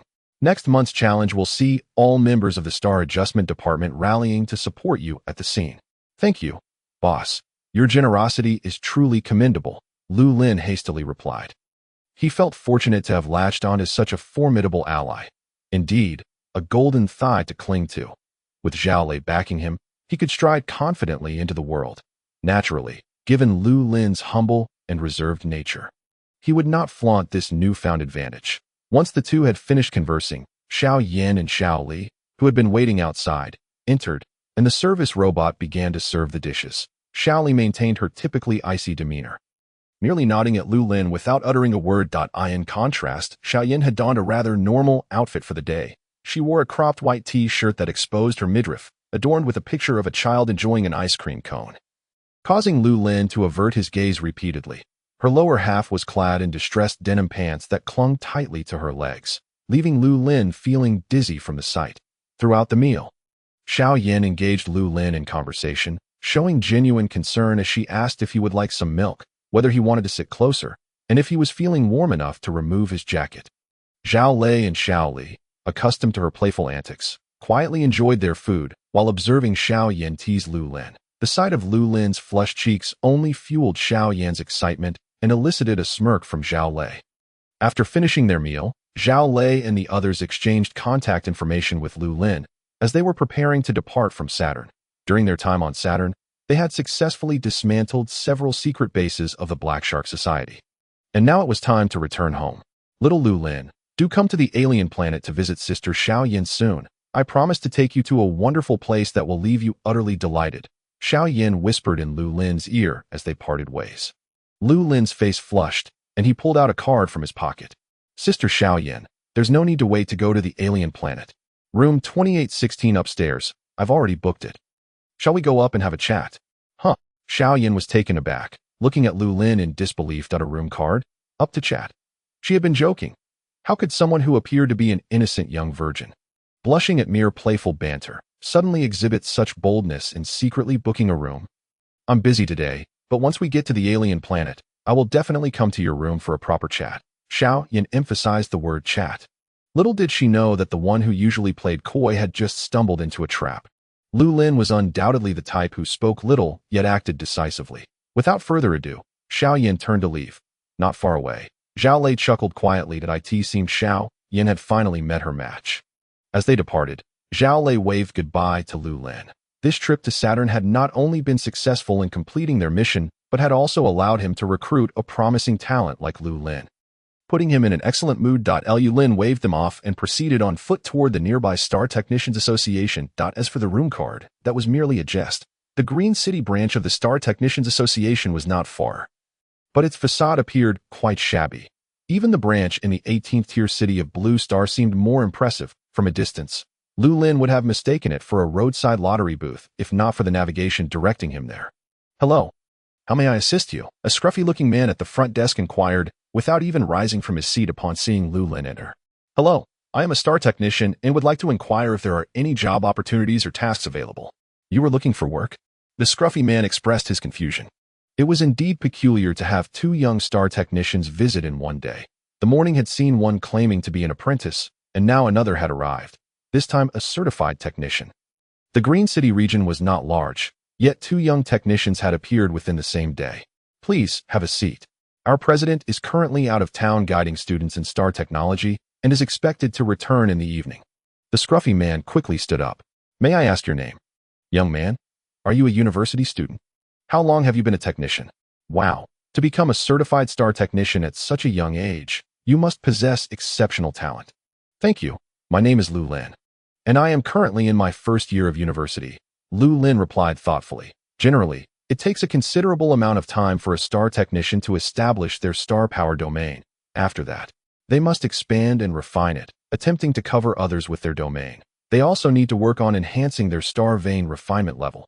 Thus, it typically takes at least half a year, if not longer, for someone to become a fully qualified star technician. Lu Lin refrained from mentioning that he had only just graduated high school, fearing it might shock the man. Nice to meet you. Lu Lin, could you please provide your citizen number for registration? LXHX 3201022112112120305. Born in 2021. The scruffy man was taken aback, counting on his fingers. You're only 18 this year? Just graduated from high school? Yes, Lu Lin admitted, sheepishly rubbing his nose, embarrassed to have been discovered. His brilliance was so glaringly evident that even attempts to conceal it would be futile. After a moment, the scruffy man regained his composure and proceeded to register Lu Lin within the local Star Technicians Association. The younger generation was truly remarkable. Earlier that morning, a young man named Zheng had visited, and now another named Lu had appeared. The man, Wan Fugong, was in his 30s and had only recently attained the rank of intermediate technician after many years of effort. Lu Lin, there is a significant demand for star technicians in Green City, not only here, but also in nearby regions such as Zhoushan, Songming, Smith, and Leon. Having you join our branch is a tremendous relief for us.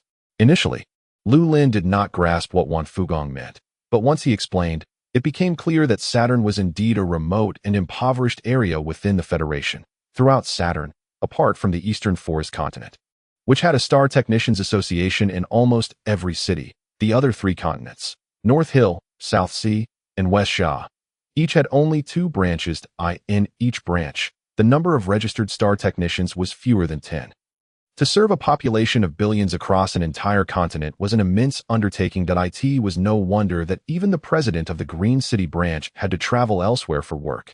Lu Lin's eyes brightened. This was precisely the opportunity he had been seeking. Chapter 63. The Painter, Transfer Funds. Green City Airport. It was evening when Chong Feng finally disembarked from a flight from South Sea Continent to North Hill. At that moment, he bore no signs of fatigue. After transferring 3 trains and 2 flights, he appeared unperturbed. Had he not taken a wrong turn, he likely would have arrived at Green City that morning.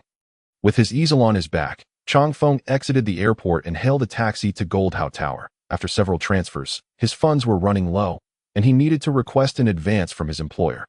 Upon arriving at the base of Goldhao Tower, Wang Li sent someone to cover the taxi fare before leading Chong Feng to the top floor, outside Wang Li's office. Mr. Chong, please hold on for a moment. Mr. Wang is currently meeting with a few relatives. All right. Chong Feng entered the waiting room, set up his easel, and began to paint. Despite the detours he had taken that day, he had encountered numerous scenic views and interesting people.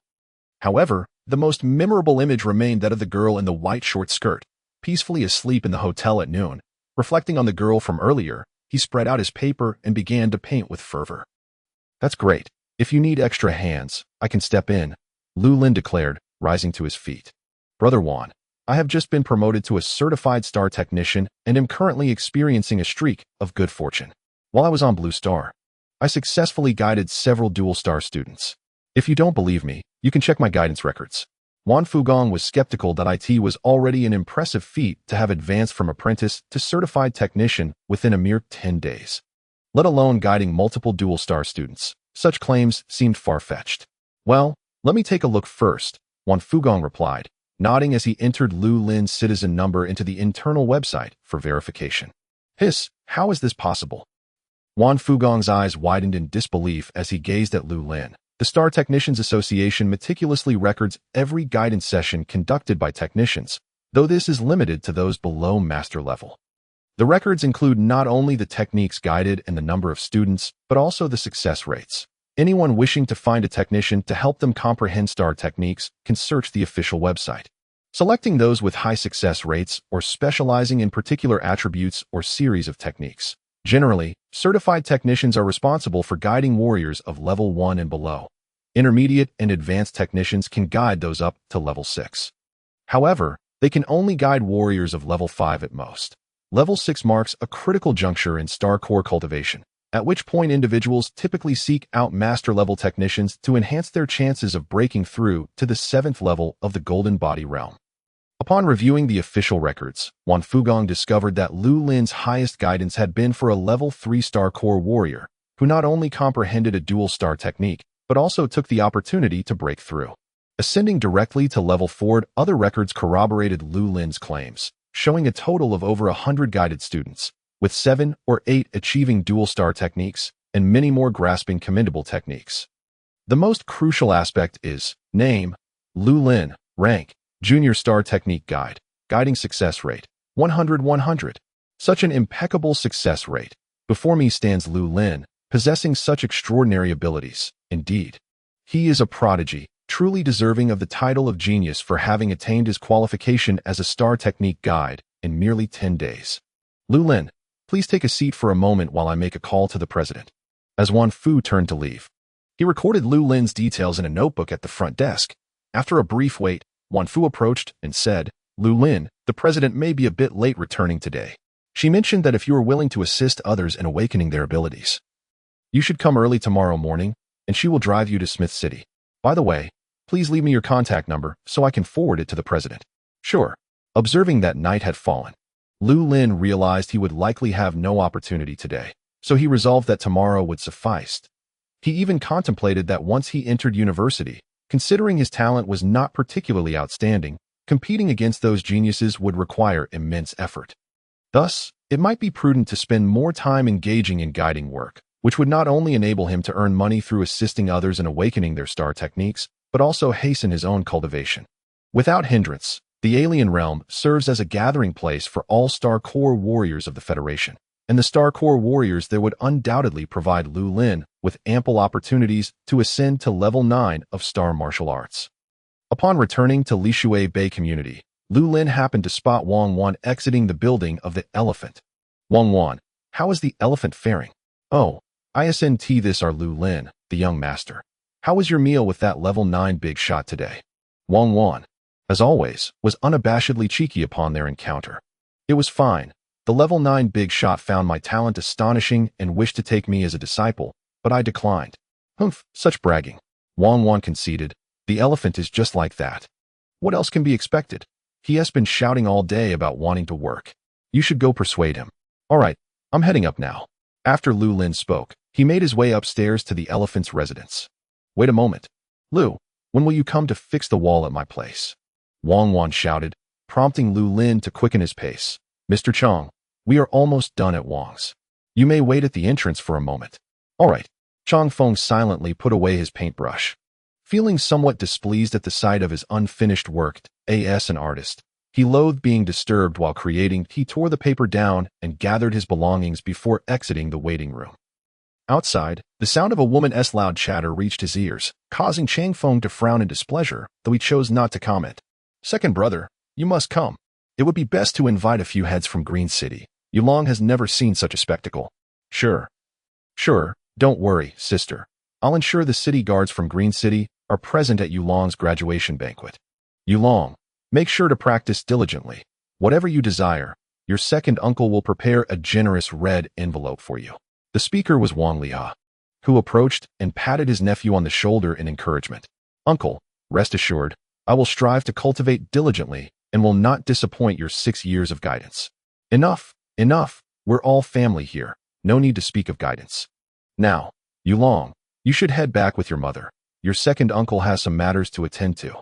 Wang Liha, noticing Chong Feng, feared that the latter might grow impatient and subtly urged his sister to leave quickly. All right. We re-off. Honestly, this second brother, we rarely return, and he is so eager to rush us.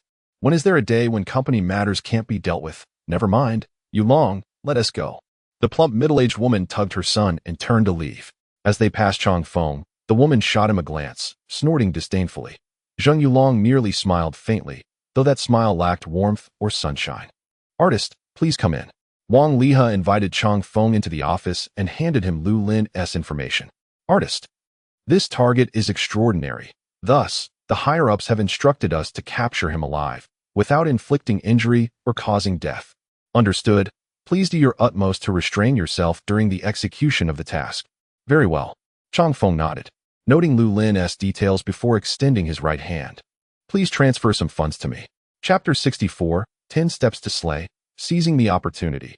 Lishui Bay Community. Lu Lin descended the stairs. The elephant was merely idling about, causing a commotion without any real issue to Lu Lin.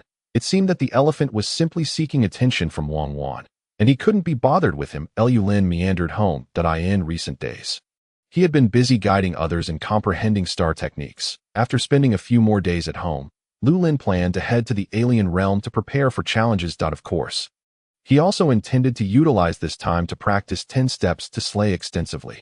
During his battle with Zhang Haiba, Lu Lin had garnered quite a bit of experience, and these days of leisure could be used to enhance his skills further. However, the question remained, where could he practice 10 steps to slay? The walls at home were yet to be repaired, and should he accidentally create a hole or a crack with a single strike, his mother would undoubtedly have him dismantled. Lost in thought, Lu Lin returned home without devising a solution. His parents had not yet returned. Earlier, while at the elephant's place, his mother had called to inform him that they might be home late as they had errands to run, which Lu Lin took in stride. Upon returning to his room to tidy up his luggage, he discovered a bag of Baidu roast duck. It seemed he was a bit hungry. After a moment's hesitation, he placed it on the coffee table in the living room. It felt as if an entire day had passed since returning. He had planned to show his parents photos and videos of Baidu University, to treat them to the local delicacy of roast duck, and to present the wooden comb he purchased on Fortune Street to his mother. Yet, he had accomplished none of these tasks. Lu Lin decided against lingering in his room and instead sat on the living room sofa, practicing 10 steps to slay while waiting for his parents' return. Summer days are long and nights short. It was not until after 7 that his parents finally arrived home, just as twilight began to settle. Mom, I am famished. Where have you been? What else could I have been doing? His mother, Mengyu, changed into her slippers and tossed her small backpack beside Lu Lin. I was preparing for your graduation banquet. Today we went to Junxing Hotel and booked a large private room, which can comfortably accommodate 40 to 50 people. The food is decent, though a bit pricey. Your father and I later visited the Star Marshall Hotel, which was cheaper, but they don't have such a large private room, so we would have to sit in the hall. Son, which option do you think we should choose? As Mengyu spoke, she tied on an apron, preparing to cook dinner. Lu Lin had never been fond of cooking, nor was he skilled at it.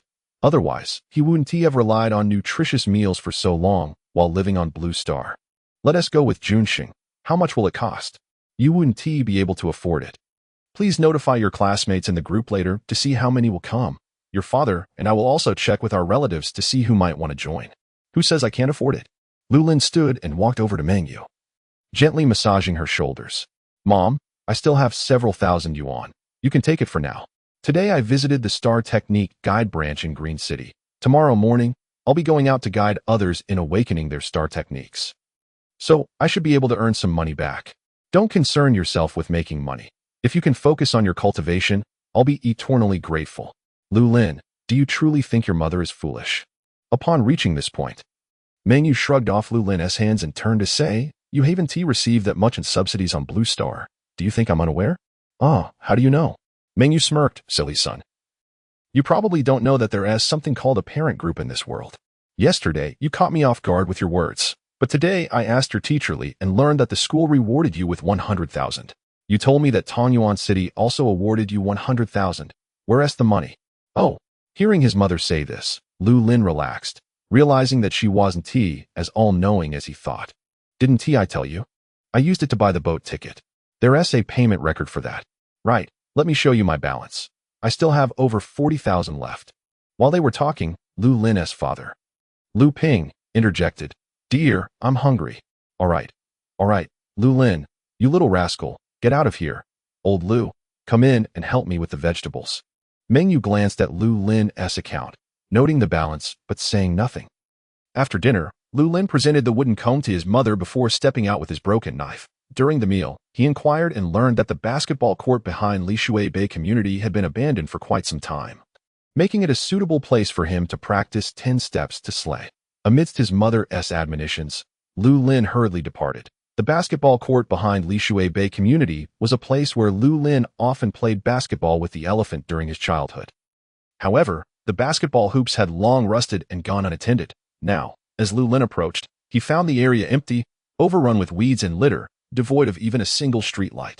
Time to begin. 10 Steps to Slay emphasizes the accumulation of star power within the weapon, releasing it all at once to strike the enemy unexpectedly.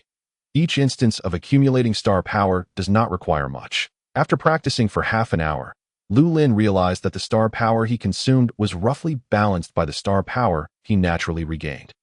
Having endured for such an extended period, Lu Lin found himself somewhat fatigued and decided to sit upon the basketball hoop for a brief respite. Creak, creak that a gentle breeze wafted by, causing the very hoop he occupied to sway, emitting an unpleasant frictional sound. Surely, it wouldn't be toppled by a mere gust of wind, he mused, and no sooner had this thought crossed his mind than he heard a sharp crack. One of the metal pipes supporting the hoop fractured, and the entire structure began to topple towards the ground. What a splendid opportunity! Lu Lin's eyes sparkled with excitement as he brandished his broken blade and delivered a swift strike. Crack! The basketball hoop was effortlessly severed in two, crashing onto the earth. Success! This was a manifestation of a cultivation realm mentioned within the 10-step slash, an insight termed seeing the gap. It signifies the ability to exploit an opening when one presents itself. In cultivating the 10-step slash, the paramount focus is not merely on establishing a stellar energy cycle or forming muscle memory, but rather on achieving this state of seeing the gap, which marks a genuine attainment of minor success. To see the gap means to strike decisively in a critical moment, delivering an unexpected blow or executing a counterattack in dire straits. The realm that follows seeing the gap is known as regretful peak. Lu Lin was merely aware of this realm's existence, yet he could not fully comprehend the significance of regretful peak. Indeed, this will suffice for today's practice. As for the regretful peak realm, even the creator of the 10 steps slash has claimed that it is exceedingly challenging to master, requiring painstaking effort and ultimately a moment of enlightenment to grasp. Such lofty words, yet one cannot ascertain their truth. Dusting off his clothes, Lu Lin stood and made his way home. Upon entering the main gate of the community, he sensed several gazes fixated upon him. Middle-aged individuals returning from work, children at play, housewives returning from errands, and a young artist engrossed in painting. That young painter? Something felt amiss. Growing up in Lishui Bay, Lu Lin was familiar with the residents of the neighborhood. He could not claim to know them all, but at the very least, he had exchanged glances with many. Moreover, Lishui Bay was neither close to the city center nor adjacent to the outskirts. The residents here were stable and seldom changed, making it improbable for newcomers to take residence. Most strikingly, the way this individual regarded Lu Lin felt as though they were staring at a corpse, completely devoid of any emotional response. Lu Lin averted his gaze and continued on his way. Who was that painter? What were their intentions? Why did they regard him with such indifference? It was irrelevant to him. All he desired was to return home, rest, and prepare to report to the Instructors Association the following day. Yet, as Lu Lin passed by the young artist, a flash of swordlight surged toward him. Chapter 65. The Desolate Predicament of Lishui Bay. Swordlight. A slender blade. Lu Lin's mind could scarcely keep pace with the speed of the swordlight. However, his stellar technique could, stone skin, evasion, perception that he felt a sharp edge slice past him, a sensation akin to a blade grazing his skin, leaving a gash of about an inch long on his left arm. Yet, Lu Lin found himself already 2 meters away. How intriguing! The painter chuckled. Lu Lin retreated in haste. Danger! Just as he took a step back, the painter's long sword arrived at the precise spot where Lu Lin had stood, aimed directly at his throat. Only then did Lu Lin discern that the painter's sword was not a traditional Chinese weapon, but rather akin to the slender, flexible blades used in Western fencing, capable of bending at a 90-degree angle. Throughout this encounter, Lu Lin had yet to perceive from where the painter had drawn his weapon. Who are you, and why are you attacking me? Lu Lin dared not flee, attempting to buy time. Who I am is of little consequence. What matters is that you must die. The painter replied coolly before lunging forward once more. Evasion. Yet this time, the painter was prepared.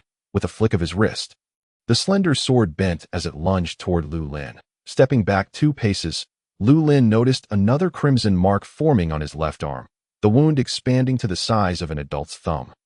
Hastily, he channeled his stellar energy to seal the injury, preventing excessive blood loss that could sap his strength. It was Wang Lihe who sent me. He instructed me to bring you back alive, the painter suddenly declared. Seemingly unperturbed by the revelation of Wang Liha's identity, Lu Lin became momentarily distracted by the mention of Wang Liha. The painter's figure reappeared before him like a wraith. Thrust, a straightforward jab aimed directly at Lu Lin's chest. There was no evading it. It was utterly unavoidable. Panic surged within Lu Lin. In desperation, he raised the broken blade to block the painter's slender sword. Clang! A sharp sound rang out. Lu Lin felt an overwhelming force strike his right hand, forcing him to stagger back 5 or 6 steps to dissipate the impact. Terror gripped his heart. The painter, slender in build and wearing spectacles, possessed such formidable strength. The painter, seeing Lu Lin successfully defend against his attack, felt no anger. With the slender sword in hand, his gaze remained as calm as a still pond. I am but a painter, and I detest being interrupted while I work. Earlier this afternoon, someone interrupted my painting at the Jinhao group, and now he is dead. I completed my unfinished artwork upon his corpse. However, I must now wait for you. You have delayed your arrival, and thus, I have resorted to setting up my easel to paint. But why must you return at this moment? A flicker of emotion finally crossed the painter's face. Lu Lin discreetly contacted Zhao Lei, Xiao Yin, and Xiao Li through his personal terminal. Urgent, Lishui Bay community, come to my aid at once. The assailant appears to be a killer from the Black Shark Society, and they are here to kill me. The painter sighed, yet even in his sigh, his expression remained impassive. Thus, you must die, correct? Disrupting another's artwork incurs a price. Is that not true? As his words lingered in the air, the painter's figure again materialized before Lu Lin. But this time, Lu Lin struck back 10 steps / broken blade. Seeing the gap, perception, the convergence of these techniques allowed Lu Lin to perceive the painter's movements as he lunged in midair. Kill! Lu Lin's heart roared. Infused with stellar energy, the 10 steps / aimed for the painter's wrist, where he gripped his slender sword. In an instant, the painter's eyes widened. He had intended to react, but it was too late.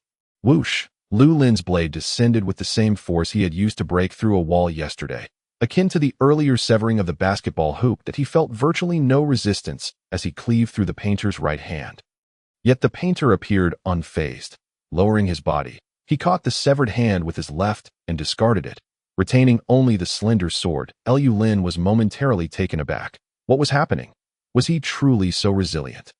The painter chuckled nonchalantly, revealing that the severed wrist did not bleed, but rather exposed a metallic skeleton. A prosthetic. The painter's right hand, indeed, his entire right arm, was an artificial limb.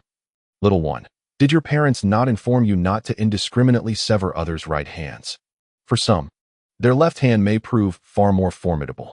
Fire! The painter raised his left arm, conjuring a massive circle of flames around him. The onlookers in the community instinctively recoiled in alarm. The flames unleashed by the painter consumed everything in their path. Whether it be grass, refuse bins, streetlights, or electric scooters, where the flames touched, they blazed fiercely. The residents, witnessing the commotion, hastily retreated. Some who recognized Lu Lin rushed to inform his parents. Lu Lin, you have impressed me. Forcing me to resort to my left-handed sword, even in death, is a merit in itself. Moreover, I hear you are a prodigy? Pray tell, how does it feel to be slain by one who is not even a level 1 stellar core warrior? Not even a level 1 stellar core warrior? Lu Lin found this hard to believe. The speed at which the painter wielded his sword, coupled with his strength and agility, was undeniably exceptional. Furthermore, he had effortlessly conjured a vast circle of flames. Who would believe he was merely at level 0? As these thoughts raced through his mind, Lu Lin dared not utter a word, fixating his gaze on the painter, his grip on the broken blade growing clammy with sweat. Enough. Let us conclude this. Once this task is complete, I suspect I shall assume yet another identity. The painter refrained from attacking as he spoke this time, instead advancing gradually toward Lu Lin. Thud, thud, thud, for reasons unbeknownst to him. Lu Lin felt as though the painter had transformed into a different entity. Once a slender and agile swordsman, he now appeared to embody the essence of a heavily armored infantryman wielding a large shield and spiked mace. Ugh! A sudden, fierce gust of wind surged forth. The painter wielded the slender sword with the ferocity of a mace. With each swing, the wind howled, the force behind it immense. Lu Lin understood that this strike would be formidable to withstand. He gripped the hilt of the broken blade and braced himself against the slender sword. Boom! Lu Lin, holding the blade with both hands, found it nearly impossible to maintain his grip. His arms felt foreign, heavy, and numb. How could this be? It was merely a Western-style longsword weighing a few hundred grams. Why did it possess such an effect? Lu Lin was astounded. The painter's face remained devoid of emotion as he continued his barrage. Ugh, the wind howled again. Lu Lin raised the broken blade to confront the onslaught. This time, he felt as though his arms would snap. His limbs hung limply at his sides, and he could barely maintain his grip on the broken blade, which clattered to the ground with a thud. Lu Lin stumbled back, his mind a blank slate. What now? Was he truly going to perish? This time, he genuinely feared for his life. The painter was evidently a deranged and psychopathic killer, while Wang Lia had instructed the painter to bring Lu Lin back alive. This man intended to end Lu Lin's life simply because his return had interrupted his painting. There was no negotiating with such a person. One could either kill him or be killed. Lu Lin ransacked his mind, yet he could not devise a means of escape. Stone skin, impervious. Perception, futile. Battle roar, unnecessary. Evasion, inescapable. Lu Lin despaired as he realized that the few stellar techniques he had previously taken pride in were utterly useless. At this moment, it mattered not that he possessed a dual star pulse. Even a triple, quintuple, or decuple star pulse would avail him nothing, though his body was still brimming with stellar energy. It was rendered completely ineffective. Chapter 66. The final stellar technique. Lu Lin gazed helplessly as the artist approached him step by step. Although the other wore a smile, it was chilling to the core. His gaze upon Lu Lin resembled that of one surveying a corpse. The onlookers from the neighborhood seemed to recognize the gravity of Lu Lin's predicament, urging him to flee with frantic shouts. At home, a breathless neighbor arrived at Lu Lin's doorstep, knocking urgently. Old Lu, you need to see this. Your son is being assaulted in the community." "What?" Lu Ping exclaimed as he swung open the door, hastily listening to the neighbor's account of the situation downstairs, not even pausing to change his shoes before rushing out. "Wait, take your weapon," Meng Yu shouted, emerging from the kitchen with a knife in hand. "Right," Lu Ping replied, quickly retreating to grab a small package before dashing outside. Meng Yu, brandishing the knife and clad in her pajamas, followed him down the stairs. They had gleaned some understanding of Lu Lin's combat prowess from the videos of the previous night. If Lu Lin was being attacked, they couldn't afford to go unarmed. Years ago, after some nefarious individuals had kidnapped them and extorted a ransom from their employer, Lu Ping had trained for 6 months to obtain a firearm license. Now, it was finally time to put that training to use. At the same time, Zhao Lei and Xiao Yan, along with Xiao Li, received Lu Lin's distress call. They exchanged glances. "I'll go first. You two investigate the situation and report back to me," Zhao Lei declared before leaping into the sky, drawing the attention of numerous passengers waiting for the starship. "Xiao Li, take care of things here," Xiao Yan instructed before hastily exiting the waiting area to follow Zhao Lei. Yet her speed was no match for his. In the blink of an eye, Zhao Lei's figure had vanished. Xiao Li activated her personal terminal, swiftly accessing the relevant permissions to check the situation near Lishui Bay. Stellar energy fluctuations and residual battle waves were evident, although she could not discern the faces of the combatants. She could see the clothing of those present. "This person seems somewhat familiar," Xiao Li pondered, quickly compiling and analyzing the physical data of the artist Chang Feng, comparing it to the profiles of infamous Star Core wielders on the federal blacklist. In an instant, over 40 individuals meeting the criteria appeared before her. "It's him." As Zhao Lei's combat secretary, Xiao Li's analytical skills were formidable. She swiftly located information on the artist. After 3 confirmations, she sent the details to Zhao Lei and Xiao Yan, who had already departed. Name: Chang Feng. Level 0. Wanted status: SS. Criminal record: serial killer in Jialyan City on Mars, mastermind behind the mass murder case in Suifeng City on Mars. One of the perpetrators of the tragic incident at 3rd Hospital in Boat Camp City on Mercury. Reward: 1 million federal coins in Jialyan City, 5 million in Suifeng City, 100 million in Boat Camp City. Total: 98 million federal coins. This individual, known as the artist Chang Feng, had committed heinous crimes across multiple planets and was exceptionally skilled in disguise. Colleagues from the Star Adjustment Bureau had repeatedly attempted to apprehend him, only to be evaded each time. Most critically, Lu Lin was correct. Chang Feng had previously entered foreign battlefields multiple times. Suspected to be under the control of the Black Shark God, he was an extremely dangerous criminal. Lu Lin, merely a youth who had just awakened his talents, was likely already in dire straits against such a ruthless criminal. Xiaoli glanced in the direction Zhao Lei had taken, letting out a sigh. Regardless, it seemed impossible to board a starship back to the alien world today. Perhaps it was time to request a refund. Son, Lu Lin. Lu Ping and Ming Yu rushed to Lu Lin's location, only to find his arms limply hanging by his sides, a broken blade lying on the ground. The artist, however, showed no urgency, slowly advancing toward Lu Lin. At this moment, he had envisioned a masterpiece titled The Last Genius in his mind, even fretting over what colors to use for the composition. Should he employ a bright background with dark figures to highlight Lu Lin's despair, or a dim background with fragmented figures to reflect the character's inner collapse and helplessness? Son, Lu Lin. Hearing his parents' calls, the artist felt an exhilarating surge of pride. Inspiration flowed through him, and the notion of the last genius, intertwined with blood and a glimmer of familial affection, seemed to elevate the artistic concept to perfection. Indeed, compared to being a mere assassin, Chang Feng relished his identity as an artist with his left hand. He held a slender sword inclined toward the ground. Using his broken prosthetic limb to adjust his glasses, a satisfied smile crept across his face. This impending masterpiece, destined for global acclaim, was to be birthed from his hands.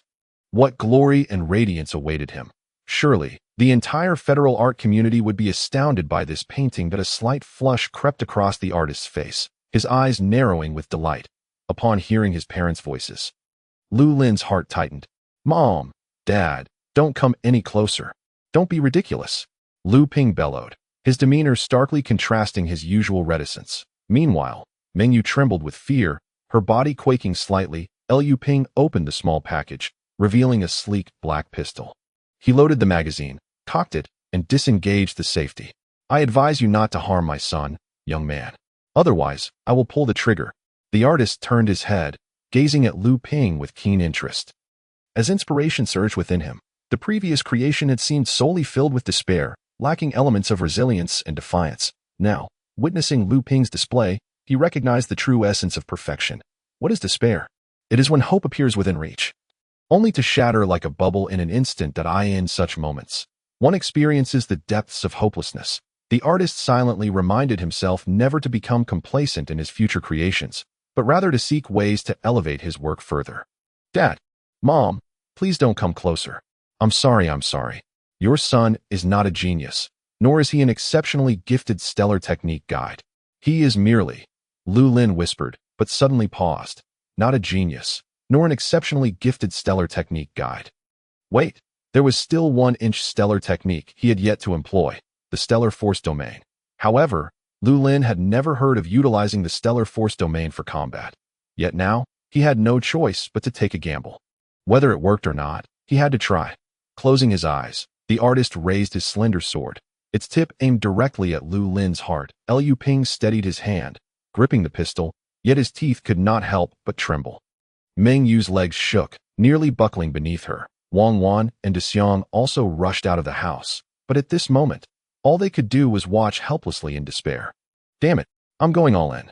De Xiang snatched a blanket from a nearby clothes rack, wrapping it around himself, ready to charge into the fiery circle created by the artist.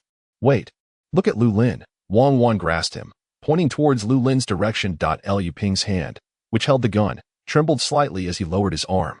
Within the fire circle, Lu Lin stood with his eyes tightly shut. Simultaneously, the artist also closed his eyes, the slender sword slipping from his grasp and clattering to the ground. Stellar Force Domain. Release. Chapter 67. Invincible within the domain. Lu Lin saw the artist ensnared within his domain. Exhilaration swelling within him as he pumped his fist in triumph. This was merely a daring gamble on his part. After all, he had never heard of forcibly pulling someone into his stellar force domain. Amidst the swirling yellow sands, Lu Lin finally breathed a sigh of relief. Next, he needed to deplete the artist's mental energy as much as possible within the domain. Master Jiang Yueming had once stated that while the stellar force domain appeared stable, it was, in fact, exceedingly fragile. That a single misstep could lead to irregular fluctuations, draining the mental energy of both the guide and any combatants within the domain. Lu Lin was unwilling to let his parents fall victim to the artist's malevolence, nor did he desire to perish himself. Thus, he had no choice. Even if he became a vegetable in the end, he would still be alive, with a chance to awaken. But if he died, everything would be for naught. Entering the stellar force domain was perilous, but he had no other option. Within the domain, the artist spat out a mouthful of sand-laden saliva, surveying his surroundings. The sky was a murky yellow, and the ground was scorched and dry. Is this the stellar force domain? He recalled the intel Wang Li had provided earlier, which mentioned that Lu Lin was a stellar technique guide, and he felt a wave of relief wash over him. There was no danger within the domain. He could leave at any time if he wished. The artist surveyed the area with keen interest, and inspiration surged anew. Suddenly, a figure appeared before him. It's you. You've done well. You managed to pull me directly into the stellar force domain. But what does that matter? I can leave here whenever I please. To my astonishment, a genius in pristine condition has met his demise at my hands. What a pity indeed. Lu Lin's expression remained unperturbed as he gazed calmly at the painter. You may attempt it, if you can withdraw from the stellar force domain. I concede defeat. The painter raised an eyebrow, seeking to return to his consciousness universe, but after several attempts, he discovered it was utterly impossible. The painter's countenance shifted slightly. Kid, are you courting death? Indeed, Lu Lin nodded. A dagger suddenly manifesting in his hand, a broken blade, its surface smeared with blood, the edge curled and chipped. Yet, within the domain, it became the supreme artifact. Lu Lin had no intention of providing the painter with a Western-style rapier.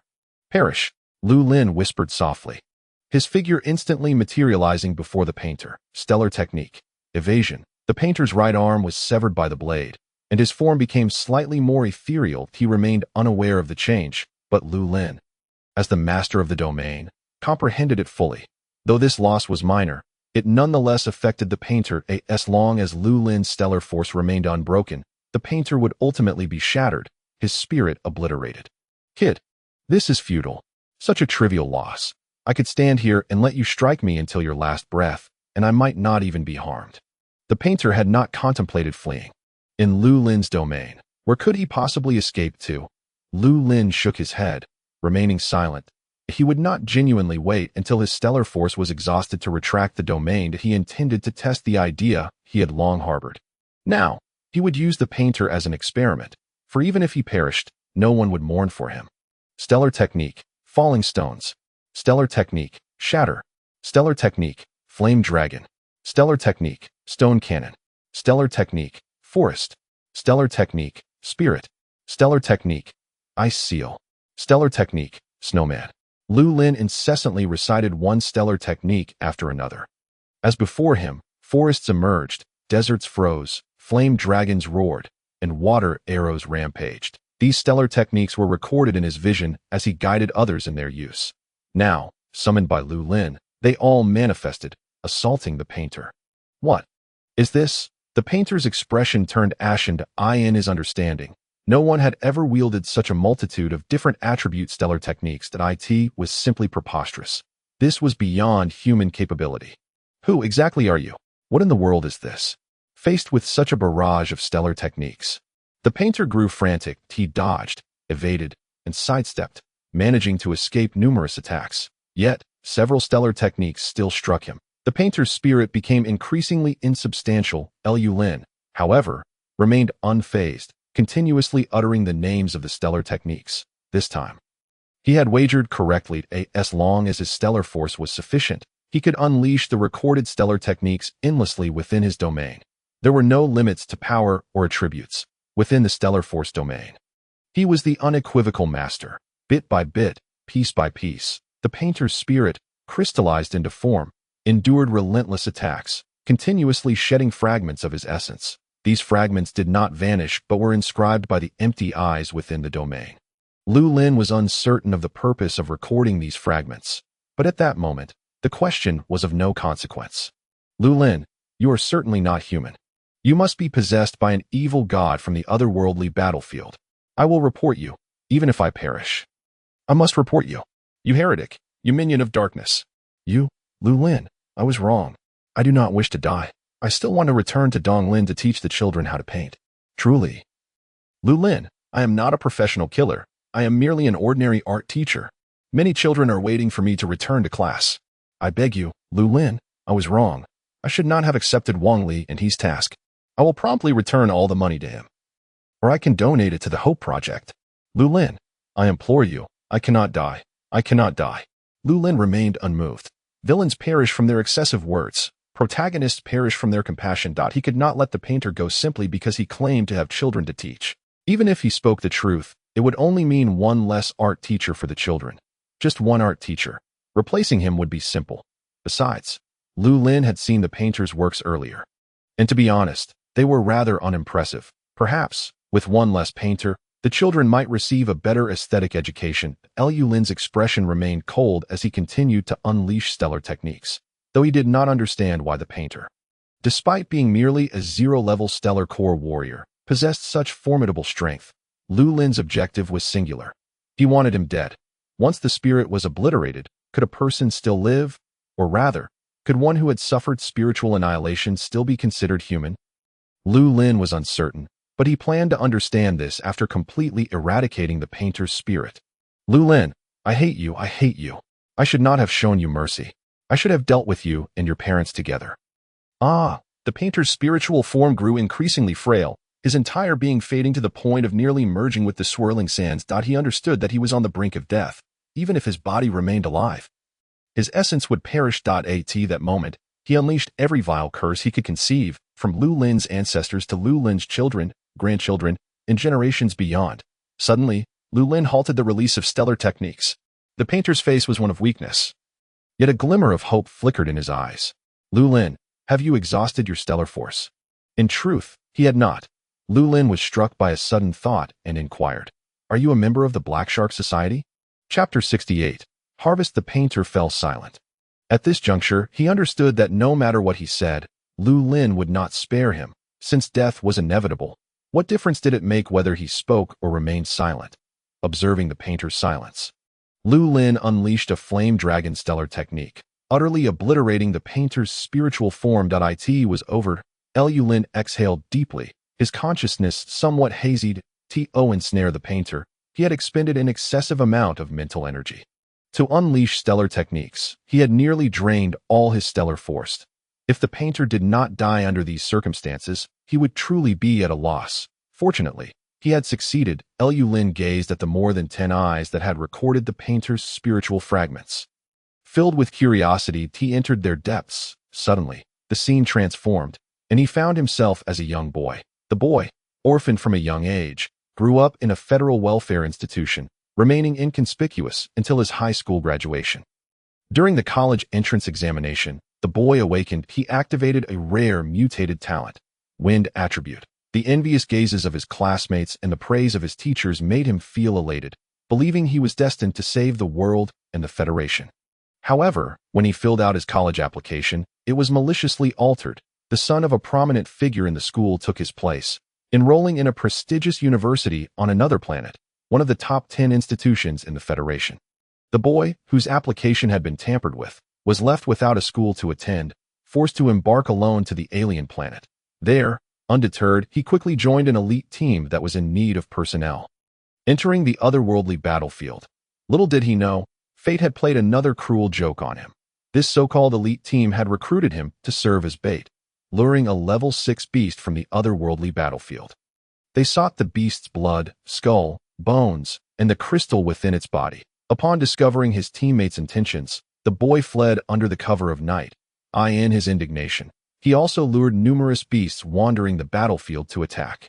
The so-called teammates suffered heavy casualties under the onslaught of the beasts, and the two who managed to escape did so by the skin of their teeth. Upon returning to the city built by the powerful, they spread tales of the boy's misdeeds, forcing him to wander the wilderness, accompanied only by beasts and alien races. Every night, he had to sleep with one eye open, as he could fall prey to a beast or be discovered and killed by an alien at any moment.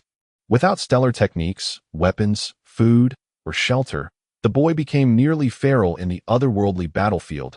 If not for his wind attribute talent, he would have likely perished long ago, just as his mental and physical strength reached their limits. Facing a pack of terrifying wolf-like beasts, that figure appeared, clad in a long black robe, tall and fair-skinned. The boy could not discern the figure's face. He only knew that this person killed all the beasts surrounding him, and after the boy fell unconscious, took him to a place, a primitive tribal-like locale, with earthen walls, mud houses, stone pots, and clay stoves. The people there had not been defeated by life. They hunted daily, bringing back copious food. The boy's body and spirit gradually improved day by day. Then, that figure appeared once more and he presented the boy with a tome, Golden Body Technique, instructing him to cultivate according to its teachings. He claimed it was a gift from the divine, sent to rescue the boy. The boy believed him, rising before dawn each day to cultivate the Golden Body Technique, feasting on beast meat and drinking beast blood. A month later, the boy had transformed into a robust figure akin to the others in the tribe. Endowed with immense strength, he hunted beasts and fought against alien races. The boy's talent was indeed extraordinary. In a short time, he became the hunting star of the tribe. Simultaneously, his stellar vein refinement reached 0 level 100. Had he been within the Federation, he would have acquired the stellar vein refinement method, subsequently elevating to level 1 stellar core warrior. However, within the heart of the youth, there resided an intense aversion towards the term star core warrior. In a bold act, he shattered the star core within himself, leaving only a singular star vein. In pursuit of greater power, he embarked on a study of the star vein. Years later, the youth succeeded. He extended the star vein, enabling continuous refinement. As the star vein prolonged, the star energy within him grew increasingly potent, and his strength magnified correspondingly. At this juncture, no one in the tribe could best him in direct combat. Even those of the 3rd or 4th tier, or even higher-level Star Core warriors, would find themselves swiftly defeated by the youth's wind-like assaults. Perhaps the time had come. That individual reappeared. By this time, the youth had already discerned that this person was the divine servant of the tribe. The divine servant bestowed upon the youth a Western-style rapier and provided him with an entirely new identity. Furthermore, even the biological chip within the youth was replaced. The divine servant instructed the youth to enter the human federation and assist the deities in cultivating and expanding their following. Of course, the youth's role was not to preach, but to engage in battle. The divine beings must possess both a compassionate hand to save the world and a thunderous means to annihilate it. The youth embodied the latter. Before departing, he paid homage to the deity. Subsequently, he returned to the human federation and committed numerous heinous acts on planets such as Mercury, Mars, Saturn, and Blue Planet. Yet these were of little consequence to him. He merely fulfilled the will of the divine. Throughout this process, he developed a passion for painting. Each time he completed the divine's will, he found ample time and resources to indulge in his hobby. Thus, he enrolled in a training school to learn painting. However, the instructors were heretics, disdainful of the youth's lack of talent. Masterpieces that children of 10 could execute flawlessly appeared as mere rubbish in his hands. They hurled the most venomous words at him, showing no interest in even glancing at him during class. Upon viewing his artwork, they would unreservedly express their contempt and disgust. The divine had decreed that heretics must perish. Thus, on a tranquil night, the youth murdered everyone at the training school, arranging their bodies in the poses they assumed during lessons. In this manner, the youth persistently studied painting, continually dispatching those who taught him. Eventually, even the kindest instructors met a brutal fate after he completed his lessons, until he established an art studio in the eastern forest continent of Saturn. Until he received a call from Wang Liha. Until all his spirit was engulfed within the star energy domain of Lu Lin. The tale of the youth, at this point, reached its conclusion. Lu Lin was beset by a myriad of emotions, uncertain how to evaluate the life of the painter. He was both a butcher with bloodied hands and a pitiful soul. Most importantly, Lu Lin gained some authentic insights from the painter's memories, the Golden Body Technique, and all the painter's recollections of the Black Shark Society. Lu Lin had now become a trainee security consultant at the Star Adjustment Division, and this opportunity was perfect for dismantling the majority of the Black Shark Society's power within the Human Federation. To his surprise, what he had merely uttered in passing turned out to be true. The painter and Wang Liha were indeed peripheral members of the Black Shark Society. Signs of collapse began to manifest within the star energy domain, prompting Lu Lin to exit quietly back into the realm of consciousness. At that moment, he realized just how fortunate he had been to win this encounter. The star energy within his 2 star veins was nearly depleted. His spirit teetered on the brink of collapse, and no matter how one might regard the painter, he was, after all, a steadfast warrior with years of cultivation. Lu Lin felt exceedingly fatigued that he longed for slumber. Upon opening his eyes, he beheld Zhao Lei standing beside him, flanked by his visibly anxious parents. Lu Lin smiled faintly, his head tilting as he succumbed to unconsciousness. Chapter 69. What can alleviate woe? Only wealth in a pristine white room, beneath a spotless quilt. Lu Lin felt as though he had slept for an eternity, or perhaps only a fleeting moment. Upon awakening, he saw his father dozing at the bedside and gently shifted his position. This slight movement startled his father awake. Gazing at Lu Lin, his eyes sparkled with joy. It had been at least 6 years, if not longer, since Lu Lin had truly observed his father's visage. As his father smiled, numerous wrinkles formed at the corners of his eyes. "Son, you're awake. How do you feel?" "I'm fine. Dad, where's Mom?" "Your mother is at home preparing breakfast. Mr. Zhao mentioned you would wake up today." And he was right. Breakfast. Lu Lin sat up, rubbing his forehead. "Dad, how long have I been asleep?" "Not long, just a day. By the way, Mr. Zhao said to contact him as soon as you wake up." "Okay." Lu Lin activated his personal terminal to call Zhao Lei, who assured him he would arrive shortly. Before long, Zhao Lei's figure appeared in the hospital room, accompanied by Xiao Yin and Xiao Li. "Mr. Lu, could you please step outside for a moment?"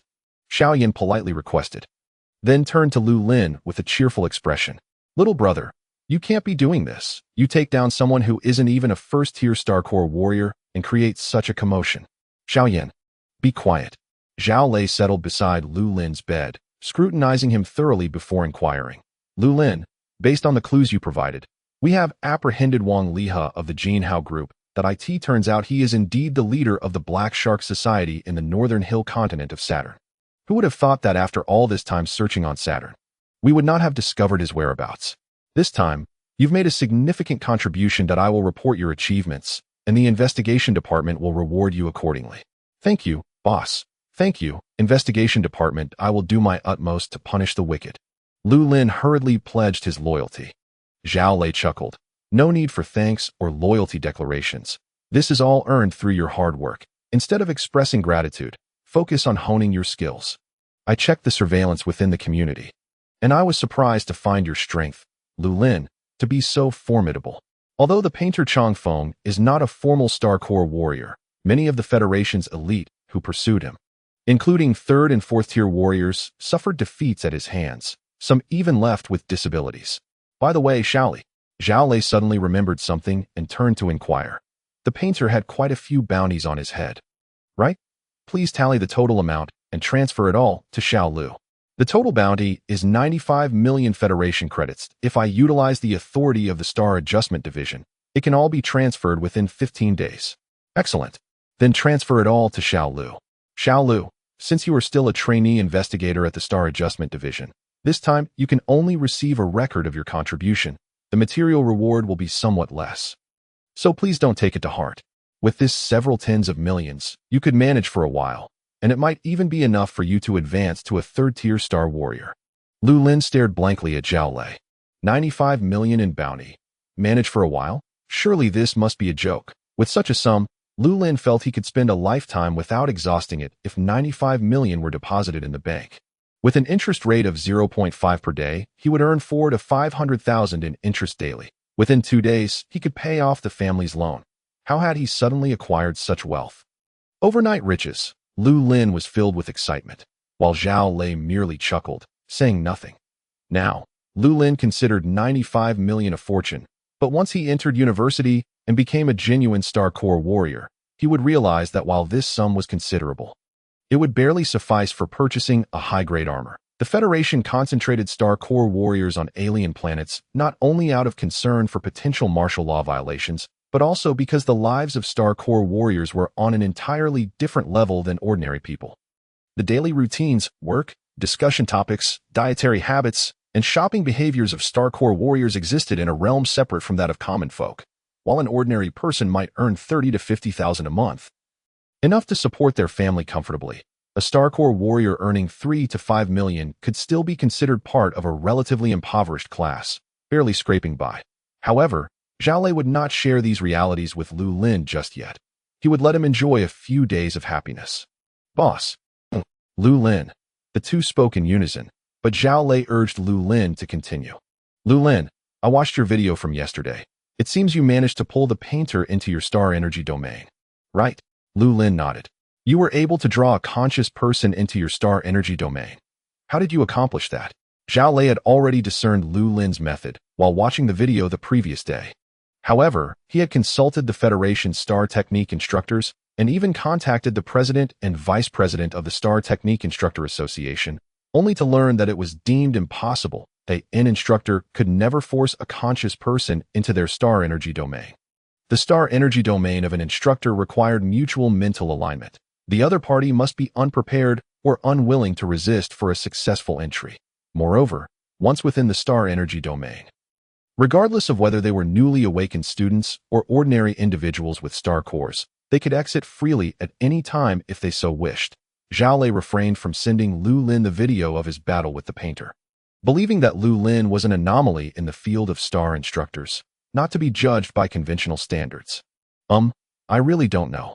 I was utterly desperate, having exhausted every means to contend with the painter.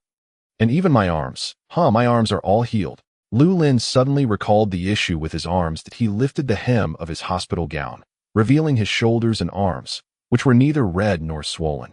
Even the 2 wounds inflicted by the artist had completely healed. Is the medication in hospitals nowadays truly this miraculous? Hurry and put your clothes on.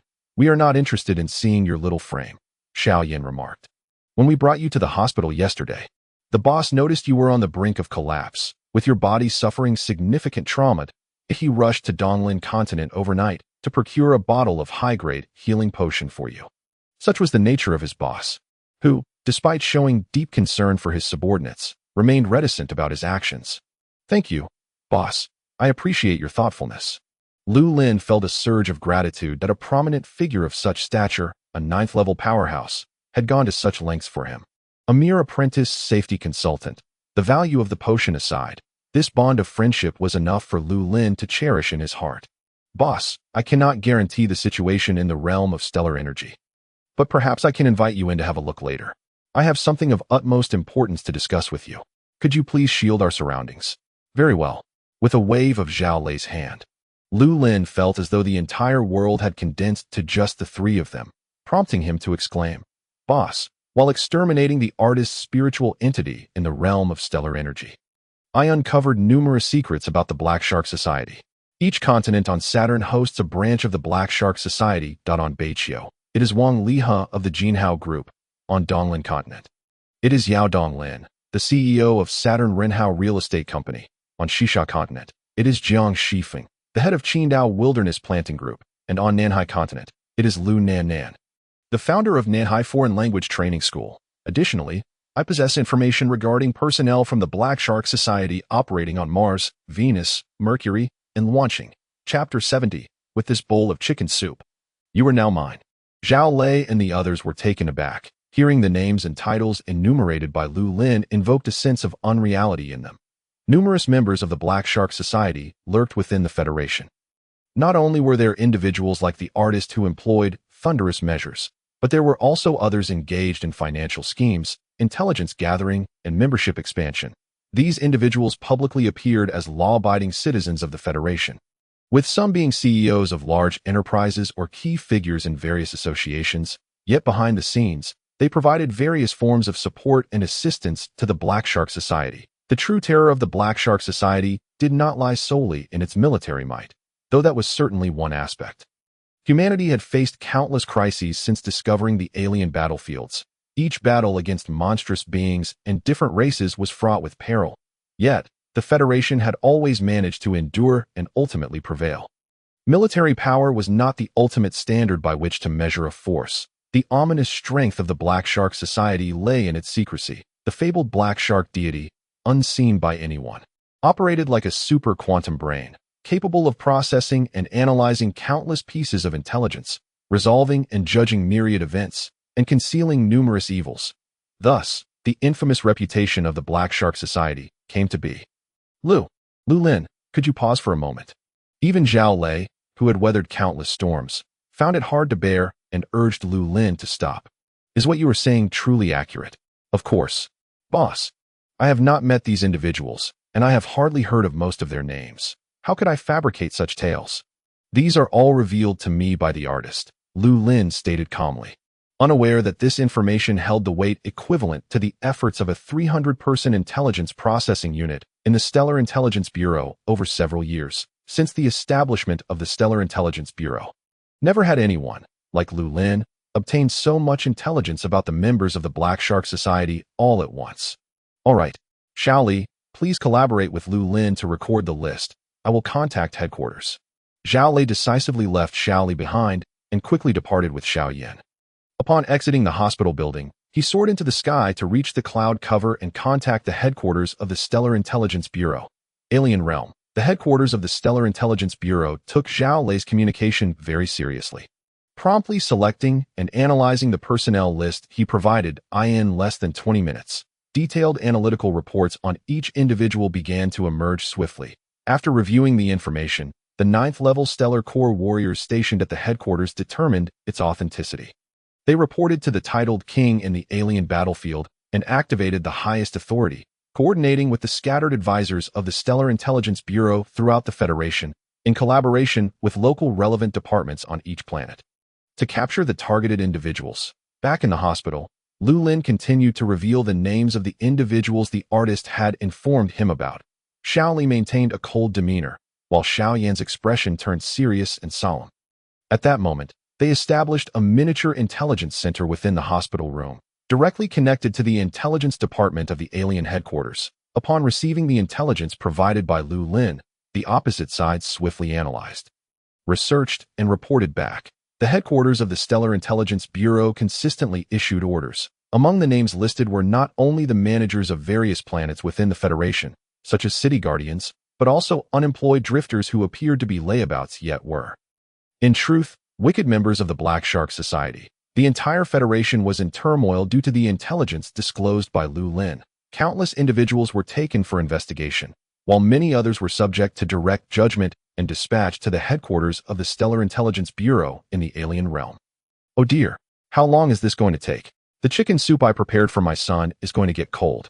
Meng Yu muttered discontentedly outside the hospital room, while Lu Ping remained silent, sullenly puffing on his electronic cigarette. Old Lu, could you at least say something? Our son has been hungry for an entire day, and that Mr. Zhao still won't let him out, claiming there's a matter of great importance regarding Federation security. He.S. just a high school graduate.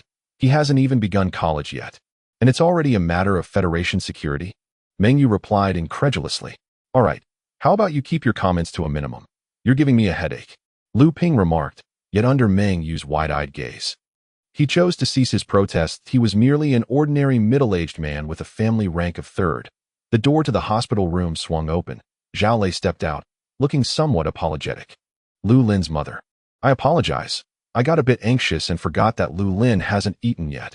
You cannot go in there for now. How about this? I can take the chicken soup in for Lu Lin. Zhao Lei had just overheard Meng Yu's words and felt a tad embarrassed.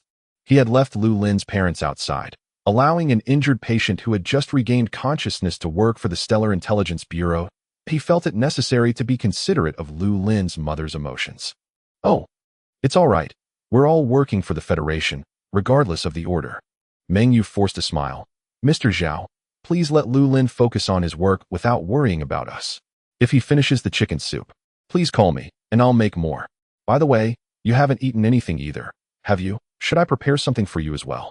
At this moment, Zhao Lei stood before Lu Lin's parents as the director of the Iron Blood University Combat Academy. Meng Yu thought it wise to curry favor with the head of the institution, knowing her son would soon attend Iron Blood University. No need. I've already ordered a meal from Junxing Hotel. You can join us for a bit later. I'll head back in now. And rest assured, Lu Lin's health has fully recovered.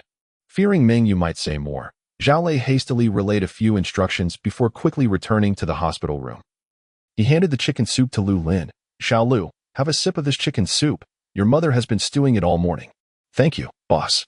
Lu Lin took the bowl of chicken soup, removed the lid, and a rich aroma wafted through the air. Wow, it smells amazing. Lu Lin, could I perhaps have a sip too? Xiao Yan asked, her expression one of feigned innocence. Lu Lin nodded and poured a bowl of chicken soup for Xiao Yan. Even adding a chicken leg, this was indeed a rare delicacy. While Saturn was suitable for crop cultivation, animal husbandry was somewhat lacking. This particular chicken had cost Meng Yu over 500 at the market that morning. A true delicacy. Drinking my chicken soup means you belong to me, Lu Lin remarked as he watched Xiao Yin gulp it down in one go, prompting her to nearly spit the soup back out. Lu Lin, you. Zhao Lei chuckled heartily to eye in his team. Xiao Li was typically taciturn, while Xiao Yin was the livelier one. Now, with Lu Lin's addition, Zhao Lei was witnessing Xiao Yan's rare moment of embarrassment for the second time. The first was when Lu Lin took the room card. Zhao Lei, with his acute hearing, had naturally caught wind of what transpired. It seemed the team would have its share of entertainment moving forward. Boss, even you are picking on me, Xiao Yin protested. No, I wouldn't dream of it. Zhao Lei maintained an amiable demeanor, his face consistently lit with a smile. Xiao Yin, though you are slightly older than Lu Lin, you are still within a reasonable range. After all, you aren't even 30 yet. Lu Lin, I have high hopes for you. Win over Xiao Yin and make her your wife. Xiao Yin glared at Zhao Lei in anger, though her gaze inevitably flickered towards Lu Lin, curious about his reaction. No need to complicate things. Xiao Yin, why don't you stay here tonight? I feel so lonely and cold in this hospital room. It would be kind of you to keep me company. Xiao Yin was taken aback. Lu Lin, you are being far too direct. Even the usually composed Xiao Li couldn't help but chuckle. Chapter 71. The Secret of Zheng Weilong. By noon, Lu Lin had reported all the necessary information and finally exited the hospital room to have lunch with his parents. Meng Yu meticulously examined Lu Lin's arms and shoulders, confirming that there were no wounds before finally feeling at ease. This recent assassination attempt on the artist had led both Meng Yu and Lu Ping to recognize Lu Lin's transformation. He was no longer the little child who used to trail behind them. However, a lingering concern remained. Considering he had just awakened to his abilities, the dangers he faced now seemed perilous enough. What would it be like in the alien realms or on foreign battlefields, where threats could be magnified tenfold or 100-fold? Son, I find myself regretting our choices, she lamented. I would rather you remain unawakened like Wang Wan and the others, living a stable life beside us, marrying and raising a family, than to endure this treacherous existence filled with violence and danger. Mother, is there any way to suppress this talent? Lu Lin shook his head. You need not worry. This incident was merely an unfortunate anomaly. The challenges I face in the future cannot possibly mirror the dangers of yesterday. Moreover, once I enroll in university, I will focus on my studies and strive for an opportunity to teach there, where I will only need to instruct students in a secure environment. And perhaps, in time, I could bring you both to the alien world, where you might naturally awaken as well. We shall not go. Our lives on Saturn are quite satisfactory. We have no desire to venture to alien worlds or Blue Star, Meng Yu firmly replied. This decision had been a conclusion reached after much deliberation by the couple. Having lived on Saturn their entire lives, they were intimately familiar with every blade of grass, their neighbors, and their surroundings. To abruptly relocate to Blue Star would only lead to discomfort and disorientation. Furthermore, why would the Tongsun City Guard offer Lu Lin such generous benefits without ulterior motives for future use? Although the couple had not encountered grand experiences, they understood the basics. One should be wary of obligations that arise from favors granted. Accepting benefits now would inevitably lead to future demands that would be hard to refuse. Very well. If we are not to go, then we shan't. However, now that you have some wealth, let us repay the loan, acquire a larger home, and purchase a vehicle for my father, allowing him to take my mother on trips. The Federation is vast, with countless scenic spots to explore. Were it not for financial constraints, I would have loved to buy you a travel spaceship so we could journey freely. No, please do not squander your money. Your father and I are just ordinary folk. We shall continue our lives through honest work. Meng Yu repeatedly refused. Son, enough that I shall say no more. You are now grown. Your path is yours to navigate. But always remember, on Saturn, in Beiqiu, in Green City, and in Lishui Bay, your father and I will forever await your return. Understood. What? My second brother has been apprehended. On what grounds? Who captured him? My second brother is acquainted with the city guard of Green City, and the head of the Green City Investigation Department is a close friend of his. How could they arrest him? Early the next morning, Wang Liping rushed to the Jin Hao group after a night of unsuccessful attempts to reach Wang Liha by phone. To her dismay, she learned of his arrest. This is unacceptable. I must lodge a complaint with the city guard. The Federation's officials have become so indifferent to the law that they disregard human life. Wang Liping clutched Zheng Yulong's arm. leading him out of the building. Yulong, we must go directly to the city guard's office. Your class reunion is tomorrow, and I had even arranged for guests to attend.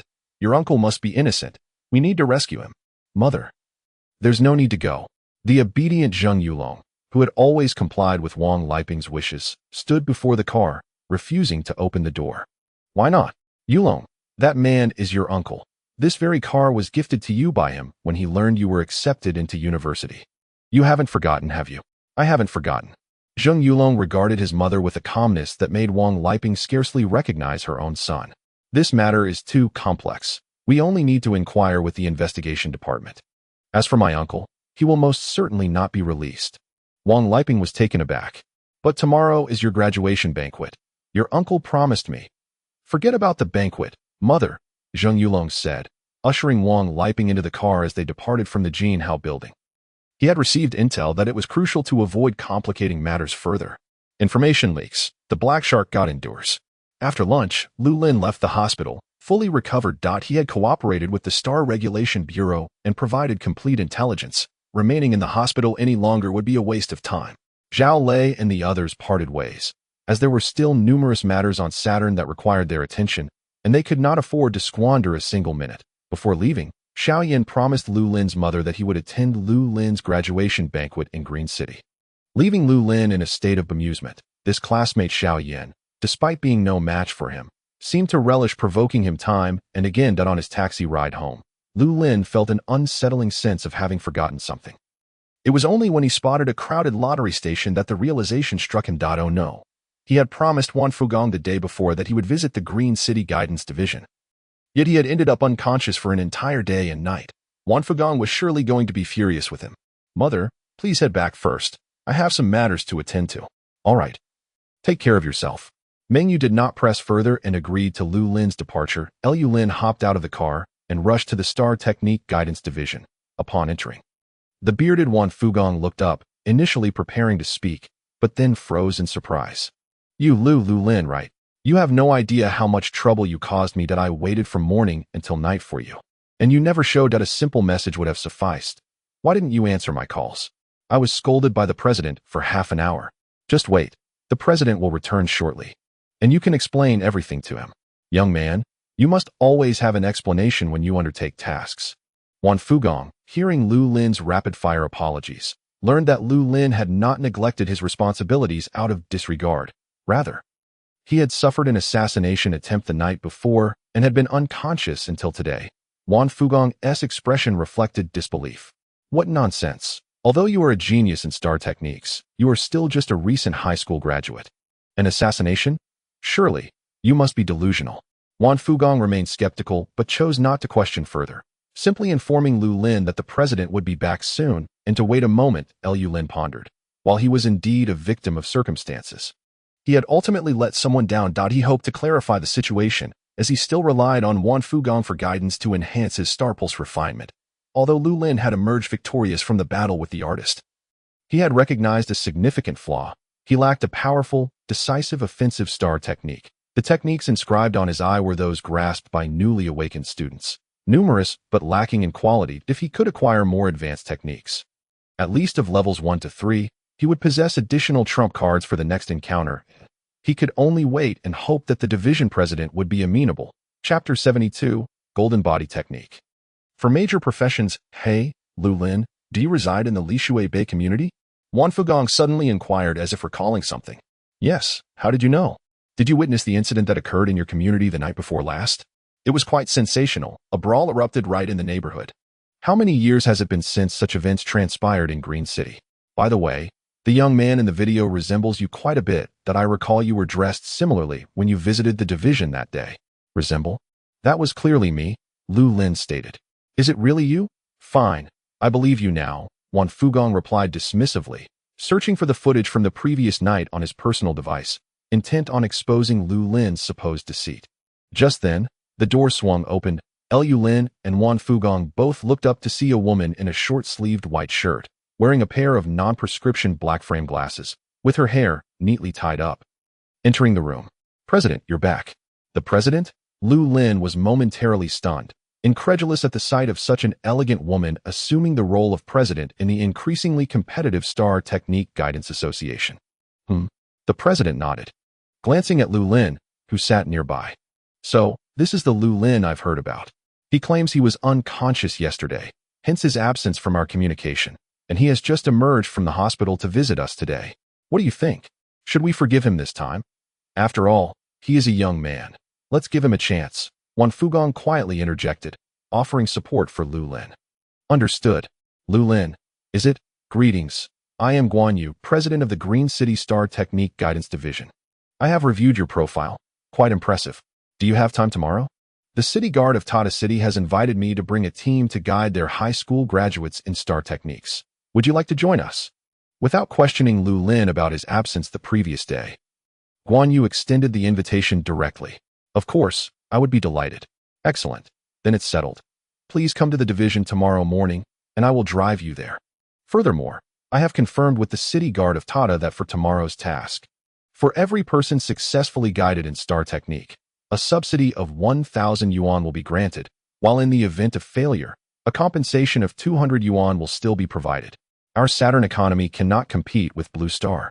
Thus we can offer you no more than this, and I hope you do not mind. No problem. Thank you, President Guan. Lu Lin recalled that when he was on Blue Star, the subsidy for guiding star techniques was only 1,000 yuan per day, regardless of the number of individuals assisted. To his surprise, upon returning, the income had increased. After agreeing with Guan Yu on the time for their outing the next day, Lu Lin turned to leave. President, aren't you going to ask him why he didn't come yesterday? No need, Guan Yu replied calmly. A young man as handsome as him. Even if he were to lie, I would still believe him. President. You. Wan Fu stared at Guan Yu, seemingly seeing him for the first time. Once home, Lu Lin's mother informed him that she would be going to work the next day, and since Lu Lin was not short on money, she instructed him to personally reserve a private room at Junxing Hotel. Lu Lin obliged, and returned to his bedroom. The hole in the wall he had made was already repaired, though the cement had yet to dry. On the desk lay Lu Lin's broken sword and the manual for the 10-step slash, which his father had brought back after his fainting incident. Lying back on his bed, Lu Lin began to recall the insights he had gained from the artist's memories. The golden body technique was not like the elite refining method given to him by Zhu Jinyu, which could directly cultivate to the golden body realm. Instead, it was a specialized secret technique for body refinement. That night, Lu Lin was deeply impressed by the artist's strength. A slender western sword whistled through the air, and even when he used both hands to block the broken sword, he was still jolted, leaving his arms and shoulders aching unbearably. This was the merit of the golden body technique. In the Human Federation, practitioners primarily focused on cultivating star cores and star veins to break through realms. And few persisted on the path of body refinement. After all, a person's energy is limited. If one is busy refining star veins, there is little time left for body cultivation. Furthermore, during the refinement of star veins, some star energy is used to enhance physical quality, leading to a gradual decline in purely body-refining warriors within the Human Federation. Lu Lin perused the golden body technique. It consists of 9 levels. And at the initial stage, one must possess at least 300 gene of strength, otherwise, even entry is unattainable. The artist was able to smoothly enter because he consumed a large quantity of exotic beast blood and flesh on the alien battlefield, thereby enhancing his physical quality. The first level of the golden body technique requires the aid of energy-rich potions or exotic beast blood and flesh for training. Otherwise, if the physical strength increases without adequate nutrition and energy supply, it could actually damage the practitioner's foundation. Upon mastering the first level, approximately 3,000 gene of strength can be gained. When engaging in barehanded combat, even a dozen strong men would struggle to restrain a practitioner who has mastered the first level of the golden body technique. The second level allows for a doubling of strength, starting at 6,000 gene, with a maximum limit of 15,000 gene. The artist had only recently begun training at the second level, possessing at least 6,000 gene of strength in his arms. No wonder Lu Lin was no match for him. This is also why the artist preferred using a slender sword. Had he wielded a long staff, knife, axe, heavy sword, or mace, Lu Lin would have likely found himself in a grave by now. The method for training the first level of the golden body technique is relatively straightforward. One merely needs to circulate star energy along the designated path. Lu Lin initially intended to begin training immediately, but after some thought, he decided to hold off for precautionary reasons. Currently, he lacked the energy-rich potions or exotic beast blood and flesh, should he fail to supplement his nutrition. It might compromise his foundation. Lu Lin dared not take that risk. His talent, after all, was not particularly exceptional. It was wiser to proceed with caution. He opened his personal terminal and logged into the Qingshan online marketplace. Preparing to purchase some energy-rich potions. Potions are crafted by specialized potion makers. The Human Federation has 4 primary professions that assist Star Core practitioners in their training: Star Technique Guides, Star Energy Pharmacists, Star God Array Masters, and Star Fire Artificers. The Star Technique Guide needs no elaboration, while the Star God Array Master can assist practitioners in setting up formations, enabling better absorption of star energy.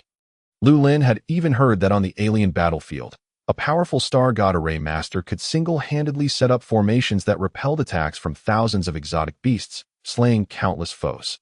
The Star Energy Pharmacist is the profession most frequently encountered by ordinary people. Each year, many novice pharmacists who obtain federal certification open their online stores in the Qingshan marketplace to sell potions. Ordinary individuals typically purchase Star Energy potions to recover their health when faced with serious illnesses or significant physical depletion.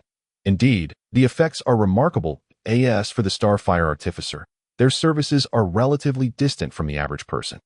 Generally, only powerful Star Core practitioners who have spent extended periods on alien battlefields would arrange for custom star weapons or soldiers. Even someone like Lu Lin, who possessed some combat capability, found that purchasing a weapon off the production line sufficed. Chapter 73. The unromantic Lu Lin. Lu Lin quickly located a local Saturn potion store online and purchased potions worth 100,000 yuan. Yes, 100,000 yuan per bottle. These potions guarantee the instantaneous restoration of full star energy for 1st to 3rd level practitioners. And subsequently, they slowly recover according to different levels over the course of an hour. In summary, this is a very expensive potion. Lu Lin suddenly felt that carrying 95 million yuan in rewards was no longer so appealing. Moreover, receiving the 95 million would take some time. With Shaoli using the authority of the Star Adjustment Division, the earliest transfer he could manage would be in half a month. Thus, Lu Lin opted for Qingshan Huaba. Soon, the merchant accepted the order and was preparing to package it for delivery. Cross-continental parcels cannot be delivered the same day. The earliest arrival would be the next morning. Lu Lin also set the collection time for the following evening, completing the entire ordering process. Now, he simply awaited the delivery robot to bring him his goods tomorrow. Deciding to practice the 10-step slash at the basketball court behind Li Shui Bay, Lu Lin was determined to believe that his luck could not be so poor as to encounter another assassin.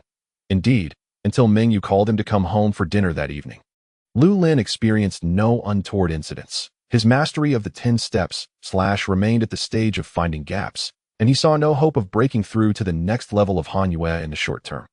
However, such is the nature of martial arts. Practice slowly, and perhaps one day he would suddenly comprehend Han Yue and break through. Lu Lin was not one to easily give up.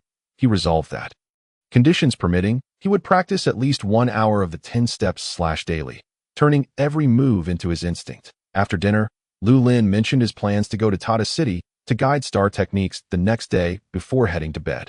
The following morning, Lu Lin rose earlier than his parents, boiled a kettle of water, and then dashed out of the house towards the Star Guide branch in Green City. Along the way, he checked on the potions he had purchased. They had already been dispatched from the seller's location in Shisha Continent to Donglin Continent and would be sorted by noon. Lu Lin felt a surge of anticipation for the effects of the potions on the golden body technique. Perhaps while his talent in star energy was mediocre, he might be a genius in body refinement. Arriving at the branch via bus, Wan Fu had already opened the door and was cleaning inside. "Good morning, Wan Gu. Has President Guan arrived yet?" "Not yet," Wan Fu replied, putting down his belongings and smiling at Lu Lin. "The president is quite punctual. He never arrives early or late after setting a time." "President, you've come." Wan Fu was halfway through his sentence when he suddenly saw a beautiful figure appear at the door. Contrarily to his usual punctuality, President Guan had arrived half an hour earlier than scheduled today. Wan Fu glanced at Lu Lin's handsome features, internally questioning, "Is this the power of good looks?" "Ah, good morning, Xiaolu. Have you had breakfast? I passed by a stall selling handmade pancakes on the way and bought an extra one. Here. Try it." Before Lu Lin could refuse, Guan Yu handed him a vegetable-filled multi-grain pancake. Guan Fu's eyes widened that if he wasn't mistaken, the packaging of the pancake bore the words "Rest Assured Breakfast," a renowned breakfast chain on Saturn. In Green City, there's only one such store, with a queue often stretching over 100 meters. President, this is what you casually saw and bought. Oh, thank you, President Guan. I won't be polite then. Lu Lin accepted the pancake and took a big bite. Indeed, it tasted just as he remembered. The multigrain pancake, which had once cost 3 to 4 yuan and later rose to 6 or 7, was now even priced at 150 yuan per serving. Yet the flavor remained unchanged. Xiao Lu, have some soybean milk. Be careful not to choke. Thank you. With the start already made, Lu Lin no longer held back with Guan Yu and opened a bottle of soybean milk. Drinking it heartily, Guan Fu stood by, looking utterly bewildered. It seemed that something was off with their president today. Tata City was approximately 200 kilometers from Green City, and taking Guan Yu's maglev train would take about 40 minutes. Yet, throughout the journey, Lu Lin felt as though he was simply eating his way there, wondering why Guan Yu had brought so many snacks along. Oreo cookies, Lay's potato chips, Danyang's crispy rice, Uncle's red dates. A variety of nuts, puffed snacks, plums, and sunflower seeds. Lu Lin harbored deep suspicions that the president of the association must be running a supermarket at home. Otherwise, it would be rare for an ordinary person to procure such a comprehensive selection of snacks. After much anticipation, upon arriving in Tata City, Guan Lu remarked that Lu Lin had worked hard on Lu Lin Road and suggested they find a CAF to sit and rest for a while. Lu Lin waved his hands repeatedly. President, can we discuss topics unrelated to food? Tata City is a relatively remote location with only 3 high schools. According to Guan Lu, this year, the number of awakenings at these 3 high schools was less than 50, with an awakening rate of merely 5.5, which is quite detrimental to the overall awakening rate of humanity. The Green City Guiding Association has consistently maintained contact with surrounding universities and city guards, providing guidance services for Star Corps warriors' star techniques at levels 1 to 3. Although these cities cannot allocate substantial budgets, as long as the star techniques are successfully comprehended, they will provide the Guiding Association with a subsidy of 2,000 yuan, half of which goes to the guide, while the remainder is reserved in the association's treasury after covering operational expenses. Lu Lin expressed his acceptance, urging President Guan to proceed with guiding the students in star techniques. His star power domain was already yearning for more. Upon reaching the city guard's residence in Tata City, Lu Lin encountered 48 students in need of guidance. He commenced the guidance process. 1, 2, 3, 5. Lu Lin's efficiency was remarkably high. By the time Guan Lu finished guiding the first student, he had already assisted 12 individuals. Observing Guan Li's fatigued appearance, Lu Lin volunteered to take over the guidance for the remaining 35 students. He successfully guided 47 individuals, with 2 of them comprehending dual star techniques, which brought immense joy to the city guard. Furthermore, with the combined efforts of Lu Lin and Guan Lu, the success rate of guidance reached a perfect 100. The city guard, in high spirits, decided to reward them with an additional 20,000 federal coins and even invited Lu Lin and Guan Lu to lunch. Lu Lin declined, feeling anxious, despite guiding 47 individuals that morning. Even with the 2 who grasped dual star techniques, his Earth system star pulse refinement had only increased by approximately 1-2. Swiftly enhanced the refinement degree. He needed to guide more students in star techniques. Guan Lu mentioned that further north of Tata City lies Linbei City, where she had also arranged to assist in guiding star techniques. Lu Lin, understanding this, eagerly urged her to drive on. President Guan, these students who have awakened yet failed to comprehend star techniques are truly unfortunate. Seeing them reminds me of my past self, so please give me more opportunities to help these peers, Lu Lin implored. Guan Lu, appreciating Lu Lin's sentiment, reluctantly drove him to Linbei. However, she felt somewhat helpless as a senior guide. She had only managed to guide 1 student over such a long period. Her intention was to seize the opportunity of this business trip to enjoy a wonderful evening at a hotel in Tata City. Yet, Lu Lin seemed entirely oblivious to such subtleties. Chapter 74. If it can't be done, we need more funds. Is there no one else in your Green City Guiding Association? You send just this inexperienced kid. He must still be a student, right? TSK. Upon arriving at the city guard's residence in Linbei City, Lu Lin and Guan Lu were immediately met with skepticism from a burly man. This man was the captain of the city guard's team. A level 3 Star Corps warrior, Lu Lin remained composed, about to respond when Guan Lu pulled him behind her. Who are you? Me. Haha, you're quite the looker. Are you also a guide? I didn't expect Green City to have quite a few handsome men and beautiful women. The burly man leered as he brazenly scrutinized Guan Lu, who was dressed in a pure white short-sleeved shirt and wearing frameless glasses, exuding more of a professional woman's aura than that of a guide. Hearing his comment, Guan Li's expression turned cold. Please step aside. We are here at the request of the city guard. If you do not require our guidance on star techniques, let the city guard speak on that matter. With a sidelong glance at the burly man, she implied he was unworthy of her time. Huh. The city guard is too busy with important matters to pay attention to you little players. Get lost. Linbei City doesn't need your kind of trash. The burly man guffawed, his demeanor vulgar. Guan Lu frowned, unwilling to continue the argument, reflecting on the chaotic state of Linbei City, which had become increasingly disordered over the years. Now even the inhabitants of the city guard's residence displayed such attitudes. With a huff, Guan Lu pulled Lu Lin back to the car, while the burly man's mocking laughter echoed behind them. President Guan, this Linbei City. Lu Lin, you needn't worry. I can't believe Linbei City dares to treat us this way. A hint of coldness appeared on Guan Li's face as she directly contacted the city guard of Linbei City. After ending the call, she remained silent, waiting quietly in the car. Before long, a slender man with slicked back hair hurried out from the city guard's residence and approached Guan Li's car, gently tapping on the window 3 times. President Guan, I apologize. I truly apologize. The city guard is currently in a meeting with the city defense department, and I deeply regret the delay. That Captain Lu is rather coarse. Please forgive him for his rudeness. The man smiled as he continued to offer apologies through the window. Guan Lu's demeanor softened slightly as she rolled down the window. Secretary Zhang, you are too courteous. I, as the president of a small green city guiding association, naturally do not warrant the city guard's concern. In that case, I shall take my leave and not be an eyesore before the city guard. With that, Guan Lu pressed the button, and the car started moving. President Guan, Secretary Zhang called out loudly as he clung to the car door. I apologize. President Guan, I will have Lu Ningliang come over to apologize to you immediately.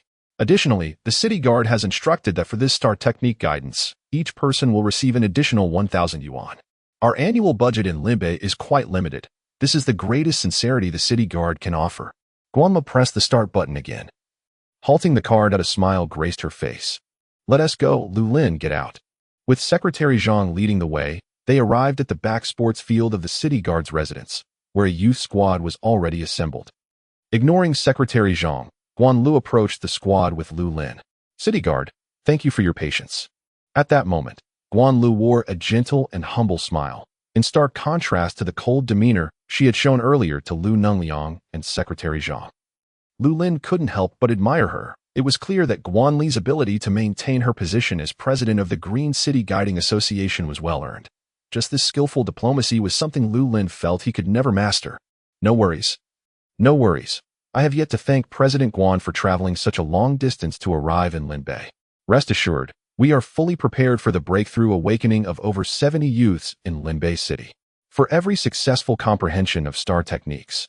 And if anyone manages to grasp dual star techniques, we will certainly demonstrate our sincerity to President Guan. Both parties chose not to mention the earlier incident with Lu Ningliang, as if it had never occurred. Well, it seems the city guard is aware of the news from Tata City. Let us begin. Guan Lu's words hinted at deeper implications, while the city guard laughed heartily, neither confirming nor denying.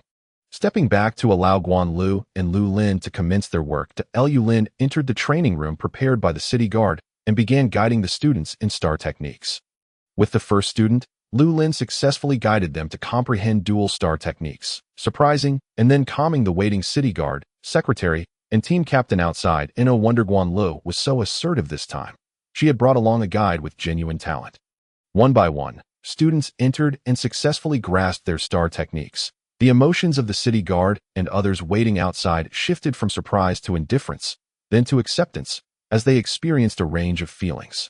As dusk fell, Lu Lin had completed the guidance for over 50 students, with not a single failure. Everyone marveled at this success rate, which even the most skilled guides from the Earth system would struggle to match. Most notably, 3 individuals had comprehended dual star techniques. During a brief intermission, Guan Lu checked in on Lu Lin to ensure he had enough star power. Lu Lin was about to respond when Guan Lu mentioned that if his star power was insufficient, the city guard would provide him with a bottle of primary star power recovery potion. The primary star power recovery potion was precisely the type Lu Lin had purchased just the day before from the Qingshan online mall, ensuring that level 1 to 3 star core warriors could instantly restore all internal star power, while also accelerating the recovery rate for a period afterward. President Guan, I truly do need a potion to replenish my star power. Guan Lu smiled, turned, and left, returning shortly with a bottle of shimmering silver star power potion. That Lu Lin accepted the star power potion and, after checking the still abundant star power in his consciousness universe, continued guiding the star techniques. Perhaps spurred by the star power potion, Lu Lin's pace quickened slightly. Thus, an idea began to form in his mind. His personal recovery speed of stellar energy is remarkably swift, a latent talent he had previously overlooked. If he were to reveal this ability indiscriminately, it would equate to exposing his trump card to his adversaries. Should he encounter an assassin like the painter once more, they would undoubtedly prepare accordingly. It would be more prudent to conceal this gift, utilizing only the earth-based stellar energy in his daily practice. When his opponents predict that Lu Lin's stellar energy is on the verge of depletion, he can then unleash the energy from the eye-based stellar veins, allowing them to experience the despair of witnessing Lu Lin's full resurgence. Just the thought of it is exhilarating. Moreover, in situations like today, he could reap additional benefits. Lu Lin resolutely decided to guide his students in stellar techniques, presenting an appearance of abundant stellar energy, just as he perceived the number of students was adequate. Guan Yu entered once more. Lu Lin, there is one final student remaining. However, the student's identity is somewhat special. She is the daughter of the city guardian, Lin Beiqing. When you guide her in stellar techniques, please pay extra attention to ensure a high success rate.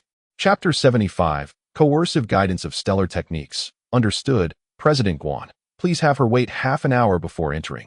I need to make some adjustments. Lu Lin turned to glance out the window. The sky had darkened. And even if he returned to Green City at this hour, he would likely lack time to practice the golden body technique. Given the circumstances, he chose to maintain a calm mindset and assist the final student in grasping stellar techniques. Guan Yu gestured a sign of trust before departing. Half an hour later, a girl with blonde hair entered the training room. She stood slightly over 1.70 meters, her figure slender, clad in a practical training outfit. Upon a fleeting glance, Lu Lin couldn't help but exclaim, truly, she is the daughter of the city guardian, possessing a private airport at such a young age. Master Lu, hello, my name is Lin Ling. Please report your talent attributes and initial refinement level. Master Lu, my talent is of the ice element. Lin Ling seated herself across from Lu Lin, appearing somewhat bashful after stating her attributes, hesitating to disclose her initial refinement level. Lu Lin, puzzled, inquired, what is your initial refinement level? After a long pause, Lin Ling lowered her head, embarrassed, and muttered, 0.33. What? Lu Lin's gaze rose in astonishment, scarcely believing his ears. 0.33. How could this be? The Federal Star Core Research Institute had previously conducted extensive studies and experiments, confirming that the offspring of stellar core warriors had a significantly higher awakening probability. The awakening likelihood for ordinary individuals has also been increasing year by year. An initial refinement level of 0.33 would be acceptable for an ordinary person, but the city guardian of Lin Beiqing was said to be at the pinnacle of a level 5 stellar core warrior, even if he were only a level 4 or even a level 3 during Lin Ling's conception. It would be implausible for him to have a child with such a dismal initial refinement level of 0.33. Moreover, to be candid, such a low initial refinement level should render Lin Ling incapable of a successful awakening. Last year, the Federal Ministry of Education announced that an initial refinement level must be at least 0.35 or higher for a successful awakening, that if Lin Ling could awaken, she must have ingested some special potion. Lu Lin's thoughts swirled, yet he refrained from voicing his concerns. Regardless, he could still facilitate Lin Ling's comprehension of stellar techniques. Very well, you will enter the realm of consciousness shortly. I will guide you in gradually understanding the stellar techniques. Do not worry. I am a stellar technique guide with a 100% success rate. Lu Lin endeavored to soothe Lin Ling's nerves. What does it matter if her initial refinement level is 0.33? What might prove challenging for a master-level guide would be exceedingly simple for Lu Lin. However, to his surprise, his reassurances did not calm her. Instead, they heightened her anxiety. Master Lu, I cannot enter the realm of consciousness on my own. What? Lu Lin was genuinely taken aback. Ordinary individuals cannot autonomously enter the realm of consciousness before awakening, thus requiring specialized equipment at awakening bases across various cities to facilitate entry. Discover that guiding light and achieve a successful awakening. Yet, this Lin Ling had been awakening for half a month and still could not access her own realm of consciousness. This struck Lu Lin as utterly absurd.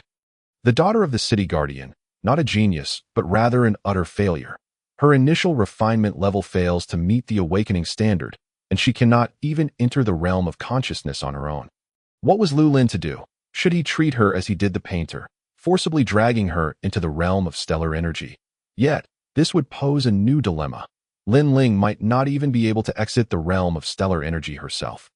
For all stellar core warriors, this action is as simple as breathing, yet for Lin Ling, it seemed an insurmountable challenge. Master Lu, if it is not feasible, please do not force it. Lin Ling spoke thoughtfully. Any other stellar guides hearing of her condition would have outright refused. Previously, the city guardian took her to the Star Guide Association in the Eastern Forest continent, where even master-level star guides were powerless. At this moment, Lu Lin could understand the impasse. No pressure. Wait, do not rush off. Lu Lin pondered and resolved to assist Lin Ling in grasping the stellar techniques regarding the issue of her inability to exit the realm of consciousness. He could not believe that if he could pull Lin Ling in, he could not also push her out. Lin Ling, I can assist you in guiding stellar techniques, but whatever transpires, you must not disclose it to anyone except your parents. Do you understand? Because this is my greatest secret, and should you reveal it, I may face dire consequences.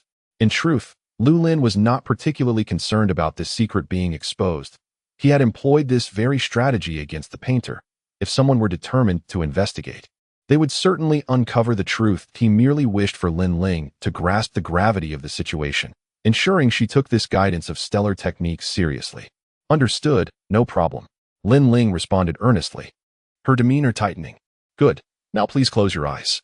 Lin Ling complied without hesitation. Lu Lin also entered the realm of consciousness, releasing the stellar energy field to envelop and draw her in an instant.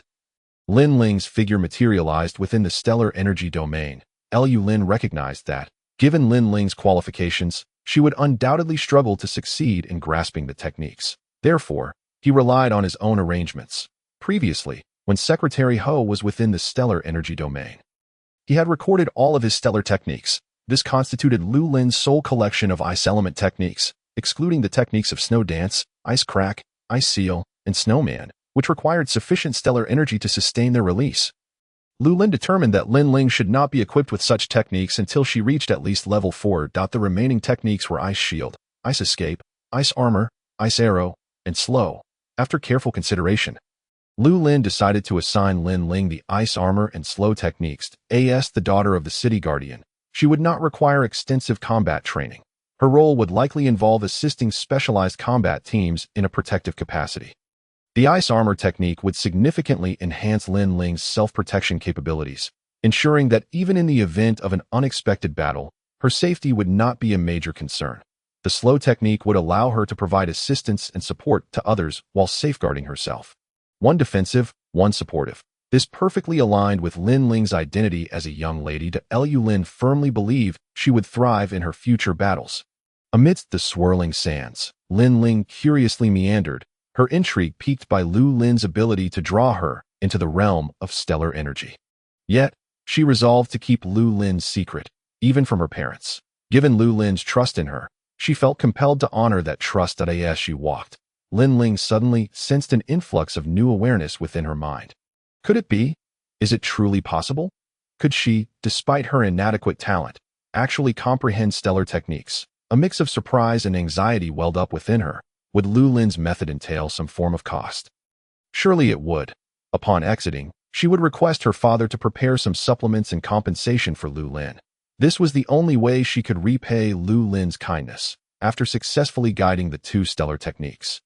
Lu Lin attempted to extricate Lin Ling from the stellar energy domain, that he succeeded on the first try, affirming the notion that a stellar guide is indeed the master of their domain. Lu Lin opened his eyes, turning to Lin Ling, uncertain if she could separate from her realm of consciousness. This aspect, he genuinely could not assist with. Chapter 76, The small gift from the city guardian, City Guardian. Will little Ling be all right inside? It has been an hour already. Lu Ningliang inquired anxiously from the monitoring room. He had watched Lin Ling grow up. Should anything happen to her due to Lu Lin's actions, he vowed to make Lu Lin pay. City Guardian Lin Xiangnan remained silent, observing quietly from the moment Lin Ling entered the training room. He had been watching and listening, including Lu Lin's various reactions upon learning of Lin Ling's situation. Initially, he had assumed Lu Lin would abandon the guidance for Lin Ling to his surprise. This young man claimed to possess a secret that would enable Lin Ling to comprehend stellar techniques. This piqued Lin Xiangnan's curiosity. When Lin Ling closed her eyes and was drawn into the stellar energy domain by Lu Lin, Lin Xiangnan's eyes widened in astonishment. He could sense through the fluctuations of stellar energy that Lin Ling had indeed entered the domain. Lu Lin had spoken truthfully. Lin Xiangnan's heart raced with excitement. Entering the stellar energy domain marked a promising beginning. Only by acquiring stellar techniques can Lin Ling's stellar power experience depletion. And only through such depletion can there be replenishment.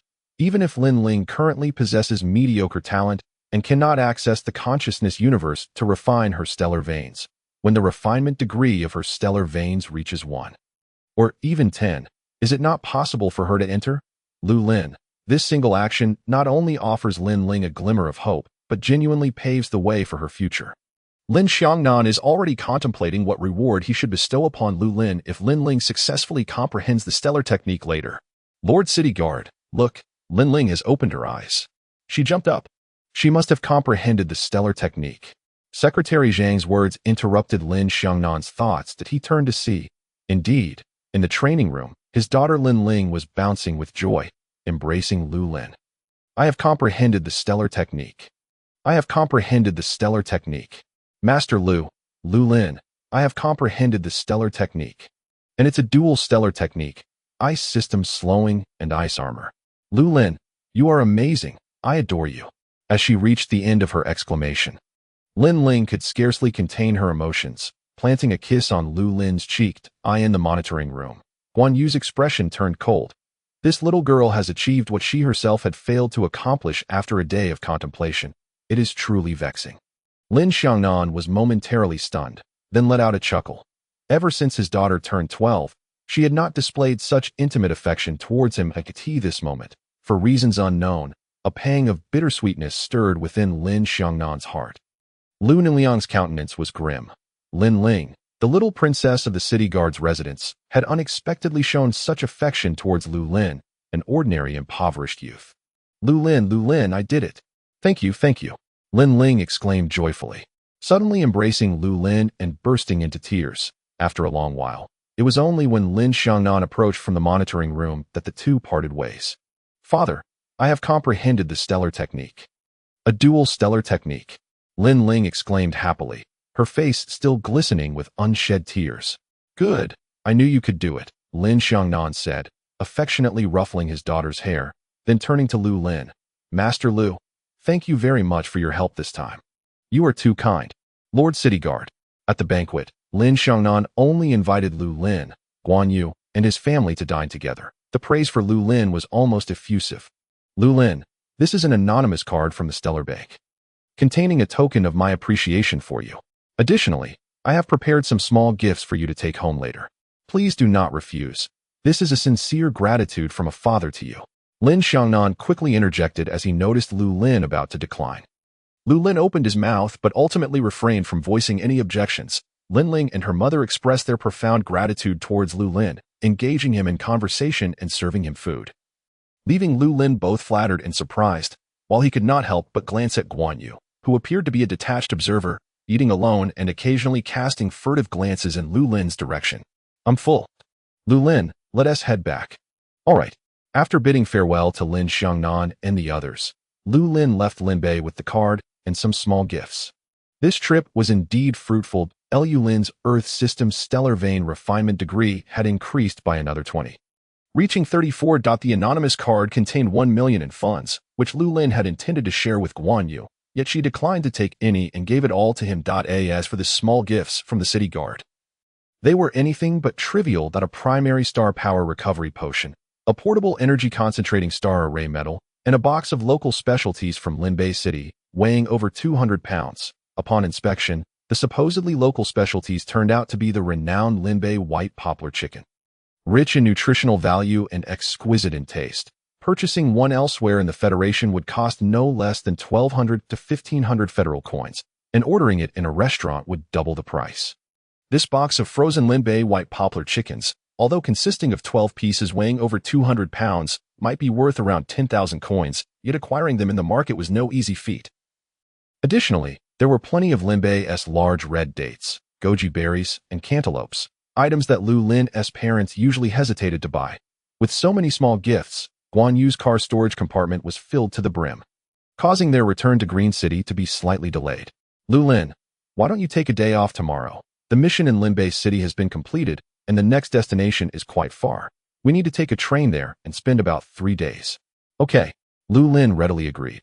He was now only concerned about the insufficient number of students needing awakening, as distance held no significance. However, Lu Lin himself failed to successfully guide the stellar technique, and by the end of the day, he had also advanced his Earth system talent to level 1. Wasting an opportunity to comprehend the stellar technique, Guan Yu accompanied Lu Lin to the foot of the Lishui Bay residential complex, where Lu Lin called his parents to come down and assist with the items. Son, are you going to guide someone's stellar technique, or are you on a shopping spree? Why did you bring back so much stuff? Meng Yu remarked, carrying a large bag of chestnuts. Hee, Mom, these were all given to me by the city guard of Linbei. Once home, after placing the box of poplar chicken down, Lu Lin noticed his father carrying 2 bags and bringing up the rest of the items. These are just ordinary things. They aren't worth much. Look at this. The Star Power Potion, 5 bottles cost 50,000. And this, the Star Power Concentration Medal. I checked online. Even the most basic model costs 30,000 each. Additionally, the city guard also gifted me 1 million in cash. 1 million. His parents were astonished. 6 years ago, in order to send Lu Lin to study on Blue Star, they not only emptied their savings, but also took out a loan of over 1 million from the Stellar Bank. Although they had repaid some over the past 6 years, they were still far from completely settling the debt. Yet now, Lu Lin had awakened only half a month ago and had already earned a 95 million bounty as a painter, which felt too distant for his parents to grasp. However, when Lu Lin opened his bank account to show them his balance, the couple was genuinely shocked. It turned out that earning $1 million could be so effortless. So, you see, Dad and Mom, from now on, your son will only become wealthier. Money is just a number for us. Try to be more at ease and live well in the future.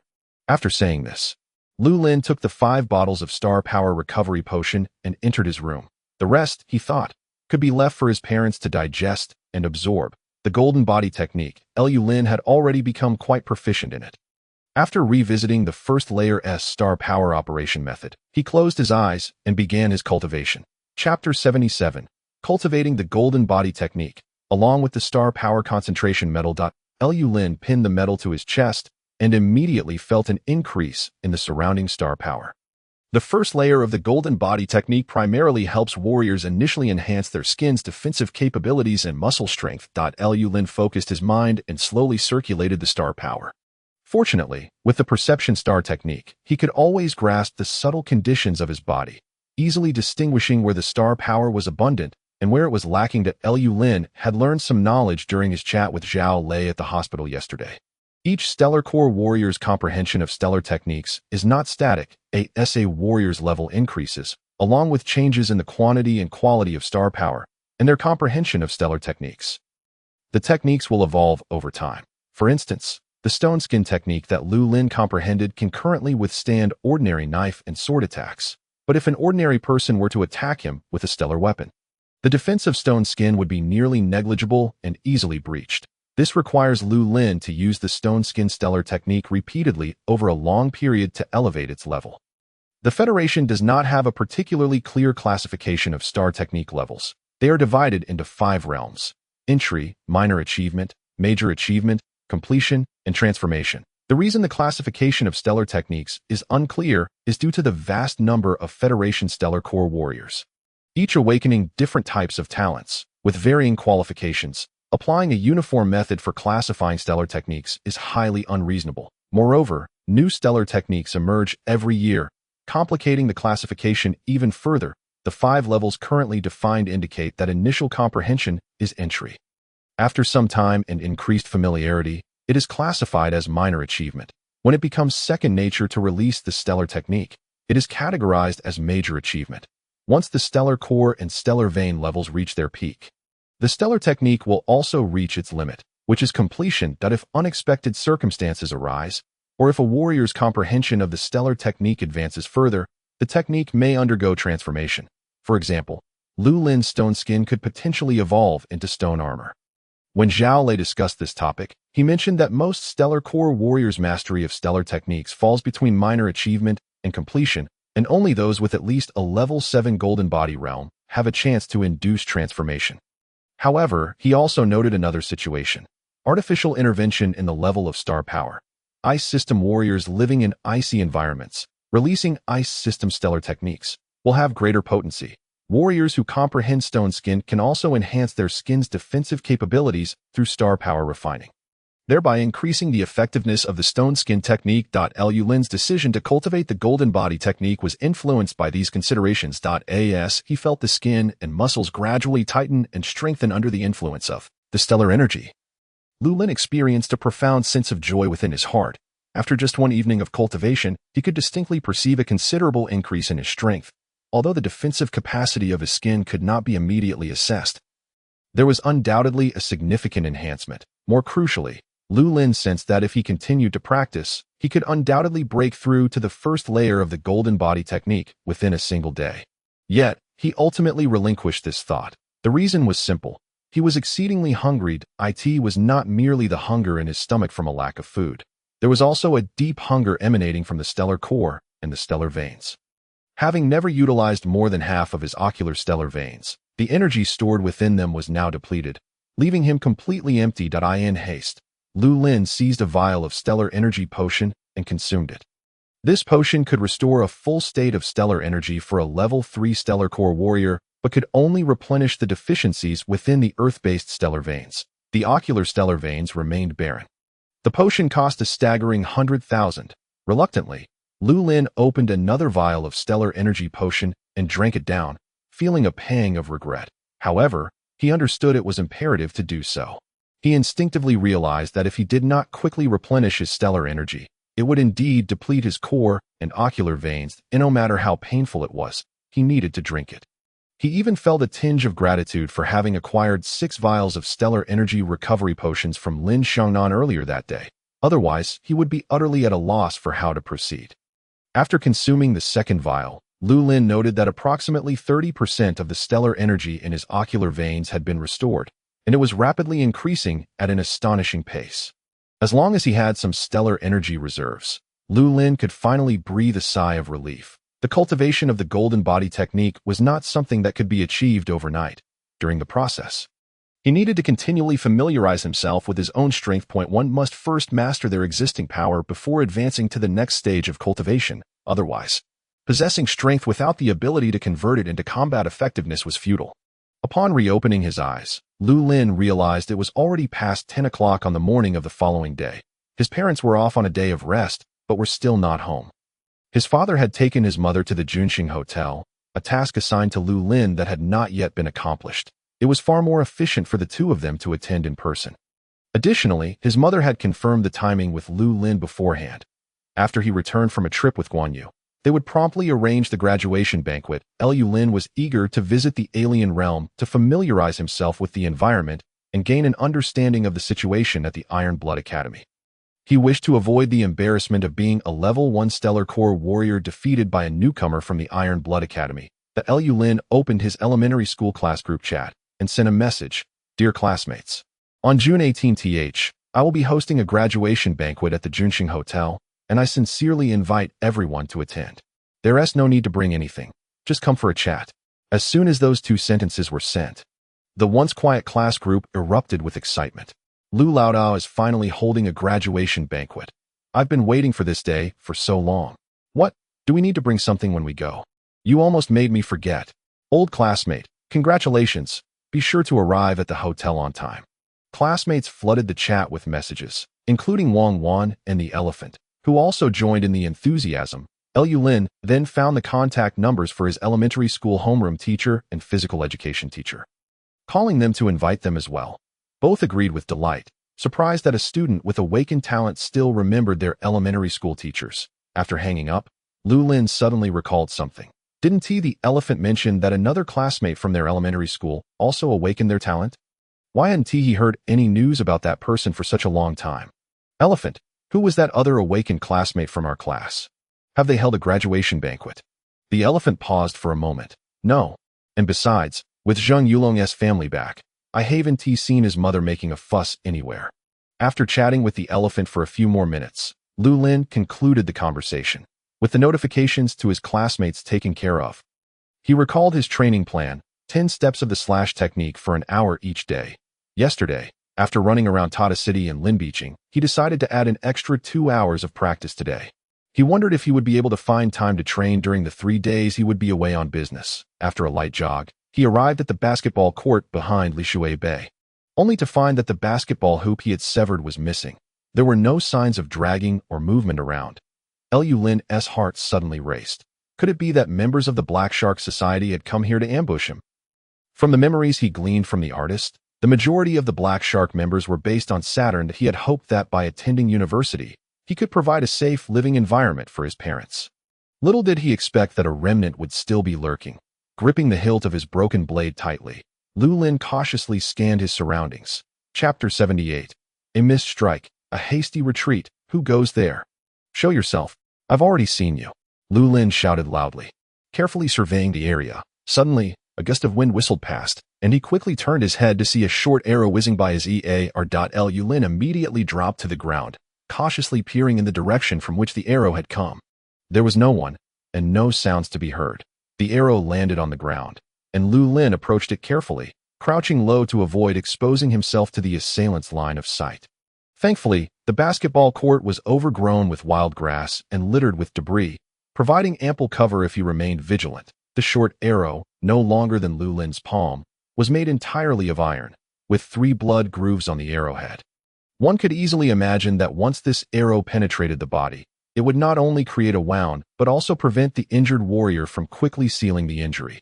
This short arrow was no ordinary weapon. Lu Lin dared not touch it with his hands, fearing it might be poisoned. Slowly adjusting his posture, he continued to observe the vicinity. During his school days, he had learned similar content. The effective range of a short arrow was typically no more than 30 meters. Even a powerful crossbow could not guarantee lethality beyond that distance. Of course, the short arrow had its advantages. Its compact size made it easy to conceal, and its quick firing speed and strong penetrating power were formidable if an arrow were to be poisoned. It could easily mean life or death. With an effective shooting distance of 30 meters, Lu Lin squinted his eyes and scanned the area. Indeed, he noticed something amiss in a patch of weeds. A figure was crouched down. This must be the one who had launched the surprise attack. Lu Lin cautiously approached the individual. Lacking any long-range star techniques, he could only engage in close combat. Getting closer, 10 meters, 5 meters. Lu Lin could almost clearly see the camouflage outfit and the patterned face covering on the assailant. Blending into the thicket was no easy feat. What was even more astonishing was that Lu Lin had traversed from the location of the attack to the vicinity of the assailant.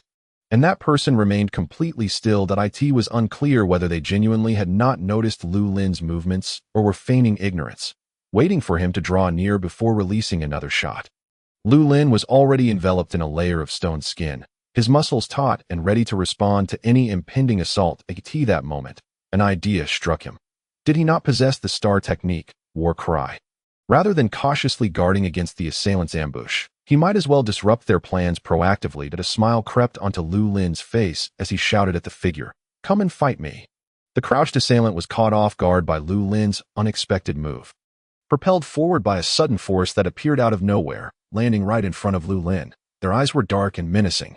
All Lu Lin could see were those eyes, and while the assailant fumbled to adjust their shooting angle, Lu Lin leapt into action. 10 step slash. Seizing the moment, he swung his blade. However, Lu Lin's attack failed to connect with even a single hair of the adversary. In a moment of urgency, the assailant executed an unknown maneuver, suddenly leaping into the air and evading Lu Lin's seemingly inevitable strike. Without hesitation, they turned and fled. Lu Lin was taken aback by the assailant's decisiveness. unlike the artist who had faced him head-on. This individual resembled a true assassin. Lu Lin rushed forward, intent on apprehending them. Yet the assailant was intimately familiar with the terrain around the basketball court. Despite being so close, Lu Lin found it impossible to catch them. Bending down, he picked up a brick from the ground and hurled it at the fleeing figure. Hearing the wind rush past, the assailant assumed it was Lu Lin and attempted to dodge, only to be struck by the brick on their lower back, stumbling slightly. What an opportunity, Lu Lin thought to himself, seizing another brick to throw at the opponent. However, this time the assailant was prepared. Upon hearing the wind, they adjusted their stance and evaded Lu Lin's attack. Nevertheless, it mattered not, for while they dodged the brick, Lu Lin had already surged forward, closing in on the assailant. Suddenly, bang! A dull thud echoed as a thick cloud of smoke erupted before Lu Lin. The smoke obscured his vision, and in a moment of carelessness, he inhaled a few puffs. Cough, cough, cough. Lu Lin felt as though his throat were ablaze. Struggling to cough, he understood that this was the most perilous moment. After a few coughs, Lu Lin quickly held his breath and lay flat on the ground, silently praying that the assailant would not take this opportunity to strike. Unbeknownst to him, the assailant had long since fled. Reaching the back entrance of the Lishui Bay community, the assailant removed their camouflage gear and face covering, stowing them in a prepared backpack. With the bag slung over their right shoulder, they limped back toward the Lishui Bay community. Muttering to themselves, "That bastard Lu Lin is truly a tough nut to crack." They then blended into the crowd, entering the community, disappearing from sight. Lu Lin waited in place for 10 minutes, not hearing a single sound, yet he dared not reveal himself. The earlier assailant was clearly skilled in stealth and exhibited remarkable patience. Venturing forth recklessly could very well result in being struck by an arrow from the adversary. As the dense fog dissipated, Lu Lin cautiously raised his head to survey his surroundings. There was no sign of movement. The chirping of insects emanated from the surrounding grass, and wild sparrows could be seen fluttering down in search of food. It was safe. Indeed, it should be safe.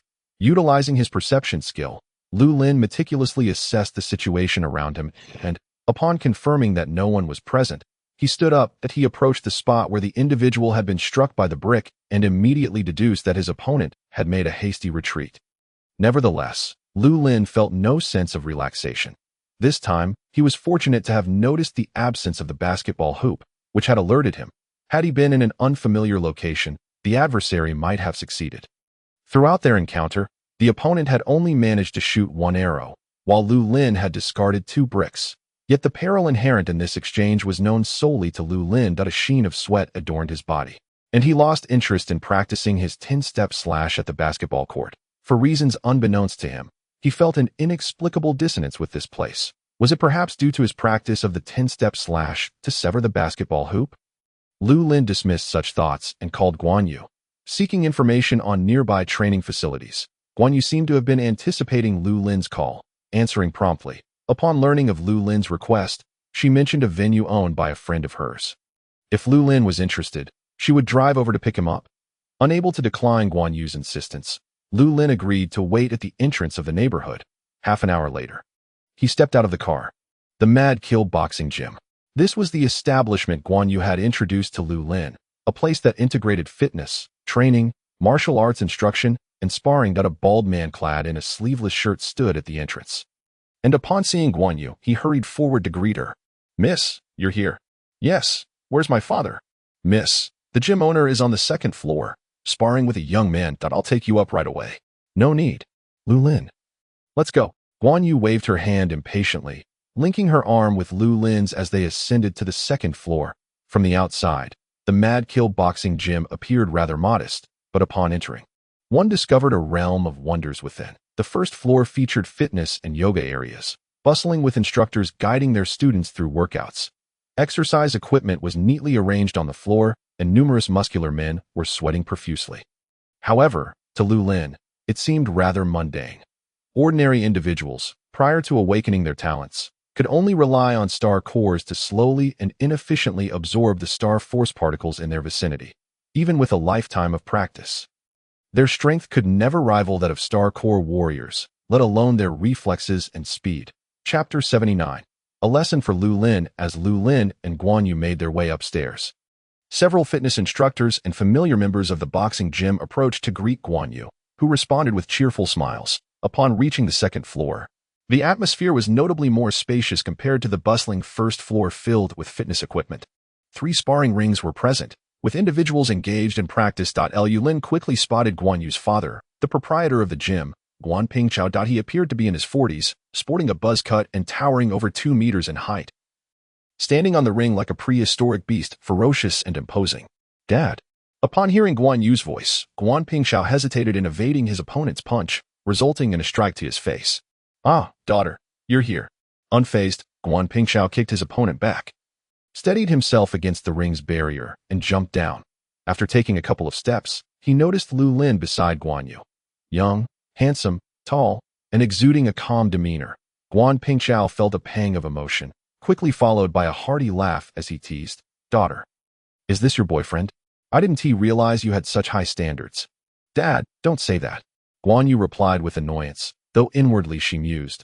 I wish it were true, but alas, Lu Lin seems utterly oblivious to romance. Dad, this is Lu Lin, our new star guide from the Green City branch. Lu Lin, this is my father. You can just call him Guan Xianshi. Guan Xianshi. Lu Lin was taken aback. It was no wonder that Guan Yu, the president, dared to speak so freely in front of her father. Yes, I'll call you Guan Xianshi. Hello, Lu Lin. Daughter, what brings you to my side so suddenly? Upon realizing that Lu Lin was not Guan Yu's boyfriend, Guan Pingqiao relaxed his guard. He found Lu Lin much more agreeable. Dad, Lu Lin mentioned he was practicing a martial art but lacked a suitable place, so I thought I'd bring him here, which could also save him some registration fees. Guan Pingqiao looked at his daughter, unsure how to respond. To think she brought him to her father's gym just to spare Lu Lin some fees. What a considerate little darling. All right. No problem. There's an empty space upstairs. Lu Lin, feel free to choose anywhere you like. Thank you, Uncle Guan.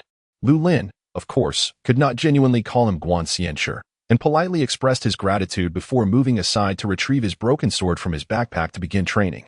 Guan Pingqiao pulled his daughter aside to inquire quietly. Daughter, are you interested in this Lu Lin? No, not at all.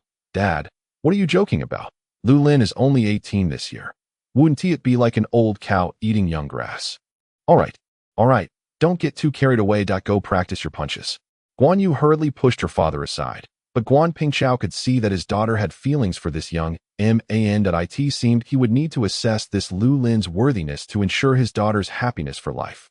As for the issue of age, Guan Pingqiao dismissed it from his mind. While Lu Lin focused intently on practicing the 10-step slash, Guan Yu flitted back and forth, bringing him snacks, sports drinks, towels, and even a set of training gear consisting of a sleeveless shirt and shorts from the front desk. After several trips, she finally settled down to watch Lu Lin train. However, as Lu Lin performed a mere handful of movements, Guan Yu soon found herself exhausted and drowsy. She truly lacked any combat talent or interest. Otherwise, she would never have chosen a stable profession like that of a star guide. Although Guan Pingqiao was engaged in sparring, his gaze frequently wandered toward his daughter. He knew her character all too well. Indeed, it wasn't long before Guan Yu succumbed to fatigue and fell asleep in the resting area. Guan Pingqiao recognized this as his opportunity. He exchanged a few words with his opponent, then stepped off the ring to approach Lu Lin. Young Lu, your training like this won't suffice. The essence of martial arts training lies in combat. One cannot cultivate skill through solitary practice alone. Come now. It so happens I'm free at the moment. Let me spar with you for a while. Guan Pingqiao extended the invitation. Lu Lin paused his movements and regarded Guan Pingqiao. Although he appeared robust, Guan Pingqiao was an ordinary person without a star vein, relying solely on his star core to gradually absorb star force particles to forge his physique. How could he possibly compare to Lu Lin? No need.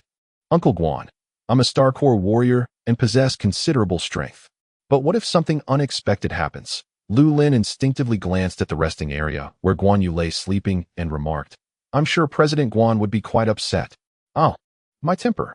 Guan Pingqiao had been running this boxing gym for over a decade and had never encountered someone as arrogant as Lu Lin.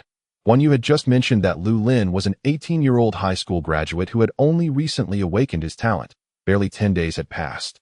No matter how strong he was, how formidable could he truly be? Guan Pingqiao had sparred with many zero-level star core warriors. While he wouldn't claim superiority in all aspects, he was confident that in terms of strength and combat experience, he could easily overpower these newly awakened youngsters. It's fine. It's fine, young Lu. Combat experience is built through accumulation. Although I'm not a Star Corps warrior, my strength is not something an ordinary person can withstand. How about this?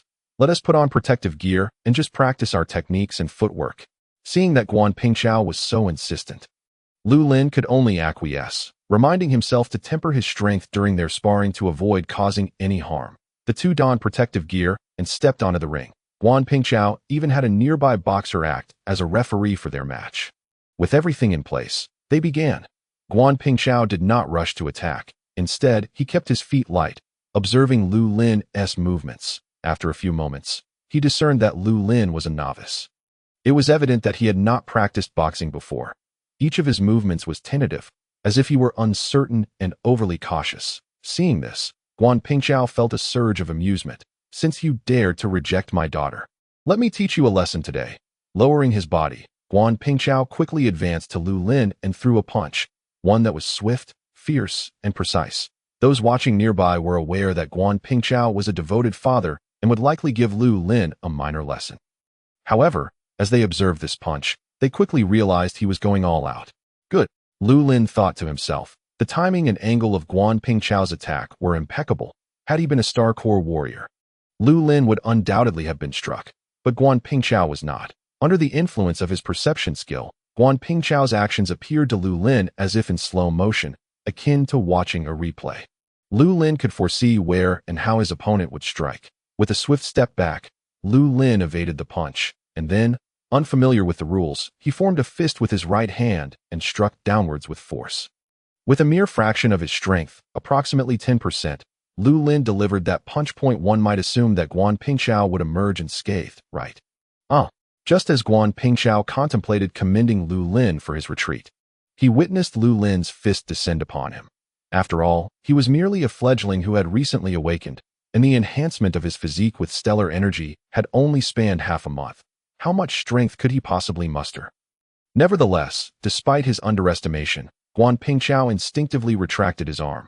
Yet, it was too late. With a cry of pain, Guan Pingqiao stumbled back several paces, his left hand, clad in a boxing glove, pressed against the spot struck by Lu Lin. Cold sweat beading on his brow. Uncle Guan, are you all right? Lu Lin hurriedly approached, concern etched on his face. Guan Pingqiao shook his head, yet the anguish on his face remained unabated. At that moment, those around them jolted into action. Some rushed to assess Guan Pingqiao's condition.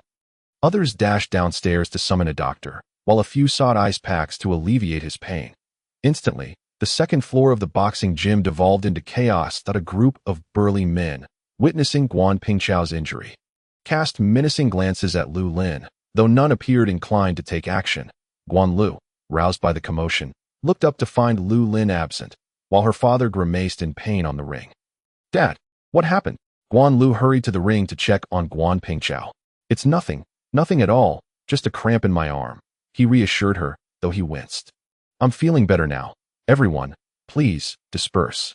Guan Pingqiao propped himself up with his left hand and waved for the crowd to scatter.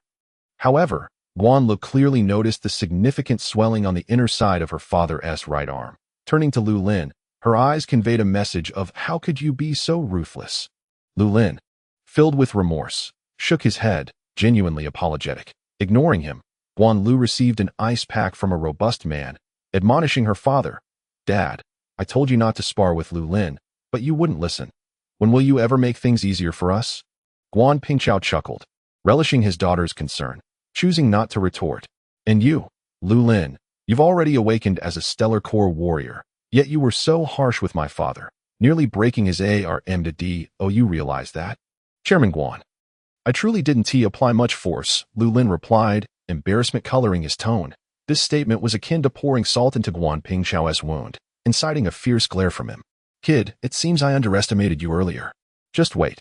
Once I recover, I will ensure you understand the true extent of your Uncle Guan's prowess. All right, you two, let us keep the bickering to a minimum, Guan Lu interjected, assisting her father to a resting area. While Lu Lin followed closely, guilt-ridden. Unlike Zui Yiming, who had awakened a light-type stellar technique, Lu Lin felt compelled to offer some healing to Guan Pingqiao. Dad, don't move around. I'll run to the pharmacy and get you some anti-inflammatory and pain relief medication. With that, Guan Lu dashed downstairs. Guan Pingchao glanced at his daughter's carefully bandaged arm, letting out a sigh. Little Lu, tell your uncle the truth. How much strength did you use just now? 1%. Lu Lin whispered, meeting Guan Pingchao's gaze. Really, just 1%. Indeed, 1%. Another deep sigh escaped Guan Pingchao, a hint of despondency flickering across his features. For a while, silence enveloped them. Lu Lin remained quiet, inwardly musing that perhaps his lack of synergy at the Lisha basketball court stemmed not from the environment, but rather from his inability to cultivate the 10 steps/technique. The first attempt at cultivation had opened a rift in his bedroom. The second encounter had involved an assassination attempt by a painter. The third had been uneventful. Now, during his fourth cultivation session, he had been ambushed by a camouflaged assailant, resulting in Guan Pingchao's injury. Did this mean he could only utilize the 10 steps/ during combat? How many battles would it take to elevate the technique to the next realm? Regretful moon. Seated in the resting area, Lu Lin stared blankly at the three groups of coaches engaged in sparring on the ring. These coaches, though muscular, exhibited remarkable intelligence during practice. They were far from the brutish figures they appeared to be. Their movements were calculated and strategic, ensuring their opponents had no respite when it was time to launch a series of attacks. Even when exhausted, they would instinctively adopt a defensive stance without hesitation. As Lu Lin observed, he began to discern the underlying principles at play. Coupled with his unique perceptual advantage, he continuously analyzed in his mind why this boxer jumped back suddenly or why that one launched a fierce assault. As he watched, a sense of restlessness stirred within him. He felt he had gleaned some insights and yearned to step into the ring and test his skills. Guan Pingchao, noticing Lu Lin's intentions, inquired, "What's this? Do you wish to give it a try?" He smiled, seemingly unfazed by Lu Lin's earlier misstep. "Yes, Uncle Guan.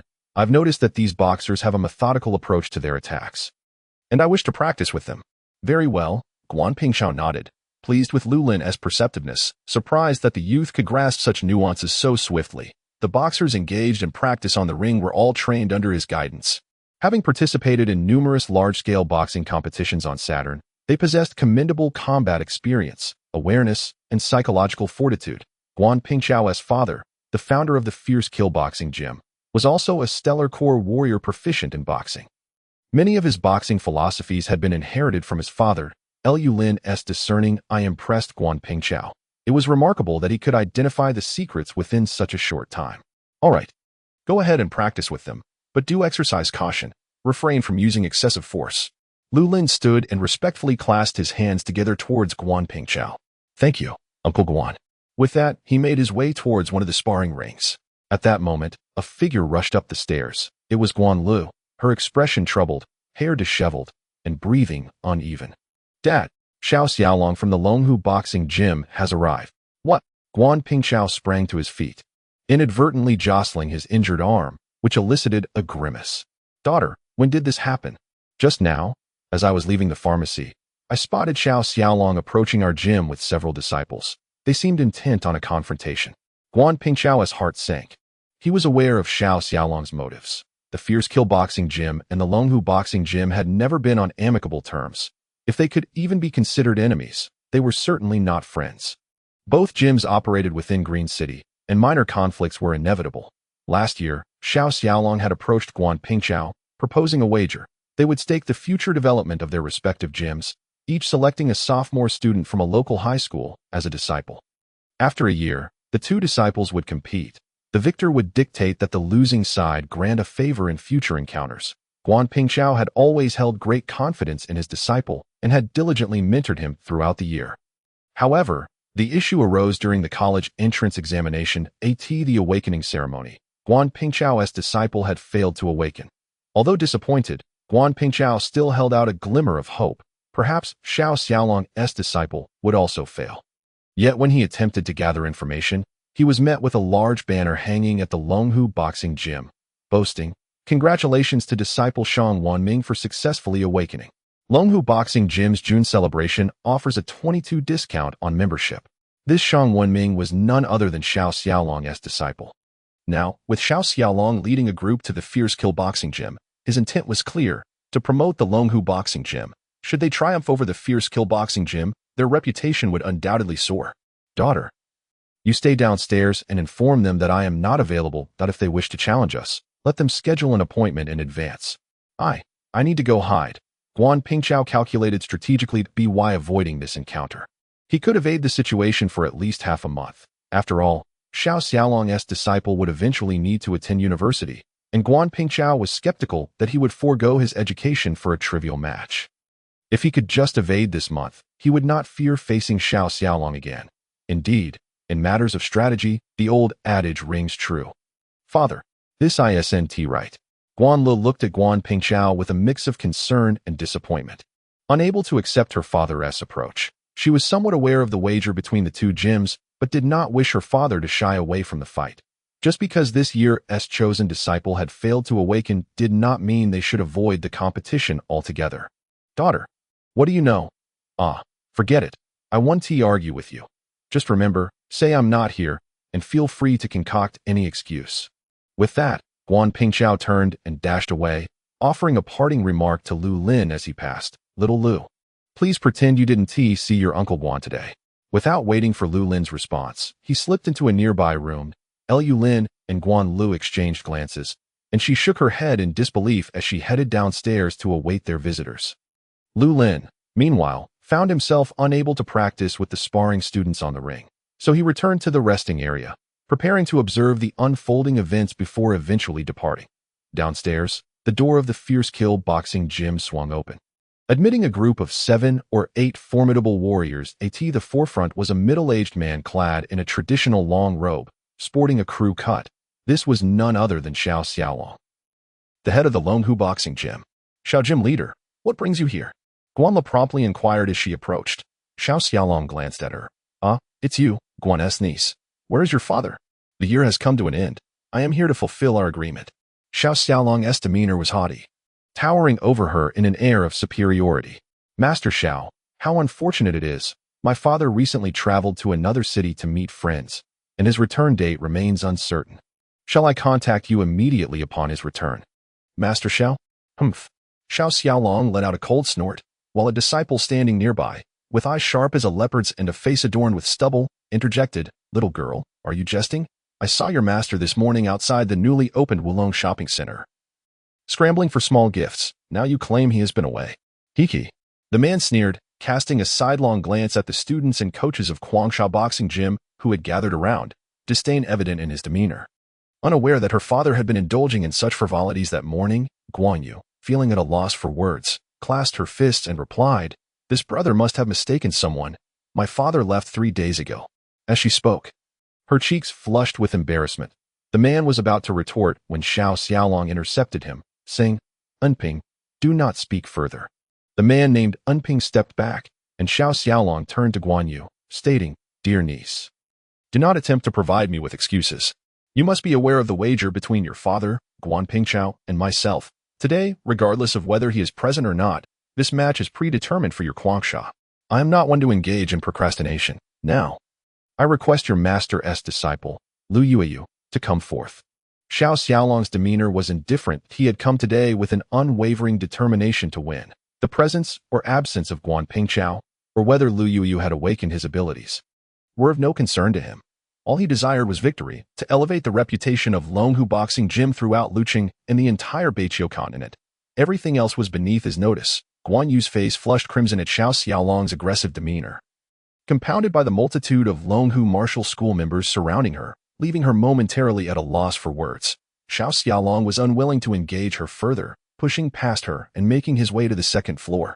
Lu Yueyu, come forth and face my disciple in battle. Xiao Xiaolong bellowed. Within Kwangsha Martial School, Guan Pingchao's disciples glared with rage, yet were easily brushed aside by him. The entire gym, previously filled with members and disciples honing their skills, remained silent, none daring to voice their objections. Xiao Xiaolong strode confidently upstairs, his expression revealing a hint of contempt as he surveyed the sparsely populated venue. The reputation of Longhu Martial School was to be established at this very moment. Lu Yueyu, step forward for battle. Xiao Xiaolong shouted. Guan Yu's complexion deepened in hue. Concealed in the monitoring room, Guan Pingchao felt his teeth nearly shatter from frustration that in his 10+ years of managing Kwangsha and Luqing, he had never endured such humiliation. For a fleeting moment, he almost succumbed to the impulse to storm out. Yet he restrained himself, reminding himself to endure this fortnight. Shang Wenming would soon be attending university. And then he would see how to deal with Xiao Xiaolong. On the second floor of the martial school, a figure rose. Master Xiao, I, Lu Yueyu, accept the challenge. All eyes turned to the individual who had stood. Lu Lin observed that Lu Yueyu stood nearly 2 meters tall, with a robust and muscular build, clad in a sleeveless white sports vest.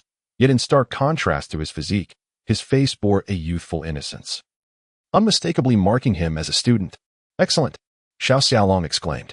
That you have yet to awaken successfully, your willingness to stand forth surpasses that of a coward.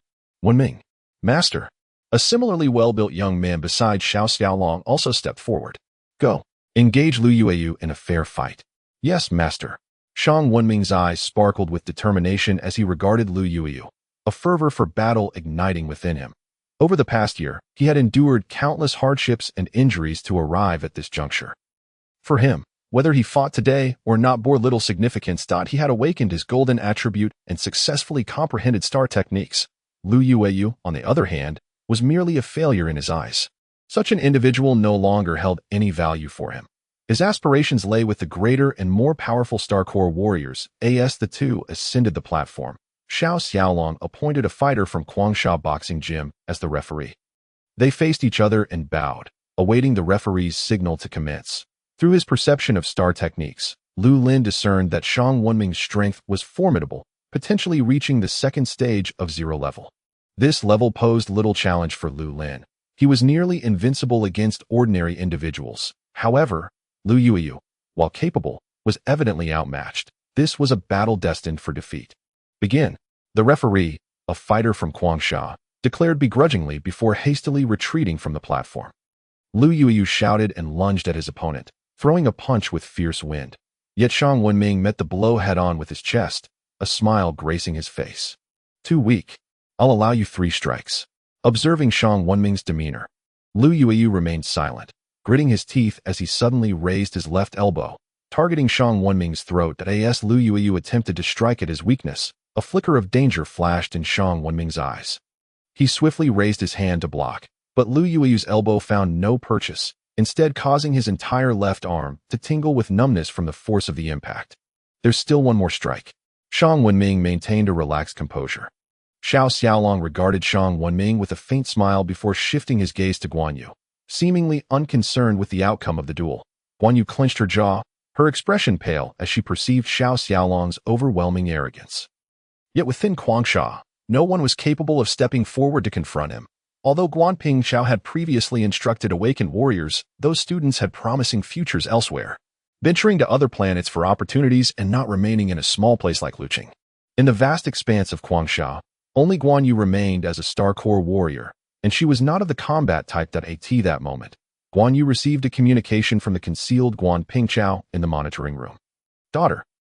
On the arena, the clash between Shang Wenming and Lu Yueyu resembled an adult bullying a child, leaving Lu Lin feeling helpless. Xiao Xiaolong had just proclaimed with fervor about a fair fight, which was nothing short of absurd. The battle between a Star Corps warrior and an ordinary person could hardly be deemed fair. Even the weakest Star Corps warrior surpassed the capabilities of an ordinary individual, regardless of the latter's professional boxing training. Nevertheless, Lu Lin could discern through the movements of both Lu Yueyu and Shang Wenming that they were trained fighters with a degree of innate talent. Had their strengths been evenly matched, the outcome might have remained uncertain.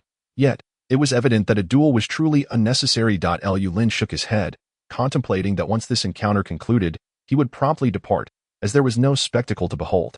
On the platform, after 2 failed attempts to land a blow on Shang Wenming, Lu Yueyu retreated. Having already gathered information about his opponent, he knew Shang Wenming had awakened a golden attribute, and the skill he had comprehended was likely hardening, significantly enhancing his defensive capabilities. An ordinary person's attacks could hardly inflict any damage on Shang Wenming. However, Lu Yueyu remained unconvinced. Throughout the history of the Federation, there had been instances of ordinary individuals triumphing over Star Corps warriors. But such victories required meticulous planning and preparation, catching the Star Corps warrior off guard. The strength, speed, and mental acuity of a Star Corps warrior are influenced by the refinement of their internal star veins.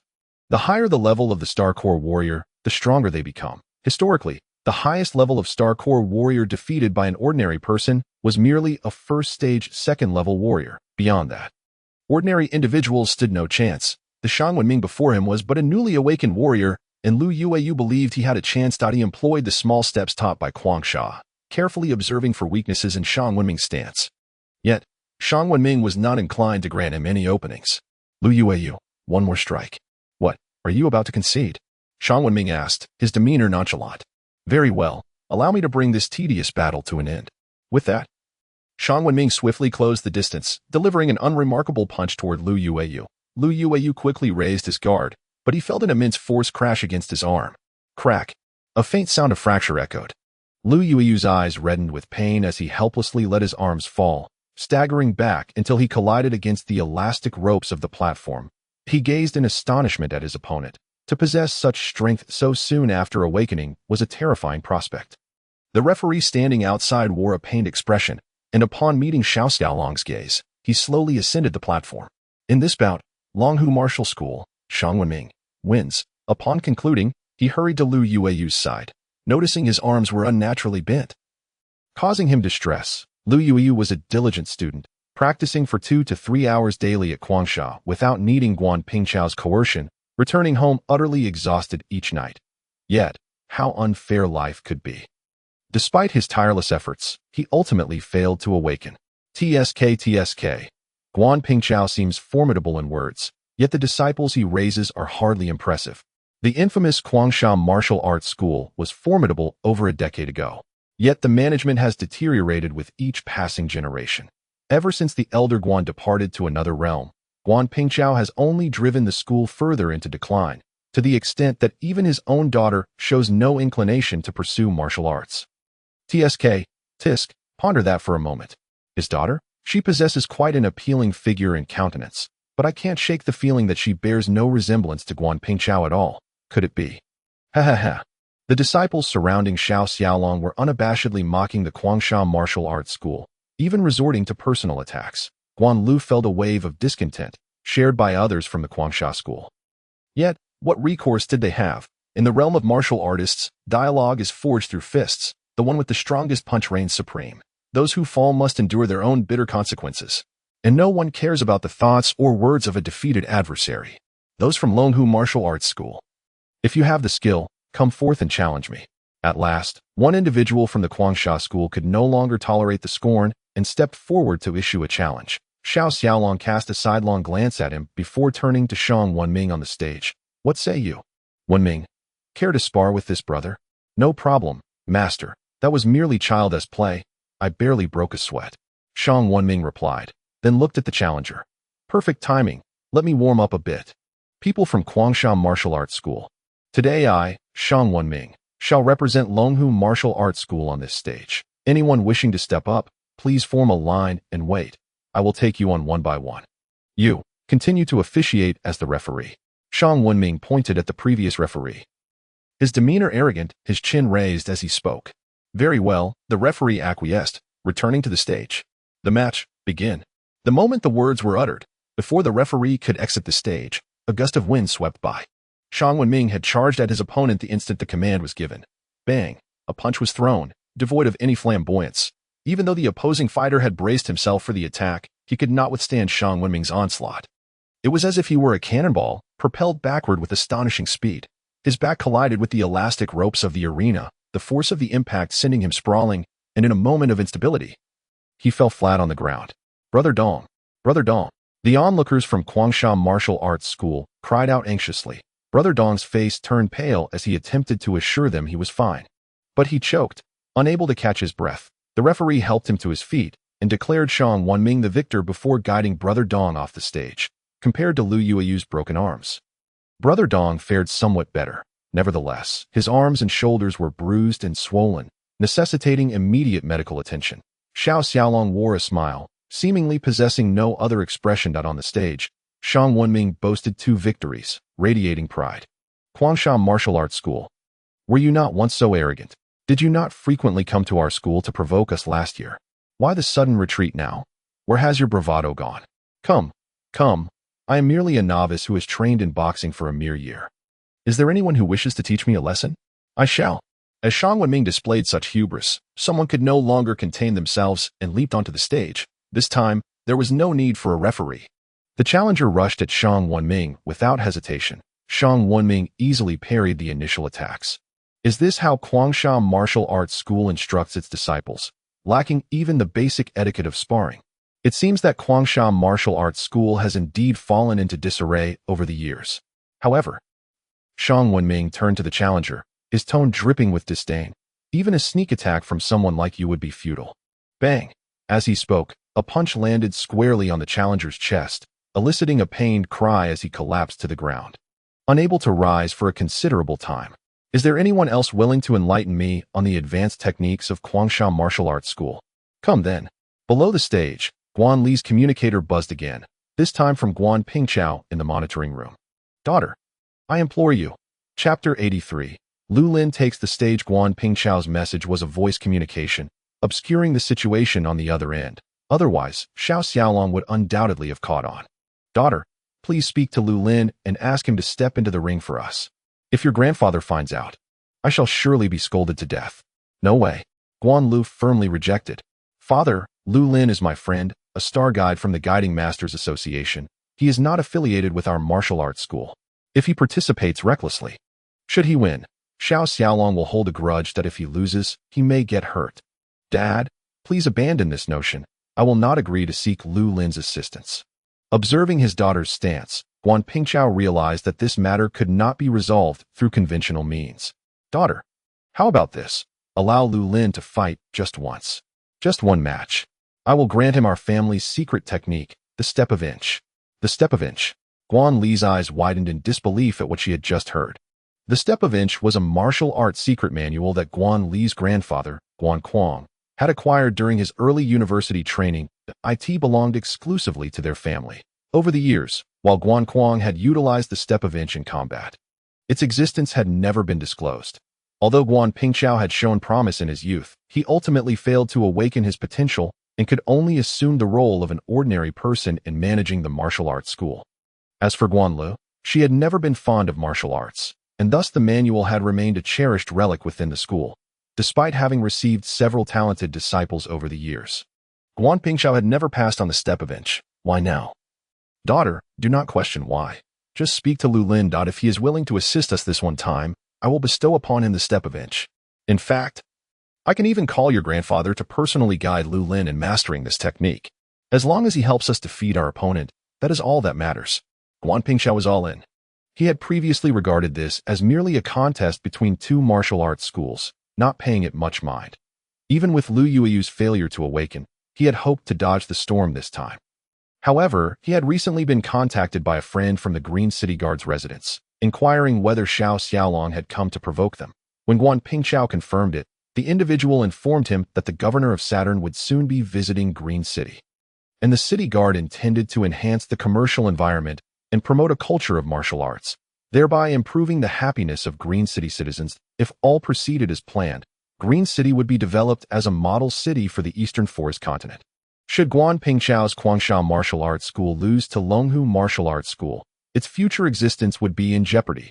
Guan Pingchao felt a chill run down his spine, questioning why the governor would choose this moment for such a significant decision. The individual explained that this had not been a recent decision. Green City had consistently ranked first in awakening rates among high school students in the Eastern Forest continent for the past 5 years.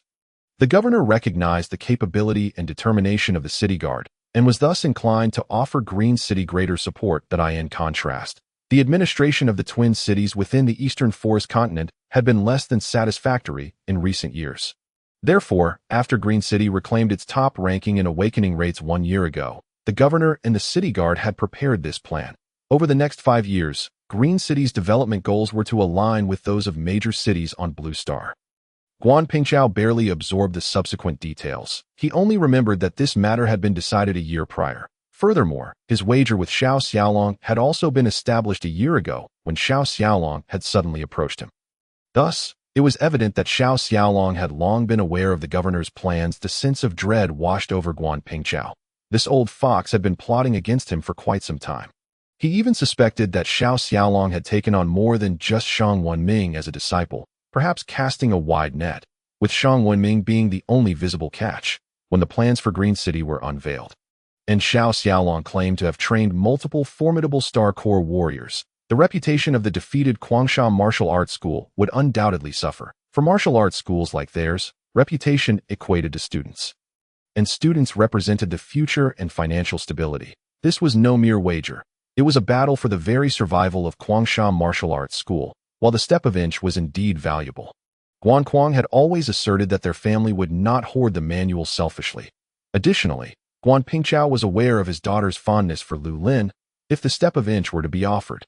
And should the two of them develop a relationship, it would remain within the family. Conversely, if they did not, it would at least foster goodwill with Lu Lin, allowing them to resolve the current crisis facing the martial arts school. Unbeknownst to Guanlu, who was oblivious to her father's convoluted thoughts, she reluctantly accepted the task when she heard that Guan Pingchao was willing to share the step of inch with Lu Lin. As Lu Lin looked up, he saw Guanlu approaching him. "President Guan, do you need assistance?" On the stage, Shang Wenming had already dispatched several disciples from Guangsha Martial Arts School that if that were all, Lu Lin would have had nothing to comment on. After all, victories and defeats in martial arts competitions were quite commonplace, although it was slightly inappropriate for Shang Wenming, a Star Corps warrior, to bully others. However, the issue lies with Shang Wenming, who initially displayed a demeanor of humility but has now transformed into someone insufferably arrogant after achieving consecutive victories over his opponents. He now stands as if he believes himself to be a formidable king among warriors, gazing down upon the masses with an air of superiority, particularly when he notices Lu Lin, who is of a similar age. The provocation in his eyes is unmistakable. "I need to know," he states. "Lu Lin, can you represent the Guangsha Martial Arts School and defeat him? My father said that if you can conquer this fellow, then—" "Chairman Guan, no need to elaborate further. I shall take on the challenge." Lu Lin readily agrees, unwilling for Guan Yu to feel compelled to repay or compensate him for this matter, as that would detract from its significance, having been ambushed earlier in the day and having inadvertently injured Guan Pingchao's arm. Lu Lin is stifled by a surge of pent-up frustration. If Guan Yu requires assistance, he shall step onto the stage to vent, or rather, to lend his support in battle. Like Shang Wenming, Lu Lin chooses not to wear protective gear. As he ascends the platform, he nods to the referee, saying, "Please declare the start." Guan Yu, observing Lu Lin's casual acceptance and ascent to the stage, finds herself at a loss for words. Had she known it would be so simple, she would not have initially rebuffed her father's request. Shang Wenming squints, scrutinizing Lu Lin up and down. This youth, who had just provoked him, is strikingly handsome. The earlier contender, Lu Yuyu, was also quite dapper, though he has since been dispatched to the hospital for treatment. As for Lu Lin, he hopes that Lu Yuyu will have a period of recuperation in the hospital. A faint smile plays at the corners of Shang Wenming's mouth. "Please state your name. Today, only you and Lu Yuyu have piqued my interest." "Lu Lin," he replies, clasping his hands in respect, though he refrains from disclosing his innate attributes or Star Corps level. After all, defeating weaker opponents is most gratifying when they are unaware of his true capabilities. "Be cautious." Brother Lu Lin warns the referee, casting a grateful glance in Lu Lin's direction that Lu Lin's brief tenure at their martial arts school has already demonstrated his willingness to fight for it, which he perceives as a display of camaraderie. "Thank you," with a nod of acknowledgement. The referee steps back and announces loudly, "The match begins." Chapter 84. Are you willing? Shang Wenming chuckles, awaiting Lu Lin's attack. He had employed the same tactic against other fighters, effortlessly sending them flying when they believed they had struck him. Neither moves. Although Lu Lin is here to dominate, his strength already surpasses that of his opponent, making it somewhat awkward to initiate an assault. The two remain locked in a stalemate for approximately 30 seconds. Until Shang Wenming can no longer contain himself, he has already triumphed over most of the fighters at the Guangsha Martial Arts School. Lu Lin is the last standing. The sooner he finishes, the sooner he can relax. With that thought, he strides towards Lu Lin, throwing a punch. "Kid, I offered you a chance." Before he can finish, Lu Lin seizes Shang Wenming's fist, gently shaking his head. "You were too slow." The moment those words leave Lu Lin's lips, Shang Wenming is momentarily stunned. His face visibly shifts through shades of red, purple, blue, and black.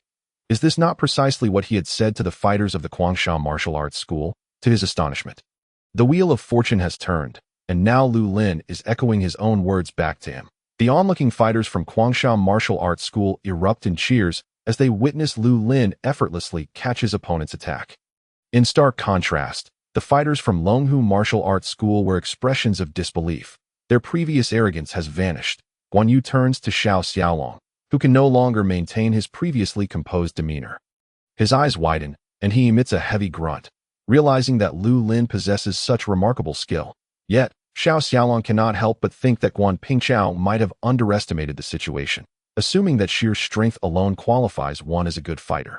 Shang Wenming shares this sentiment. Among ordinary individuals, there are many who possess greater strength than a level 0 Star Core warrior. But what of it? Determined, Shang Wenming attempts to wrench his wrist free from Lu Lin's grasp. However, Lu Lin's grip is like that of a vice, unyielding. Seizing this moment, Shang Wenming thrusts his body against Lu Lin's arm, aiming to crash into his chest. You may be strong, but I refuse to believe your defense is equally robust. This strike, known as the mountain crash, is a renowned technique within the Longhu Martial Arts School. Should it connect, the opponent could suffer anything from a severe injury to internal damage, channeling all his star energy. Shang Wenming launches himself forward. This impact is sure to leave Lu Lin in a world of hurt. How vicious! Lu Lin muses inwardly. Fortunately, with the stone skin star technique at his disposal, he remains undaunted by Shang Wenming's assault. But what of an ordinary person? This blow could indeed prove fatal. With the stone skin technique enveloping him, Lu Lin steps back slightly. Thud. The impact occurs that Lu Lin remains steadfast, as immovable as an ancient tree rooted for millennia. In contrast, Shang Wenming feels as though he has collided not with a human but with a boulder. Even a mere stone would crack under such a blow, yet Lu Lin. Shang Wenming gazes at Lu Lin's face. Mere inches away, his expression unchanged as if he had merely brushed off an insignificant insect. This it. Although Lu Lin does not voice it, Shang Wenming interprets it as such that a metallic taste floods Shang Wenming's throat. He nearly coughs up blood. You are far too light. Lu Lin reiterates Shang Wenming's earlier words. The fighters in the audience collectively cheer, finding immense satisfaction in Lu Lin's retort. For too long, they have harbored frustration from being dismissed with phrases like too slow or too light by Shang Wenming, with Lu Lin echoing those sentiments back. The crowd erupts in applause. Xiao Xiaolong's face pales, unable to fathom that his most gifted disciple, Shang Wenming, could be so easily toyed with by Lu Lin. Shang Wenming is the most exceptional among his 30-odd students, possessing unparalleled talent, combat experience, and situational awareness. Yet now his finest disciple is being manipulated like a child's plaything. Determined, Xiao Xiaolong gestures to one of his fighters, Qingshan. Qingshan, step up and test this lad's skills. Qingshan nods in agreement, his gaze fixed on the platform, contemplating how to best Lu Lin. Meanwhile, in the monitoring room, Guan Pingqiao revels in Shang Wenming's missteps, feeling a sense of vindication. Were it not for the potential uproar, he would be shouting praises for Lu Lin. On the stage, Lu Lin looks down at the pained and bent-over Shang Wenming, shaking his head slightly. I expected you to be a master. This is far too weak. No sooner has he spoken than Lu Lin seizes Shang Wenming's wrist, lifting him into the air. Go, and make sure to study diligently. Refrain from boxing with others. With that, Lu Lin unceremoniously tosses Shang Wenming off the platform, shaking his head in disinterest. The thrill of defeating weaker opponents has truly lost its appeal. Thud. Shang Wenming lands at Xiao Xiaolong's feet, struggling for a moment before laboriously rising. Master. His face is flushed with embarrassment, the cheers of the Guangsha martial arts fighters ringing in his ears. Wretch, Xiao Xiaolong hisses, beckoning Qingshan to step onto the stage. Master Xiao. Just as Qingshan takes a step forward, Guan Yu interjects. With her chest puffed out, she approaches Xiao Xiaolong, meeting his gaze directly. Master Xiao, I recall you mentioning that the competition was supposed to be a contest among this year's high school graduates. Correct. Could it be? Guan Yu takes a few steps forward to stand in front of Qingshan, her tone laden with curiosity. Could it be that this brother Qingshan is also a graduate of this year? Might I inquire which school you graduated from? Brother Qingshan. Guan Yu's tone is lighthearted, but Qingshan's face reddens in embarrassment. At 26 years old, he is the strongest at Longhu Martial Arts School, having been recruited by Xiao Xiaolong from the Demon Suppressing Museum and even representing the Saturn boxing team in the Federal Boxing Championship a few years back. There is no way Guan Yu would not recognize one of the prominent figures in Saturn's boxing scene. Now, she insinuates that Qingshan is merely a recent high school graduate, leaving him utterly mortified and momentarily speechless. Niece Guan, do not engage in verbal sparring here. While Qingshan is a renowned fighter, it seems that Lu Lin is not simply an ordinary high school student. Xiao Xiaolong dismisses Guan Yu's remarks, instead casting aspersions on Lu Lin. Just as Guan Yu is about to respond, Xiao Xiaolong raises a hand. Enough, enough, it seems I can no longer conceal the truth of my awakening. Both Guan Yu and Guan Pingqiao are taken aback, as are Xiao Xiaolong's disciples, all of whom share a look of astonishment. They are aware that both Xiao Xiaolong and Guan Pingqiao were among those who failed their awakenings during their university entrance examinations. How can it be that Xiao Xiaolong has awakened? This is preposterous. How could a man in his 50s suddenly experience such a phenomenon? Master, father, you have awakened too, his disciples ask in disbelief. Ha ha ha. Undoubtedly. Xiao Xiaolong laughs heartily, brimming with vitality and arrogance. Last year, I ventured into an alien realm and made some gains, ha ha ha.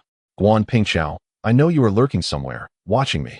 If you wish to transfer the shares of the Green City Martial Arts School to me, I shall reveal to you the secret of awakening. Are you willing? Chapter 85, A Single Blow. Are you willing? When Xiao Xiaolong uttered these words, it struck the hearts of everyone present like a mighty hammer. Apart from Shang Wenming, Xiao Xiaolong, Lu Lin, and Guan Yu, no one else in attendance could awaken their innate talents. As Xiao Xiaolong offered to share his method of awakening with Guan Pingqiao, a wave of curiosity swept through the crowd. Would Guan Pingqiao agree? Would Xiao Xiaolong truly divulge his secrets? What if they too could grasp this method? The fighters who had just been defeated by Shang Wenming couldn't help but glance toward the monitoring room. Xiao Xiaolong remained unperturbed, seemingly confident that Guan Pingqiao would certainly emerge. After all, they were of the same ilk. What man does not harbor a dream of becoming a martial arts master? A man remains a youth until death.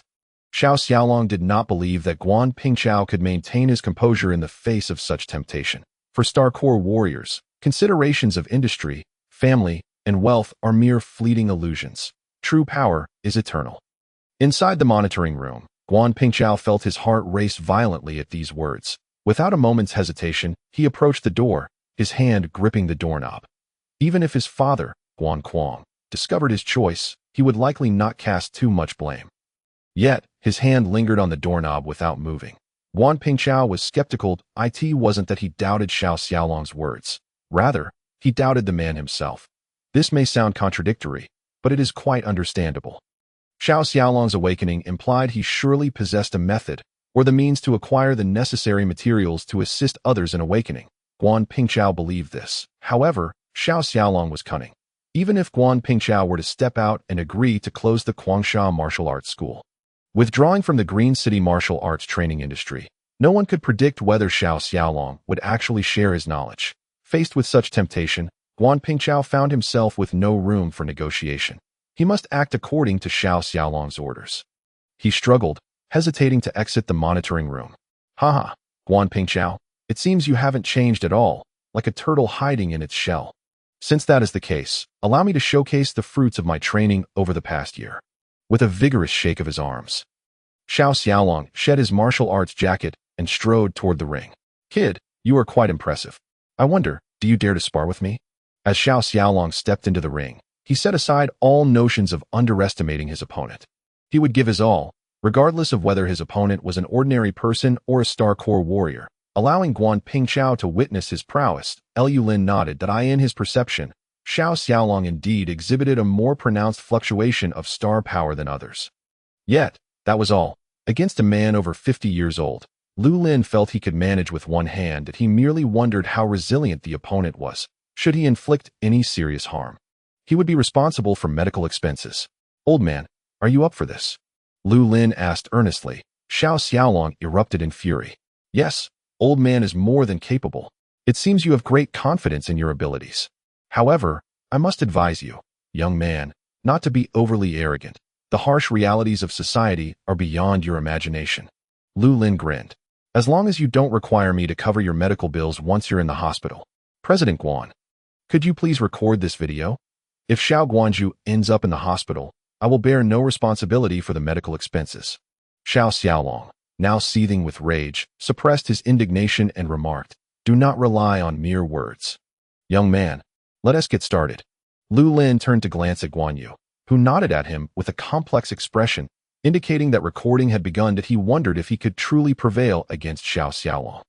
Guan Pingqiao often warned Guan Yu about how cunning and wicked Xiao Xiaolong of the Longhu martial arts school was. Guan Yu understood that if Xiao Xiaolong lacked absolute confidence, he would not take such risks. She hoped Lu Lin would not end up in the hospital, in the monitoring room. Guan Pingqiao, upon hearing Xiao Xiaolong's words, turned to sit before the monitor, his gaze fixated on the scene unfolding in the ring. If Xiao Xiaolong were truly formidable, then perhaps he should take a gamble. "Young man, you may go first. Otherwise, if you lose, you might accuse me of lacking martial ethics, taking advantage of a younger opponent." Xiao Xiaolong adopted a commanding stance.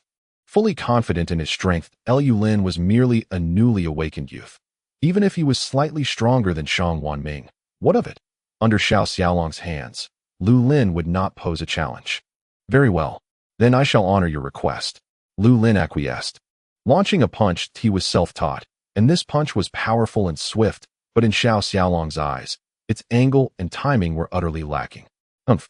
Xiao Xiaolong scoffed. On any other day, he might have entertained the idea of guiding a junior. However, today he aimed to demonstrate the might of the Longhu martial arts school. The cloud-turning hand was Xiao Xiaolong's signature technique, a lethal move right from the start. With a smile upon his face, he envisioned Lu Lin subdued by his technique, kneeling and pleading for mercy. This battle would mark Xiao Xiaolong's grand return to the martial world. Xiao Xiaolong reveled in his confidence. Lu Lin's fist was already upon him. With a swift twist of his wrist, Xiao Xiaolong aimed to grasp Lu Lin's wrist. He succeeded. Xiao Xiaolong felt as though he had returned to his youth, reminiscent of the first time he sparred with his senior brother under his master's command.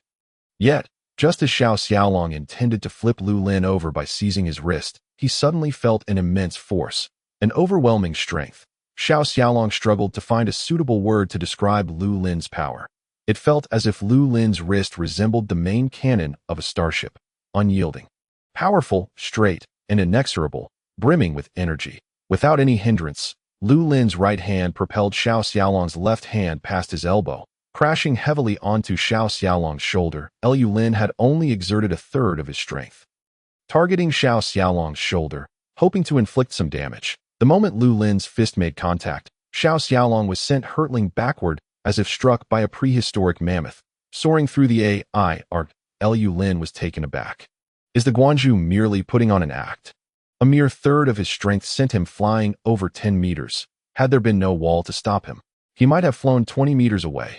Was this entertaining? Hadn't Xiao Xiaolong come to display his prowess? Why was he now retreating in such a manner? The second floor of the Guangsha Martial Arts School fell into an eerie silence. No one knew what to say or do, as if their minds had gone blank. It wasn't until Xiao Xiaolong crashed to the ground with a painful cry that the crowd snapped back to reality. The fighters from the Longhu Martial Arts School hurried to assist Xiao Xiaolong. Upon realizing their master had merely been knocked unconscious, they turned to glance at Lu Lin, who wore a bewildered expression. Is this it? After all that boasting, he was taken down with a single punch. Without needing Lu Lin to voice his thoughts, the others understood that a wave of embarrassment washed over the fighters as they hastily departed with the unconscious Xiao Xiaolong. Lu Lin remained in a state of confusion. Was this truly the end? The opponent had not even uttered a harsh word before retreating in disgrace. How would the Longhu Martial Arts School maintain its reputation in Green City after this? While he pondered, Lu Lin suddenly felt himself lifted, surrounded by a dozen burly men who hoisted him into the air. Yay! Chapter 86, Cultivating Step by Step, activating the meridians that Lu Lin was thrown into the air. Yet he felt little excitement or exhilaration. Amidst the rise and fall, his heart remained remarkably calm. Xiao Xiaolong had departed, but the questions he left behind lingered. What method could enable an ordinary person who had failed to awaken for years to suddenly gain the power to awaken? Those who had not awakened could not enter the consciousness universe. Thus, they required the assistance of awakening base equipment to enter the consciousness universe, seeking out that ray of light to connect with the star core and form a star vein. This was the method most star core warriors used to awaken. Of course, there were exceptions like natural awakenings, which will not be discussed here. Yet, Xiao Xiaolong had mentioned that he attained some opportunity to enter an awakening state after venturing to another star. Although Lu Lin sensed that Xiao Xiaolong's awakening was incomplete, with his power significantly enhanced, he lacked star techniques and star veins, relying solely on the star core to absorb the surrounding star power particles. While this was considerably more efficient than an ordinary person, it did not qualify as a true awakening. When Lu Lin visited Linbei City yesterday, he encountered a young woman named Lin Ling, who, despite being unable to awaken, managed to achieve a 0.33 initial refining degree successfully. Though these two incidents appeared unrelated, Lu Lin felt an inkling that a hidden hand was orchestrating these events, enabling more ordinary individuals to awaken and bolster the strength of the Federation. There must be a purpose behind this, one that Lu Lin could not yet discern. Reflecting on something his teacher, Mr. Li, from Blue Star Jinjian High School, had said, Lu Lin pondered the precarious situation of the Human Federation on the alien battlefield. He harbored some of his own conjectures. However, the matter at hand is far too significant. Lu Lin is merely a nascent individual who has recently awakened, and it is certainly not his place to concern himself with such weighty affairs. After being momentarily cast aside by the crowd, Lu Lin finally managed to regain his footing at that moment. Guan Pingchao emerged from the monitoring room, his expression a tapestry of complex emotions. Indubitably, Xiao Xiaolong's earlier remarks had left a profound impact on him. Yet, witnessing Xiao Xiaolong, who had proclaimed his own successful awakening, unable to withstand even a single strike from Lu Lin, left Guan Pingchao in a state of bewilderment. After decades of relentless boxing practice, he pondered the true purpose of his endeavors in the eyes of the Star Corps warriors. His current level was merely seen as possessing a somewhat superior physique, with his combat prowess deemed utterly negligible. "Dad, what are you thinking?" Guan Yu approached Guan Pingchao, inquiring about the peculiar expression etched upon his face. Surely, he could not be contemplating shirking responsibility. "It's nothing. I just have a sudden feeling of introspection," he replied. "Daughter, please tell Lu Lin to wait a moment while I fetch him the manual for Zunbu." After speaking, Guan Pingchao turned towards his office, cautiously retrieving a time-worn manual from the safe. The pages were light and thin, appearing as though they could tear with the slightest exertion. The cover bore two rather ungraceful characters, Zunbu. The handwriting suggested that the individual who transcribed this manual was unconcerned with aesthetics, perhaps even a mere child-esque copy. This manual was discovered by Guan Kuang during an expedition in a foreign battlefield. The script within diverged from the contemporary federated languages of Mandarin and English, yet it had long been analyzed and deciphered by the linguists of the Federation, should Lu Lin require it. He could refer to the translations to study Zunbu.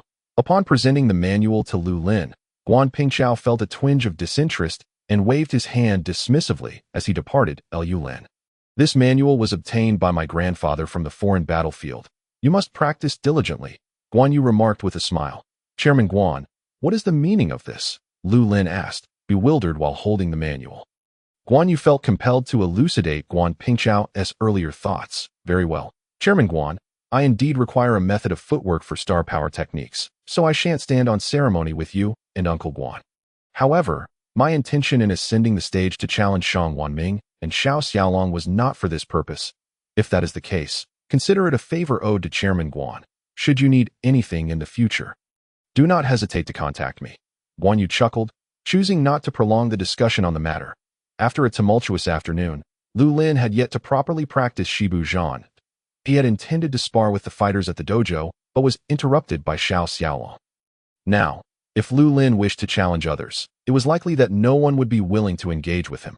Who would dare to spar with the one who had sent both Shang Wanming and Xiao Xiaolong flying with a single punch?